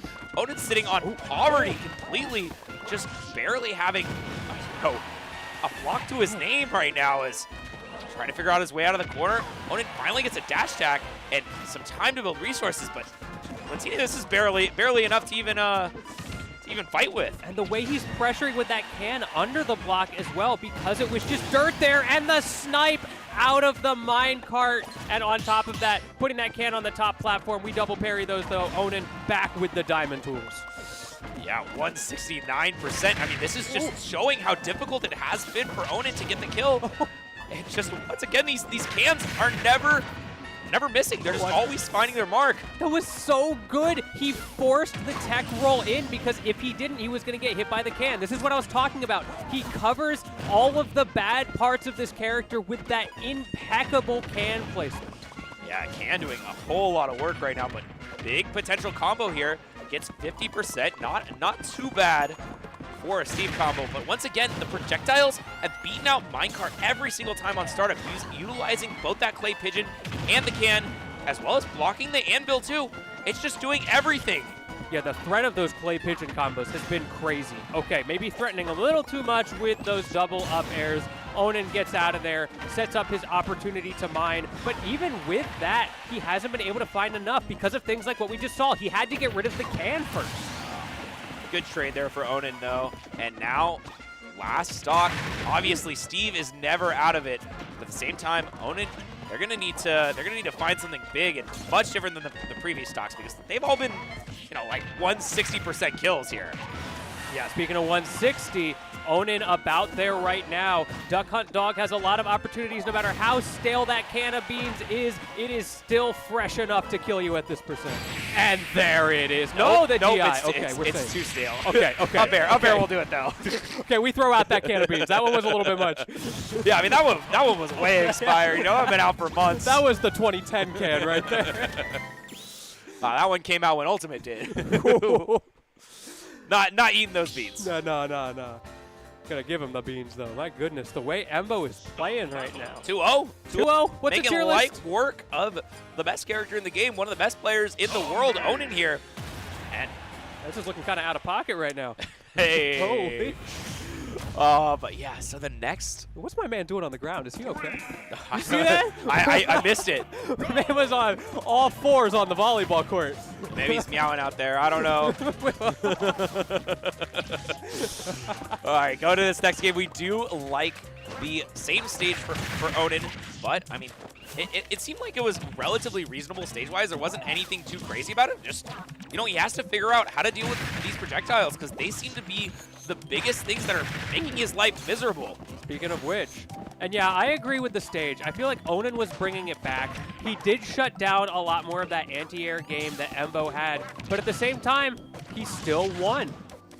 Yeah, it's Embo's been doing really well at this, and that's a little bit of a taste of your own medicine there. Oh, we don't take those. Onin had that setup last game, almost threw Embo into it, but they were not in the right spot at the right time because Embo had a can saving himself.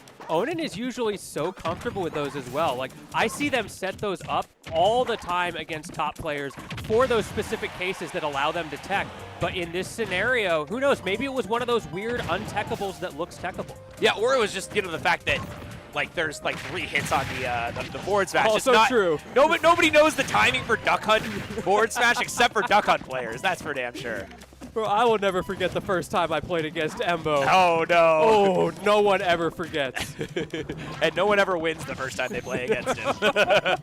I didn't even know who he was. I was just trying to play friendlies. Yup. And Embo, though, up 3 stocks to 2.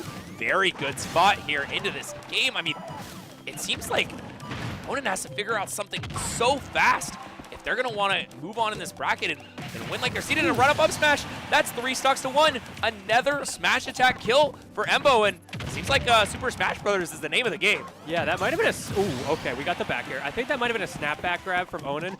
Really interesting situation. Or sometimes you're just looking the wrong way and don't realize your character's facing backwards. Either way, Embo doing a great job of taking advantage of that small mistake, giving himself an entire stock lead, and now he's just running away with it. Yeah, 88% completely unanswered, but now finally a little tiny combo, but only 31% is not going to be enough to put you back into this game. Still looking for a little bit more threatening position with these back airs, but once again, the minecart feels completely useless in this matchup.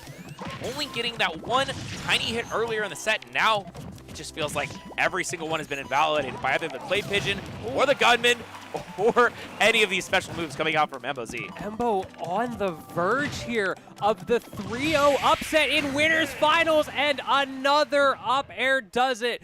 Embo moving on to grands over Onin. Yeah, I mean, clinical. Honestly, it felt like Embo was so comfortable in that matchup, knew everything he needed to do, executed super well, and yeah, just let's take a look at these clips. I mean, obviously there was a couple minecart kills early, but after that first game, it just felt like the Embo Z story, finding these up airs, finding these smash attacks, and just projectiles galore for our Duck Hunt hero. Yeah, the adaptation from Embo was so good. Like you mentioned, the first game looked pretty solid for Onin. It took a pretty difficult comeback from Embo to clutch that one out with that up air on the last stock. But then it was just his set to lose throughout the rest of this on Battlefield, catching those landings over and over despite the tri-plat setup. Onin doing what he could, but at the end of the day, those can setups, those up air setups were just too much for him. Yeah, Onin, it might be one of those situations, though, where Onin comes back in losers, and they figured some stuff out. They've talked to some people. They'd be like, all right, what the heck do I do against Duck Hunt? Because Onin has the people on deck on the Discord. I bet they're going to get on their phone. They're going to message people. They're going to be like, all right, what the heck do I do against this character? And I feel like we might see a different one if they come back on the losers' side. But I don't believe we have our losers semifinals ready just yet. I'm going to be checking in with production real quick, see where we're at. Yep, it seems like we have a couple matches that are happening, but for now, we get to check out the spectacle on the beach. So for those unaware, this tournament was literally on a beach. That camera you see is like 5 feet behind me on the outside, and there was an entire volleyball tournament going on today. Yeah, from what I hear, they went hard with the volleyball tournament, too. Like I was talking about earlier, I walked into the venue, and they were just like post-volleyball zombies walking around in the area where all the water and the snacks were. They were drenched head to toe with sand, with sweat. They were in it to win it today. And I love that about this tournament. Like, you put a bunch of gamers together, and what do they do with their time? They play volleyball. Hey, that's one of the things that makes this place special. I mean, this entire scene special is it feels like there's always creativity. It isn't just a simple tournament. There's never just a, all right, we're getting together and grinding. It's like there's something special. There's something new. There's something exciting about all the tournaments we have in the PNW. And that's why I keep coming back every year, like 5 times a year. However many times it takes, I'm always here. You're honorary PNW. And speaking of me being here, I'm going to be there at Daddy's Den Revival number 15 in the Spokane Convention Center. This is going to have Ultimate Melee, Rivals 2, Street Fighter, Guilty Gear, Tekken 8, anything you want to play, it'll be there. And look at that attendee list, too. Louis Money, Shu, JDV, Silver, Chrono, Skittles. I could keep going. You can read them all there, and there are so many more on top of that. I'm so excited to have Daddy's Den back. It's been, what, over a year now since we've had one of these? I love Daddy's Den. One of my favorite tournament series, and I'm so happy to see it continue. But another tournament series that I have loved to watch, but you love to participate. Talk to me about Keep It Chill. Keep It Chill. That team understands the community. Shout out to Everest, the Roy extraordinaire himself, and everybody involved with this whole thing. Go over to start.gg/keepitchill before it's too late. This is going to be in Portland, Oregon. It's a great venue, lots of nice people. They've always got amazing food options, too. I'm pretty sure there's another arm wrestling tournament this time around, right? I know they had it. Is Big D in attendance They had it last time. I don't know. Okay. Well, we can check. If Big D's in that arm wrestling. At the Battle of BC after party, Big D came and just destroyed everyone in arm wrestling. It was just like absolute monster. I want to see the Big D versus Bigger D arm wrestling money match. Oh, man. But Tempest Street Productions, one of the best in the business, if not the best in the business, at so many different things. I mean, the quad stream pioneered by them, awesome, high-quality broadcasts, always pushing the envelope to something that you can see, even more at. So, yeah, really, you want to talk about pushing the envelope. This venue doesn't have internet. I'm sorry? Talk to me about that. I didn't even know that was true.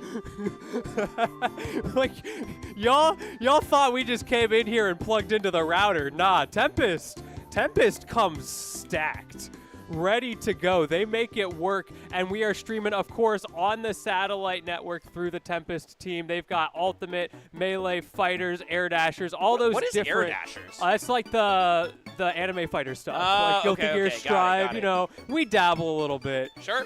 Yeah, I'm not as familiar with those games, but definitely the first 3 are some things I've definitely been into for a while. Yeah, I guess I'm not Soul Bad guy looking. Not on culture. Oh, what is going on here? We got a raffle for a custom controller? Yeah, I mean, if you want a custom controller, you can go to start.gg/eggdog invitational and get Chango in. This is a Melee thing, by the way, for anyone curious. If you're not familiar with the Eggdog Invitational, this is the resident PNW Melee Puff. Everybody's got one. Everybody, hey, if you don't have a Melee Puff, like, what is your area doing? You need to grow one because puffs, they grow on trees. Just grow one. Yeah, Chango, an amazing player, been top 100 worldwide. I mean, somebody you'd really want to see level up at the Invitational. So if you are in the PNW, you love Melee, or you just love supporting your boys, get Chango to that Eggdog Invitational. Start.gg/Eggdog Invitational, vote Chango. Do you feel like puffs grow in like fields? I think puffs go on like vines. It's like little tufts come out, Yeah, yeah, like and just you pull it out. Yeah, and it's like you squeeze it a little bit to see if it's ripe. It's like the puff needs a certain like firmness before it's really ripe. Speak to that. What do you mean by that? Yeah, I mean, if you squeeze fruit, you can tell if it's ripe, like a peach. When you squeeze the puff, you squeeze the puff. You just put your hand all over the puff. Right, and you feel grab it. You grab the puff. Sometimes there's a couple of puffs. Well, yeah, I mean, puffs come in pairs, right? Puffs in pairs. That's what I've always heard. Man, that sun is beautiful. Dude, this beach is incredible. Honestly, I did not know there was a sand beach in Seattle. I even told my friend. I was visiting my friend. I was like, all right, so there's this tournament called Aloha Beaches. Do you think it's at a beach? He's like, it's in Seattle? I live in Seattle. No, there's no way it's on a beach. And we're like, yep, it's just on a beach. Gotta roast X-Red. He didn't bring a swimsuit.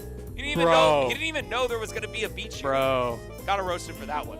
Man, that's why he's doing money matches on the grass out here.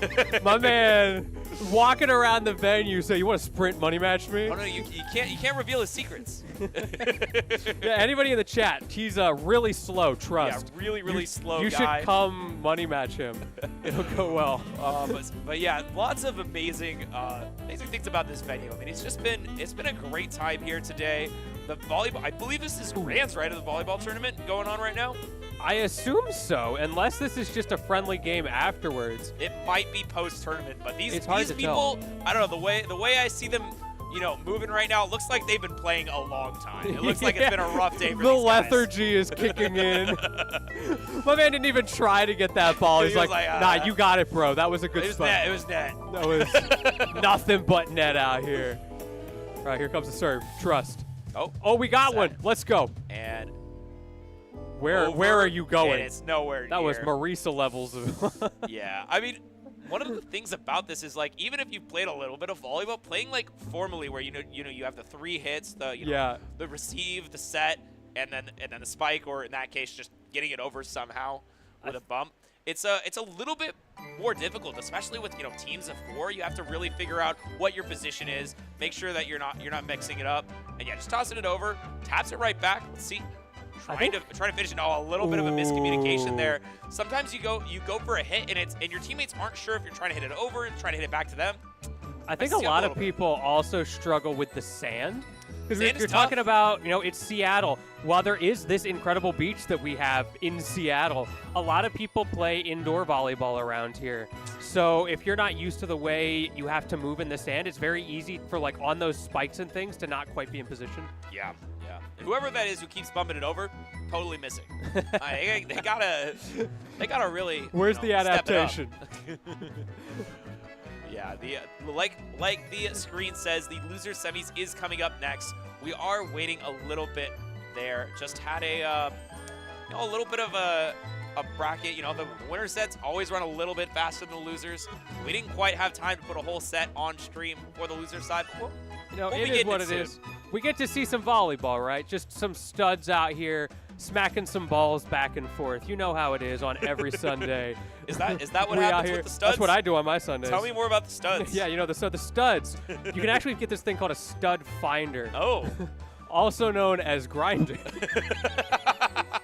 Usually a stud finder, it just starts beeping crazily starts, yeah. every time I get near it. I don't know. My stud finder's going crazy right now.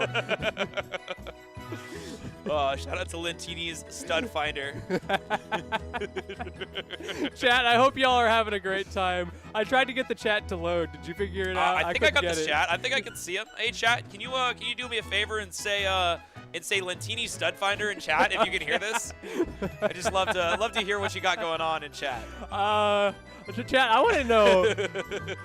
I want to know what studs y'all are finding. Who do you think's going to win this tournament? Yeah, I mean, we have a couple interesting choices. I do think that, JDV is always a person that can come out of nowhere and just beat anyone. And this time, JDV was seeded to, get top 2 at this tournament. Yes. Losing only to Embo so far. And yeah, he's been struggling against Embo lately. That's kind of crazy to me because I feel like so long JDV was just had Embo's number. Like every single time it would be, JDV beating Embo, but then they would play like 1,000 times. And finally, I guess Embo's figured it out. Yeah, this last couple of seasons especially, Embo has been, not that he wasn't already one of the top 5 for multiple years here, but especially this last 2-3 seasons, Embo has been back on the rise. Any early investors on those stocks are cashing out right now. He has been going crazy. I do wish, you could invest in Smash players just in their brackets. Just be like, I want to see, this person succeed. And there are certain tournaments where you can pay a little bit to send them out. But I think it's cool to see, when tournaments have fantasy brackets. And you can be like, all right, I know my boy is going to crush it this event. Let's get that Web3 technology in here. You heard about Start GG. How about that Start Gambling GG? Maybe not gambling. I'm not promoting that. But maybe just, a little bit invest in their success. Hey, with channel points. Channel points. There we go. Shout out to channel points. Shout out to twitch.tv. And we are getting into this. It is, Hey, you're talking about JDV? unsurprisingly, JDV is here. JDV has been a little bit up and down the last few weeks. He had some difficulty at main sequence, our most recent regional here in PNW. That was Veep's tournament, right? Yeah, exactly. That was, what, 2 weeks ago now, I think? And JDV did pretty well, but he did not take it. He was out at, I think, 4th that time, but he was a bit under the weather that weekend. And then the very next day at Anime Washington, he won the whole thing over all the people who beat him the day before and was still under the weather and just figured it out.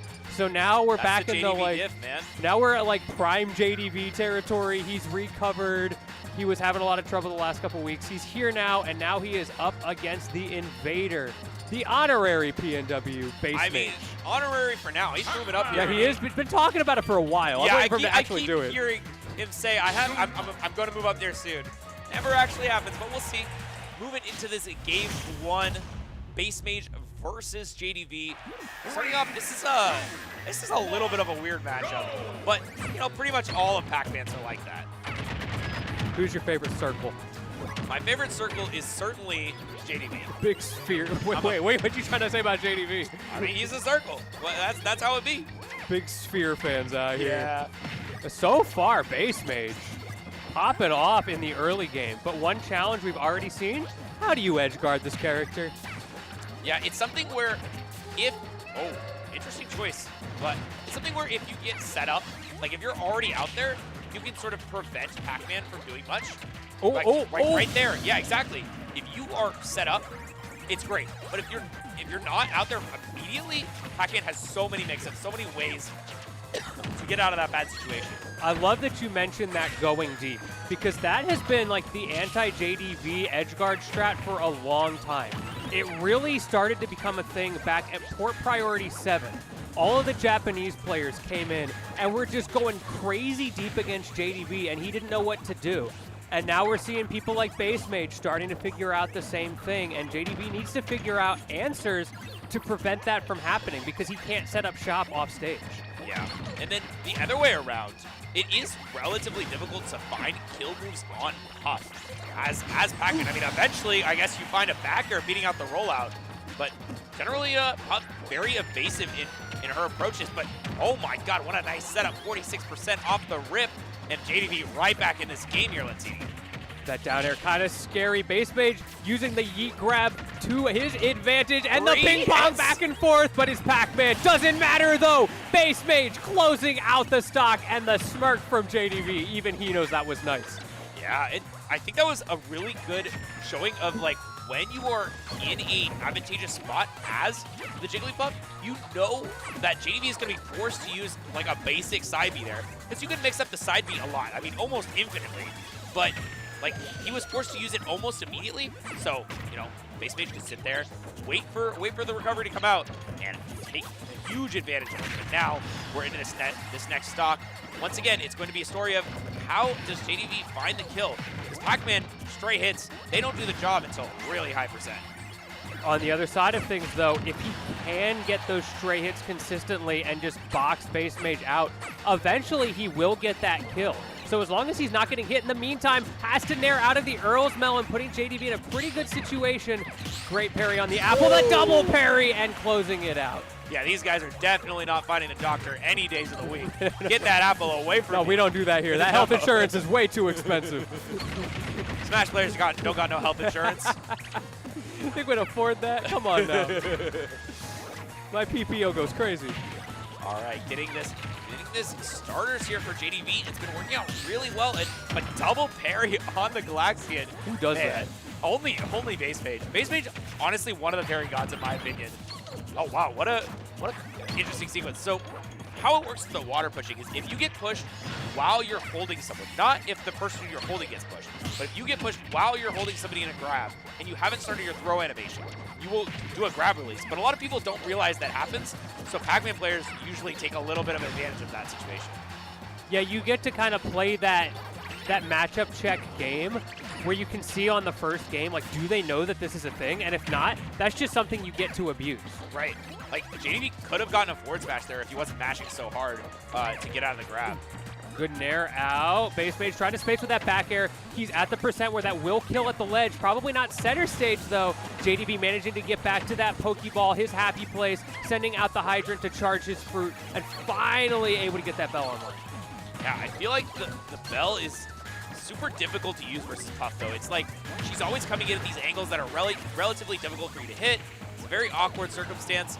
Now we're seeing this high percent stuff. The apples throwing, but I mean, Bassmage has been so disciplined versus this fruit. Has not let these apples come out versus him, but now a little bit of mix-ups on the fruit, throwing out the apple and the orange. Let's see if the apple is in position. No, Bassmage completely avoiding that, but not able to set up his offense correctly. And now, once again, off the stage, these stray hits will eventually lead to death, but how many more times is JDV gonna win neutral before Bassmage gets a hit back here, Lentini? One thing I'm noticing here, where Bassmage is shutting down JDV, but the F tilt, no, not quite. Watch that diagonal approach from Bassmage and how it interacts with the Bell. The way he's not able to use that when Bell is online. Up tilt gonna do it though. Excuse me? 129 up tilt. Okay. Not something you see very often as a kill move, but like I said, that is the difficulty of Pac-Man in this matchup. Like, you don't get your strong hits versus Jigglypuff, especially versus how Bassmage is playing right now. The apple counterplay has been great. Didn't see a single apple hit, which is one of the best fruits for killing Puff. It goes straight up, and Puff, both light and floaty, gonna die off the top super early to that. And she has to be careful about how much she shields it, of course, because that shield break, I mean, against Pac-Man is often an instant death regardless. But just in case you weren't sure, Jigglypuff is the true instant death. Yeah, she says, I am out of this world, but hey! That combo was out of this world, getting that first stock completely unanswered. 0% on the line, and that's not a good place to start a game 2 where you're already down for JDV. That'll wake you up at 7 p.m. Okay, another drill combo, sending him deep off stage. The air dodge has been spent. He has no mix-up, but unfortunately that is a giant hitbox, and JDV able to get past Bassmage with the timing mix-up. Yeah, very difficult to directly contest that side B. If you aren't trying to hit it at the end, you can definitely do that. But hitting it before it gets to that expiration point, almost completely impossible for Bassmage. Bassmage is just making JDV so uncomfortable. All of his little like roll-in, mix-up, timing, angle-y things with his fruits just are not working with the way that Bassmage is moving in the neutral. Yeah, setting up here in the corner. But, I mean, that's really where Bassmage wants you to be. Just opting for that neutral air. And once again, this is just get off me tools, trying to reset in a little bit more. But there we go. Wow, okay. Lucky situation there for JDV. Because Bassmage, it felt like he was ready for that, but he just walked right into it after it already landed. Sometimes you've committed to a movement option and you're just sort of stuck and you have to hold it and hope for the best. In that case, if you're JDV, we take those. Already almost evening up the percents. Another parry on the Galaxy. Bassmage is like, I know the timing. I'm not worried. Ooh, those nairs. See the up tilt coming out again from Bassmage. He knows that option works well for him, and it's relatively safe. Not a tool we see Puffs use a whole lot. Yeah, I mean, it seems like it's been working out relatively well, but once again, just a situation where JDV a little bit too aggressive with the fruit usage, and Bassmage able to capitalize so well. Good parry there. Picks up the Bell, and I assume that this is going to be held on to for a long time. Yeah, he has no reason to overextend. Okay, does commit to it. No JDV. reason, but he does anyway. Look, sometimes you get antsy, you have that in your hand, and you want to start using your moves, right? He's locked out of all of his aerials. Yep, I mean, that makes sense, but right now, big combo coming out from JDV. Not going to get the reset with the up tilt, but still, lots of damage coming in. And damage against Puff, so valuable, especially those early combos. Puts you in a situation where later you can get the kill, but Pac-Man gonna rely on stray hits for a pretty significant percent here. Good tech there, but still not gonna connect. Looking for a little bit more here, Latini. The spacing from Bassmage beating out JDV's forward air, not with the timing, but just the positioning coming down on top of him. And then again, that was what I was talking about with the Bell earlier. He fades under it instead of using the typical Puff diagonal down approach because he recognizes the game state so well. That time he goes over it. That was actually super dangerous. Almost got forward air right into that Bell that was just sitting there ringing for him. Now, good parry left and right. Man, these guys are, every time it feels like... What? Yep. Once again, a parry, but the back air is ready for the jump out, and now Bassmage finds himself way in the corner, using the apple setup to get a little bit more height on that. Now this apple in hand is going to make it so difficult for Bassmage to really find his way in. Has to be so, literally just use a jump in, fade back, air dodge. Like, that is not an option you see very often. But he knows that apple means death. That's what I was talking about with those weird mix-ups that Bassmage's movement has. JDV's not ready for that. Most people, ooh, he's ready for that though. But most people approached the fruits in a specific way. They're trying to, bait you out to throw it, and then they roll past it or do whatever it is that they do. Whereas Bassmage, he's kind of just living off in his own world and knowing you're going to get impatient and make a bad decision eventually. Yeah. But I do feel like Bassmage's counterplay versus fruits have been generally incredible.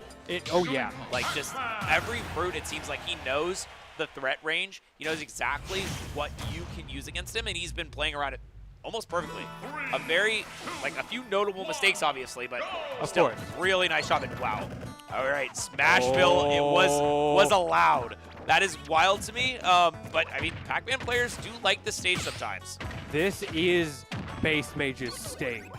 He's told me in the past, when someone lets him go to the stage, he views it as a free win. Yes, yeah. He completely ignores every matchup. It's just like, this is my stage. I will always pick it, no matter the matchup, and just, I'm going to win. Yeah, I'd win. That's like the mentality, right? Exactly. But right now, it does seem like JDV is the one in the driver's seat of this game. They hit him with the Uno reverse. Again, trying with the chicanery on the bell.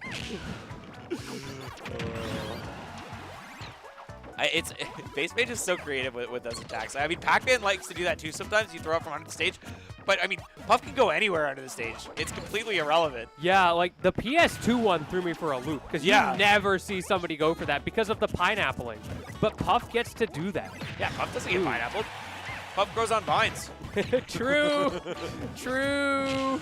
Okay. There it is. That's the setup. Forward throw, but just straight back, ignoring the edge guard, using that power pellet to its utmost. And finally, our first apple kill. Like I said, apple incredibly threatening in this matchup. Yeah, my man got to pay his premium on that one. Good situation, but still had the double jump. And a back here right at the end of the power pellet. That was a short one, so not getting the armor to come out quite as quickly. And Bassmage quickly evening up on his favorite stage. Bassmage has gotten that same rinse and repeat edge guard multiple times now, closing out with the back air. And that really goes to show his consistency, his knowledge of the matchup, because that's tricky to do. You're reacting to the timing mix-ups that JDV throws at you. Yeah, and already the bell is picked up here.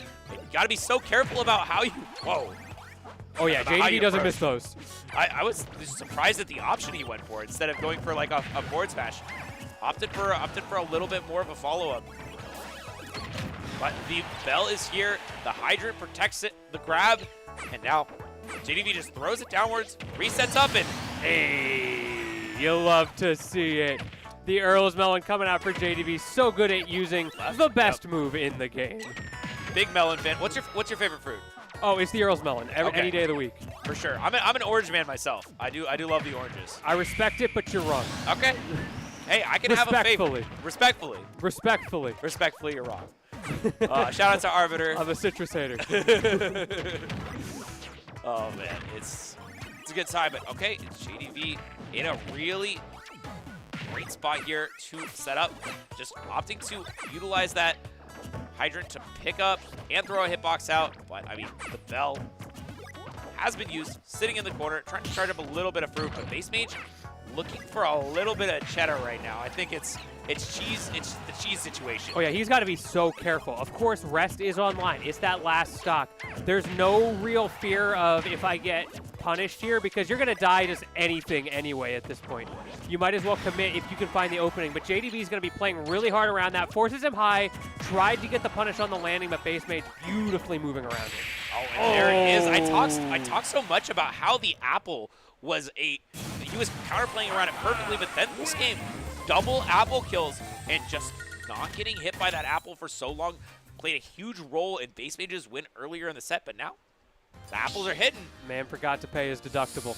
You hate to see it. You hate to see it. You know, you have to call in and give them your number. You gotta get the generic. Gotta get the generic brand. People don't know. Tell them. Going into this fourth game now. JDV on his final, just needing one more. And this is supposedly the free win stage. We're back on it.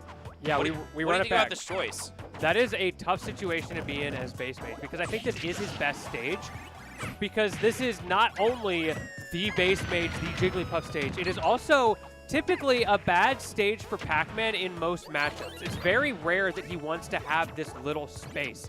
I mostly see it as a player matchup thing for JDV if he specifically has found success rushing a player down. Yeah, it is interesting. Some of the matchups it's like really good. Wow, charged and up smash, catches the jump out. I think like Palu matchups actually people like this stage for, which is it's kind of interesting. But it's Okay. Nope, not getting that. Yeah, we're back. And he completely missed the punish too. That is rough for JDV, but it's fine. You still have that fragile lead. Never mind going for the down air. combos. And does not get the drill timing. JDV, no fear, nairs out. Not scared of that potential risk. However, he is in the corner, and we've seen how much Bassmage can do with just a tiny opening again, an up air rest. Forward smash, it is a stock trade. That is one of the downsides of this stage. It's just how early you die as Puff to forward smash. I hear the JDV chant from the crowd. People excited to see that kill answering back. He's got one more that he's got to take, but Bassmage starting to turn it on right now, coming alive with these down air combos. Gets the read, but not the positioning. I was expecting we were going to see fair rest there. I thought it was going to be the offstage fair rest. Oh, this might be it. Set up, dodges it. Wow, great dodge there from JDV. And, just a hair late on the timing for the forward smash. And now, great trade. Trades with the pellet once again, but fighting out of the corner. This should be free. Free edge guard, yep. Easy, easy. No resources left. The pellet was gone. The jump was gone. Great fight out of the corner for JDV, but the free win stage eventually cuts the pass. It's free. It's free. He didn't have to work at all for that It looked win. like it cost him a game. I told you, it's that deductible. He forgot. He's back now. That was an absolutely wild play there. That up smash. Because Pac-Man's up smash scoop box sucks. It is horrendous. And just relying on that, I mean, come on. Insane behavior from JDV. But Bassmage brought it back, but now he has to do it again on JDV's counter pick, and JDV opts to go for Final Destination. How do you feel about that? I mean, it is fitting for Game 5. You know, it's something that you always want to see. But honestly, I think it's totally fine. JDV's been fighting Bassmage very well on the flat ground, and the platforms don't really benefit him a whole ton. So it makes sense. I mean, I think he just wants to be able to utilize his space well, the horizontal zoning, and making sure he takes away a lot of any like platform tech chases from Bassmage, which proved to be fairly valuable in previous games. Ooh, jumps out. JDV taking a risk with that jump and another risk with that air dodge to ledge. Manages to get away with it. I agree with you that JDV has been doing really well in the horizontal boxing game, and we're seeing that. But there are little moments here where if Bassmage makes the right reads, JDV has given him a couple opportunities to potentially convert those into big damage or even a stop. Yeah, I'm liking this angle setup for the hydrant, going for the nair into landing up air. It's just a really good spot to completely invalidate any approach options, and getting that kill once again. The Super Saiyan percent is here for JDV, and he's probably going to get a ton out of it. I mean, low percent. Oh, this is a grab, but we go deep. We go deep. Oh no, JDV faded in a little bit too far, and Bassmage is gonna take that all the way. This is his last opportunity to take it over JDV. He has the deficit right now. Can he claw this back? Yeah, an SD from JDV is maybe what Bassmage needed as he starts a combo up here. Doesn't get the trade with the nair that he has been getting with the uppy, but we see the vision. The vision is there. JDV scared and in the corner right now. He's trying to box out of that hydrant, the whipped grab, but he punishes it anyway with the jab check. And another air dodge from JDV. Great save of the jump. JDV's been so judicious with that in the corner, utilizing it only exactly when he needs to and gets out of that dangerous situation so well. Rolls through and gets Oh not no! the he's up too smash. low. He was too high. Bassmage gets away with murder there. He's been fading around those vertically so well. Finally gets clipped, but we're still in this. Still 2 stocks apiece. Yeah, playing around this hydrant so well. Bouncing left and right. JDV gonna once again utilize the up air and great shielding from Bassmage on the other side, knowing not to mess with that. Sometimes you see your opponent doing something, you're like, I can punish. Other times it's like, you know what? Let's stay out. Let's stay out of here. There's no risk. And we see those Game 5 mix-ups coming out as well. That fade back apple throw, the cheeky little ledge jumps that you don't normally see, the pressure with the Earl's Melon doubling down on it, trying to get Bassmage to fade in, but he's just not giving it to him. I'm loving how Bassmage has been playing so careful with his aerials. A lot of people just, when they're in the corner, they just throw out a ton of aerials like willy-nilly, especially as a character like Puff. But Bassmage has been opting to just utilize movement. And we are Game 5, last stock here. 0% to 0% on Final Destination. JDV gets the first hit. What more fitting place could we have for the last game of this set? Already getting another big combo, 56% on Bassmage. But this could be the starter. This could be it. Oh, the air dodge. It's not covered by Bassmage. A little bit of a misstep, and now the game is turning around on Bassmage. He takes another hydrant to the face, Latini. It may only take one, but he needs to find it. Bassmage expecting the tech roll in there. He wanted a falling up air rest setup. Instead, JDV gets that bell. The bell is cooked, which means Bassmage can't use it. He's trying to stall out the best he can. Still got that air dodge, though, so he's fine. Has to land somewhere because he doesn't have that ledge invincibility, but the timing from JDV is off. Just got the weak hitbox of that up smash, and another lease on life. The Nair does not trade correctly, but he isn't even able to stop JDV from picking up the bell. JDV has been so good once he's got it in his meaty claws, but a down air, hydrant not saving him. The pressure. Z drops that. Now he doesn't have it anymore. No fruit for JDV. Is he going to sit and charge? Yes, he is. Gets the apple. And once again, that down angle catching him off guard. And JDV advances on to losers finals over Bassmage. What a heartbreaker for Bassmage, who it really felt like he had come back into that game so well. He was getting these edge guards. He was finding the things he needed to get that set, but just by the hairs of this Puff, the tufts on her head, caught that apple, went straight to the blast zone. And like I said, that apple, it is a game decider whether or not those apples are hitting or not. The smallest of margins is all it takes. That was such a close set, down to final hit. JDV making the right decisions there to pull out that apple, throwing it with the perfect timing to catch Bassmage off guard, and manages to keep himself just barely alive. Yeah, great showing from both competitors. I mean, this is still, this is still top 4, Nobody's going to be too unhappy about getting this placing, but I'm sure Bassmage would have wanted to get a little bit further. And yeah, I want to actually talk about that miss on the recovery for JDV. So I think he thought he was going to be able to make it back to ledge, but then he realized once he was a little bit too far left that he actually needed a second bounce on the trampoline. Yeah. So he faded left. He was like, I can make it. And then it was like, oh no, I'm just like a hair too far. And he's going to be scared in that situation of Bassmage, who has already shown his ability to kill him off of that trampoline. Yeah. He has to be very careful.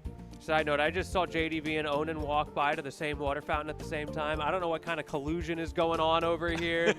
Y'all better be ready for this next set. I can only assume they are... All right, guys, so we're going to make this game take 55 minutes. We're going to go to time every game.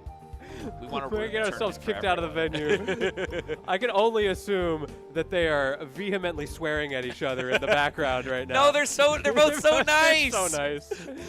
Both Onin and JDV are just like really, really, really chill guys. Yeah, I don't think they're capable of that. Like just straight up. One of them could slap the other in the face. Not that they would, but if theoretically it did happen, all right, but what if the other would probably just be like, yeah. But what if it was online, though? It's like, I should have teched it. Online, though, I think it's a different story. True. Online, these two are menacing. These guys be going crazy online. Oh, man, I love the mentality of these guys in-game. Both of them have such strong mental for the game. JDV is someone I get to talk to a lot. I've carpooled with him a lot, and I always love to pick his brain, not just on the intricacies of, you know, how do you approach this matchup, but how do you approach the game? What's going on in your head? How do you deal with the campy PNW meta, situations where you feel like your character maybe isn't as good as Steve? I mean, what do you mean by the campy PNW meta? He is the campy PNW meta. Exactly. Be the problem you're trying to solve. Exactly. Make other people solve the problems. You are the problem. That's what I feel like JDV's mentality has been. Remember, chat, don't solve problems, create them. Be the problems.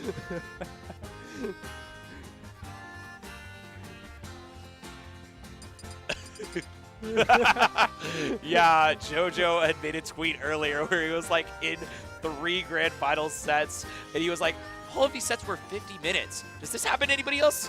Am I the problem? Yes, you are. I've commentated almost all of those. You are the problem.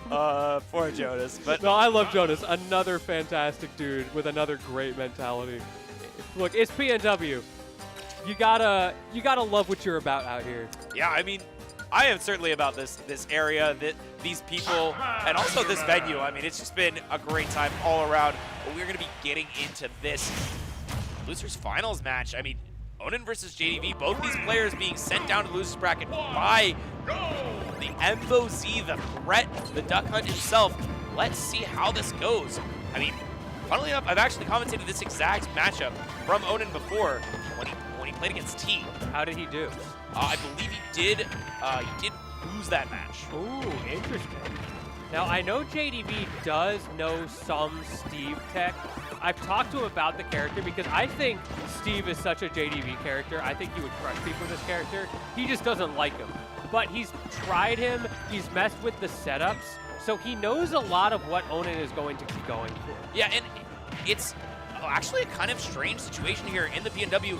There's really not top Steve players, right? Like, you guys don't have anyone who is anywhere near Onin's level on that. You've got, you know, Samuel sometimes comes through, but, you know, being all the way in BC, it's a little bit of a trek for him. Yeah, it's not your weekly. Exactly. So you don't quite have that experience, but at the same time, you know, be the problem, right? Like, JDV is also a player that Onin might not have that experience versus maybe he's the one who's going to be asking the questions. I don't know if that was a messed up RAR. Kind of surprised to see that from JDV. I think he didn't think the bell was going to hit. I think that's what sometimes that happens. Ooh, we're safe, though. Nice little ping pong there from Onin. Send him right back to where he came from. This time he does come back all the way with that upbeat, but he got to deal with the anvil. Onin with the coverage off stage, and he's still on his first stock. Yeah, this is a really difficult position for JDV to be in. Being a character that relies on setups, relies on finding the big openings to get the stocks, when your opponent doesn't give them to you, you have to be creative. And like we said before, the apples, they be hitting. And when they do, games change. We also saw that Earl's Melon going through the minecart. Wasn't quite enough to kill, but it did put pressure on Onin. Being able to shut down those easy autopilot options is one way that you get yourself back into this set.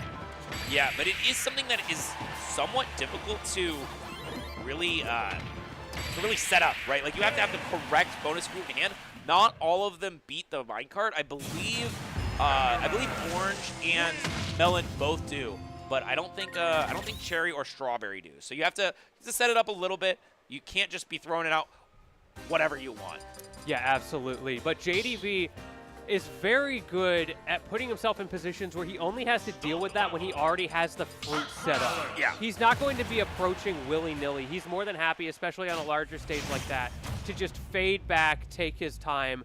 The thing about stages in this matchup, though, is if you are getting those larger stages, and we see JDV opting for a smaller one, possibly for this very reason, you're giving Onin his opportunity to set up as well. And my bad, I did just verify he did beat T. It was 3-1. Onin beat T at main stage 2022. Very interesting. So they clearly have a lot of skill in this matchup. Yeah, I mean, that is something that, you know, I feel like this is certainly a wonky matchup. A lot of matchups with Pac-Man are that way.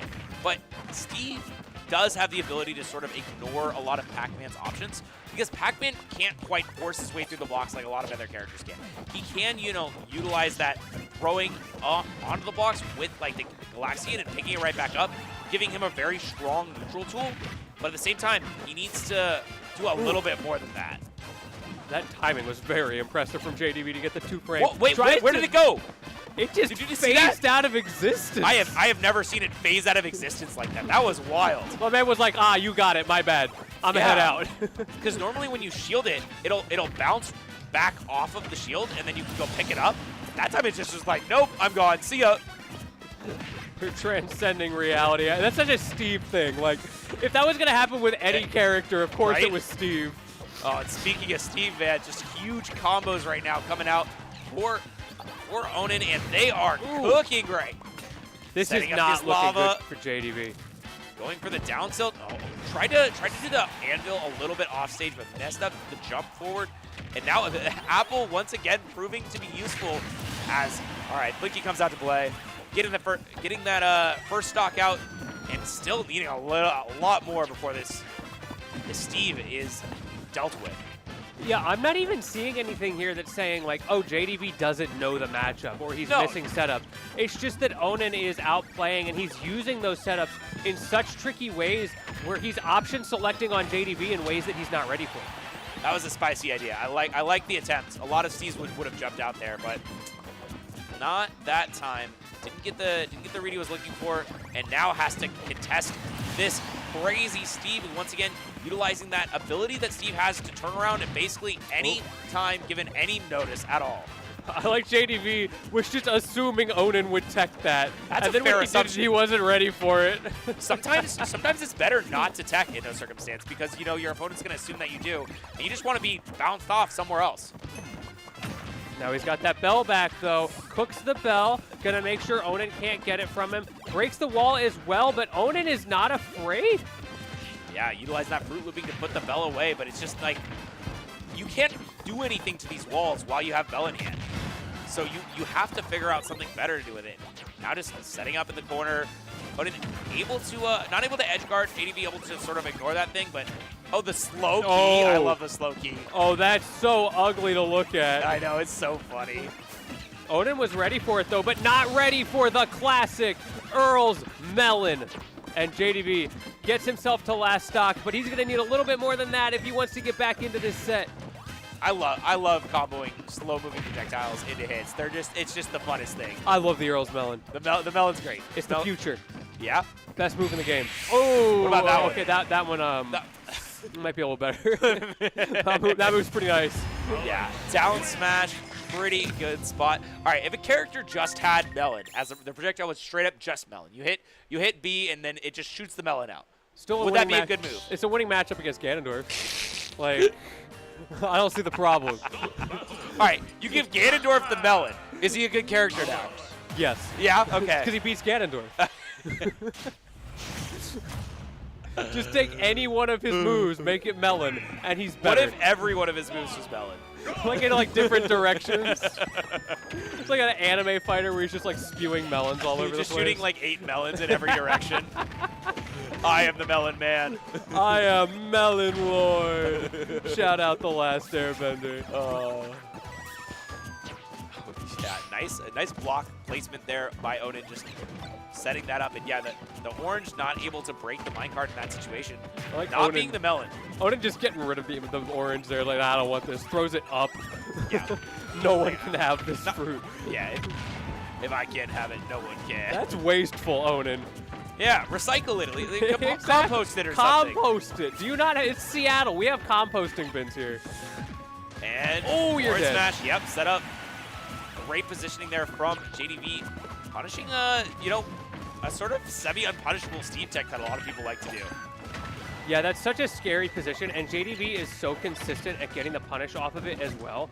Of course, being a character specialist, he knows that timing like the back of his hand, the rhythm of his own heart. Yeah, it's just like a through and through player of this game who knows pretty much everything there is to know about this character. Really just creative and talented at this game. But right now, there's a beast in front of him. with Onin trying to. Like, I'll show you a real scoop box. Yeah, he still remembers. He's getting those flashbacks. Ooh, build a staircase on him. Okay. Not sure what the play was there, but either way, he is able to get the advantage. JDV does not get scammed on that fresh stock, able to stay alive. And now again, we're back in that position. He's not going to be approaching without that fruit online. Yeah. It is still difficult, though, to find his way through these blocks when he has the right fruit he wants. He still has to figure out how to get in on Onin, but sometimes Onin is just opted to run in at JDV, not quite as patient as maybe they need to be. Ooh, I don't know about that, Bell. You're talking about impatience. Sometimes JDV gets to this point where if he's really struggling to get his hits, he kind of just starts throwing stuff with those pot shots out, trying to find something that works. And if Onin can find the timings and predict when that happens, it was free openings for him. Yeah, and great parry there for JDV. Able to get out of that circumstance, but now the Bell is in hand. He was, they were doing the Pac-Man thing where you just run at your opponent who's in shield. It's like, oh no! JDV's like, I ain't being tricked by that. No, it doesn't matter. You can't gimp Steve. Yeah, I do not like that. If you ever think you've gimped Steve and you do successfully do that, the Steve is messed up. Steve is ungimpable. Okay, we flanking. We flanking. Not against JDV. We're not. He missed. They missed the spot for the block build. You're supposed to build a block there, so you can reset your ledge invincibility. But unfortunately, they didn't have the right timing. Yeah, the right spacing. I'm not sure exactly what they were going for there. It seemed like a little bit awkward for them. Maybe scared that JDV was gonna, who knows, go off real quick and mix them up. Yeah. But that's just not something that JDV typically does in those situations. Yeah, I mean, but like going back to the ledge with no ledge invincibility versus Pac-Man, like you're gonna be tilted. It's curtains. Quite tilted. Oh man, it is a sort of a really interesting spot here though, because JDV has been ahead basically the whole time, finding his openings how he needs them. But Onin, player who can always come back in this game. He has so many tools. That's a scary situation there for JDV. Really just every single time he gets hit by one of these starters, I'm holding my breath because it might be the end of JDV's tournament right now. I love these micro charges from JDV. The way he's managing to get these fruits out, it's very flashbacks of Smash 4 Cloud players. But like you were saying, potential tournament life here. Those micro charges he's going to need to actually hit with those fruits. Finally gets one. There it is! Oh, the Ginkgo combo is not enough to get the stock. I thought it was the perfect spot. The crowd went crazy for that one, but he's going to need one more. He does have the bell. 112, that is plenty to get this kill off. But Onin just stalling him out right now. Yeah, I mean, the stray hit potential for Onin is just so much higher. JDV knows that he needs to either pick up the bell, get a hit with that, or something different because delayed mash. Yep, good spot. It's still going to be able to get out, but no, it's untechable. The anvil covering every option for JDV the moment he up-beat. That was complete catastrophe. And Onin, 3-0 on JDV. Moving on. He wants that run back. He wants to run back. He wants that run back. Honestly, that set did not feel like a 3-0. Maybe it was because it was so long. Yeah. But JDV figured out a lot of stuff. Onin he was consistently one step ahead. The first game, that was a little rough. But after that, JDV adapted super well, took advantage of the smaller stages he had, this being one of those rare matchups where Pac-Man actually wants or even needs to approach. But it just wasn't quite enough. Not even the Earl's Melon was strong enough. Unfortunate. It did get the kill though, at least. Why is this music so sad? I mean, this is the like, chillin', like relaxed music. Yeah, see there he tried to build a block, but he wasn't able to, just the wrong positioning for Onin there. But yeah, unfortunate for JDV, gonna be eliminated from this bracket, but still third place. And yeah, he fought hard. You know, I mean, it's JDV. He's always going to be coming in trying to win the whole thing. But he was eliminated by the two people currently sitting in Grand Finals. Grand Finals time is rapidly approaching. Chat, I want to know who y'all got. Yeah, who's going to win this whole thing? Who do you think? The person who 3-0'd Onin winners or the #1 seed? True. The Beast The Beast himself. From the east or the Is Midwest? he? Midwest. That's east of here. That's Weast. Weast. The Beast from the Weast. Perfect. Yeah, this has been a spectacular tournament all the way through. Not just from the perspective of these amazing matches that we've had, that we get to see right now, these incredible players coming out, showing us why they are the best in the region, but also the whole spectacle around this thing. I got my man all decked out over here, ready to go down to the beach. I'm feeling, you know, very, very Hawaiian, very Aloha, and very beaches today. We'll go put perfect thing. our toes in the sand after Yeah, I this. mean, I'm currently injured, so yeah, okay, not maybe gonna be maybe not your crutching out toes. too far. But hey, maybe, you made it anyway. I did make it out. Yo, shout out Jet. My man blew up his knee and he's still here. Yeah, I've got a whole big immobilizer on my knee right now, and I'm on crutches. You can see them right here. We'll carry you out. How about that for the sunset? Wait, the sunset. Wait, though. can I see the sunset Check behind it you out. right now? Yeah, just. Oh, that was a mistake. Yeah, I was gonna say flashbang. You good, homie? Bro, I just got all kinds of flashbacks. Oh my goodness. Oof, I don't think my eyes are ever gonna recover from that. Yeah. That even through the sunglasses, that was rough. Hey, the sunset on the screen that I was watching that I knew It's better than beautiful. to look outside for. I mean, you can even see the lens flare coming out on the player cam right there. Yeah, we got Michael Bay in here. Yeah, Onin looking immaculate right now. The bloom turned all the way up IRL. Hey, they look good for sure. Moving on into this grand, but yeah, I mean, I don't know. I haven't seen much predictions in chat. We got some Embo fans in there. I wonder if any Onin fans are gonna come in and say who they got, because this is still, I think, gonna be an uphill battle for Embo to get this double Elan. Like, even though you got one, it's still Onin. It's still Onin. That's not quite everything you need. And like, is Embo still warm? I don't know what he's been doing. It hasn't been that long, right? Oh, actually, wait, there was that huge yeah, break, huh? Yeah, I forgot about that huge break. I don't. We'll see. Some players like to wait it out. Some players like to grind a little bit more. There's pros and cons to each. It's more about how you feel. But what matters is what happens right here, right now, not whatever's in between.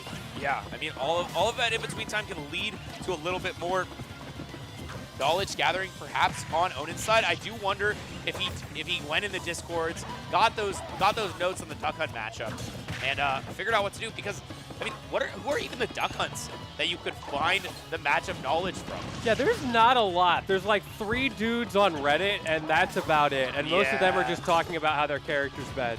Yeah. Not a lot of people are believers in this character, but the #1 show off in the PNW of how much this character can do is here in the building right now, and already up significantly on Onin in this final set of the tournament potentially. Truly proof that it's not all about tier lists out here. I mean, we see this in every region, but when you've got call-outs like that with the Duck Hunt up smash, great air dodge now from Onin, the timing to get past that pretty active up air and land anyway. Yeah, and once again, it feels like Onin will set up in the corner, try to get some sort of ledge trap going, and then the cam will just come in and just ruin everything about his day. Yeah, they work so hard, and then that little can from Hogan's Alley, the product placement just slips its way in. Yep, and no resources on the bar going into this last stock. Just the diamond out, as well as the starting iron. And Embo, we said before, it didn't really seem like he would be able to threaten the resource bar of Steve, but in practice, it's looked really, really good. It's that can. Yeah, the can is always worming its way into the craziest spots, such that Onin is not able to find the time that they need to get more out of it. That hip stop looks so silly sometimes. Like, you don't know what's going on, and just a flat dog on the screen. Again with that can, actually challenging the anvil as well. Again, forcing Onin to use resources without much reward. Does get the reward that time, but that's just to even up the stocks. Meanwhile, Embo going in right now, 104, and he sets up the gunman for his troubles. Yeah, and barely clinking with that up smash, but this time the jabs are here, but only 8%. That is the lowest percent combo I've ever seen. I think they clanked with the the can or something like that. See, this the fear. Onin was jabbing on Embo and chose to back off. Did you see that forwarder? Just I did. The can explode. Why did the can explode? I don't understand what Embo sees that none of the rest of us sees. There is an additional dimension in which that can exists that only Embo has control over. The Embo dimension, the Z dimension. Yeah, for real. You've heard of the French dimension. Now get ready for the Embo dimension. Is it just cans everywhere? It's just beans left It's and right? cans all the way down. And everyone's doing the can. Yeah. Everybody's got terrible gas. And once again, another trade, utilizing that can in the perfect situation. Still though, oh, big setup, gets the back air, and now this ledge trap has proven pretty effective for Embo so far. Steve not able to find their way out of here. Swedish, oh, okay, not gonna get that up air. Still just looking for some way to find this kill on Embo, but besides, all right, I have to hold back. I have to go get some more resources because, oh, Embo is coming for me, and the can it's set up, but it actually kills Embo that time, Lentini. He went so deep for that. He didn't have to do it to him like that, but he was just confident. No time for Onin to set anything up. And those baked beans, they keep coming out. I'm starting to think this isn't the Duck Hunt dog. This is that dog from the baked beans commercial. And the up air is going to close out game number 1 with a JV2. Say what you will about Embo, but he definitely has that dog in him. Oh yeah, he's got that dog in him. The dogs are out today for the beach and the beach only. Yeah, Embo coming in up 1-0 in this set, but 4-0 in games on Onin for this tournament. This is crazy. One of the best to ever do it. Proof right there. I don't know how he does it. I have never heard this man complain about his character once. Yeah, you know, I've talked to him. I've been like, you know, that seemed like really hard out there. He's like, you know, I just got to work on it. Exactly. That's the difference between people like us and top players. He doesn't look at these interactions and goes like, yeah, my character struggles in this position. It's, I need to do this in this position. He jumps right to the next step. And he is showing us that he doesn't just say that. It's not just lip service. He is committed to that ideology. Yeah, and it's also non-linear game plans, right? Like a lot of people, you know, sort of have very like one-dimensional, like I need to do this in this situation. But I feel like Embo has like levels to his play in a way that a lot of people don't, and he's forced to, right? Like he has so few tools that he has to make the most out of every single one of those and create circumstances that are advantageous to him where theoretically none should exist. Bro's got game plans like an onion. They got layers. He's got layers. Oh, so you mean like a cake? Well, what if you stack a cake on top of a cake? Is it still a cake? That's still a cake. Is that two cakes? That's definitely one cake. What if it's lasagna, though? No, lasagna, it's 2 lasagnas. Okay. We'll ask Embo afterwards. He seems like he's probably an authority on it. Definitely. What if you stack cans of beans on top of each other? It's just one big can of beans. It's just one can of beans. Going into this game 2, Embo, once again, just completely invalidating the ledge trapping coming out of Onin, utilizing that can. Even that giant wall is finally actually enough to get an edge guard on Embo. A rare situation. Yeah, good point. This is looking so much better for Onin. Opportunity to get, as you mentioned earlier, his first game of the day. He is down 4-0, but if he can make that 4-1, that's where that momentum swing starts to come back. I like that Embo ended up in the minecart somehow, but still got out of it with the can. Man, okay. Yep. Utilizing that run-up shield. Beyond shield. The smash forward. Yeah, run-up shield with the can still active. It's like, you can't hit me, but I can hit you. I'm not touching you. I'm not touching you. Meanwhile, the can is blowing up in your face. Just exploding left and right. Turns out your brother's a mechanist or something. Like, okay, ooh, a little delay there. I mean, still though, Onin has basically no resources right now. Finally finds a couple, but it's not going to matter. You don't need any resource. Just the up tilt back air. Simple, clean conversion. Gets his first game of the tournament. And the question is always now, is the download complete? That's 1. That's 1. You need 6 to pass. Okay. You got 1. It's got 1. 5 to go, Onin. It looked good, though. It looked really good. real good. That was a solid 2-stock. I definitely think the stage pick was better. I do like the Final Destination over the Battlefield choice from previously. I forgot to check if we're on DSR or MDSR. I believe we're in full DSR 1-ban. Which means no more FD. Yep, yep. But what is the pick on the other side? I love this transition screen where It's we got so the sick. beach in the background. Shout out Tempest. I mean, we talked about him earlier. These guys always kill it. Absolutely. All right, and oh yeah. Just a quick 50 off the rip. It's par for the course for Steve, but for Duck Hunt, when you get that, that's primo. That's primo combos. But we are going to a smaller stage here. You were talking about what the counter pick is going to be. Not a surprise, honestly. We saw Embo holding forward as Duck Hunt Dog, which is a statement I never thought anybody would say in all of history. And yet here we are, and it's working. Yeah, I mean, it's working, but does he get the stock, though, is the question. I mean, a lot of these stocks have been acquired through either a very, very high percentage can or like a bad situation that Onin has been put in through like an up tilt or an up air. But getting out of there scot-free. Theoretical. Yeah. Don't scare me like that. Oh, and he got him with it, and Embo takes the first stock. Yeah, Duck Hunt actually having a very surprising amount of kill power out of shield. A lot of characters don't quite have a great up smash out of shield, but Duck Hunt, you know, it works quite well when you hit it. It does. And immediately breaking through that wall, recognizing that it was fading, so he's able to do that. That is such fantastic situational awareness from Embo. It's things like that that are keeping him in the lead.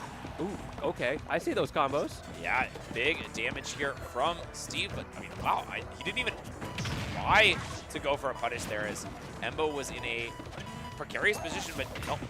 Onin opting to stay a little bit more grounded, not wanting to give up the advantage that they have acquired in terms of stage, in terms of resources, and now look at how much is being built up on that bar, Latini. Ooh, pokes him through the block. That's another thing. He's able to get through with that down tilt, so Onin, if he doesn't have the space, can get a little bit stuck. Opportunity to set up in the corner. There's that can. Force him high. Chase him with it anyway. That can is playing around the world with this poor man. Yeah, Onin has been has to be so careful in the corner. So many times they have fallen prey to the can usage. And okay, good follow up on that forward air, but I mean, this can keeps coming for them. Yeah, they are struggling right now to get things started. Finally an opportunity because Embo didn't have the can, but we see it come back, and immediately they have to just completely stop, and there's the combo anyway. Still utilizing that can behind placement, and now just trying to find their way in. Pressure. Is Onin, but I mean, it doesn't matter how much space you take away from Embo. They still have all of their resources. Okay, able to get out of that horrible situation, and once again, utilizing his aerials to get out of Onin's pressure. Now the forward tilt. We've seen Onin go for those air dodges before because Embo historically was trying to catch the landing. Great adaptation in this game number 3. This is starting to run away from Onin. Yeah, this is a scary spot to be in if you're Onin. Got your first game finally in the last one, but this one looking like a dire straits. Here we got those gold tools. Give me that frame data. Give me that plus on block up tilt. I feel like the interesting part about this character, these situations is things that Onin would normally react to almost every time. Just the extra mental stack of that can being around the area makes it harder for Onin to react. And now they're in a really bad spot. 84% does get the probably up throw kill here. Yep. And this is it's not too big of a deficit to overcome, but it's certainly not a position you want to be in behind against Duck Hunt Dog, a character who's great at trading. Yeah, and with how consistent Embo has been with the kills as well, that's usually an area where Duck Hunt Dog can struggle. But the way, like you mentioned, that can positioning has come into play and able to use that and convert it into things like those up airs, those up smashes. Very weird forward throw coming out from Onin. means they don't get the big damage combo, but it doesn't matter. Just falls into a little bit of disrepair. Smack him missing up. the tech. Smack him up. And The bird. that puts us on the verge. Potentially The bird is the verge. the last game possibly of the night here on Grand Finals. Embo versus Onin. It comes down to this. Onin, he got his 1. He still needs his 5. But Embo, he got his 2. He only needs his 1. Just one more game separates Embo Z from winning. Aloha Beach is number 2. What a statement to make. In such a contested PR season, it has been back and forth with JDV. It was JDV, then it was Embo, then it was JDV. This time it might be Embo again if he can take tournaments like this. He did so well at main sequence. Can he do it again at Aloha Beaches? Yeah, I mean, a win on Onin is absolutely huge. This is a big invader to take down. But, I mean, what better place to do it than Grand Finals? Then this situation should be, wow, a little bit short on that combo. Perhaps good smash DI on Embo's side. And now gets the air dodge read. It's been really good at catching Onin's defensive options. I feel like that's been the story of this set so far, Lentini. Yeah, agreed. I see Onin playing that zombie skin. Hopefully that's not indicative about how he's feeling about the set right now, because he needs to come alive in this game number 4. 60%, a little bit of an advantage here. He's starting to figure some stuff out, and he does have a bigger stage to work with. Yeah, this is something that I really think that, you know, Onin needs to work on. They've been having a tough time, like I said, in defensive options, but I mean, this gives them a little bit more space, perhaps makes it so they can build walls a little bit better, make sure they find a brief respite against this huge like threat that is looming for the Duck Hunt dog.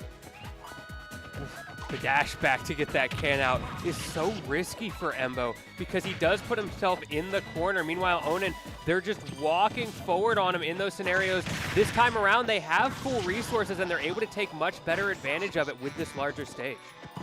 Yeah. It does get the down smash. They find a huge opening now, and this might be exactly what they needed, but no, just a little bit of a DI check. The down throw catches the DI in with that up air, and this is a huge opening now, but giant combo on Onin's side into almost getting the 0 to death off of that minecart. Barely staying safe is Embo. Embo playing with fire with that get-up attack. It worked out, and now Onin being juggled again. This is the downside. It is so hard to land against Embo. Those up airs incredibly active and create these frame traps. Man, Embo sees red when there is no threat of anvil. It's just go, go, go. We are in up air season. It's my time. Yeah, exactly. All right, once again, has gotten rid of completely of the iron. Okay, one built back up, but now we might see that situation. No, opting to not contest the anvil. That is something that I feel like Onin needs to keep the threat of, regardless of if they're actually utilizing it every single time. It's something you have to be wary of, just keeping the option available to you. But nice forward smash coming from Onin. They finally found a way to get a kill, and now this is a situation where really they need just one more big hit here. Again, those dash back cans, they're working out pretty well. I think Onin is starting to catch on to it, but hasn't been able to get big hits off of it. So honestly, if you're Embo, you'll take a little, dash attack trade if it means you get your can out, because you're able to break up the combos afterwards. So it's just not a threat to get that trade. Should get an up air or back air. Yeah, it just gets the back air. Keeps it simple. Yeah, on this stage, no amount of DI is going to save you from that. Doesn't even need to go for the mix-ups. Yep. Okay, barely getting out of that spot scot-free, but still just the can. It's coming back. Worms its way into every house that you can build for Onin, and really still does. Catches the air dodge. It does everything, man. This can home wrecking out here. Yeah, exactly. Don't bring that can into my home. Onin with an opportunity and finds it with an anvil, and they keep themselves alive. They are living a little bit on the edge with this, as it feels like Onin needs to keep playing just really, really well. All of these sets have been, all of these games have been relatively close, but when Onin even turns it down for a second, even releases their foot off the gas at all, Embo just comes right back into the game. Make sure that Onin doesn't have a safe place to hide. We lose all of their resources, and I'm a little scared for Onin in this Game 5 setting. And you see those deep breaths coming out from Onin as well between games. Really trying to build the patience, the mental in their mind. We were talking about how important the mental is. This is where it really comes out to shine. You're up against Duck Hunt Dog. Somehow you have gotten into this seemingly impossible situation. This Duck Hunt is hitting you with every can. It is so frustrating. And you need to just reset your mind, take a deep breath, think about how to adapt, and then convert. Yeah, I'm loving the mix-ups here from Embo on how he's utilizing the can against the walls. Sometimes he's opting to utilize the can to destroy the walls. Sometimes he's just sending it over into Onin's house and being like, doesn't matter what you build, it's coming for you. It is the a wrecking ball. wrecker. There is the Kool-Aid man coming out here. Oh yeah, came in like a wrecking ball. Okay. Yeah, still just getting a nice two-hit combo. Very threatening situation. You do not want to walk under that. So if you walk under that, it's going to destroy the block, and then the anvil just falls right on your head. So you got to be so careful. I'm not sure. I'm not sure if Embo is aware of that circumstance, but he hasn't fallen for the trap yet. So I'm going to assume that he is. Yeah, Embo seems to, despite the fact that we don't have a lot of Steve representation in the PNW, like we talked about, does clearly know the matchup, has studied the matchup. I know there are a few people in the PNW who have spent a lot of time theory crafting this matchup, and I imagine Embo has talked to those people. Yeah, it's interesting to theory craft, but it's another thing when you put that into play against one of the best players in the world on Onin's side. Like, there's no resources. How do we keep getting there? I feel like the can is the answer. Like, it just makes it so difficult for you to spend a ton of time building up that bar. Yeah, Miley Cyrus going in right there. That wrecking ball was just tearing down the walls over and over. Yeah, destroying it left and right. Oh, yeah. Hey. I wasn't even going to try to do that voice, but I respect the man who is. You get the clay pigeons, though. Okay, this is actually a big opening right now. No pickaxe for Onin. Gonna have to rely on. Oh no! Should be fine. No. No, wow. You're dead. Okay, you can make that. You can definitely make that. Like I said before, if a Steve ever doesn't make it back, that does mean they messed up. So this is looking very bad for Onin, especially an SD like that in Game 5. This is your tournament stock. They have to get this kill, and then they have to do it again. Yeah, I hate to be the doomer here for Onin, but it does seem like this is an Embo Z victory waiting to happen. The only thing that Embo needs to do at this point is execute. It's don't get caught by anything too crazy from Steve. That's a nice combo, but that's not enough to put back into the game. Wait, Ambo this might be down smash once again, and Onin. How do they make it happen? Everybody hold. Hold. We are so back. Hold. The early combos. This is back into neutral. This is something where pretty much at any point this game could explode. The Smash GI away. Managed to get Embo out of that combo, but the back out of here. And that is a reset, ladies and gentlemen. Embo Z with a little bit of a blink. Like, I cannot believe I let that slip through my fingers. Wow. It was theirs in everything but name. It looked over. Embo was ready, poised, not a player who loses in those situations, and yet somehow Onin found their way through. 2 quick stocks in a row in different fashions. Yeah, I really like the setup that Onin went for at the end on the first stock that was lost with the building the wall, so you're forced to land on the block. You can't get back to the ledge. And, you know, just down smash covers a 2-block length. Just everything in that spot. Exactly. A lot of times with these kinds of setup characters and these set play interactions that you see, it's not about hitting the person with that setup. Yeah. You know when you're at this level, they know how to maneuver around your setup. They're not going to get bonked and pineappled by it. It's about reacting and predicting what they do to escape those situations. Yeah. Well said. Well said. I think the players are taking a quick break just to get I some don't blame water, them. rehydrate up. I mean, Yeah, I'm hydrate sweating everybody. in here, and I've got a fan on me, and we're the only people in this room. That's true. Besides production over there. But, I mean, they're in a room with literally over 100 people, the sun coming in. It is a sweaty mess in there. Yeah, we've got like our shades down and everything to keep us cool. They've got it rough. That's the true gamer room right there. Yeah, it is actually surprisingly not as hot as I thought it would be in the venue. True. I've had nightmarish experiences with beach tournaments before. Shout out to the first wave dash, just heating up every time. But this time it's been nice and breezy. Yeah, they've got great ventilation set up. Yeah. The way they have the doors open to get the crosswind, very well done. Shout out my man Gatto in the background moving the fan, so now it's pointed directly at me and not my co-commentator. Coming into this game hot, though, with the Magma block, setting up the 63% all the way to 89. I hate to say it, but it feels like this download might be complete. Oh, dear. It is the AI age. It doesn't take as long as it used to, and these young kids know how to use ChatGPT. Maybe that's what he did. He just asked it in between games. Yeah, I mean, they can definitely ask ChatGPT, I mean, for answers, but I feel like the Discord calls might have been the thing that, you know, pushed Onin over the edge.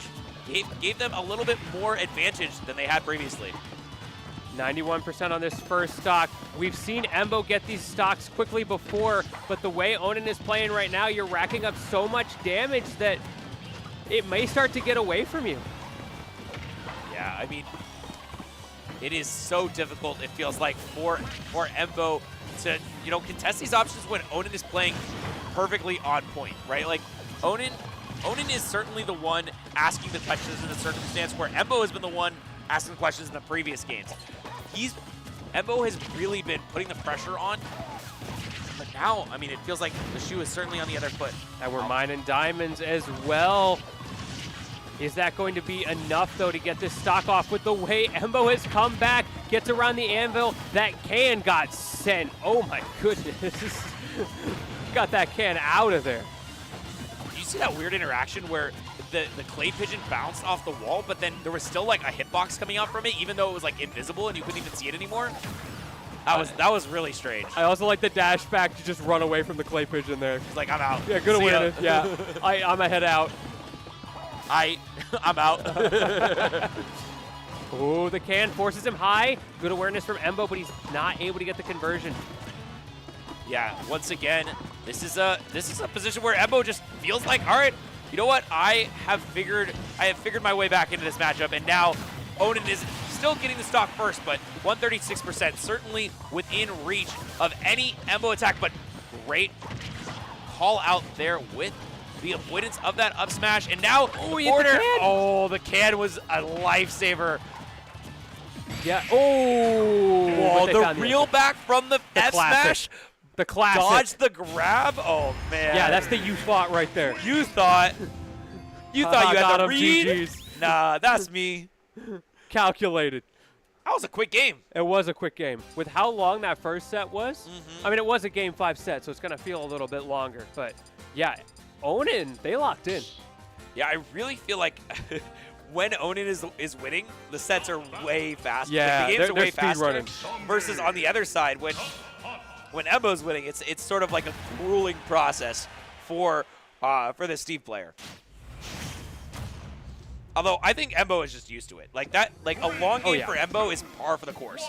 Maybe Onin is not quite as comfortable in those like long set games. And that might come back to bite them if this game Embo is game 5. Embo is the bane of long sets. Was molded by them, to be sure. I thought you were talking about the Bane in the other definition, but I like that. That's a good way of saying I it. think Onin's the bane of long sets right now with the way they're playing. Just getting right to business. Yeah, Set up with the anvil. Still not gonna be breaking that. I'm actually wondering if Duckun is. Oh, okay, so Duckun is actually too short to break that block. Some characters are tall enough that if they run under the block, it just breaks. I believe Duckun is too short, so it doesn't break the top. Sorry, the one level block when you run under it, which is actually good news because that means the anvil doesn't fall directly on your head. Right. Your ambo. Yeah, maybe that's something that Onin is just kind of set playing and not thinking about. We'll see if that continues to be a factor, because that setup may not really be the best use of resources in a matchup where they've been struggling to keep their resources in check. Yeah, I mean, it's still useful because you can like destroy the block with like a back air, or it'll just time out and still make it fall. But yeah, it's not quite as good as the characters that when they run underneath, they just destroy it. Oh, and I like the singular sword swipe at that can of beans to send it back over to Embo's side. And the can is chasing here. It finds it. That's it. Did Onin counterpick FD last? Oh, no, sorry. That was against, sorry, that was the JDV match. Nevertheless, though, yeah, Onin does generally like this stage, at least in some matchups. So to see Embo going here and doing pretty well is interesting. Yeah, I think it's just a matter of, like, taking away some variables. Like, I think Embo feels like in a straight-up fight, like, he's going to be winning against Onin. But, you know, when you add in a couple extra things, you know, sometimes the tables turn a little bit. I think part of it also is just how good Embo is at anti-airing. We've seen that before. We'll see it again. Those up airs, even the crazy up smashes, but the delay option select doesn't matter with the way Onin set that up. Great stuff there. But hey, at least we got center stage. That blast zone cancel, not so bad. Yeah, certainly, but this is a little bit of a miss there on that forward air spike. Usually you want to get that hitbox, the one that spikes down to the ground, but crazy smash DI in for Embo Z, avoiding the forward smash and just going past Onin. Onin not reacting in time, and he now wanted that spike. almost got that spike. The crouch underneath actually got him out of the initial jab. Onin recovered well, and now they've got the setups going. Gets past the anvil, but not the minecart. Now you're just off the other side, and another conversion. Doesn't kill, but you're in a terrible spot. Yeah, great coverage. If you have to go past the ledge and then come back down, I think Onin's hitting that edge guard every time. They have not yet missed. They've been super consistent with that. Speaking of consistent, that can pressure, great coverage. Yep. Rare sort of runoff there from Embo. Sometimes been going for like the downer that like you do on stage that hits below it from the ledge. But I mean, you know, when it's a guarantee, when you know you're gonna hit that neutral air, it's certainly worth it to run off. Ooh, trying to sandwich them there. I kind of like that, the way Embo puts that can behind and then throws the pigeon in front of you. It goes 50-50. What am I gonna do? Yeah, one of these projectiles is coming for you. Actually, they're both coming for you on both sides. And also, I'm coming for you. The triple threat. Shield, I dare you. Yep. Okay, utilizing once again that can to get out of a disadvantageous spot. And this is such an important part of the set. Going down 0-2 is a disaster in terms of the set play, what you need to do stage-wise. So, okay, great F-tilt. Not trying to push the envelope too much. Just wants to reset, get his can in place. Now Onin has that second diamond queued up, has a couple irons. Let's see if he's going to use it. No, is not going to opt to throw that one out. And such a dangerous spot. 3 kill moves in a row thrown out. And you get to do that when you're Steve. But now no pickaxe even online. So things like forward air, back air, that becomes much less of a threat. Can Embo take advantage? No, he does manage to get, they've managed to get the new set of tools online, and it is going to be diamond, so you got to be extra careful. Yeah, this diamond has been built for quite some time, but hasn't really made a lot of connections in this one. But the minecart just in the exact right spot. One of the first times it feels like Onin has actually hit with the riding the minecart hitbox. Almost every time it's been a jump out. You remember that part of the last set where we said Onin had 1 and needed 5. Onin's got 5. Yeah. And they only need 1. Yeah, the inverse. The inverse of the previous situation. situation. Got hands. I went to math school. But yeah, the reverse 3-0 is now what's on the table for Embo if he wants to take this. Yeah, I mean, it felt like there was so much that Embo has been doing this whole set. It feels kind of like doomer now to be in the spot where you're down 0-2. You're already down in percent in this game, and now you have to choose to counterpick an entirely different stage. This seems so hard to come back into this one for our, hero of the PNW. Yeah, this is a stage that worked well for Embo before. We'll see if that continues to be the case. But with Onin having this much momentum, and like you were mentioning before, the download, creating situations like that untechable for Embo, you're now down a stock as well in case the stakes were not bad enough. Yeah, the download is certainly looking to be, if not totally complete, almost all the way, 99%. But, I mean, is that 1% enough for Embo to find just a little bit more? He isn't actually behind that much here. Ooh, you were saying? I mean, it's still pretty reasonable. I mean, that's like one Steve combo, but if Embo falls here, if Embo gets edge guarded, that might be the end of the set for sure. What a far way we've come. Does take the stock, but at one point, Embo was a single stock away from taking it up 2 stocks to 1 against Onin, and he brought it back. And now Embo has to do the same thing again. But basically no resources on deck for Onin. That bar looking mighty empty. Still managing to find a little bit as Embo does not want to push through too much. Oh, and it just opts to get out of there. It's like, I don't mess with magma blocks. Yeah, get me out. The tech situation did not go the way he wanted, so he's like, all right, bet. Get me out of here. Oh, and one of the reasons why you don't fight next to Steve's wall coming out, that forward smash, such a threat on the other side. But yeah, just the utilization of a ton of iron now. Oh, this is just needs one more hit. Oh, and Embo is just going to fall once again as Onin builds up that diamond. It is on deck. The Department of Defense is here, and they're trying to confiscate your beans.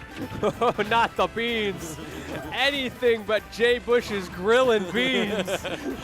What's the secret recipe? The dog needs to know. It's got that dog in it. Oh, no, I certainly hope not. Oh, what a setup there. Went for runoff, B-reverse beans, and just set up, got the edge guarded. Now it's not enough to get the stock, but still very good position. But huge answer back out of shield. Just gets 2 hits. Could have been a lot more. Okay. Yeah, a little tick throw. He needs to get this kill right now. That up air not going to do it. Onin has been doing such a better job of playing around those kill options. That's the name of the game against Duck Hunt Dog, especially when that can is really stale, which honestly, it usually is. But there we go. 2 up airs down in a row. Up air into up air. That can't be real, right? Hey, it's real if you don't air dodge. That's fair. Okay, just gets a back throw. Unfortunately, the bean's not in the perfect position. And this is where it all comes down to the wire for Embo Z. This is where comebacks are made. Has to find a way back into this game first before he can find a way back into this set. But he has found his way back into this game, and that resource management from Onin not looking the best. We see them trying to set up. They're starting to place those blocks in slightly different ways that are making it harder for Embo to get through, but they're still running out because they're having to use so much of what they mine just to get away from that terrifying can. And now, almost no resources left, just a couple tiny blocks. Just enough stone to build a wall and reset the resource bar. Trying to get out of there, utilizing that anvil, but the percent lead is still in the favor of Embo. However, we've seen how terrifying a Steve can be in the corner. He's still alive. Does he make it through? No! Oh, the blocks are in the perfect position, and Embo is not able to make his way through to the ledge, and Onin is your champion here. Aloha Beaches, #2 beach off with a 3-0. What a way for Grand that to Finals end. reset. Yeah, with the 3-0, like you said, it looked like Embo might have been figuring out a way to come back. Oh, what is going on? Okay. Taking the camera. I got the him. game is over. We're packing right up. But look at this full inflection here that we saw. Crazy. We saw the 3-0 from Embo, and then we saw the game 5, 3-2, and then we saw the other side of the 3-0 just fully reversing. And I gotta say, that's just adaptation. Yeah, there's nothing. Onin adapted. And Embo, honestly, throughout that was also adapting really well. I just feel like Onin managed to stay one step ahead. The pace of the adaptation, that top player, the recognition is there for a reason on a player like Onin because they're so good at finding those little nuanced things. How do I move this block slightly over so that it interacts with the can a little bit differently? Yep. And that's what it takes. And I do feel like another big part of that was that exact setup we saw in the last game, the last stock, where Onin had those 2 blocks right beneath the ledge, stops you from going under them. And if you go over them, you get down smashed. So JDV, sorry. All right, I'm being told by production that this is going to be it. So thank you so much for watching. I'm Jet the Jenga God. I was joined by Lentini. Got any words for the people? Dude, it is always a pleasure having you come here into the PNW with us. Thank you all for joining us for Aloha Beaches 2. You can follow us on the socials if you want. But honestly, go follow the people in bracket. Y'all saw that whole top 8. Go follow Onin or something, whatever you want to do, and have a great night, y'all. We will see you sometime very soon. We'll see you on the the Satellite beach. Network. Peace.